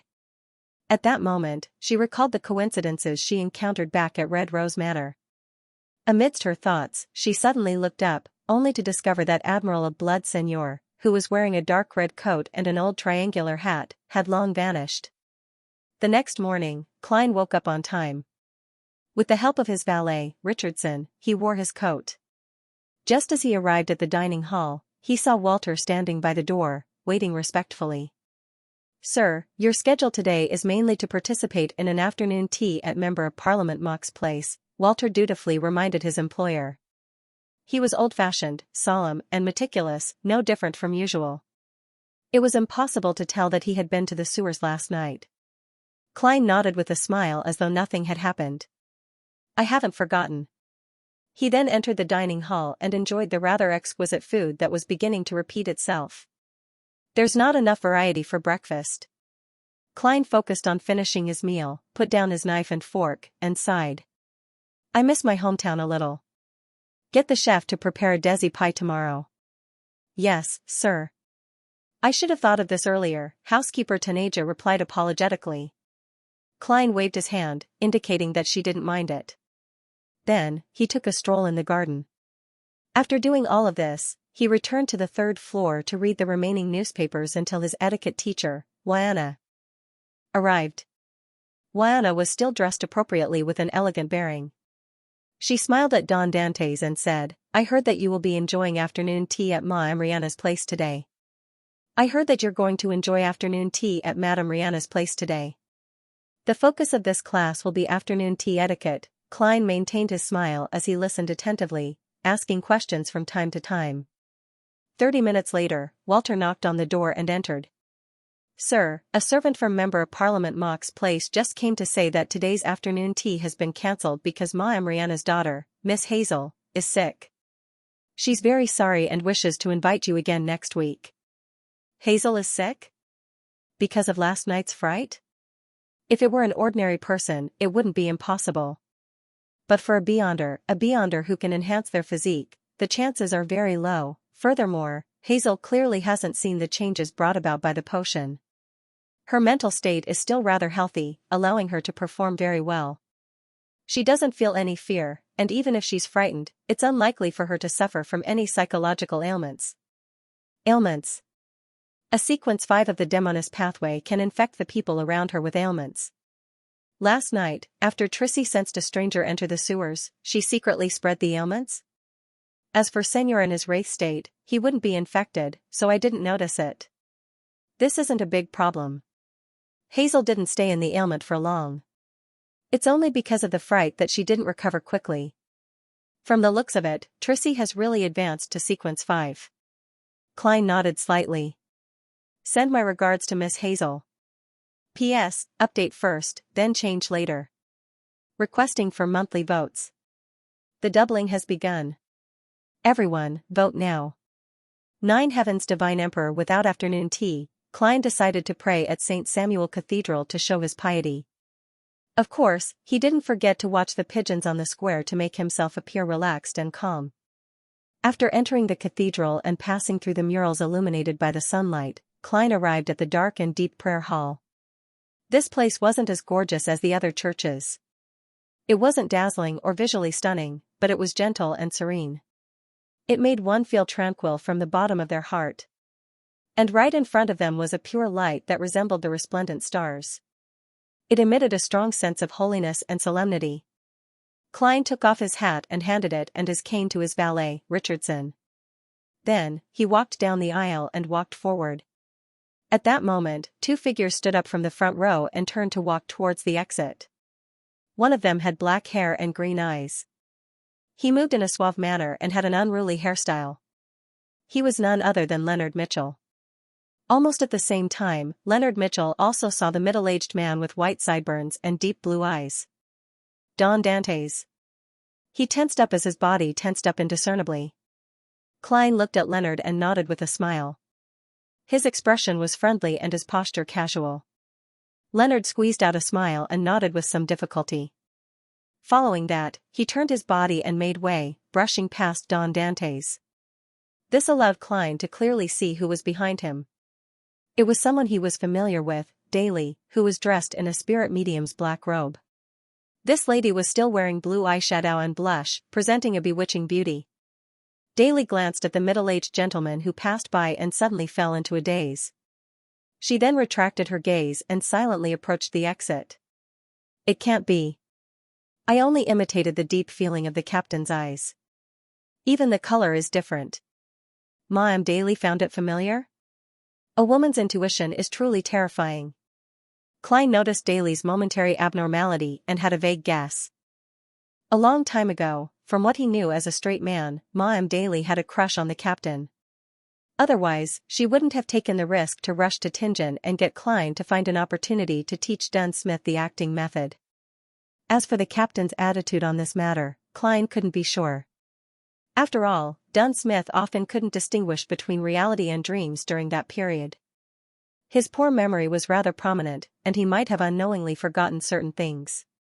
However, it's true that Captain often mentions Madame Daly. He always uses her as an example to educate us. He's so familiar with how many years it took for her to advance and what kind of talent she had, as though he could recite them backwards. This is a little contradictory to his poor memory back then. Yes, when Captain talks about these matters, he would occasionally add the fact that he took 9 years to go from midnight poet to nightmare. When he faced Madame Daly, did he feel a little inferior? Inferior. As Klein recalled the past, he suddenly felt a little depressed. He realized that he actually didn't understand Dunn Smith that well. He didn't understand how many things were hidden in the man's heart. Furthermore, Ma'am Daly was much younger than him. She appeared very open and didn't care about marriage. Klein sighed silently and reined in his thoughts. He found a seat to the side and sat down. He lowered his head and closed his eyes to pray. Outside the prayer hall, Leonard had already adjusted his state of mind. Together with Daly, they met up with the members of their Red Gloves team. They waited for a while before Sostel, who had become a spirit warlock, came out from the other side. He surveyed the area and said, "Our mission this time is to find the official members of the charismatic order hiding in Bakeland based on the various clues discovered during the explosion of the Black Skeleton Gang's headquarters. Ma'am Daly is a beyonder of the corpse collector pathway. She has a rather deep understanding of the charismatic order, so His Excellency St. Anthony got her to help us." At night, after dismissing his valet, Richardson, Klein took 4 steps counterclockwise and went above the grey fog. He conjured the world's German sparrow and made his blurry figure pray. Please inform Miss Magicians that she needs to book a hotel room in East Borough before Friday night. It's best if it's far away from where Mr. X is holding the gathering. Give me that stone and spell book ahead of time. I need to make certain preparations. On Friday night, she needs to stop the friend who is attending Mr. X's gathering and present him to me in disguise. If there's anything else, I'll inform you in time. With the assassination of Mr. X in 2 days, there was no doubt that Klein had to make preparations ahead of time. And there were many things that Don Dantes couldn't do at the same time, so he could only rely on Miss Magicians to do it. His initial plan was to use the powers of a faceless to disguise himself as a friend who was attending Mr. X's gathering. By grasping the secret code, he could directly enter. Then, he could use different contingency plans for different situations. Based on his experience in combat and controlling marionettes, Klein increasingly felt that a marionettist's role was to try to hide behind the scenes and secretly direct a play. Unless there was no other way, a marionettist should avoid direct combat with others. Currently, the most troublesome point is that Mr. X's gathering is at 8, and at that time, Don Dantes clearly isn't asleep. He won't be able to escape the watchful eyes of the butler and servants to secretly head to East Borough. Of course, this can also create an alibi, but the problem is, how am I going to fool everyone in this house? If only there's a faceless accomplice. I can get him to disguise himself as Don Dantes. Miss Justice's necklace can do it, but she's not in Bakeland. Klein leaned back in his chair and reached out to rub his temples.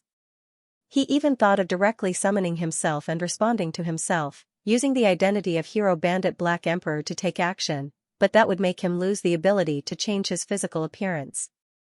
It would make it difficult for him to possess others and disguise himself as Magician's Furz's friend to attend Mr. X's gathering. Unless Miss Magician's friend becomes an accomplice and allows me to possess him. That won't do either. Firstly, it will expose a portion of the tarot's secrets. Secondly, Mr. X might not necessarily not have the means to discover a wraith. Of course, this can be done through a series of seals like gold coins, paper angels, and iron cigar cases. Klein thought for a moment and finally decided to use a method he was rather familiar with in his previous life. That is to feign illness. From tomorrow onwards, I'll be sick. I'll eat very little every day and sleep before 8. This way, the butler and servants won't disturb me. But what if there's an emergency and Walter and company knock on my door? The illusion created by magicians can only deceive the eyes. It's not artificial intelligence. Artificial intelligence. Right, I can fix the illusion on a mirror and make it look like Don Dantes. Then, I can get Rhodes to remotely control and answer questions. As he thought about it, Klein's thoughts suddenly became clear. I have to say that this fellow, Rhodes, is quite useful at times. Klein sighed. After returning to the real world, he walked to the desk, found a pen and paper, and drew a hybrid symbol that was a mixture of concealment and prying symbols. Just as he finished his final stroke, the light in the room suddenly dimmed a little. The full-body mirror first turned dark before silver light suffused it, outlining Loanese words one after another. Great Master, your humble and insignificant loyal servant, Rhodes, has heard your summoning. I am late? There's always something new. Klein shook his head in amusement. No. This is your magnanimity towards me. Great Master, you can ask your questions now. The words appeared neatly on the mirror. Klein thought for a moment. I plan to eliminate the Aurora Order's oracle, Mr. X, do you have any suggestions? The words on the full-body mirror froze for a few seconds before squirming and changing. You'd better plan after Thursday. It matches my previous divination. On Thursday and tonight, Angel of Fate Ouroboros or one of the Aurora Order's saints might be around Mr. X. Klein smiled. Rhodes, I need your help with something. This is my honor. You're the one who gave me the chance. Words popped up one after another, fully expressing the feeling of excitement and joy. Excuse me, what mission is it? Klein nodded. This Friday night, I'll use a mirror as an illusion prop and transform it into my appearance. If there's an emergency, you'll be in charge of controlling the mirror and answering questions so that no one will notice anything unusual. Can you do it? The air around the full-body mirror suddenly flowed as an extremely obsequious voice belonging to Don Dantes sounded. Great master, I'll do my best to complete whatever you instruct me. Although this won't last long and isn't in line with my habits, it's enough to deal with everyone here. If you wish, I can simulate any voice. You're more talented than I imagined. It's not easy being a mirror these days. However, the last sentence sounds odd. Klein's facial muscles twitched as he said, when dealing with them, conceal the nature of the question and answer game. When dealing with them, conceal the nature of the quiz game and don't let anyone discover it. Rhodes immediately produced new words on the full-body mirror surface. I'll act as your identity well. Very good. Klein nodded slightly. He was indeed worried that Rhodes would raise embarrassing questions to butler Walter and valet Richardson, such as whether he had any fantasies when facing ladies he shouldn't have any impulsive thoughts about, or who he was thinking about when he was solving problems in the dead of night. He believed that with the magic mirror's integrity, it might really do so if he didn't warn him ahead of time. Back then, Donis had nearly suffered a mental breakdown from being toyed with. Without any further ado, Klein said, that's all for today. I'll contact you again on Friday night. Yes, great master. Your humble servant can't wait to serve you. Rhodes first conjured a line of words before making a simple drawing of a hand waving. P.S. It's double. Seeking monthly votes. On Friday afternoon, Klein, who feigned illness and didn't go to the literary salon, arrived above the gray fog once again. In front of him was a palm-sized, bronze-green notebook. Its cover looked very hard, and it was none other than Lemano's Travels, which Magician's Furs had provided. He flipped to one of the pages of the book that was actually more like a spellbook. Looking at the charred yellow color, he raised his hand to summon the sea god's scepter from the junk pile and held it in his palm. As he injected a portion of his spirituality into Lemano's Travels, causing it to light up with a blurry glow, he made the blue gems on the white bone staff's tip emit a bright light. Amidst the jarring sizzling sounds, silver bolts of lightning appeared out of thin air. They were thick and ferocious as they bared their fangs and claws. They interweaved together, forming a storm-like scene. Meanwhile, on the charred yellow page of Lemano's Travels, complicated symbols and labels were quickly outlined. They overlapped and fused with each other, gradually taking form. Just as the page was about to be dyed with a silvery white color, electric snakes burst out from within and destroyed all the patterns in an instant. I failed again. Klein sighed silently as he repeated the process. This wasn't his first attempt.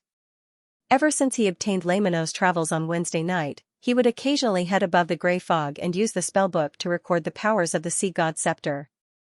He repeated it until his spirituality was nearly drained and he had no choice but to return to the real world to rest. During this process, there were failures and successes. Through repeated attempts, Klein finally reached the final step. It was to record the lightning storm that he had coveted for a long time. This was a demigod power of the sailor pathway. Before the previous failure, Klein had failed nearly 20 times. His luck could be said to be rather bad. He failed again, and failed again. On the 5th try, he was overjoyed to see that the silver-white color had dyed the burnt yellow paper, causing the ancient, mysterious, and complicated symbols to shrink inwards at the same time, connecting into a strange pattern that made people feel like they had been struck by lightning just by looking at it. Phew! I've finally succeeded. Klein stroked the paper with his fingers as he heaved a long sigh of relief. He flipped through Lemano's Travels and admired the fruits of his labor. Over the past 2 days, he didn't completely focus on Lightning Storm. He also recorded 2 other demigod-level powers. One of them was Paper Angel, which he formed by stirring a tiny bit of the mysterious space above the gray fog. This could be used to interfere with divination and prophecy. The other was Tornado, which also originated from the sea god's scepter. When recording them, Klein's luck was relatively good. One took 9 times, while the other took 12 times. As for Beyonder powers that weren't at sequence 4 like Flight, Glide, and Lightning Strike, they only needed to be used once or twice. Therefore, Klein had almost filled up the entire book. This spellbook isn't particularly useful to unaffiliated Beyonders. It requires a long period of time and patience to record a sufficient number of useful powers. Furthermore, the failure rate for powers that exceed sequence 6 increases. It's not that easy to obtain them. However, there are 22 pathways in the mystical domain. As long as the powers of the first few sequences are matched well, it wouldn't be strange for one to kill a sequence 5. Klein closed Lamino's travels and sighed inwardly. From his point of view, this spellbook was equivalent to half a divine artifact to unaffiliated Beyonders. Although it was more difficult for it to take form in the early stages compared to Creeping Hunger, once it was matched well, it was normal to challenge someone of a higher level. However, in the hands of a Beyonder with the support of a major faction, the effects of Lamino's travels were even more exaggerated. It was akin to a bug. This was because it could record the powers of a demigod. As long as they were willing, a demigod could demonstrate it again and again. As for Creeping Hunger, there's a high chance that it wouldn't be able to devour a demigod. Even a genuine shepherd would find it extremely difficult to graze a high-sequence Beyonder. Firstly, there aren't any resources, and secondly, it's easy for one to lose control. That elder Lovia from the City of Silver was extremely lucky to be able to graze an evil spirit that's equivalent to a sequence 4. With this in mind, Klein cast his gaze at a dark blue stone beside him. It was uneven, and its surface was filled with burn marks. It was none other than the spirit world traversing stone provided by magician's furs. With Lamino's travels and this stone, as well as the Fate Siphon Charm and Wraith Marionette, it's not impossible for me to complete the mission and leave calmly even if Mr. X has a saint watching over him. Klein rubbed his temples and returned to the real world. He set up a bestowment ritual and produced the corresponding items. After making these preparations, he walked to the full-body mirror and looked at himself. He adjusted his appearance to look a little more haggard. After dinner, Klein used the excuse that he wasn't feeling well to return to his room. After watching the night scenery for a few minutes, he took out a palm-sized mirror from the drawer and placed it on the soft and bouncy pillow. Following that, Klein approached it and made the mirror reflect the deep blue eyes and white sideburns of Don Dantes. Following that, he slowly straightened his body and took a step back. Suddenly, there was another Don Dantes on the bed. This gentleman was dressed in dark-colored silk pajamas. He was leaning against a pillow with a book in hand. His eyes were half closed as though he was resting and thinking. Not bad. A mirror illusion isn't inferior to a paper figurine illusion. Klein returned to his desk, picked up a fountain pen, and drew a strange symbol that was a mixture of concealment and prying. After a brief silence, the Don Dantes on the bed suddenly opened his eyes and smiled obsequiously. Great Master, your humble and loyal servant, Rhodes, is here. I have to say that even Don Dantes' face can't hold back such a smile. Klein sighed inwardly as he nearly turned his head to the other side. Very good. He nodded slightly and praised him. Without giving any further instructions, he wore his half-top hat and slid down from the balcony to the first floor. Following a secluded garden path, he flipped over the outer wall of 160 Buckland Street from a corner. During this process, he didn't forget to close the windows. With his right hand pressing down on his top hat and his feet firmly planted on the street, Klein slowly raised his head. At some point in time, his facial features and outline had changed. He had black hair and brown eyes. His face was thin and angular.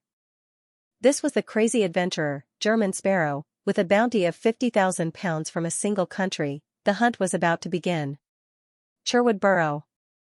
Xianxia was just about to head to East Borough to participate in Mr. X's Beyonder gathering when she was stopped by Furs. You're heading out to gather ingredients? Xianxia deliberated as she said what her good friend often used. Furs combed her hair and said, No, it's to earn money. I previously accepted a mission to help people find the dust left behind by dissipating ghosts. As you know, there aren't any ghosts in the cemetery. They have long been sent to their respective deities' kingdoms by the priests and bishops. Therefore, I can only head to East Borough to seek out undiscovered targets who have died due to various reasons. Can you bear to see a beautiful and frail lady like me enter such a chaotic place alone? But, can't it be pushed back a day? Xianxia said hesitantly. I'm planning on participating in Mr. X's gathering. Furs immediately shook her head. No, I have to hand in the mission tomorrow. It's a whole 50 pounds. If you have to hand it in tomorrow, why didn't you do it in the past few days? Xiao looked suspiciously at her friend. Furs chuckled. Did you just get to know me? Don't you know that I have a serious case of procrastination? Besides, you don't have any money. What's the point of going to Mr. X's gathering? You don't even know what beyonder ingredients you need. That's true. Xiao was convinced as she said with a smile, does every author have a case of procrastination? Probably. As Furs brushed her off, she secretly heaved a sigh of relief. East Borough, in a cheap hotel. Klein entered the room that Miss Magicians had booked under a fake name.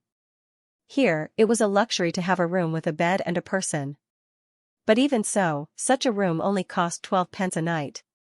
Of course, many cheap hotels in East Borough didn't have a single room. The best was a cubicle that cost 5 pence a night. It only had a bed and a board that could block the view of others, making it easy for one to change clothes. As for the basement with about 20 bunk beds, a bed cost 5 pence a night. One's belongings were safeguarded by themselves, and they weren't responsible if they were lost. There's actually a mirror. Not bad. Klein put down his top hat and stood in front of a full-body mirror that was filled with cracks. He put on the hooded robe that Miss Magicians had prepared for him. Right on the heels of that, his body shrank at a speed visible to the naked eye. His skin gradually turned pale with a tinge of wheat, and the bulge at his throat disappeared. His hair grew a lot longer and was dyed golden. After Miss Magician's furs provided an image of her disguised friend, Klein immediately recognized that the person he was imitating was Miss Xiao. However, with the hooded robe concealing him, he didn't really change into a woman. All he did was deal with areas that were easily seen by others. I really can't do anything about a height of 5 meters. At the very least, I have to completely digest all the potions in my body before I can reach this limit. Thankfully, Miss Xiao has a height enhancement disguise, so I don't have to worry about this. Klein looked at his 160-meter self in the mirror and changed into the pair of leather boots in the room. They looked flat, but they were in fact flat. After putting on the disguise, Klein pulled up his hood and silently left the single room through the window. He came to the alley in East Borough and circled all the way to the house where Mr. X had gathered the beyonder gatherings. Recalling the knock signal that Miss Magicians had given him, Klein bent his finger and knocked on the door with 3 light and 3 heavy knocks and 2 long and 3 short knocks. 10 seconds later, the door opened without a sound. A waiter wearing an iron mask first looked at the newcomer a few times before stepping aside. Klein didn't panic at all as he calmly walked past him and entered the house. P.S. Requesting monthly votes on the 2nd. Last day of April. Requesting recommendation votes on Monday.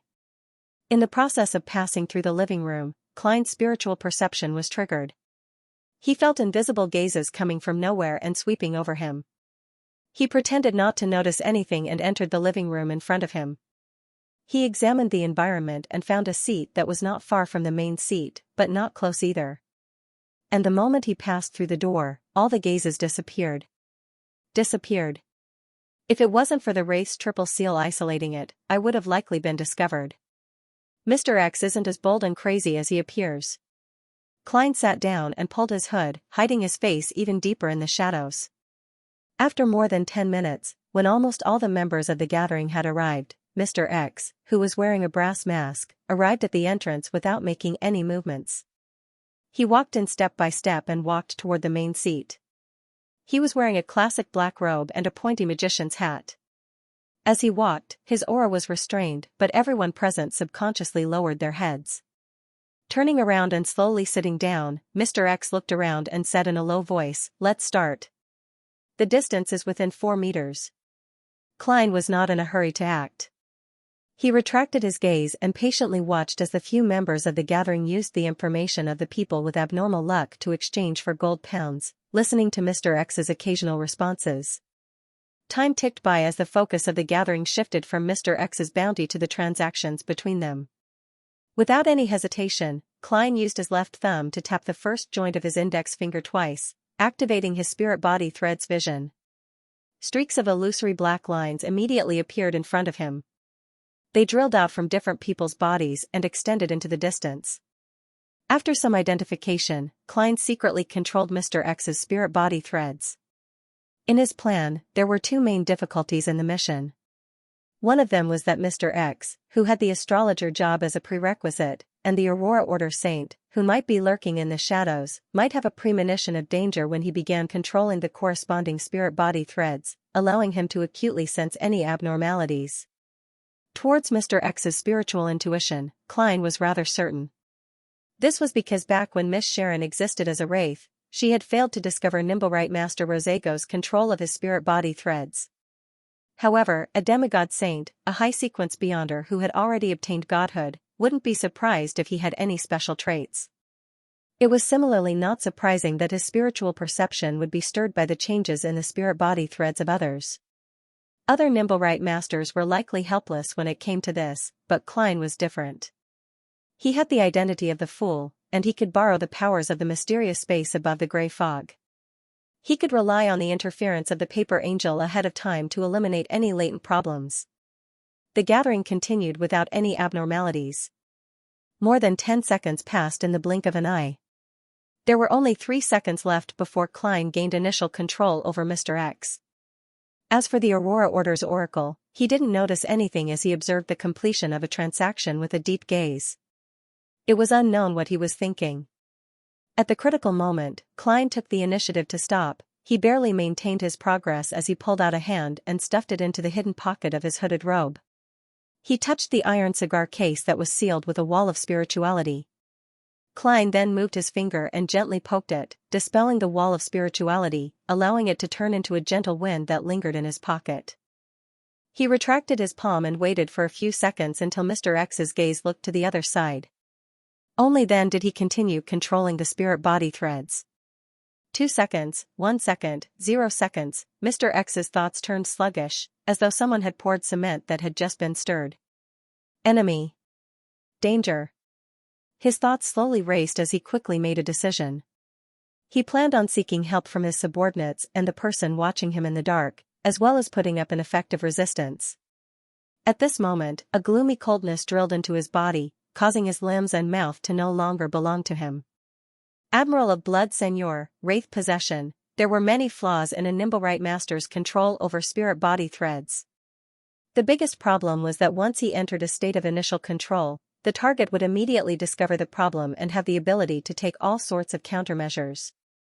If it was a one-on-one battle with no one around, Klein could naturally use the target's increasingly delayed state to more effectively interfere and interrupt the resistance.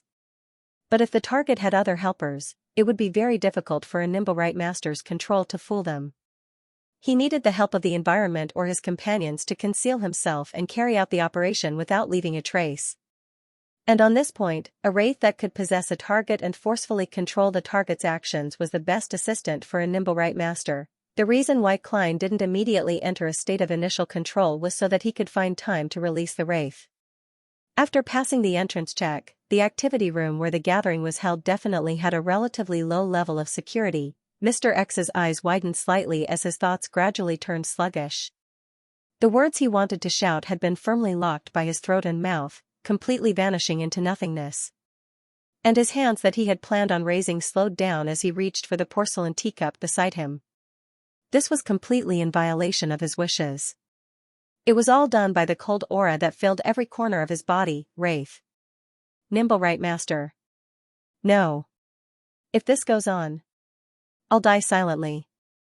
Mr. X immediately controlled his spirituality as he outlined complicated symbols and labels in his mind. He wanted to open a traveler's door around him, which was also a door of teleportation. Through this, he could escape the range of a Nimblewright Master's control. Compared to this problem, the wraith possession wasn't that dangerous. However, in his sluggish thoughts, the illusory symbols and labels didn't appear in one go. Instead, they appeared one stroke at a time, pausing at a time. It wasn't fast enough. Seizing this opportunity, Wraith Seigneur, who had possessed Mr. X, moved Mr. X's head under Nimblewright Master Klein's control and took the initiative to change his sitting posture. This action immediately interrupted the secret formation of the traveler's door. Oh no. My reaction is too slow. I'll be disrupted by the wraith. Use mystical item. Mr. X's eyes were a little bloodshot, but his subordinates around him didn't notice anything amiss. Even the person who was secretly watching them didn't notice anything amiss. As for the members of the gathering who were in the midst of a transaction, they softened their tone and lowered their volume because of his change in sitting posture. At that moment, although the activity room was filled with people, with Beyonders everywhere and his helpers, Mr. X felt an extreme sense of loneliness and helplessness. He didn't even know who was attacking him or where they were sitting. As these thoughts ran through his mind, Mr. X regained control of his spirituality, allowing them to extend towards the golden ruby ring on his left index finger. However, the process of him going from thinking to making a decision, and then from making a decision to taking action took too long. It was as though he was acting in slow motion. This gave Wraith Senior enough time. He raised Mr. X's left palm, bent his fingers, and as though in thought, he tapped the side of his forehead that wasn't covered by the brass mask. Amidst the weak tapping sounds, the strength of the tapping wasn't small. However, under Klein's control, Senior controlled it very well, allowing most of the strength to seep into Mr. X's head without dissipating. As such, it concealed the commotion. Mr. X's thoughts of spreading his spirituality was suddenly disrupted as he momentarily lost his train of thought. By the time he recovered, his control as a Nimblewright master had improved. This made his thoughts chaotic and sluggish. Even thinking and making decisions became difficult. In addition, the Wraith was using his body to do all sorts of subtle actions to disrupt him. Although Mr. X had many Beyonder powers and pretty good mystical items, he couldn't help but slide into the abyss of becoming a marionette. He could only watch helplessly as he walked towards death in slow motion, completely powerless to stop it. Only at this moment did he deeply realize how terrifying and unfathomable a Nimblewright master and a Wraith were. Under everyone's watchful eyes, the hunt proceeded silently. As Klein's control deepened, Mr. X's actions turned more stiff and sluggish. However, with the Wraith possessing him to make up for it, no one could tell that there was a problem. To be precise, Mr. X's actions no longer stemmed from his sluggish and rusty self, but from Wraith Senior. This made him unable to even show his despair. 5 minutes quickly passed amidst the various transactions, disputes, and discussions. Klein was only one step away from killing Mr. X and turning him into his puppet. However, he couldn't do it. This was because he hadn't digested the Nimblewright Master Potion. At present, he could only control one marionette. To convert Mr. X, he had to abandon Wraith Senior. And once he gave up, the long-dead Admiral of Blood would immediately appear and be discovered, bringing him immense trouble. Similarly, if Klein didn't abandon the Wraith marionette and took the opportunity when Mr. X was no longer able to put up any resistance to kill him, he would have to consider the Aurora Order Saint lurking in the shadows. This was the difficulty of the second mission in his plan. Silently controlling Mr. X and depriving him of his ability to resist wasn't difficult with the combination of a Nimblewright Master and a Wraith. Completing the kill wasn't difficult either. In his present state, Mr. X could be easily finished off by Klein using air bullets. What was difficult was how he was to leave this place safely after committing such an act. And this required sufficient patience. Time slowly passed under Klein's seemingly calm but actually tense mental state. He pretended that he wasn't interested in the things that appeared and didn't say a word. Finally, the gathering came to an end. Mr. X said in a low voice as usual, and his words were very concise, identical to the ending from the previous time. This was what Zio had described to Furs. The members of the gathering stood up one after another. Klein was among them, appearing inconspicuous. At the same time, he reached his hand into his pocket and flipped open Lamino's Travels. The 3 types of paper in Lamino's Travels were clearly different in terms of feel. The white paper that could only record sequence 7, 8, and 9 had a smooth surface and was a thin layer. The yellowish-brown goatskin paper that corresponded to sequence 6 and 5 was like tanned leather. It was extremely pliable, and the 3 charred yellow pages that could record godhood were thick and textured. They made it so that one didn't need to size them up with one's eyes. Just a quick touch would allow one to make the most effective distinction. Klein's fingers quickly found the 3 thick and textured pages as he lightly pinched the middle page. Although the pocket wasn't big enough, preventing him from fully opening Lamino's travels, Magician's Furs had personally modified a hooded robe. It still provided quite a decent amount of space, allowing the palm-sized spellbook to be opened to a 90-degree angle. As Klein held it with his palm, preventing Lamino's travels from closing, he slid his finger across the corresponding page's surface. He felt a slight bump on the surface, making the mysterious and ancient patterns and symbols appear in his mind through touch. His spirituality was injected. This charred yellow page recorded the demigod powers of the storm pathway tornado. Klein wanted to create chaos to interfere with the Aurora Order Saint who might be hiding in the shadows. He wanted to take the opportunity to kill Mr. X and use the wind to escape. Apart from this goal, the chaos could also effectively hide any traces, making the members of the gathering scatter and flee in a sorry state.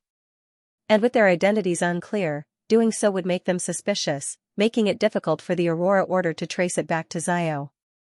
As his thoughts raced, Klein's gaze locked onto a spot as he slowly pulled out Lamino's travels with his left hand.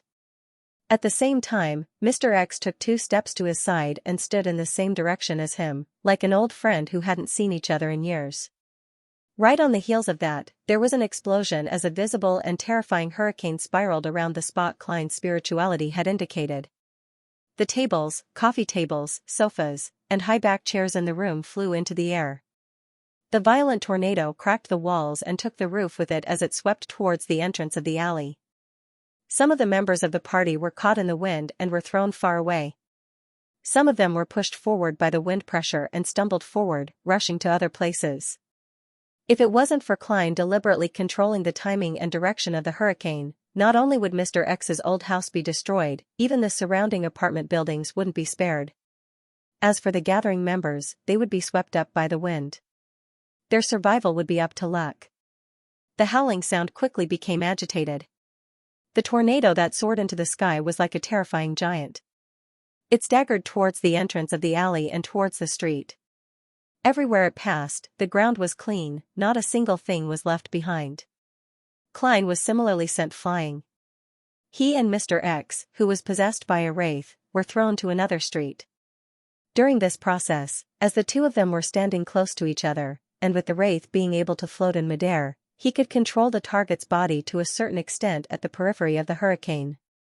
Therefore, the distance between Klein and Mr. X remained within 5 meters. His control of the spirit body threads never stopped. In midair, with the howling wind in his ears, Klein suddenly pulled his right hand in front of his chest, tearing apart the surface of his hooded robe. He reached under his armpit and pulled out Death Knell. Although Mr. X could finish him off with an air bullet in his present state, Klein decided to be careful. He was afraid that his mystical item would have a passive effect, just like Admiral of Blood Seigneur's necklace.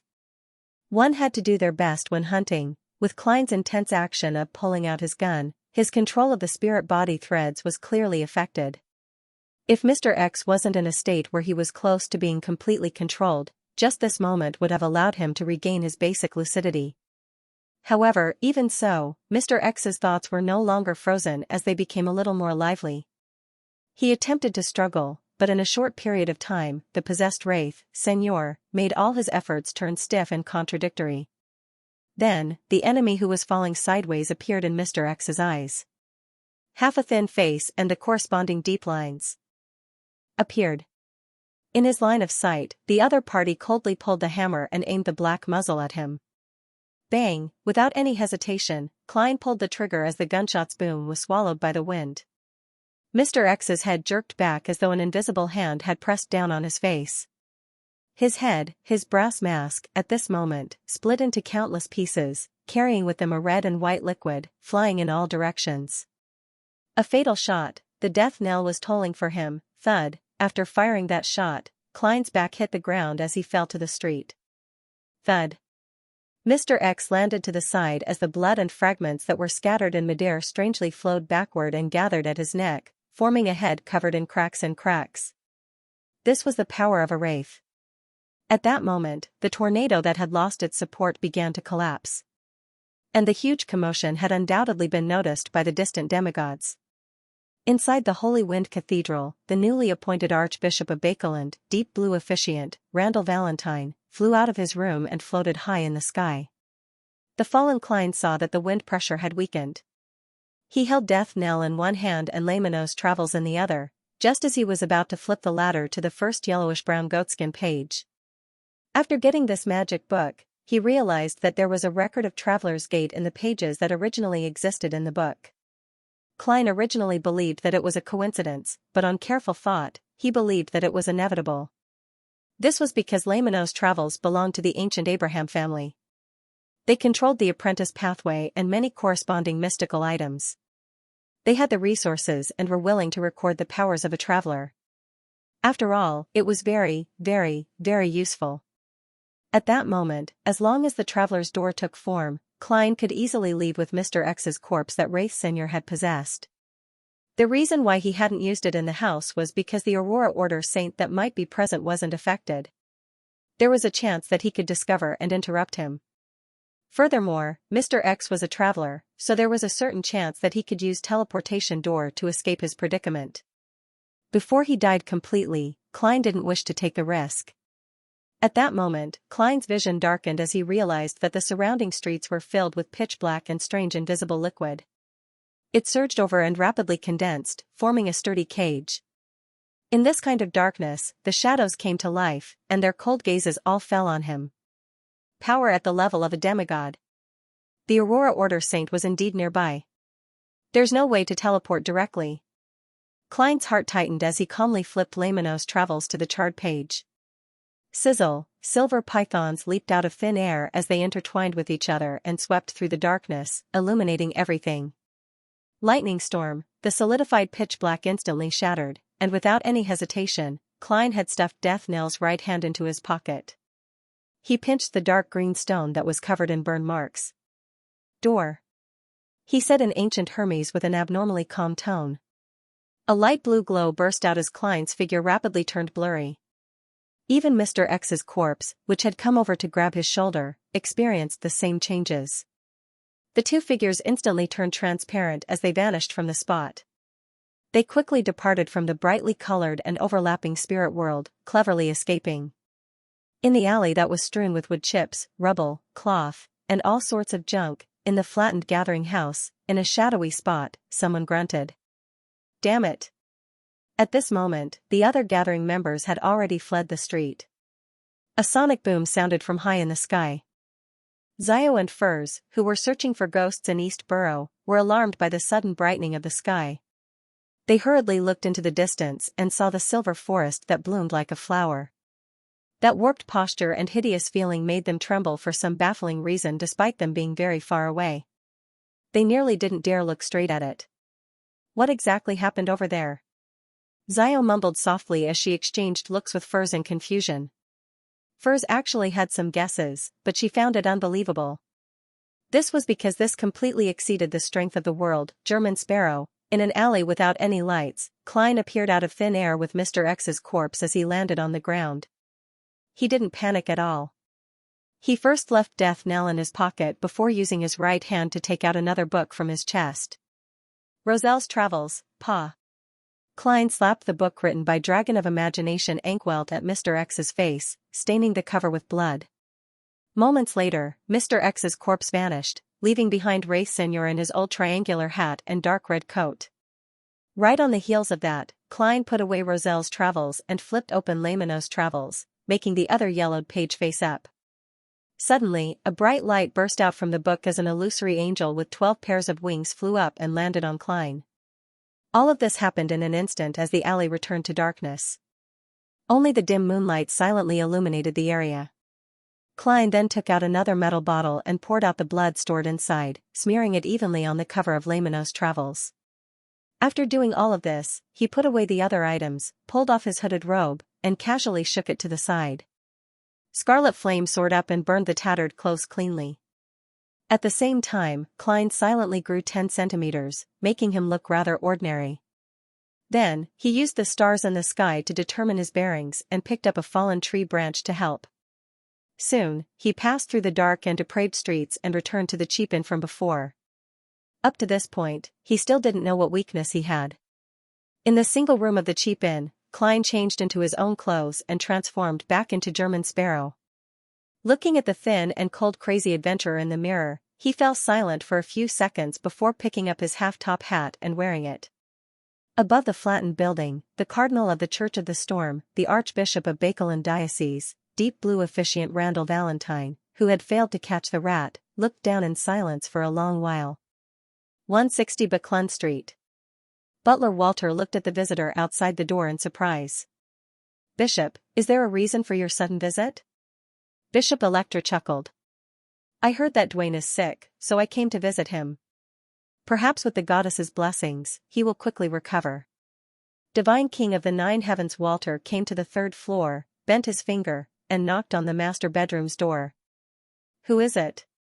Don Dante's weak and hoarse voice sounded. Walter twisted the doorknob and pushed a gap in the door. "Sir, Bishop Electra is here to visit you. Do you want to meet him in the living room or the activity room, or do you want to invite him directly to the bedroom?" Typically speaking, visitors weren't allowed into the master bedroom. It was rather rude, but visiting patients was an exception. After a brief silence, Don Dantes replied, "Invite him to the bedroom." "Invite him to the bedroom." "All right, sir." As Walter gestured for Richardson to rush the maidservant to prepare tea, he walked downstairs and led the bishop of the Church of Evernight, Electra, upstairs. Soon, Electra entered the bedroom and saw Don Dantes leaning against the bed, looking somewhat haggard. "Richardson, give the bishop a chair," Dwayne Dantes said with a smile, his face slightly pale. Richardson was already prepared as he immediately moved a high-backed chair to a spot not far from the bed. Electra took a few steps forward and observed the tycoon's face. He asked in concern, "Don, how are you feeling? Did you get a physician?" His spiritual perception hadn't been triggered, so he didn't make any other attempts. This was just a normal visit from a pious believer. Don Dantes coughed lightly and revealed a smile. "Actually, I'm almost done. I believe I can continue attending the cathedral tomorrow or the day after to listen to your sermons." "That's good. I was still wondering if I should help you pray to the goddess for your blessings." Electra laughed, took a step back, and sat on the chair that Richardson had moved over. At this moment, Don Dantes looked at the bishop and chuckled. "Actually, I've always had a question. Can clergymen of the Church of the Goddess get married?" Electra, who was 2 years short of 40, sighed with a smile. "This question has actually been troubling us for a very long time. In many ancient theological councils, the archbishops had heated arguments about this. On one hand, they believed that servants of the goddess must maintain their purity, regardless of gender. Otherwise, it would be blasphemy against the goddess. On the other hand, they find the goddess's words from the Revelation of Evernight and other ancient texts. They believe that the goddess is encouraging marriage, encouraging equal and normal interactions between the sexes. The clergy should be role models, not negative examples. This is the greatest respect for the goddess. In modern times, this problem was basically put aside. The church neither forbade nor encouraged it. The only requirement was that the married clergy could not have their family members live in the church. Dwayne Dantes nodded slowly as the corners of his mouth curled up. "Bishop, do you have a wife?" The thin and average-looking Bishop Electra sighed and couldn't hide his smile. 2 years ago, I entered the hall of marriage under the witness of the goddess. This year, I just happened to have a child. I originally wanted to remain single to serve the goddess, but, as he spoke, he let out a self-deprecating laugh and shook his head. Without waiting for Don Dantes to delve deeper into the topic, Bishop Electra returned with a question. "You seem to be single as well. Are you considering marriage?" He seemed to tacitly agree with Dwayne Dantes' thoughts. He treated the answer to the question as confirmation and asked, "What's the matter?" He directly treated the above question as confirmation and asked, "What kind of lady do you like? Perhaps I can introduce you to a suitable candidate." Don Dantes coughed lightly again and said with a smile, "In the past, I always chose to take risks in order to accumulate wealth. Therefore, I wasn't willing to get married, afraid that I would be a burden to the other party. I like many types, and I'm not picky. I like women who are older than me and can give me warmth and ease of mind." Before he finished his sentence, Richardson's expression suddenly froze as he turned his head to the side. Following that, he lowered his head in discomfort as he felt a baffling burning pain on his face. Don Dantes remained oblivious as he continued, much younger than me. Pure and lively. She makes one feel like they're seeing the morning. I like women who are filled with vitality without realizing it. Bishop Electra's smile suddenly froze.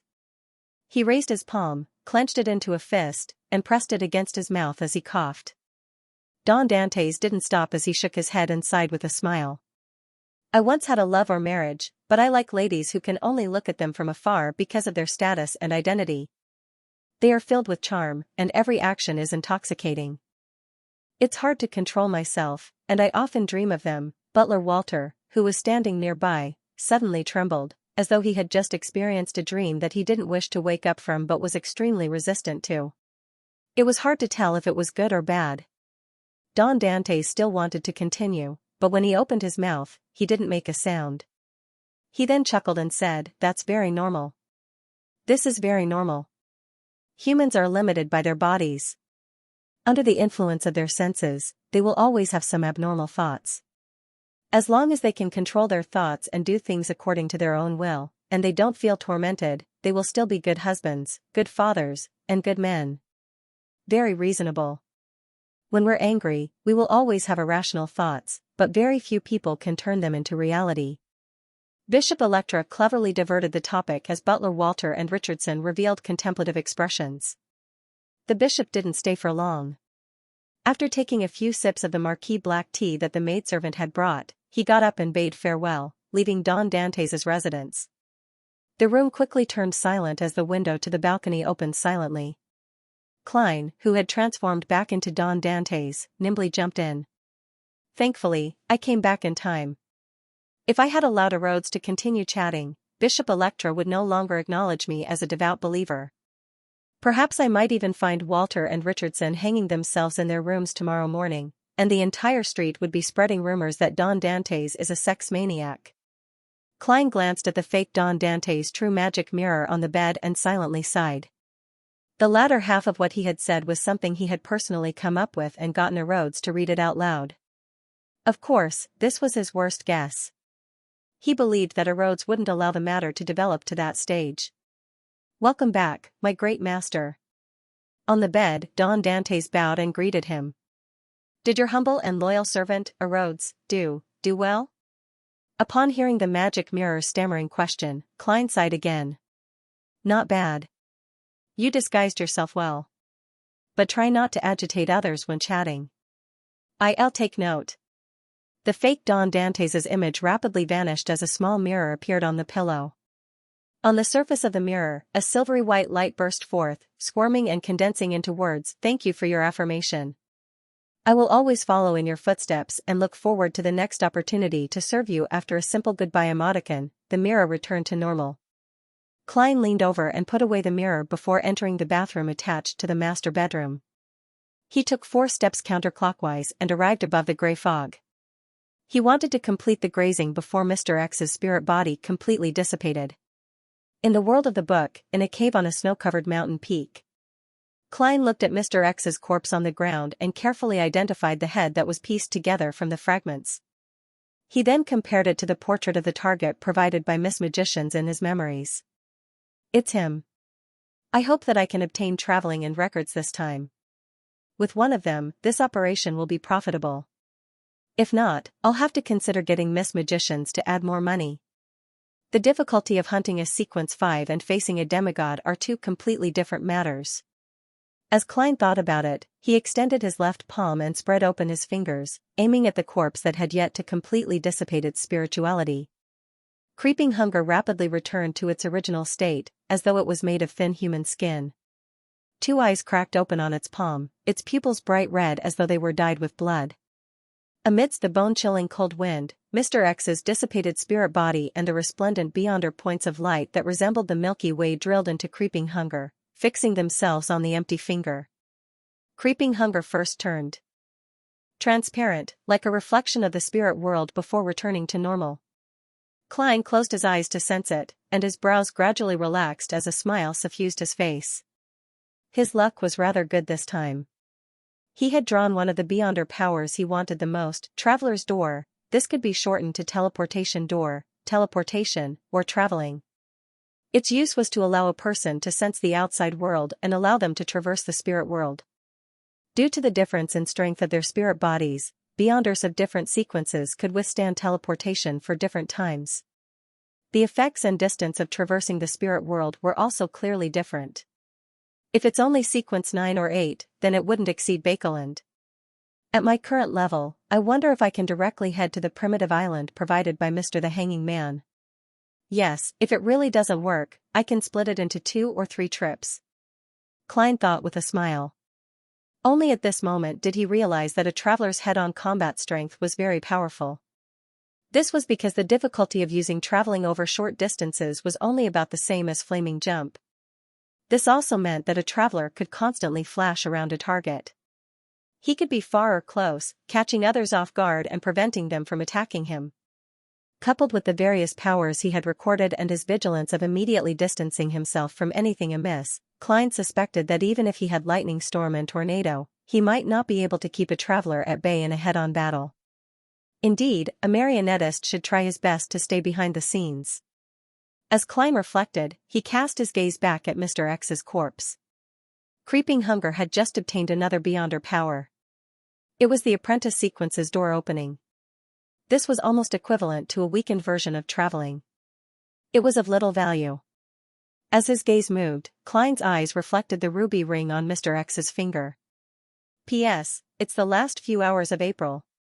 It would be a waste if I didn't cast my monthly ticket. In addition to the normal days off in April, I took 2 days off. This is probably something that happens after a year of writing a book. First, there are more and more clues and characters, and many scenes have already been written. The further I go, the harder it will be to write, and it will take more time. Second, after a year of writing, I have to face the computer and think about the plot for a long time. It will definitely make me feel depressed, anxious, irritated, and unhealthy. Actually, I have been sick since Chinese New Year. First, I caught a cold and conjunctivitis. Not long after I recovered, I caught a cold again. At the end of March, my stomach started to feel uncomfortable, and I have yet to recover completely. I have already booked an endoscopy, and I might have to take a day off. So, after fighting for first place in March, I was thinking of not fighting for the rest. Everyone can subscribe as much as they want every month. If someone wants to fight for first place, then fight for it. If no one wants to fight for it, then we will continue to queue here openly. We have 41,000 subscriptions, and we have the confidence to do so. I didn't expect to get first place again. No matter what, I still have to thank everyone. I have to add a chapter, but I owe it to everyone. I will return it when my body is completely healed.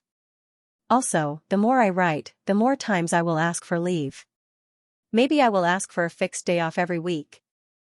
I will think about it when the time comes. I have not reached that stage yet. Speaking of the book itself, the difficulty of writing the 4th volume is not small. First, the map has changed, and the people around me have changed. I need to establish many new characters, and not let the stage be a one-man show. This requires space, and it is a test of the ability to make daily life interesting. Secondly, back in Bakeland, the environment is limited, and the plot needs to be reasonable. It is not easy to develop. So far, the 4th volume is stable, and there are no major problems. However, there are still some small flaws. The most obvious is that Little's part is not interesting. When daily life needs to be completed quickly, I will change the point of view and write about other people, so that the plot will flow smoothly. At the same time, I will also write about other people, but I underestimated the number of daily life tycoons.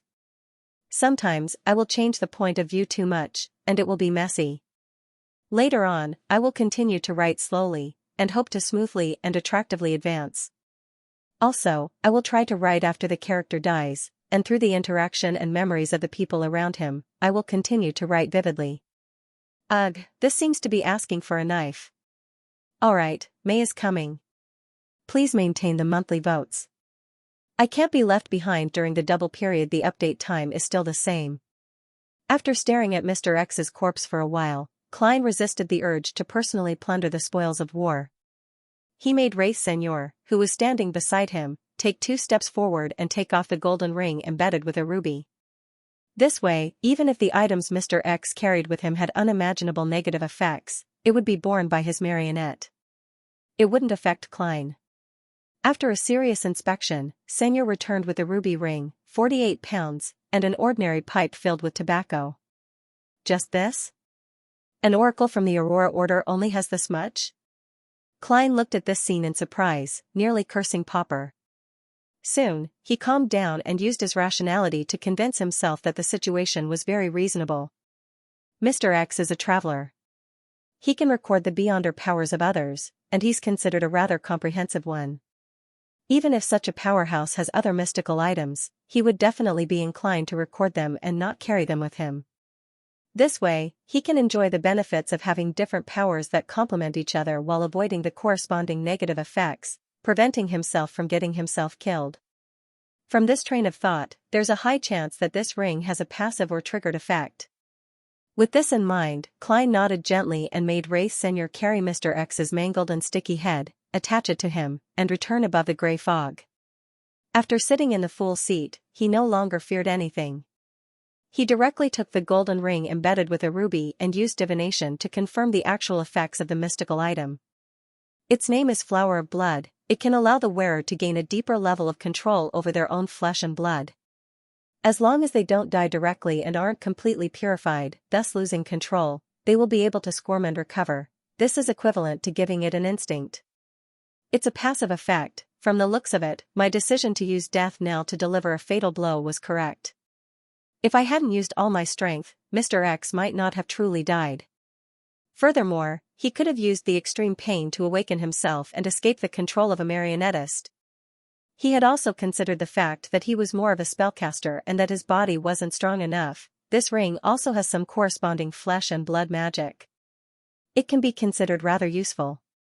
Klein held the ruby ring in one hand and rapped the edge of the long model table with the other as he silently muttered to himself. He immediately searched for the negative effects of the Flower of Blood ring. Dozens of seconds later, Klein suddenly opened his eyes and left the dream. Isn't this too much of a scam? He muttered with a slightly twisted expression. With the help of dream divination, he had deciphered the negative effects of the Flower of Blood ring. It randomly and irregularly made the wearer give up thinking and lose their rationality. Very good, this is very much like the true creator. Klein couldn't help but grit his teeth. There was no pattern to the negative effects that appeared randomly. This meant that Flower of Blood couldn't be used at all. Recalling the previous scene, Klein was amused and annoyed as he muttered to himself, Mr. X actually dares to wear such a ring, that's right. After all, after I convert to the true creator, I often lose the ability to think. In that case, wearing this ring won't make me any worse.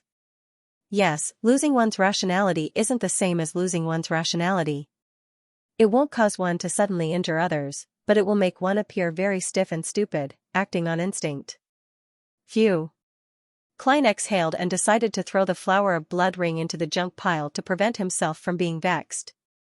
From his point of view, not only was this crappy item useless to him, he couldn't sell it even if he wanted to, unless he got someone from the Aurora Order to buy it back. However, that would make the true creator very happy. At this moment, he glanced at Admiral of Blood Senior, who was standing beside him through the corner of his eye. Klein's heart stirred as he clapped his hands. Why didn't I think of that? I might not be able to use it, but I can get my marionette to use it. After all, he's already dead. He's completely obedient and doesn't need the ability to think. Admiral of Blood, Flower of Blood, they're destined to be a pair.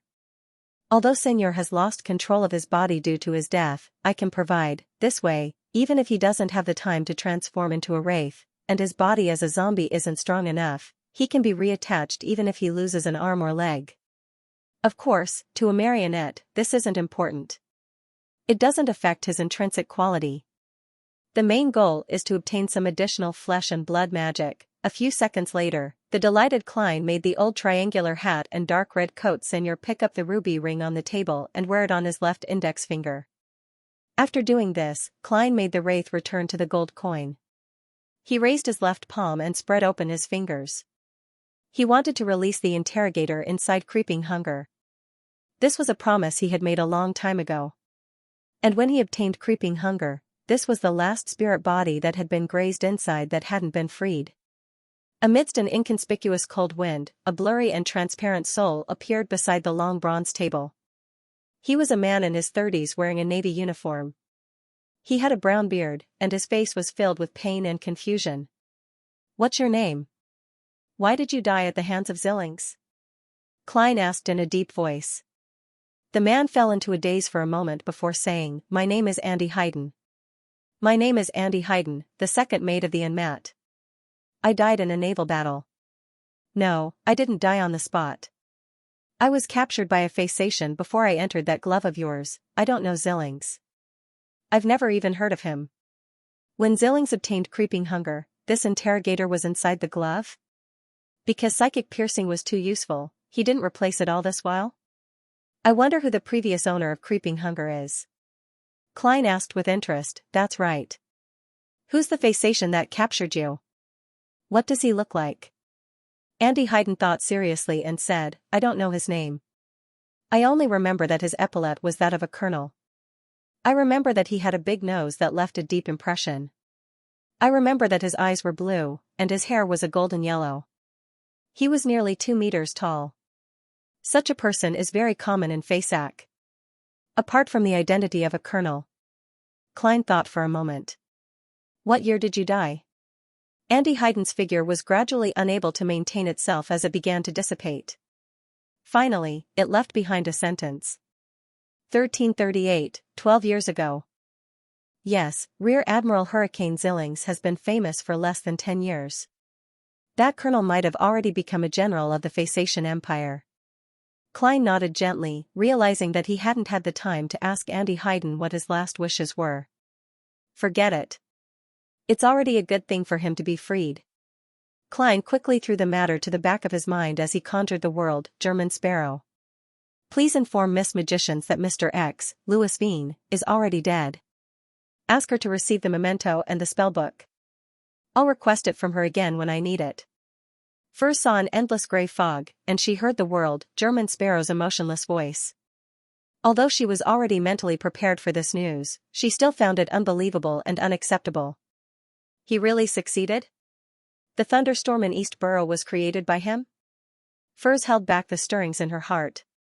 Taking advantage of the silence of the night, she set up a bestowment ritual in her bedroom. Before long, the illusory door formed from candlelight and spirituality materials opened.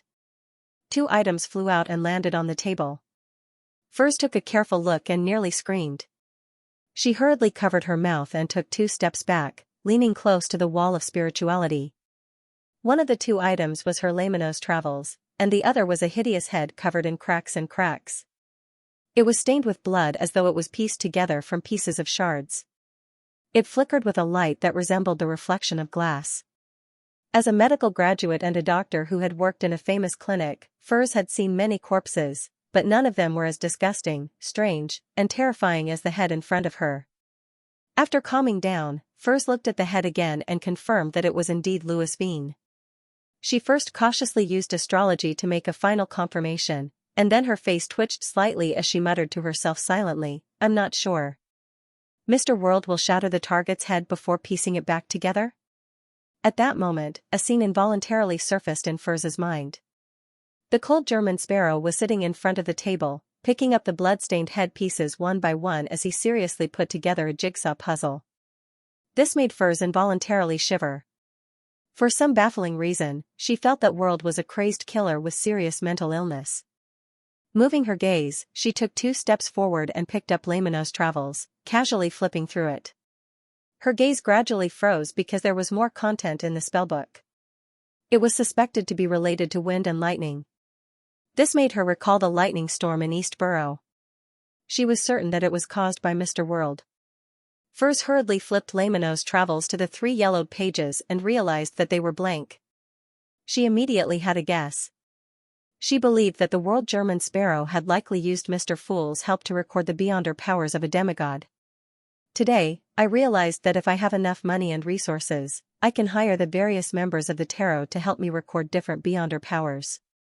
This way, Laymanos Travels will become extremely powerful. However, I don't have the money or resources. I can request for a reward from teacher. I can say that I sacrificed quite a bit to avenge him. First thought for a moment and first thanked Mr. Fool.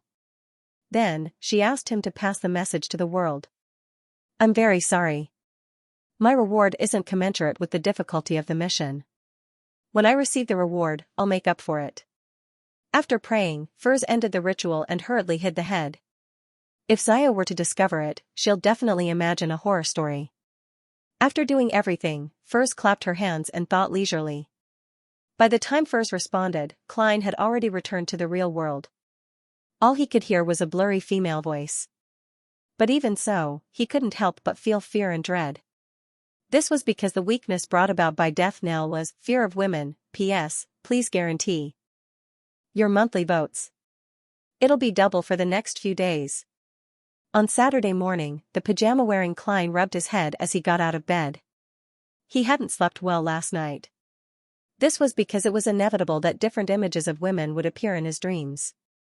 Therefore, he had woken up in fright and had to spend a few minutes to calm his emotions before going back to sleep. Thankfully, this weakness only lasts for 6 hours. Furthermore, I don't need to head out late at night or face a maid. Klein sighed as he pulled the rope beside his bed. Richardson, who was standing outside the door, immediately walked in with the clothes his employer needed to wear that day. I've no idea what Erode said, but Richardson is increasingly evasive when facing me. I've been hit on the type of woman I like, and that's a little contradictory to social customs? When Klein rushed back, he only managed to hear the magic mirror's description of himself, but it had accurately struck at Walter's heart. He wasn't aware of what had happened before. He didn't use dream divination to obtain the corresponding information, as he felt that there was no need for it. After all, with Richardson's character, he wouldn't have the guts to take action no matter who he liked. It wouldn't cause any additional effects. After changing his clothes, Klein went down to the second floor and walked to the dining hall.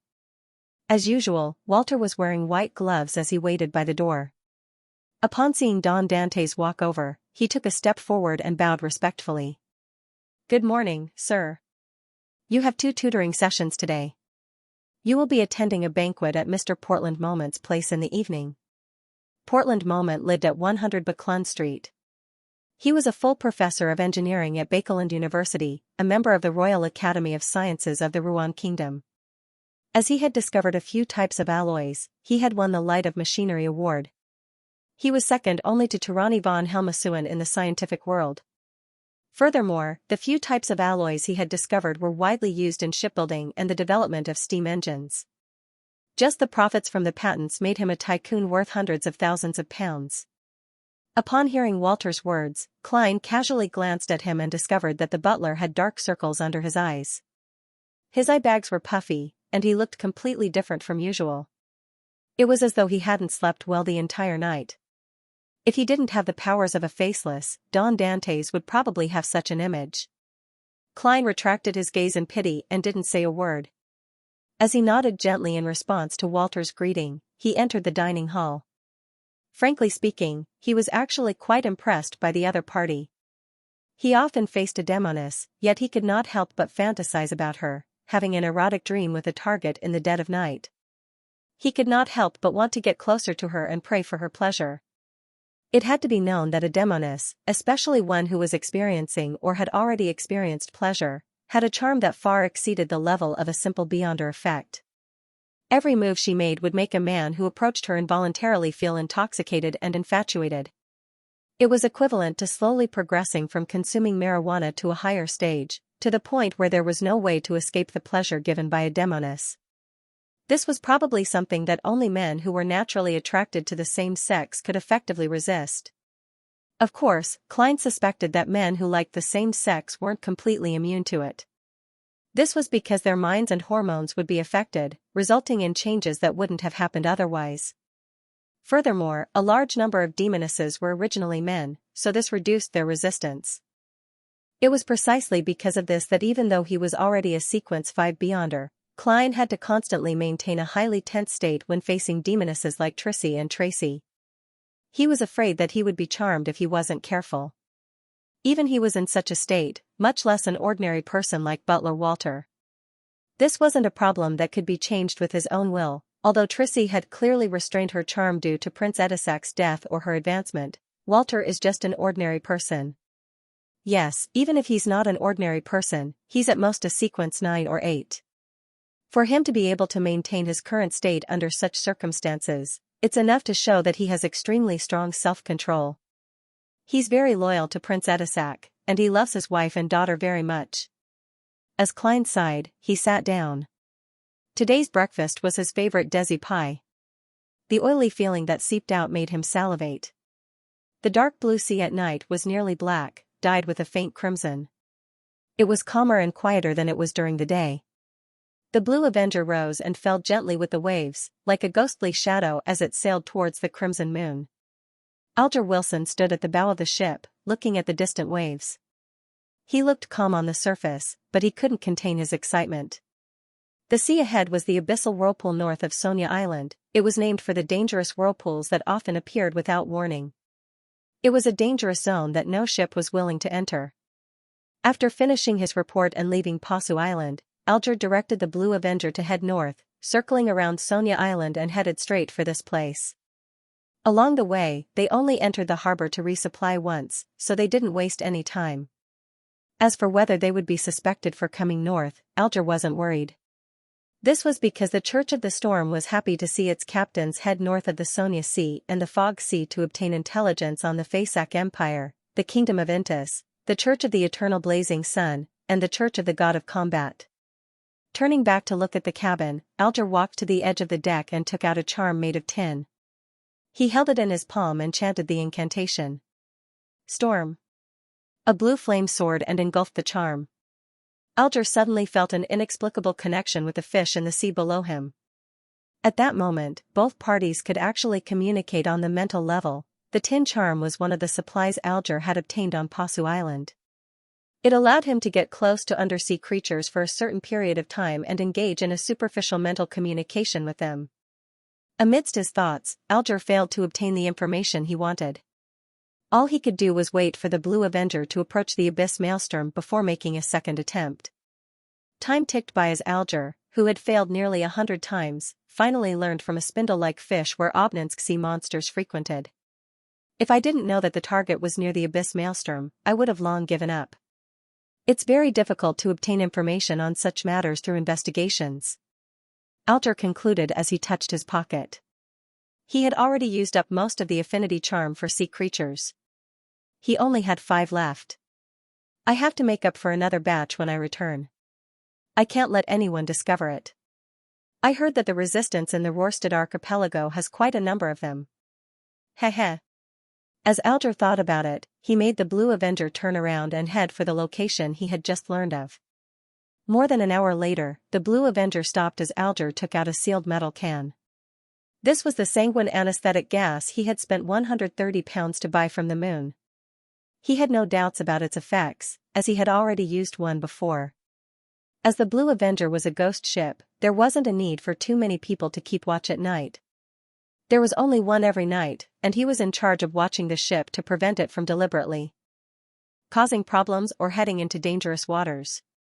As the captain, Alger could arrange for himself to be on watch tonight without leaving any traces. After making his preparations, he came to the sailor's door, pulled out a metal tube, opened the sealed can, and released it from room to room. He didn't even let go of the junk storeroom, so as to prevent any crew members from playing cards in the middle of the night. After doing all of this, Alger, who wasn't in a rush to concoct the potion, brought the ingredients and changed into an underwater suit made of sharkskin.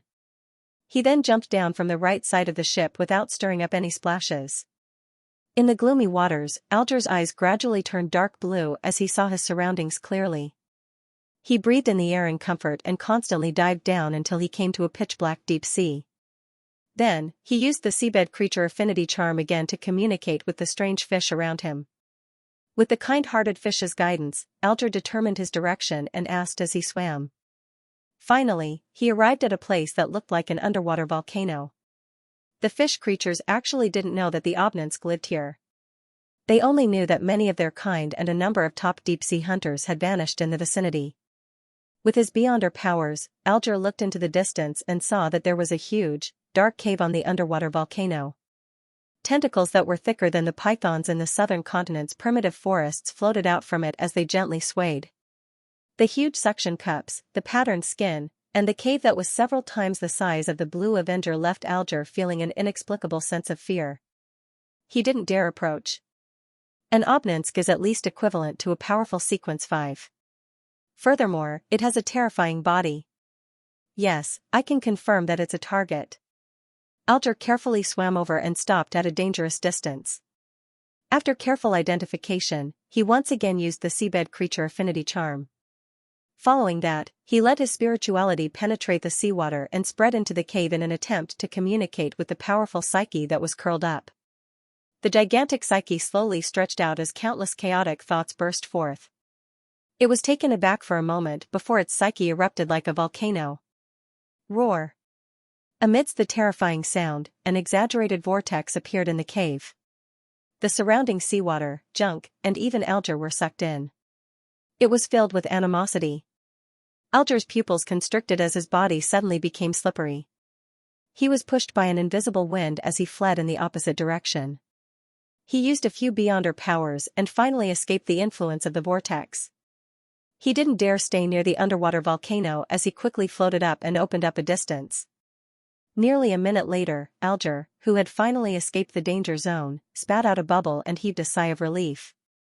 That obelisk is actually able to resist the influence of the seabed creature affinity charm. It hates things that have an owner's aura. After a brief moment of thought, Alger, who didn't wish to waste the opportunity, made up his mind seeing that the situation had developed to this point.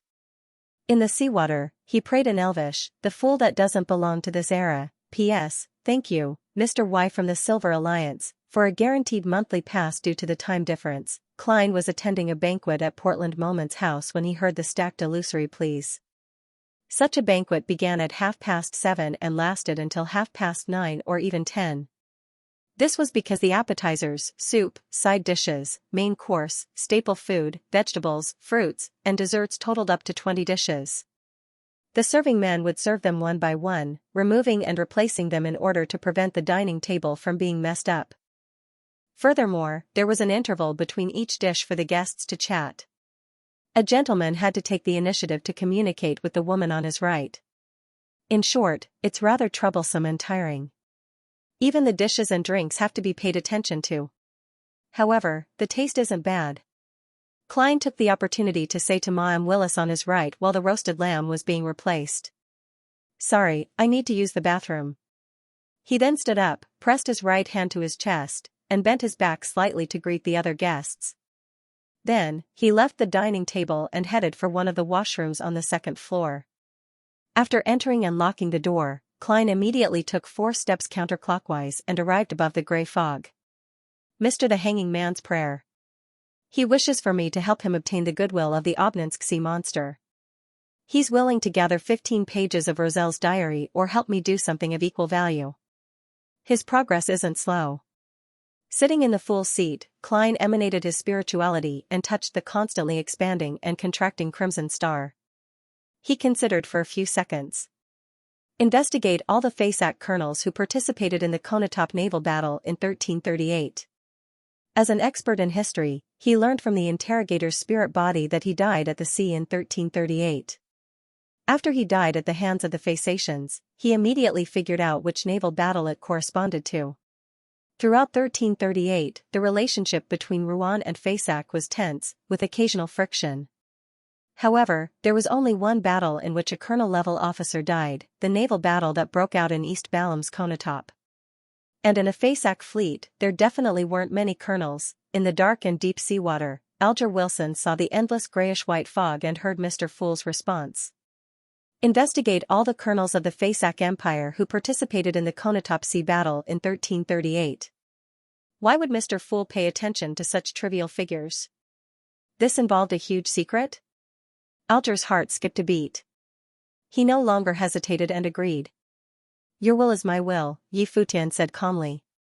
Such a mission was difficult and complicated for him, but it wasn't dangerous. It was the type of mission he could handle right now. After the response, Alger heard Mr. Fool's deep voice again. "You can return to the vicinity of the target now." that's it? As expected of Mr. Fool. After obtaining the authority, he was more like a sea god than cavituous, and his power was no longer limited to the Rorstad archipelago. Alger was overjoyed and solemnly expressed his thanks. Then, he bent his waist and spread his legs, turning around and diving down again. In just a few minutes, he returned to the side of the underwater volcano. He saw that the water around the huge, dark cave was in chaos. The tentacles were flailing and hadn't calmed down yet. Although Alger believed that Mr. Fool was powerful and terrifying enough to be an awakening ancient god, he instinctively turned cautious when he saw this scene. He carefully approached him. He suspected that the Obninsk's flailing tentacles were welcoming him. And at this moment, above the grey fog, Klein, who was holding the sea god's scepter, frowned slightly. It refuses to communicate with sea god. It even hates this feeling and isn't willing to get close to sea god, he muttered as though he had a toothache. He had failed to influence the surrounding waters with the help of the supplicant. For some reason, the Obninsk had a strong resistance towards the beyonder powers of getting close to sea creatures. Through the prayer scene, Klein could vaguely sense the target's anger. It wanted to tear apart any living being that dared approach it. Mr. the Hanging Man has gone over. He's gone over. The corners of Klein's mouth twitched as he decided to use a different method. He raised the sea god scepter a little higher, making the blue gems on it light up one after another, emitting a bright and dazzling light. Right on the heels of that, he transmitted the tyrannical aura of lightning storm onto the Obninsk. The thick tentacles that had been stirring up the seabed suddenly froze, then fell down and stuck tightly to the ground. In the dark cave, countless green spots of light appeared. Amidst a jarring grunt, a terrifying monster that could devour a sailboat crawled out. Its patterned black body was massive and distorted. It had 3 heads, and each head had more than 10 eyes. Each of them emitted a green glow. The monster immediately crouched down, as obedient as a domestic hound. Sure enough, communication requires skill. Klein nodded in satisfaction. Once again, he used his beyonder powers of affinity with marine creatures. Through mental communication, he made the Obninsk's 3 heads open their mouths at the same time. This made 3 deep caves appear in front of Alger. Each of them was wide enough for a sailboat to pass through. Praise Mr. Fool. Alger looked up at the magnificent scene in front of him as he couldn't help but mutter inwardly.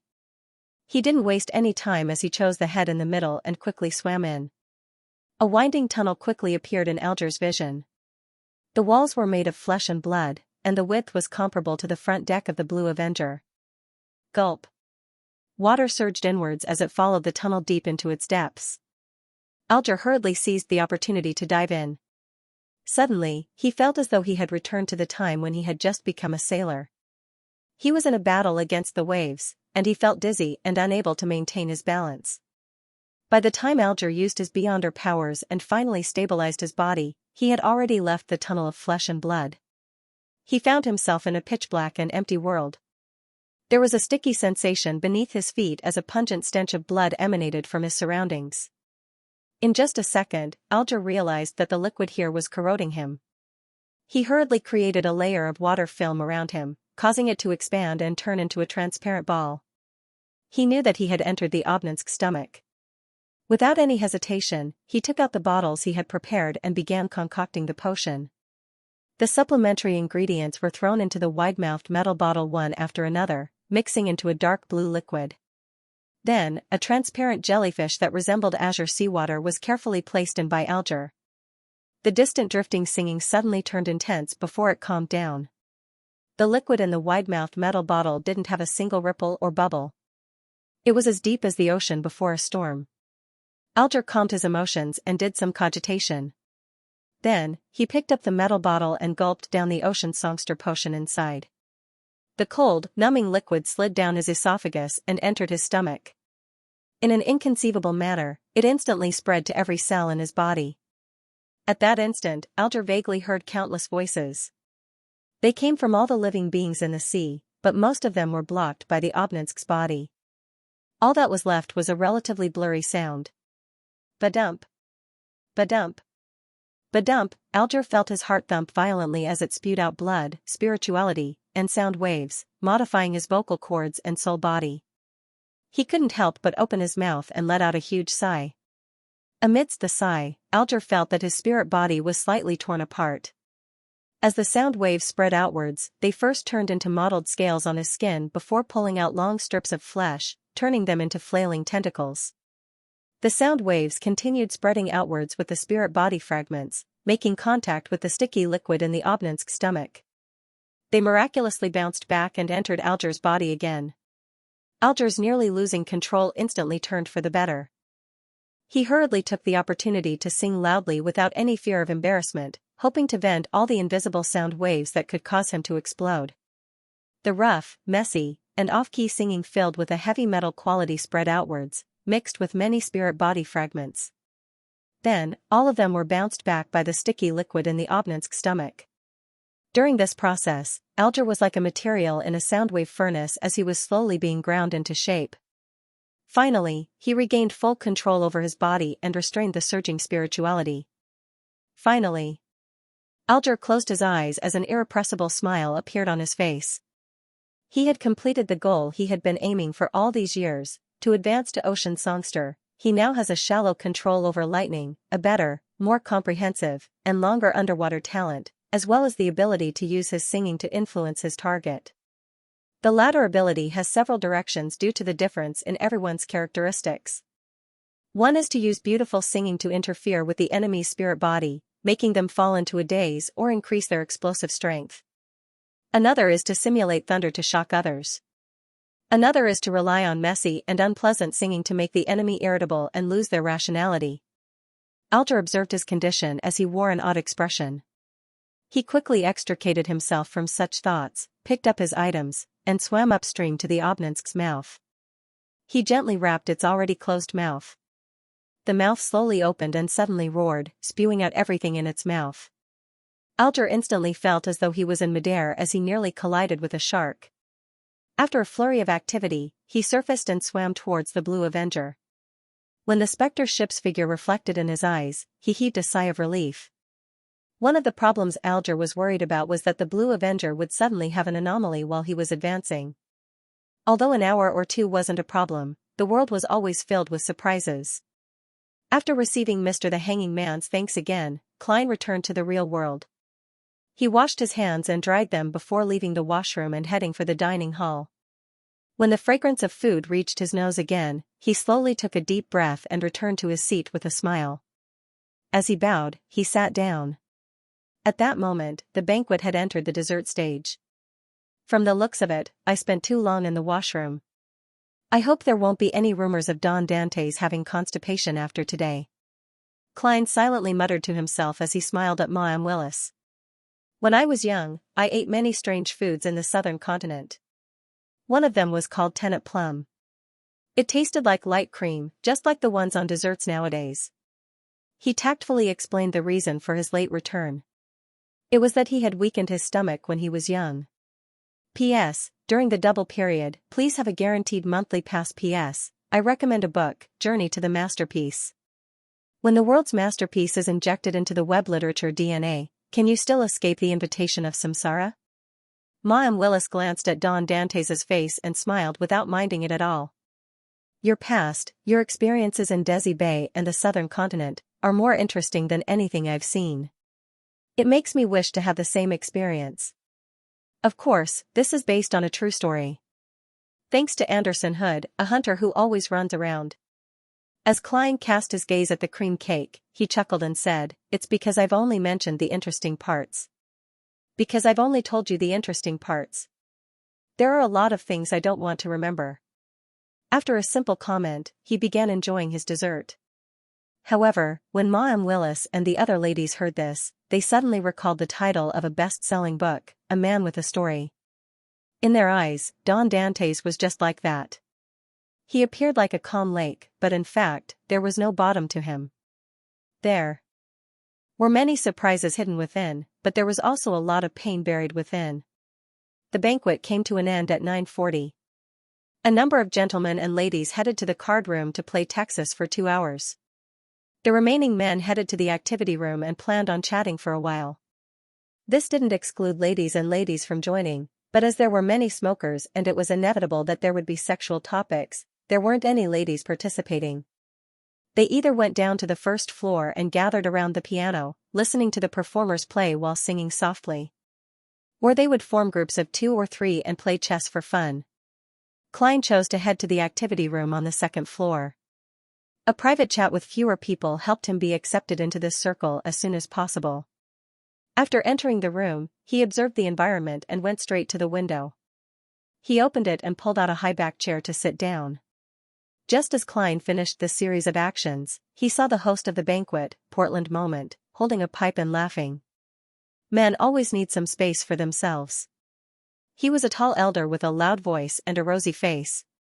He looked to be in his 60s, and his hair was rather thick, but it was all white. His facial features were very typical of an ordinary Ruan without any special traits. Yes, when ladies are around, they have to consider their image and their feelings. I wanted to kiss it an hour ago. Hazel's father, Member of Parliament, mocked, took out a gorgeous silver metal box and took out a cigarette. So did the other men who came into the sitting room, pipes or cigarettes appearing in their hands as if by magic. As the flames flickered, wisps of smoke curled up, giving the room a feeling that the smog from yesterday had yet to dissipate. After closing his eyes to enjoy it for a few seconds, Portland Moment turned to look at the guest by the window. "Dwayne, don't you smoke?" Klein clenched his fist, pressed it to his mouth, and coughed lightly. "I haven't fully recovered yet. The doctor told me not to smoke for the time being." Frankly speaking, he was about to choke. Fortunately, he had cleverly chosen a spot by the window. This group of opium smokers. Klein curled his right index finger and rubbed it in front of his nostrils.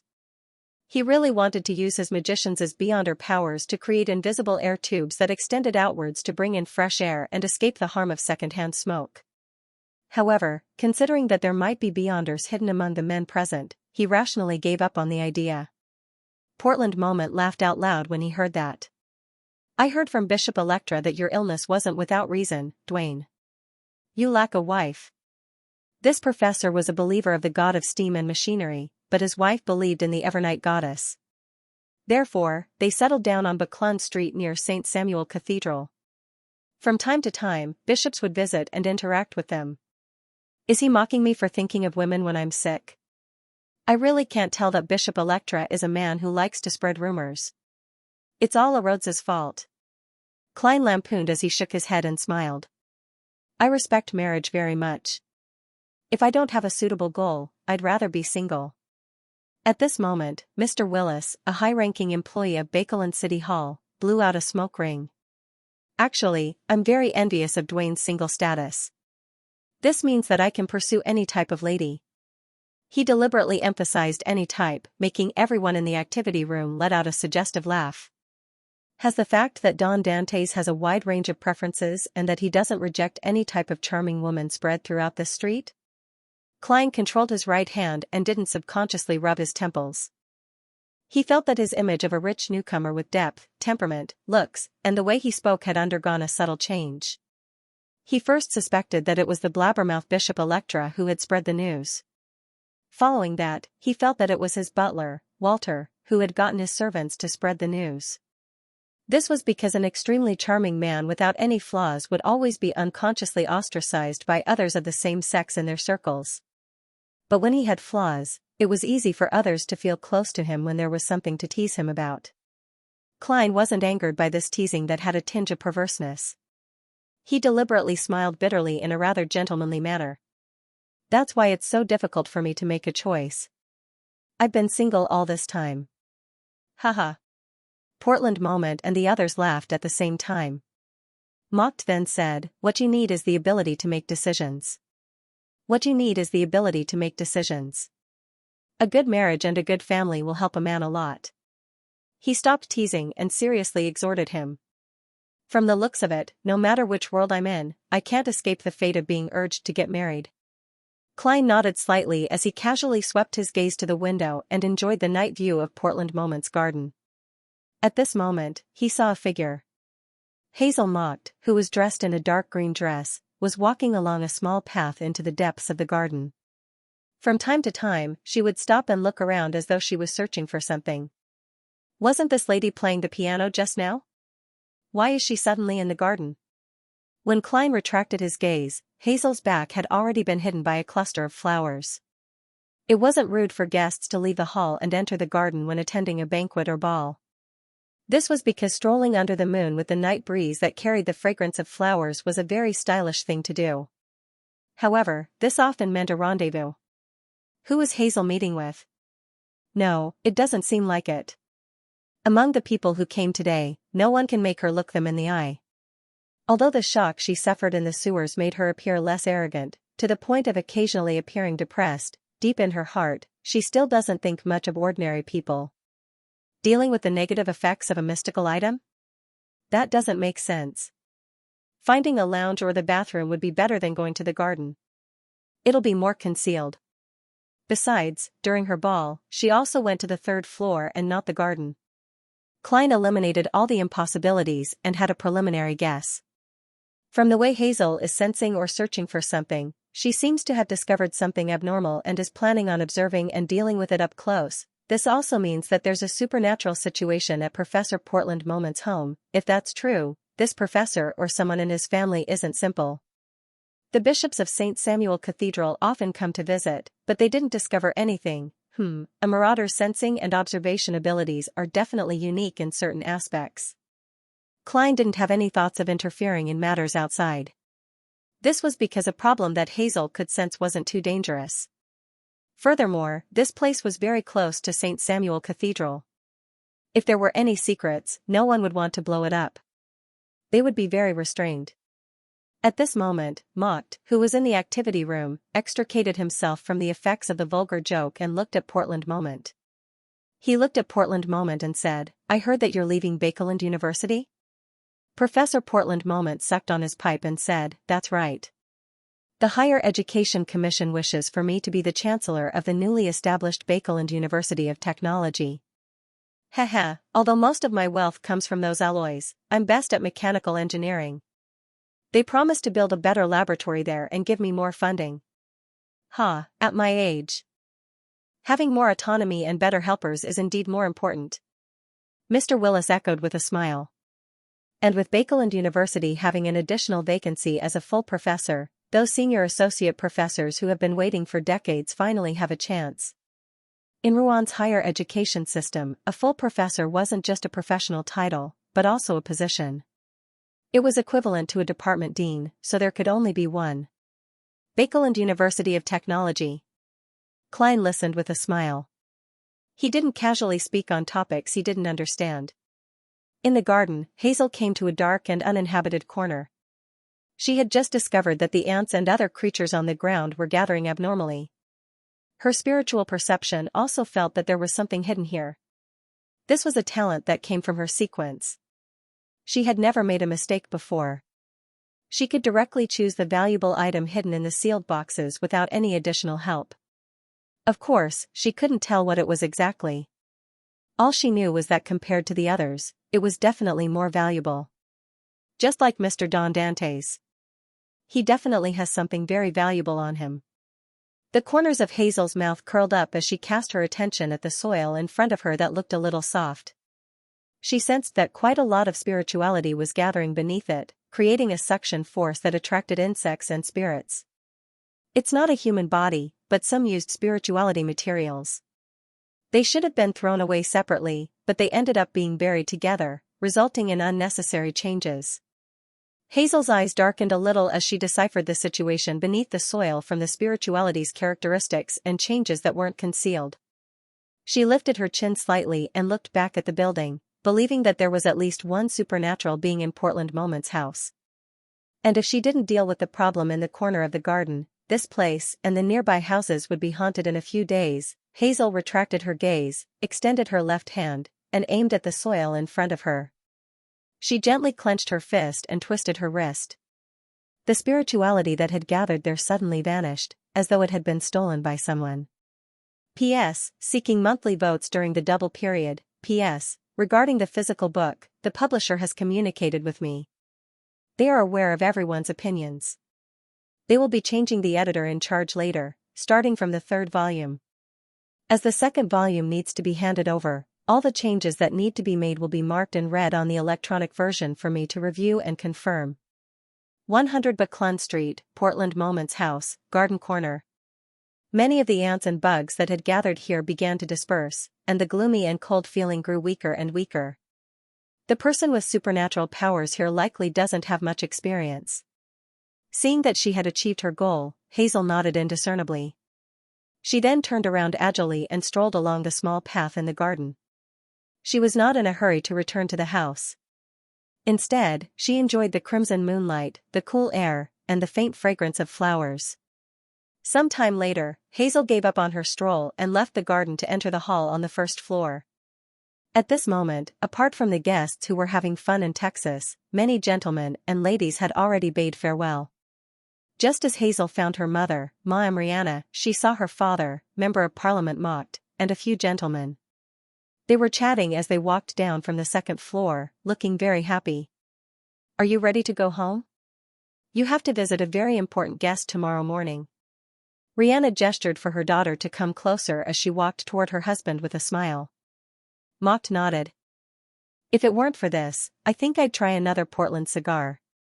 Rihanna swept her gaze across Willis, Dwayne Dantes, and company as she casually asked, "What are you guys talking about? This topic seems very interesting?" Mocked turned his body to the side and smiled. Don said he encountered ghosts when he was in the southern continent. He and his companion suddenly woke up in the middle of the night. They wanted to open their eyes, but they couldn't. Their bodies felt heavy, as if someone was pressing down on them. They used a lot of strength to finally extricate themselves from this state. When they left the bed, they realized that the room was extremely cold. You might not know this, but the weather in East and West Balham is very hot most of the time. Then, Dwayne and his companions each held a double-barreled shotgun and stood guard for the entire night. When the sun rose, they hurriedly left the town. After hearing that, Ma and Rihanna looked at Dwayne Dantes' face with piqued interest. "Is this true? Do ghosts really exist?" Klein smiled and shook his head. "I can't be sure. Maybe my companion and I just went through an adventure. Our mental state isn't stable enough, and our physical condition isn't good either. That's why we have all kinds of problems." The story he told actually originated from one of Anderson's experiences. When this Fog Sea's strongest hunter was exploring a divine temple in a primitive forest, he successfully encountered a spirit and staged a large-scale night run. "Ghosts?" Hazel tilted her head and looked in the direction of the garden. The corners of her lips curled up slightly before she quickly retracted it. She didn't say anything. She quietly listened as her parents bid farewell to the people around them and returned home with them. Late at night, Hazel, who had changed into a nightgown, walked to the balcony and stood behind a gap in the curtains. She looked at the sewer entrance on Buckland Street. As she watched, her face gradually turned pale, as if she was recalling that painful and terrifying experience. She forced herself to look away, took 2 deep breaths, then turned around and walked to the bed. During this process, she gently bit her lower lip and silently muttered to herself, "That should be a vengeful spirit. It must be. I need a charm or item from the sun domain." While Hazel was looking at the sewer entrance, Klein was also sizing it up. "It's been so many days. I wonder how Demoness Trissy has recovered. Has she left? Thankfully, Hazel was frightened by me. She hasn't dared to approach the sewer entrance recently." Klein swept his gaze across the iron-black street lamps as he nodded slightly. He then opened the iron cigar case and made his wraith marionette appear in the full-body mirror. He had already decided to send Senor to check the sewers to confirm Trissy's condition. This was to prevent the Demoness from causing any trouble. Furthermore, the sewers were too close to Don Dantes' identity. Klein didn't wish for Trissy to stay nearby for long periods of time. He only wished for her to recover quickly so that she could take action and leave Buckland Street. Admiral of Blood Senor will appear once in a while. It matches the character setting I previously made. It's that he doesn't live in the vicinity. As the sewers here hide a secret, he often floats over to search for it. As Klein thought, he made the old triangular hat marionette use the mirror to jump to the surface of the street lamps. Then, he passed through the manhole cover in his wraith form and quickly approached the hidden fork where Trissy was hiding. Before he reached the end, Senor, who had night vision, saw that there was no one there. "She has already recovered and left?" In thought, Klein made his marionette continue forward and stop at the spot where Trissy had been sitting. He discovered that the area had been cleaned up. Not only was the ground no longer muddy and wet, even the moss on the walls and corners was gone. There aren't any scraps of food either. Did that fellow become a germaphobe after becoming a woman? No, he might have been one to begin with. With Ray Señor's vision, Klein observed his surroundings and determined that Trissy had either not left or had left less than a day ago. Otherwise, it was impossible for the area to be so clean. Just as this thought flashed through his mind, the sound of light footsteps entered the Wraith's ears. Under his control, Señor turned around and walked outside. As expected, he saw Trissy in a dark black dress. This demoness' black hair cascaded down softly, unlike other girls her age who had all sorts of hairstyles. It was simple and plain. Together with her face that had recovered its rosy color but remained fair, at that moment, Trissy was like a dreamy flower that silently bloomed in the night. As expected of a demoness. Thankfully, I'm separated by a marionette, otherwise, I would have lost my composure looking at her. Heh, the dead won't be tempted.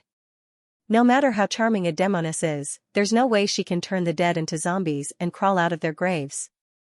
Klein lampooned as he looked at Trissy, who appeared confused but was actually secretly on guard as she released invisible threads. Where did you go? Trissy pricked up her eyebrows. Don't tell me you like to take care of your personal hygiene in the place where you sleep? I thought demonesses don't need to go to the bathroom. Klein gave a self-deprecating remark, making Señor chuckle.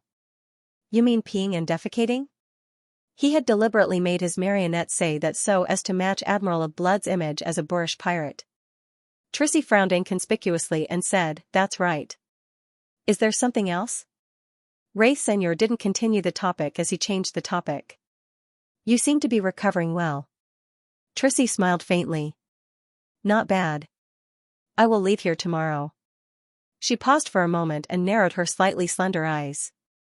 To be frank, there are times when I wonder if you're really Admiral of Blood. Of course it's true. You should be asking if I'm alive or dead. Klein made Señor speak with piqued interest.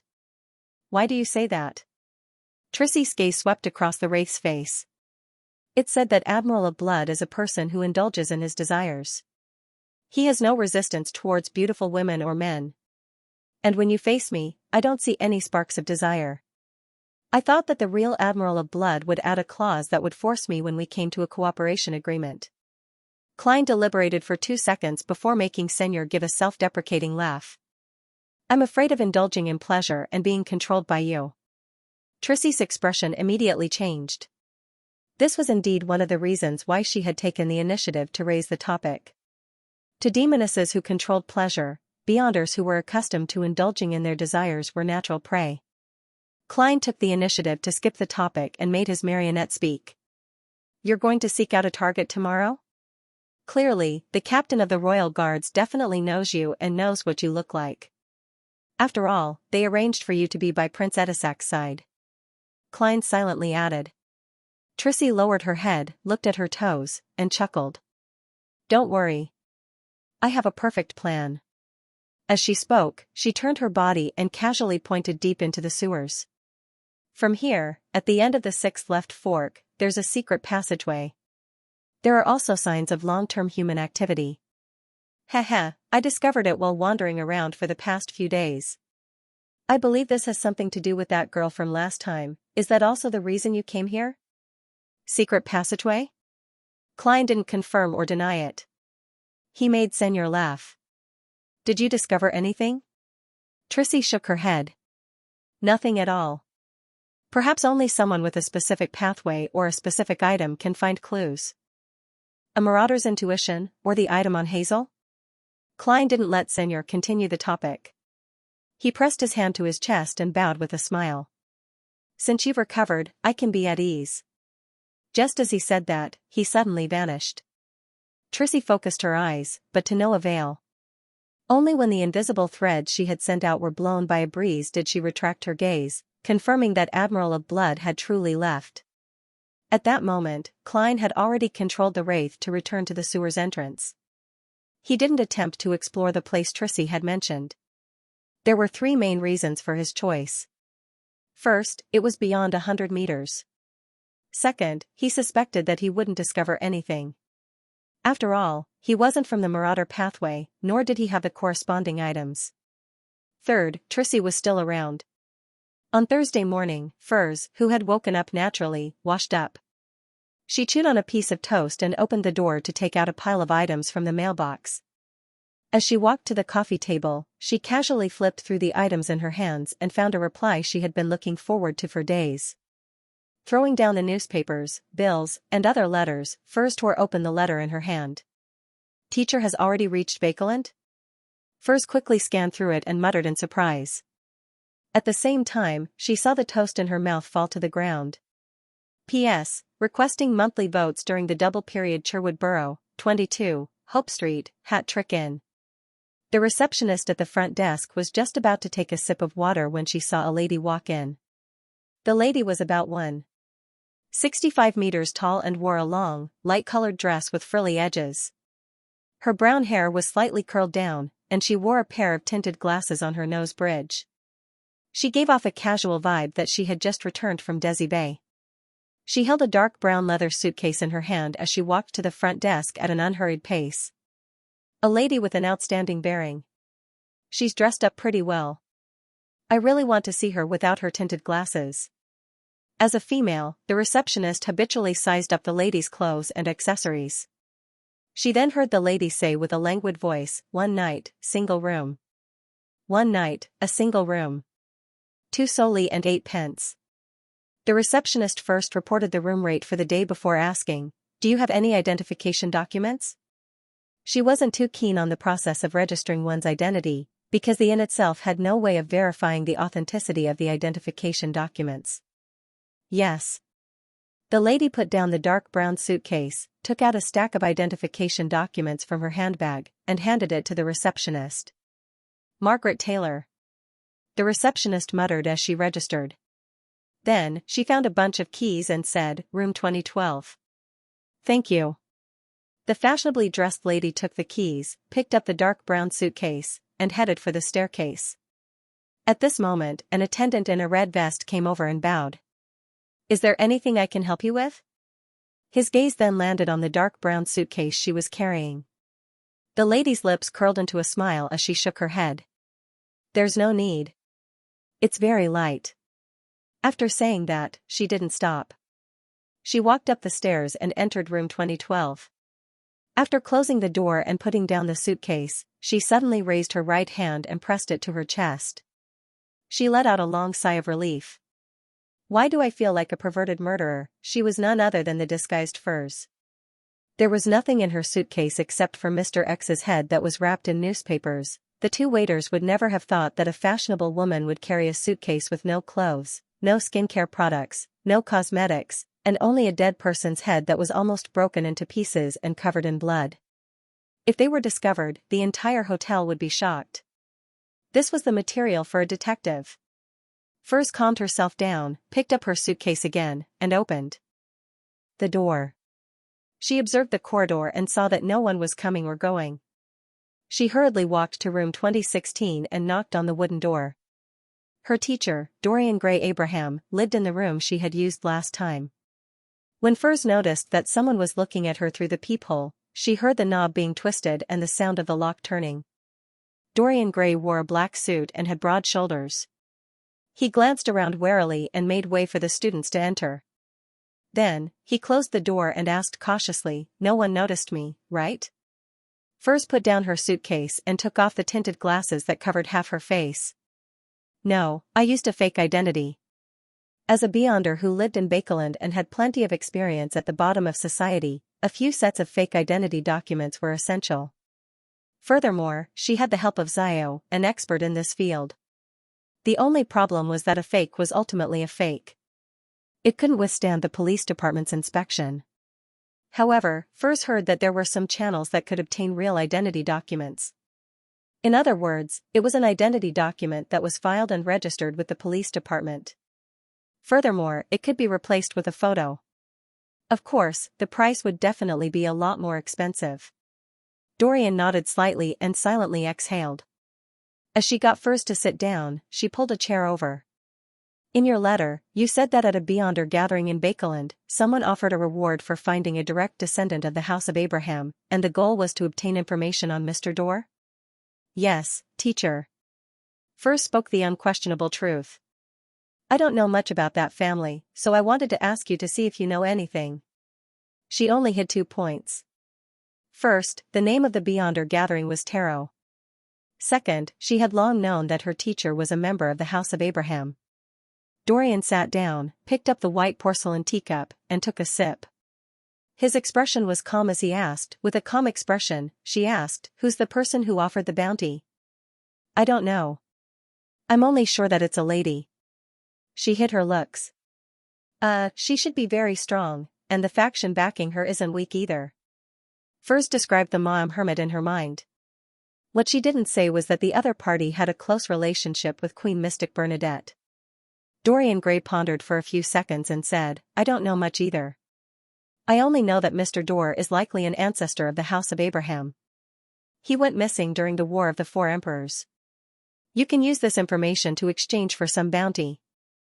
Mr. Dorr is an ancestor of the House of Abraham? Mr. Dorr, who caused the House of Abraham to suffer the curse of the full moon and has lost control of countless members over the years, is actually the ancestor of the House of Abraham? Furs was shocked when she heard that. Having learned a little about the problems with the House of Abraham from Mr. Fool, she couldn't believe that all of this was caused by the source of the bloodline. Doesn't Mr. Dorr know the consequences of his actions? Furs muttered to herself as she frowned unconsciously. Dorian Gray noticed the student's abnormal reaction and asked in puzzlement, what's going on? Is there a problem? Oh no, I didn't manage to hide my expression just now. Furs deliberated for a moment. I just don't understand. After more than 1,000 years, apart from the direct descendants of the House of Abraham, who else would want to obtain information on Mr. Dorr? What motives would they have? Perhaps they want to find Mr. Dorr? Alright, Queen Mystic is Roselle the Great's daughter, and Mr. Dorr appeared in Roselle the Great's diary. Therefore, it's very normal for this queen to want to find Mr. Dorr and seek the truth of the past. However, Mr. Dorr disappeared during the War of the Four Emperors. It was more than 1,000 years apart from Roselle the Great's period, so how could it be connected? Could it be that Roselle the Great can also hear the ravings of the full moon? I remember that Mr. Fool once teased Mr. Dorr, saying that he might be calling for help. If that's true, it's really. As an author, Furs was momentarily at a loss for words to describe her current feelings. Dorian revealed a bitter smile. Clearly, I'm also puzzled by this question. If you can find the answer, remember to tell me. Furs didn't harp on this matter, afraid that Dorian Gray would discover something suspicious.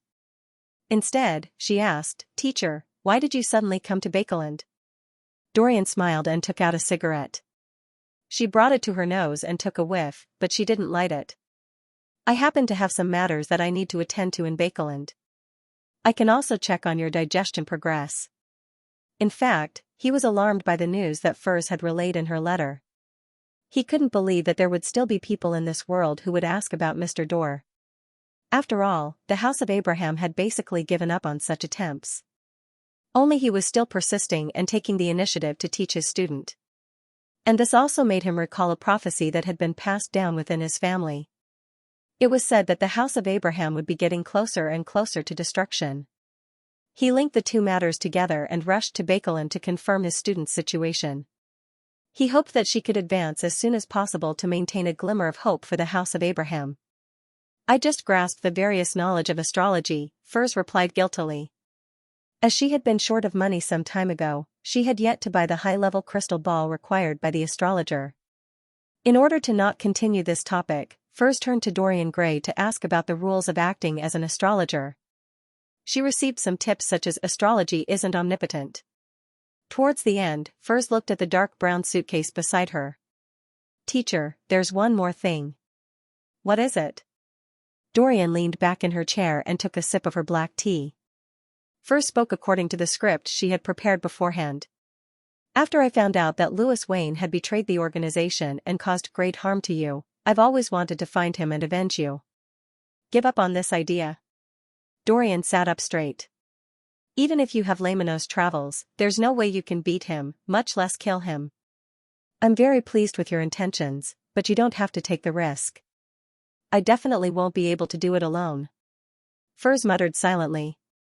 She directly said, I know a very powerful bounty hunter. I previously spent about £10,000 to get his help. She had no way of estimating how much she had paid, so she had used the price Miss Audrey had offered to assassinate the ambassador of Intis. That might be a cheat. Louis Wayne is likely a traveler, and he has the backing of the Aurora Order. Dorian was just about to point out that no bounty hunter was Louis Wayne's match when she heard her student say, He's already succeeded. He has already succeeded. Cough. Cough. Cough. Dorian choked on his saliva as he coughed so hard that he felt like his lungs were being torn apart.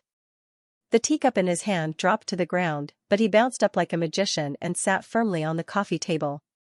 He gave me Louis Vine's head, the woman said. Furs picked up the dark brown suitcase, opened it, and took out a spherical object wrapped in newspapers. As the newspaper unfolded bit by bit, Dorian saw a face she would never forget. Compared to when he attacked the House of Abraham's headquarters, the smug smile on Louis Wayne's face had vanished. His head was covered in cracks as though it was pieced together from pieces.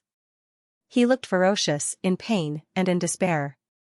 As an astrologer, Dorian Gray's spiritual intuition told her without a doubt that this was Louis Wayne's head.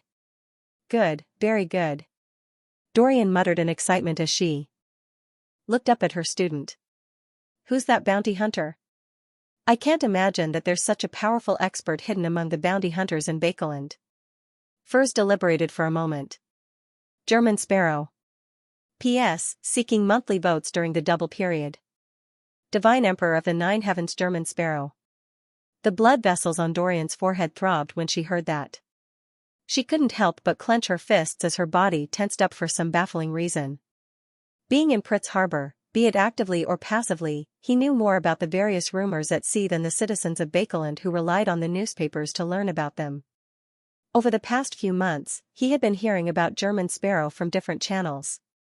From the moment he killed Steele Mavady to severely injuring Vice Admiral Ailment Tracy and successfully hunting Admiral of Blood Seigneur, all these stories were tinged with madness.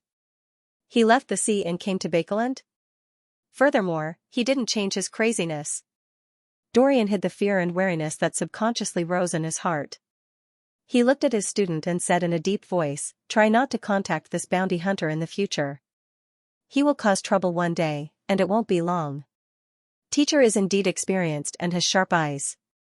She instantly saw through Mr. World's true nature. Unfortunately, I'm already a member of the Tarot. There's no way I can not contact him. Furs adjusted her state of mind and nodded sincerely. Yes, teacher. Dorian calmed her emotions and took a deep look at her former student and current enemy, Louis Vine. However, this traveler could no longer speak. He didn't even have a shred of spirituality left in him. After a few seconds of silence, Dorian leaned back and looked at Furs. Did you just say that you paid £10,000 as a bounty?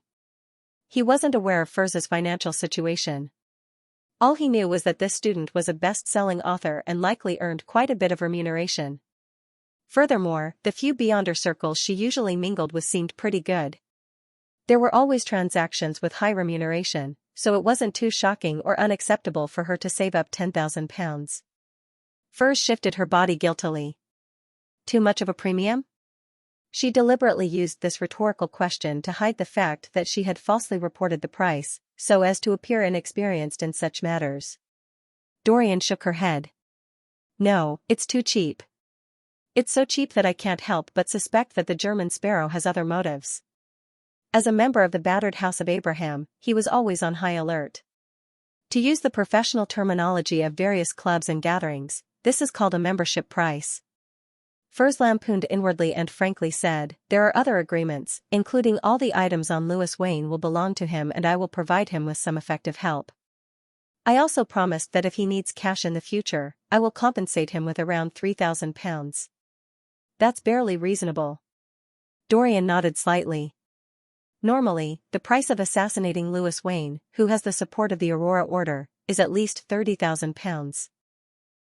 If there are other circumstances, the price will increase. Back then, Mr. World had used the demigod-level powers from Lamino's travels. This is likely an additional situation. An Aurora Order saint? Furs, who had been nurtured in the tarot, was no stranger to the structure of the Aurora Order. She didn't hide her frown and said, "From the looks of it, it's indeed a little abnormal. Perhaps he's in urgent need of money?" Dorian thought for a moment. Perhaps he's just more concerned about Louis Wayne's Beyonder characteristic. To Beyonders of other pathways, this can be used to create rather useful mystical items. As long as he finds a suitable artisan, Dorian paused for 2 seconds and added, "There's no need to pay too much attention to it. Just stay away from him in the future. Perhaps he has long had his eyes on Louis Wayne, and he's using the information you provide to take action. This way, he can even earn some extra income." Dorian didn't continue the topic as she took out a fist-sized crystal ball of purified water from her pocket. It's made of star crystal. It can effectively enhance your astrology. Amidst the light outside the window, the crystal ball produced resplendent waves. Without waiting for Furs to reject it, Dorian chuckled and said, "Louis Wayne is my enemy. The remuneration for getting rid of him should be paid by me. I don't have that much cash at the moment, so I can only use some items to make up for it." "No, there's no need." Furs shook her head in a half-hearted manner. The truth was that when she planned to get rid of Louis Wayne, it was purely to avenge her teacher. She didn't consider the subsequent rewards, but against her will, she couldn't reject it. Dorian's expression turned serious. "Are you trying to make me feel guilty and uneasy?" "Don't worry. I'm still quite rich." Furs took the opportunity to nod. "All right." Dorian revealed a smile again. "Also, I brought you the potion formula for Scribe. You can gather the corresponding ingredients while digesting the astrologer potion." "Hee, I'll give you one of the main ingredients, Asmon's brain. The rest is up to you." Asmon was a monster that only existed in ancient legends. It resembled an unprotected human brain, enough to fill a room. Not only could it create terrifying illusions, but it could also cause its attackers to die from its own attacks. As she spoke, Dorian took out a yellowish-brown parchment and handed it to Furs. Furs took it gratefully and quickly scanned through the main materials. "A complete brain of Asmon, a cursed object of an ancient vengeful spirit. I hope I can gather the remaining ingredients before I finish digesting the astrologer potion." Just as Furs rolled up the goatskin, she saw her teacher, Dorian, take out a pure gold box from his suitcase. After removing the wall of spirituality, Dorian opened the lid and said, "Without the gold isolation, Asmon's brain will continuously affect you, causing you to hallucinate until you lose your mind." Inside the square box was a cluster of pale, wrinkled, and semi-transparent objects. They were only 1/5 the size of Louis Wayne's head. As expected of a family with a long history. Furs thanked her sincerely once again and took the pure gold box. She skillfully closed the lid and sealed it with a wall of spirituality. Dorian didn't stop. Instead, she found an excuse to get Furs to leave while she set up a ritual to summon the void creature, Malmax, who liked music. She then took out 2 stacks of documents from his spherical body. The 3 items from before were prepared for Furs after he received news of Mr. Dorr. Therefore, he had placed them by his side ahead of time. These are 2 properties in Bakeland. One is in Hillston Borough, and the other is in Sherwood Borough. They're in pretty good locations. The total price should be £6,500. "You can sell as much as you want," Dorian said with a smile. Although the House of Abraham had fallen, as an angel family with a long history, it still had a lot of inventory, including land, forest, real estate, manors, and mines. However, Dorian only controlled a part of it, and the rest belonged to various small families. "The house I'm renting now costs £2,500 on the market. The area is okay, but the location is average. The things that the teacher gave me today really add up to £10,000. Furs couldn't help but sigh in her heart. Inside the Holy Wind Cathedral, deep blue officiant Randall Valentine looked at the mandated Punisher deacon opposite him. Any results? The newly appointed Archbishop of Bakeland was a middle-aged man with an astonishing aura. His hair was dark blue and thick, and his earlobes were rather large. His eyes seemed to contain lightning and storms at all times. The mandated Punisher deacon standing in front of his desk was a thin middle-aged man. He wore a modified captain's hat, and there was nothing special about his appearance. There was only a greenish-black tattoo in the shape of an anchor around his neck. The gentleman replied respectfully, "Your Excellency, we've already captured a few people who participated in the gathering. But they don't know who the others are, much less the identity of the person who assassinated Mr. X. According to their description, the assailant is about 1.6 meters tall, and there's a high chance that it's a female. We can't eliminate the possibility of it being a short man." Randall held back his anger. "What do you plan on doing next? As we are temporarily unable to know who Mr. X invited to the gathering, and females about 1.6 meters tall are rather common, our plan is to relax our vigilance on the surface and only keep an eye on a few suspicious targets.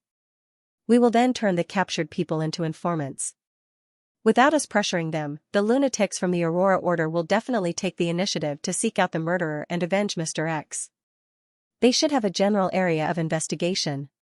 This way, not only will we be able to find the assassin, but we will also be able to find clues to the Aurora Order," the thin middle-aged man explained in detail. Randall nodded in thought. "Roy, remember to apply for a Grade 1 sealed artifact when you take action.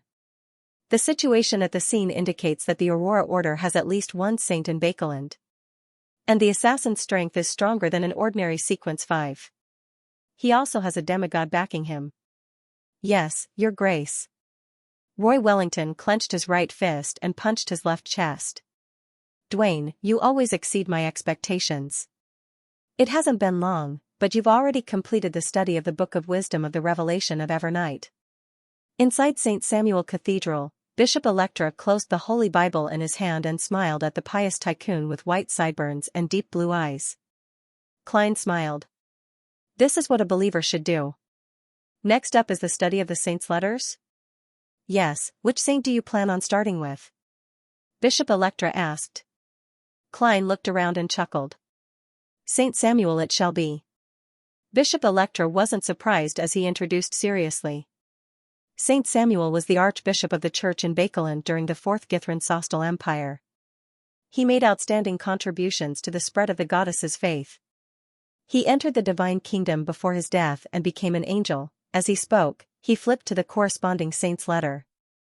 At this moment, Klein's spiritual perception was triggered. He felt that there was a deep malice and evil intent spreading upstairs. Then, a cold and deep feeling extended from the ground, calming everything, and the church returned to its previous tranquility. Bishop Electra snapped out of his daze and said to Don Dantes, who hadn't noticed anything.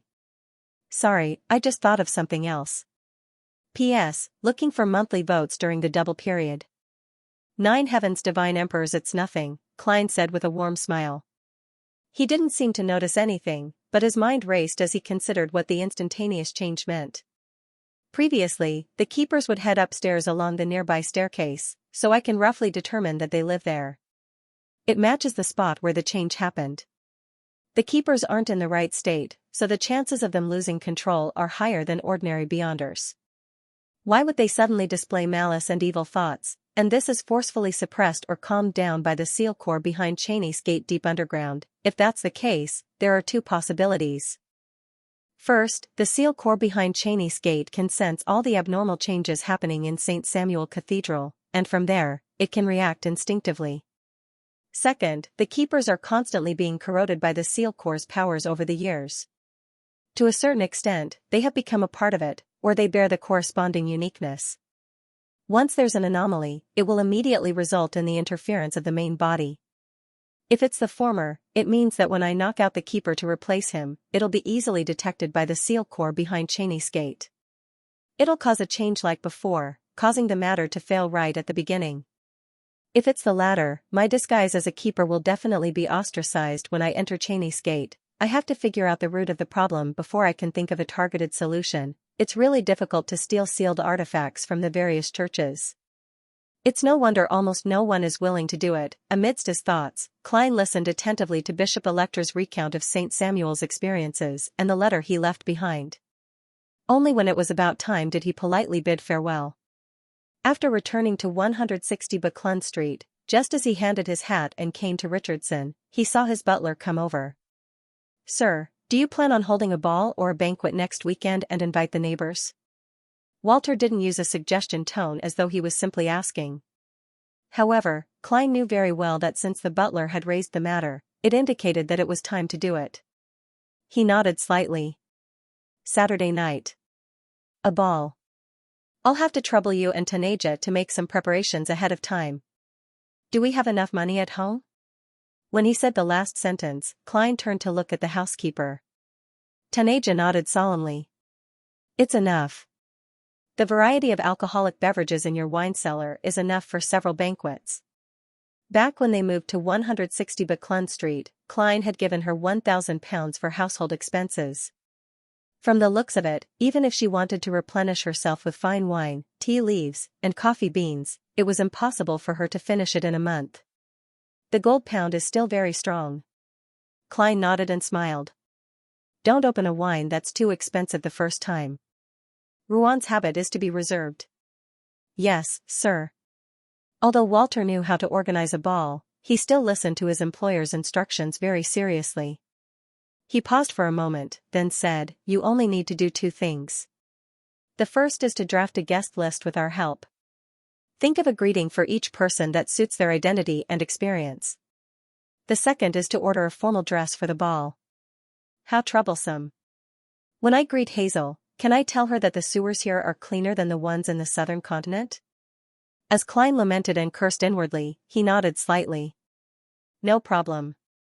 In the dead of the night, the crimson moon hung high in the sky. The smog in Bakeland, which had thinned significantly, presented a tranquil beauty. In Don Dantes' master bedroom, Klein set up a ritual and summoned himself. He wanted to enter the sewers that night to confirm if Trissy had left. Then, he would head for the fork she had described and explore the so-called hidden passageway to see if he could discover anything. Klein didn't have any extravagant hopes of obtaining any additional rewards.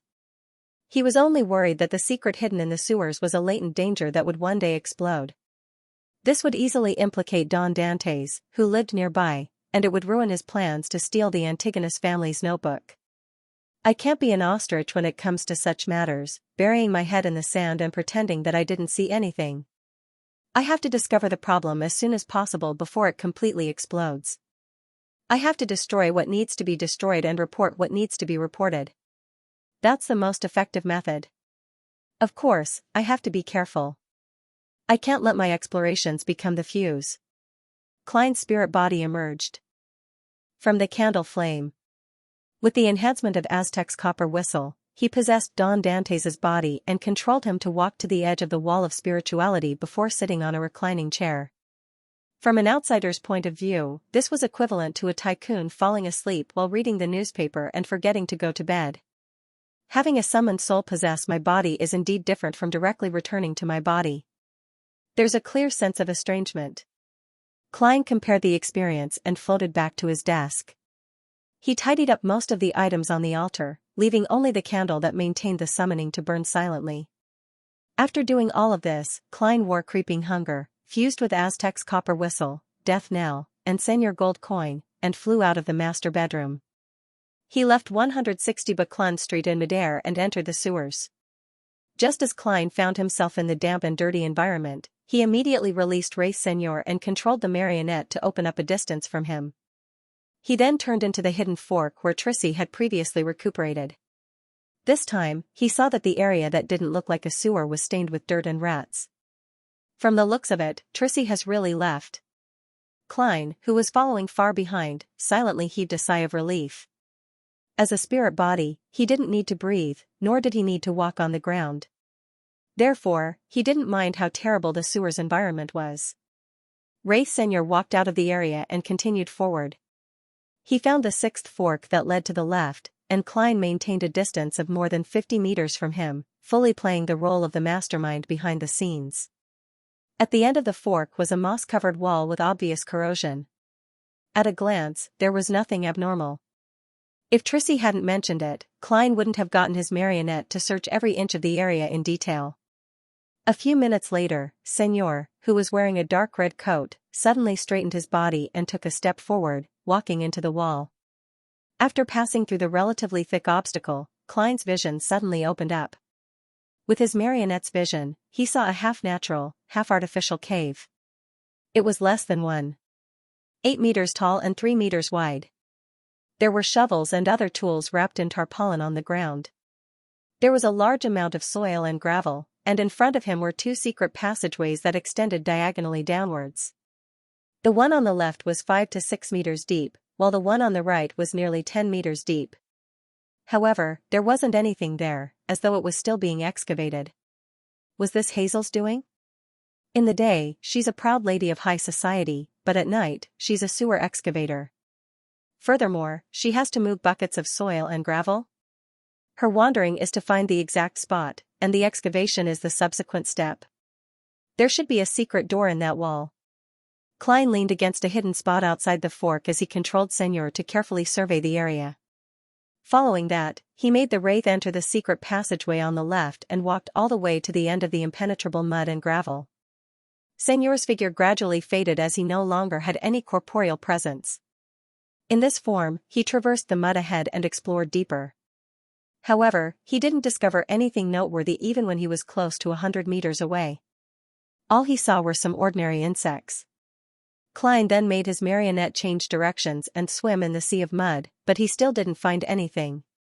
Wraith Xianxia quickly returned to the cave from before and entered the secret passageway on the right without being affected by any obstacles. There's still nothing abnormal. It's not unreasonable for Trissy to determine that one needs a specific pathway or item. She must have used the invisible threads of a demoness of pleasure to explore. Unfortunately, I've already lost Tinder. I wonder if the grey fog aura on me will work. It seems to attract beyonders of the Marauder pathway. Klein silently muttered to himself. He wished to take advantage of his spirit body state to personally explore the 2 secret passageways that Hazel had dug up. However, he resisted this urge because he was now a marionettist. Unless absolutely necessary, it was against the rules of acting to use his true body. It's fine even if I don't rely on the grey fog aura. When I'm on the tarot tomorrow afternoon, I'll just buy a mystical item from the Marauder pathway. It doesn't need to be too expensive. Just one that corresponds to a sequence 9 or 8 will do. Lenivas's badge is only a signal receiver. It doesn't belong to this pathway. Without understanding what's hidden deep in the passageway, rashly using my spirit body to explore might attract some high sequence beyonder monsters. Being careful and cautious is always a self-requirement. Klein slowly sighed as he unsummoned Xianxia. He wasn't worried that Hazel would continue coming over in the near future. Before finding a way to deal with the situation from the previous time, any normal human wouldn't continue coming, ignoring the fact that Hazel hasn't come into contact with beyonder circles. Even if she did, it wouldn't be a simple matter to obtain an item from the Sun domain. After all, Bakeland is the territory of the Church of the Storm. I do have something I don't use often. Heh. Should I find an opportunity to sell it to her and use it to harm my marionette? Klein teased himself and shook his head with a smile. He then ended the summoning and returned above the grey fog, disappearing into the sewers. On Monday morning, the bright sunlight penetrated the thin clouds, illuminating every corner of Bakeland. Emlyn White pulled down his silk top hat.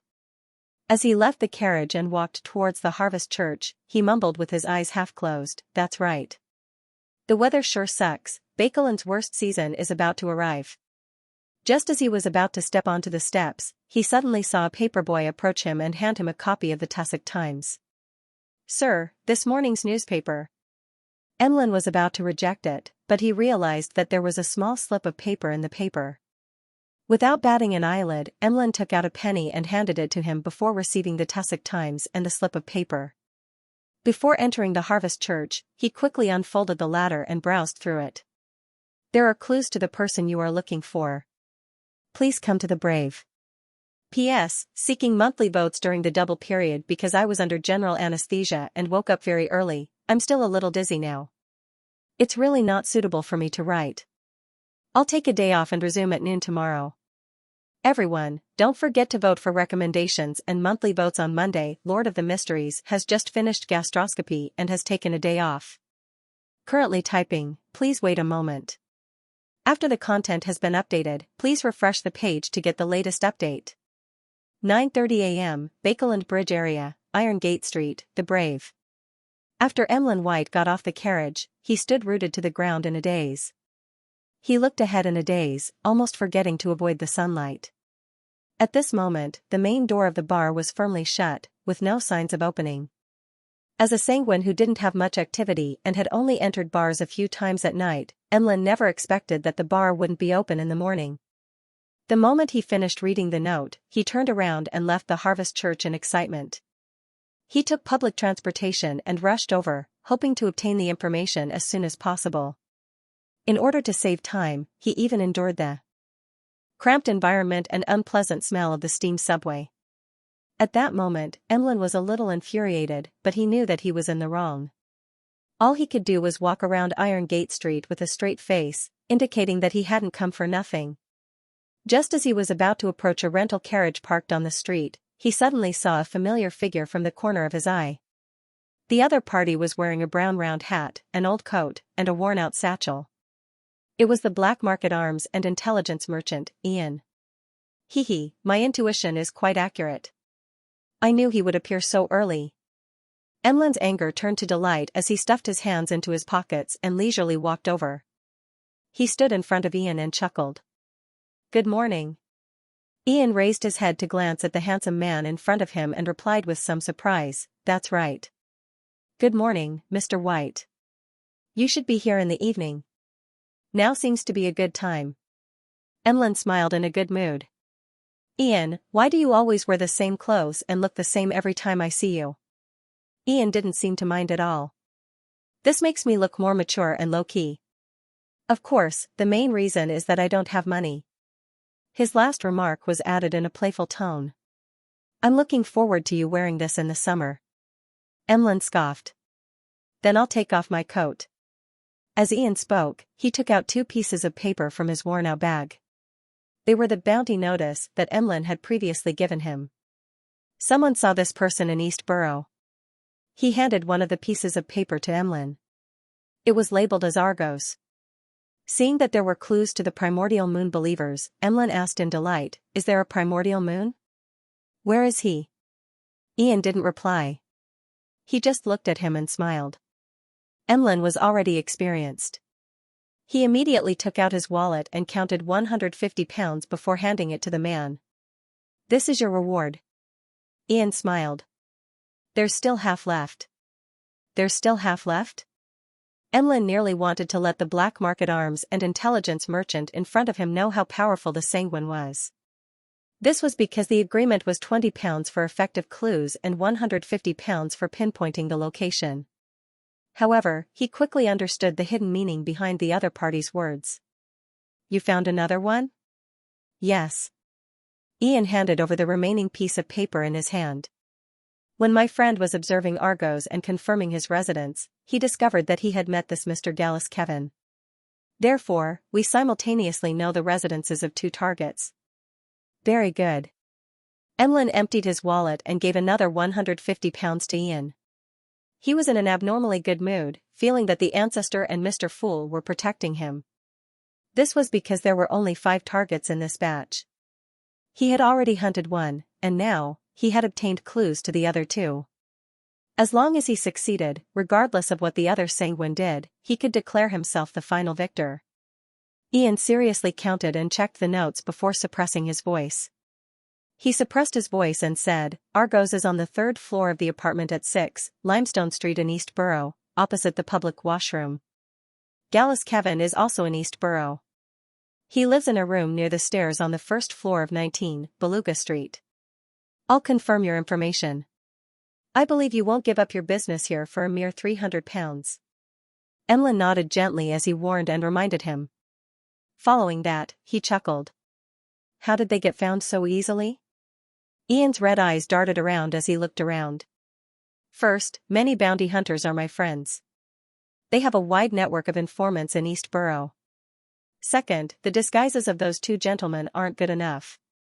Despite being in East Borough, they are clearly different from the people around them.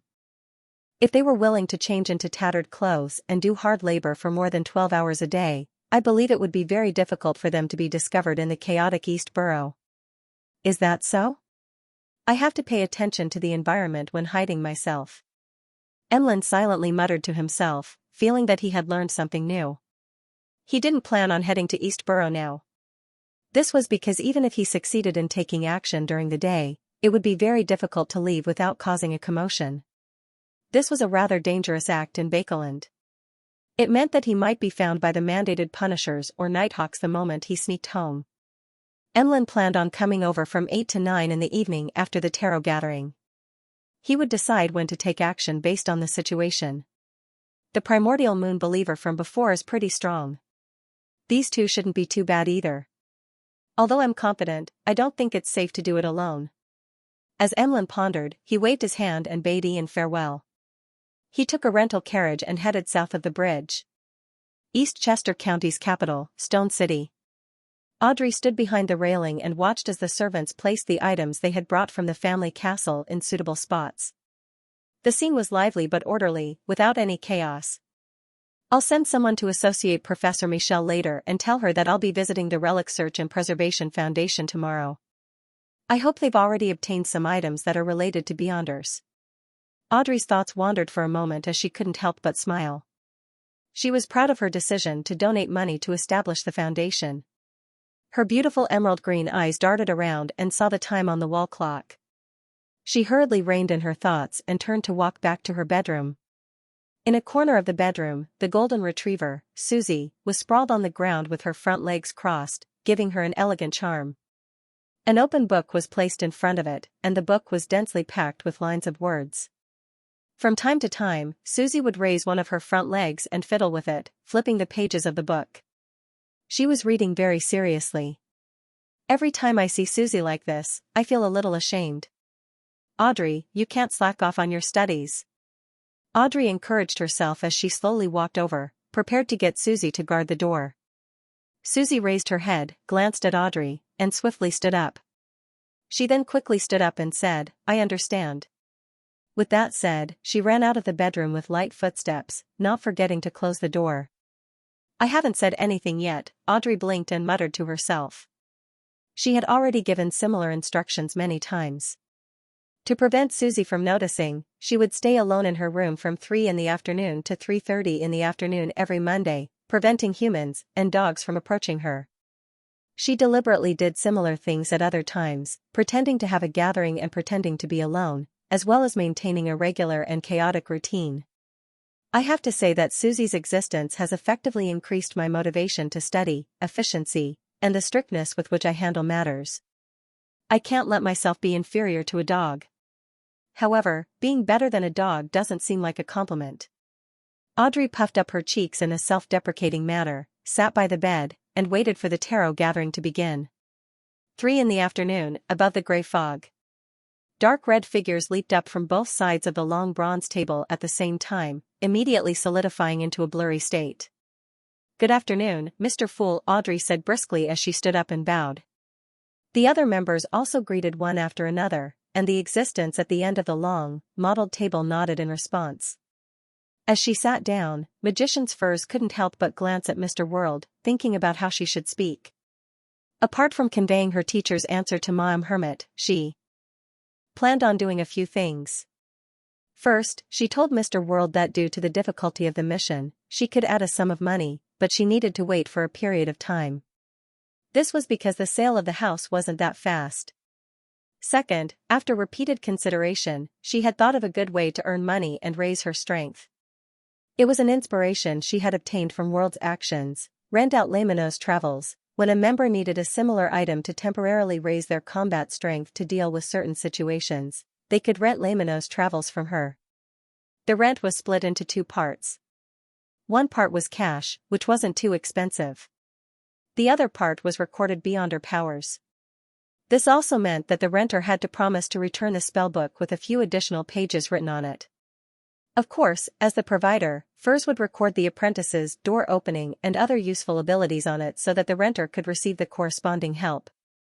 The most likely problem with this transaction was that the renter might not return it, but with Mr. Fool in the tarot as a witness, Furs believed that no one would be greedy and stupid. As for the death of the renter, the loss of Lemano's travels was an accident with a low probability. With everyone knowing that they could seek Mr. Fool's help in times of crisis, it was an even lower probability, how can there be no risk in doing business? I'll have to communicate with Mr. World later and confirm the time period he wants to use it to prevent any conflicts. Furs retracted her gaze and heard Ma'am Hermit say, "Don't worry. Honorable Mr. Fool, there are 2 pages of Roselle's diary this time. Ever since I made contact with Queen Mystic, the amount of diary entries has been terrifyingly stable." Klein nodded slightly and chuckled. Very good.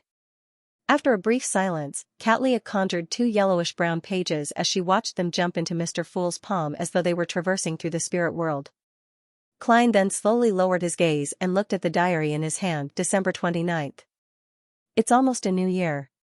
All the mausoleums have been built. There's no turning back now. P.S. Seeking monthly recommendation votes on Monday. The mausoleum has already been built. There's no turning back. Klein looked at the diary in his hand as his mind churned.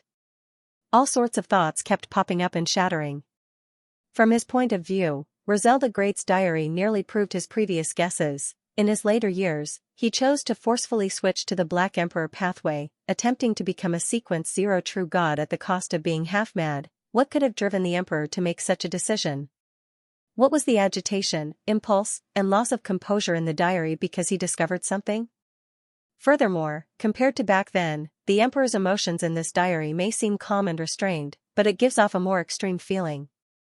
It's hard to imagine what the Emperor encountered and experienced in his later years, to the point of having his personality undergo a mutation. Is it the madness inherent in an angel, or is it a problem with the faith of the living being that anchors his rationality?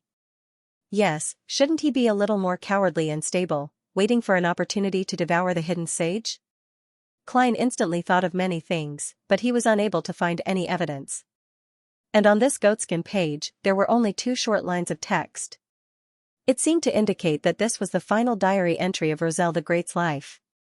At the end of this year, or perhaps the beginning of a new year, he was suspected to have perished in the White Maple Palace.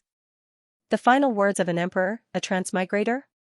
Klein sighed inwardly as he flipped to the goatskin page without any abnormalities on his face. There was no date on this diary page, but there was a line written in ancient Fasak. It's closely connected to the previous page. This line of words was written in beautiful handwriting, clearly different from Roselle the Great's handwriting. It was obvious that it was added by someone else. It's likely a note made by Queen Mystic. To indicate that this is the end of the diary, it was written by the Emperor after "There's no turning back." But why isn't there a date? With deep puzzlement, Klein continued reading the corresponding content, and his gaze froze. I believe that I'm not the only transmigrator in this world. If there's anyone else who can understand my diary, you must remember to carefully choose your beyonder pathway. Once this is confirmed, it means that your allies and enemies are also roughly confirmed. I'm unable to give a concrete suggestion because I can't see the 7 deities or the true faces of those evil gods. This might have something to do with the contents of the second blasphemy slate hidden by that ancient organization. Unfortunately, I can only roughly guess that there's a hidden portion and can't verify it. Similarly, I don't know what's written on the first blasphemy slate. A useful warning is to not choose a pathway whose sequence 0 is already occupied. Also, be careful of sequence 0s and sequence 1s of neighboring pathways. I've suffered greatly in this aspect.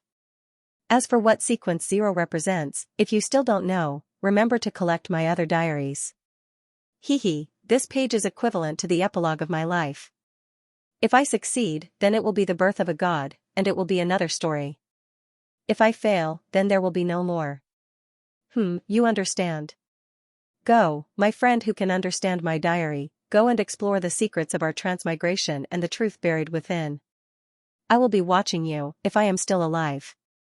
One last reminder. You must remember, be careful of the moon. Klein wasn't surprised that there wasn't just one transmigrator. After all, he had long known of the existence of a senior like Roselle the Great. What he was puzzled about was how the Emperor had discovered that there wasn't just one transmigrator. This was very important. It had an incomparable meaning to Klein's path home. This was like an equation with a few unknowns. If there weren't enough examples or conditions, no matter how one solved it, one wouldn't be able to obtain a definite answer. Only by having enough formulas could one hope of finding the correct answer. The The emperor should have recorded this discovery in his previous diary. Unfortunately, I have no way of knowing which portion it is. From there, I can target it and search for it. Klein sighed silently as he thought about the other contents of the so-called epilogue. The second blasphemy slate produced by the Twilight Hermit Order had hidden portions of its contents. Did they deliberately hide it, or did they not obtain it in the first place? The second blasphemy slate was actually split into two parts, with the other half falling into the hands of other factions. My pathway has already been confirmed. This is a choice made according to the exclamation in Roselle the Great's diary. From the Emperor's epilogue, I can be at ease. The seer pathway doesn't have a sequence 0 because the crazy sequence 1, Zeridal, still exists. According to the law of beyond or characteristics conservation, this subdivision might also be called the law of incompatibility. With a sequence 1, there's no sequence 0. I need to be careful of Zeridal, Mr. Dor, Blasphemer Amon, and Pallas Zoroast, as well as the other sequence 1s of these three pathways that might exist.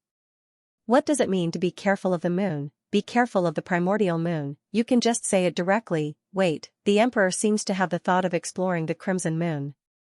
Could it be that he finally put it into practice and discovered something on the moon, so he warned other transmigrators to be careful of the moon? The moon has something to do with transmigration, yes. The Emperor's tone indicates that he still has some tricks up his sleeves. He might not completely perish, and he might be watching me. There should also be clues to this matter in some of the earlier diary entries. Various conclusions and questions flashed through Klein's mind before they finally settled down. He made the diary in his hand vanish and turned to look at Katlia. What do you have to ask?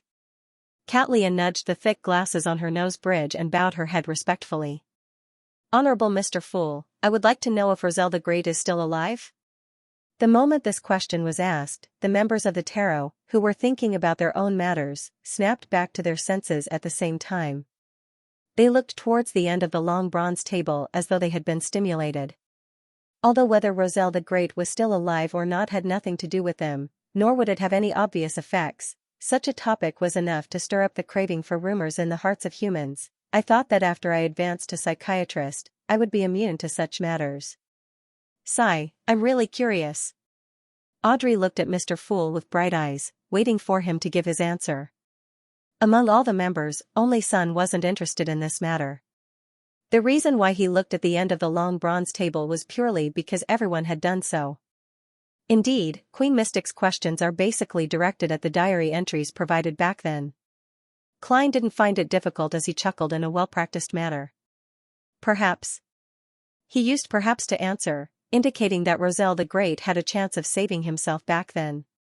As for whether he succeeded in the end, or if there were any accidents, it wasn't within the scope of the previous question, and there might not be an answer. Perhaps? Mr. Fool means that Roselle the Great might still be alive? The hermit Katlia and company felt as though they had heard the greatest secret in the world. They were momentarily agitated and excited. However, they also sensed the hidden meaning in Mr. Fool's words. Due to the lack of content in the diary and the fact that he had just woken up, he was unable to determine if Roselle the Great had seized the opportunity. All of this could only be determined through more clues and evidence in the future. But no matter what, Emperor Roselle should have been mentally prepared for the assassination attempt on him. Without giving Justice and the hanging man any time to consider this question, Klein leaned back in his chair and calmly said, "It's your turn. It's your turn."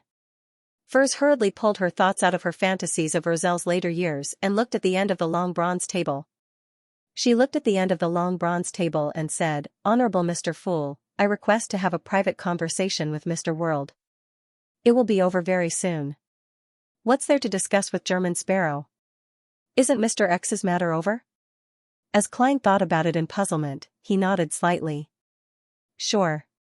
Following that, he blocked the senses of the other members and controlled the world to chuckle hoarsely. Is there anything else?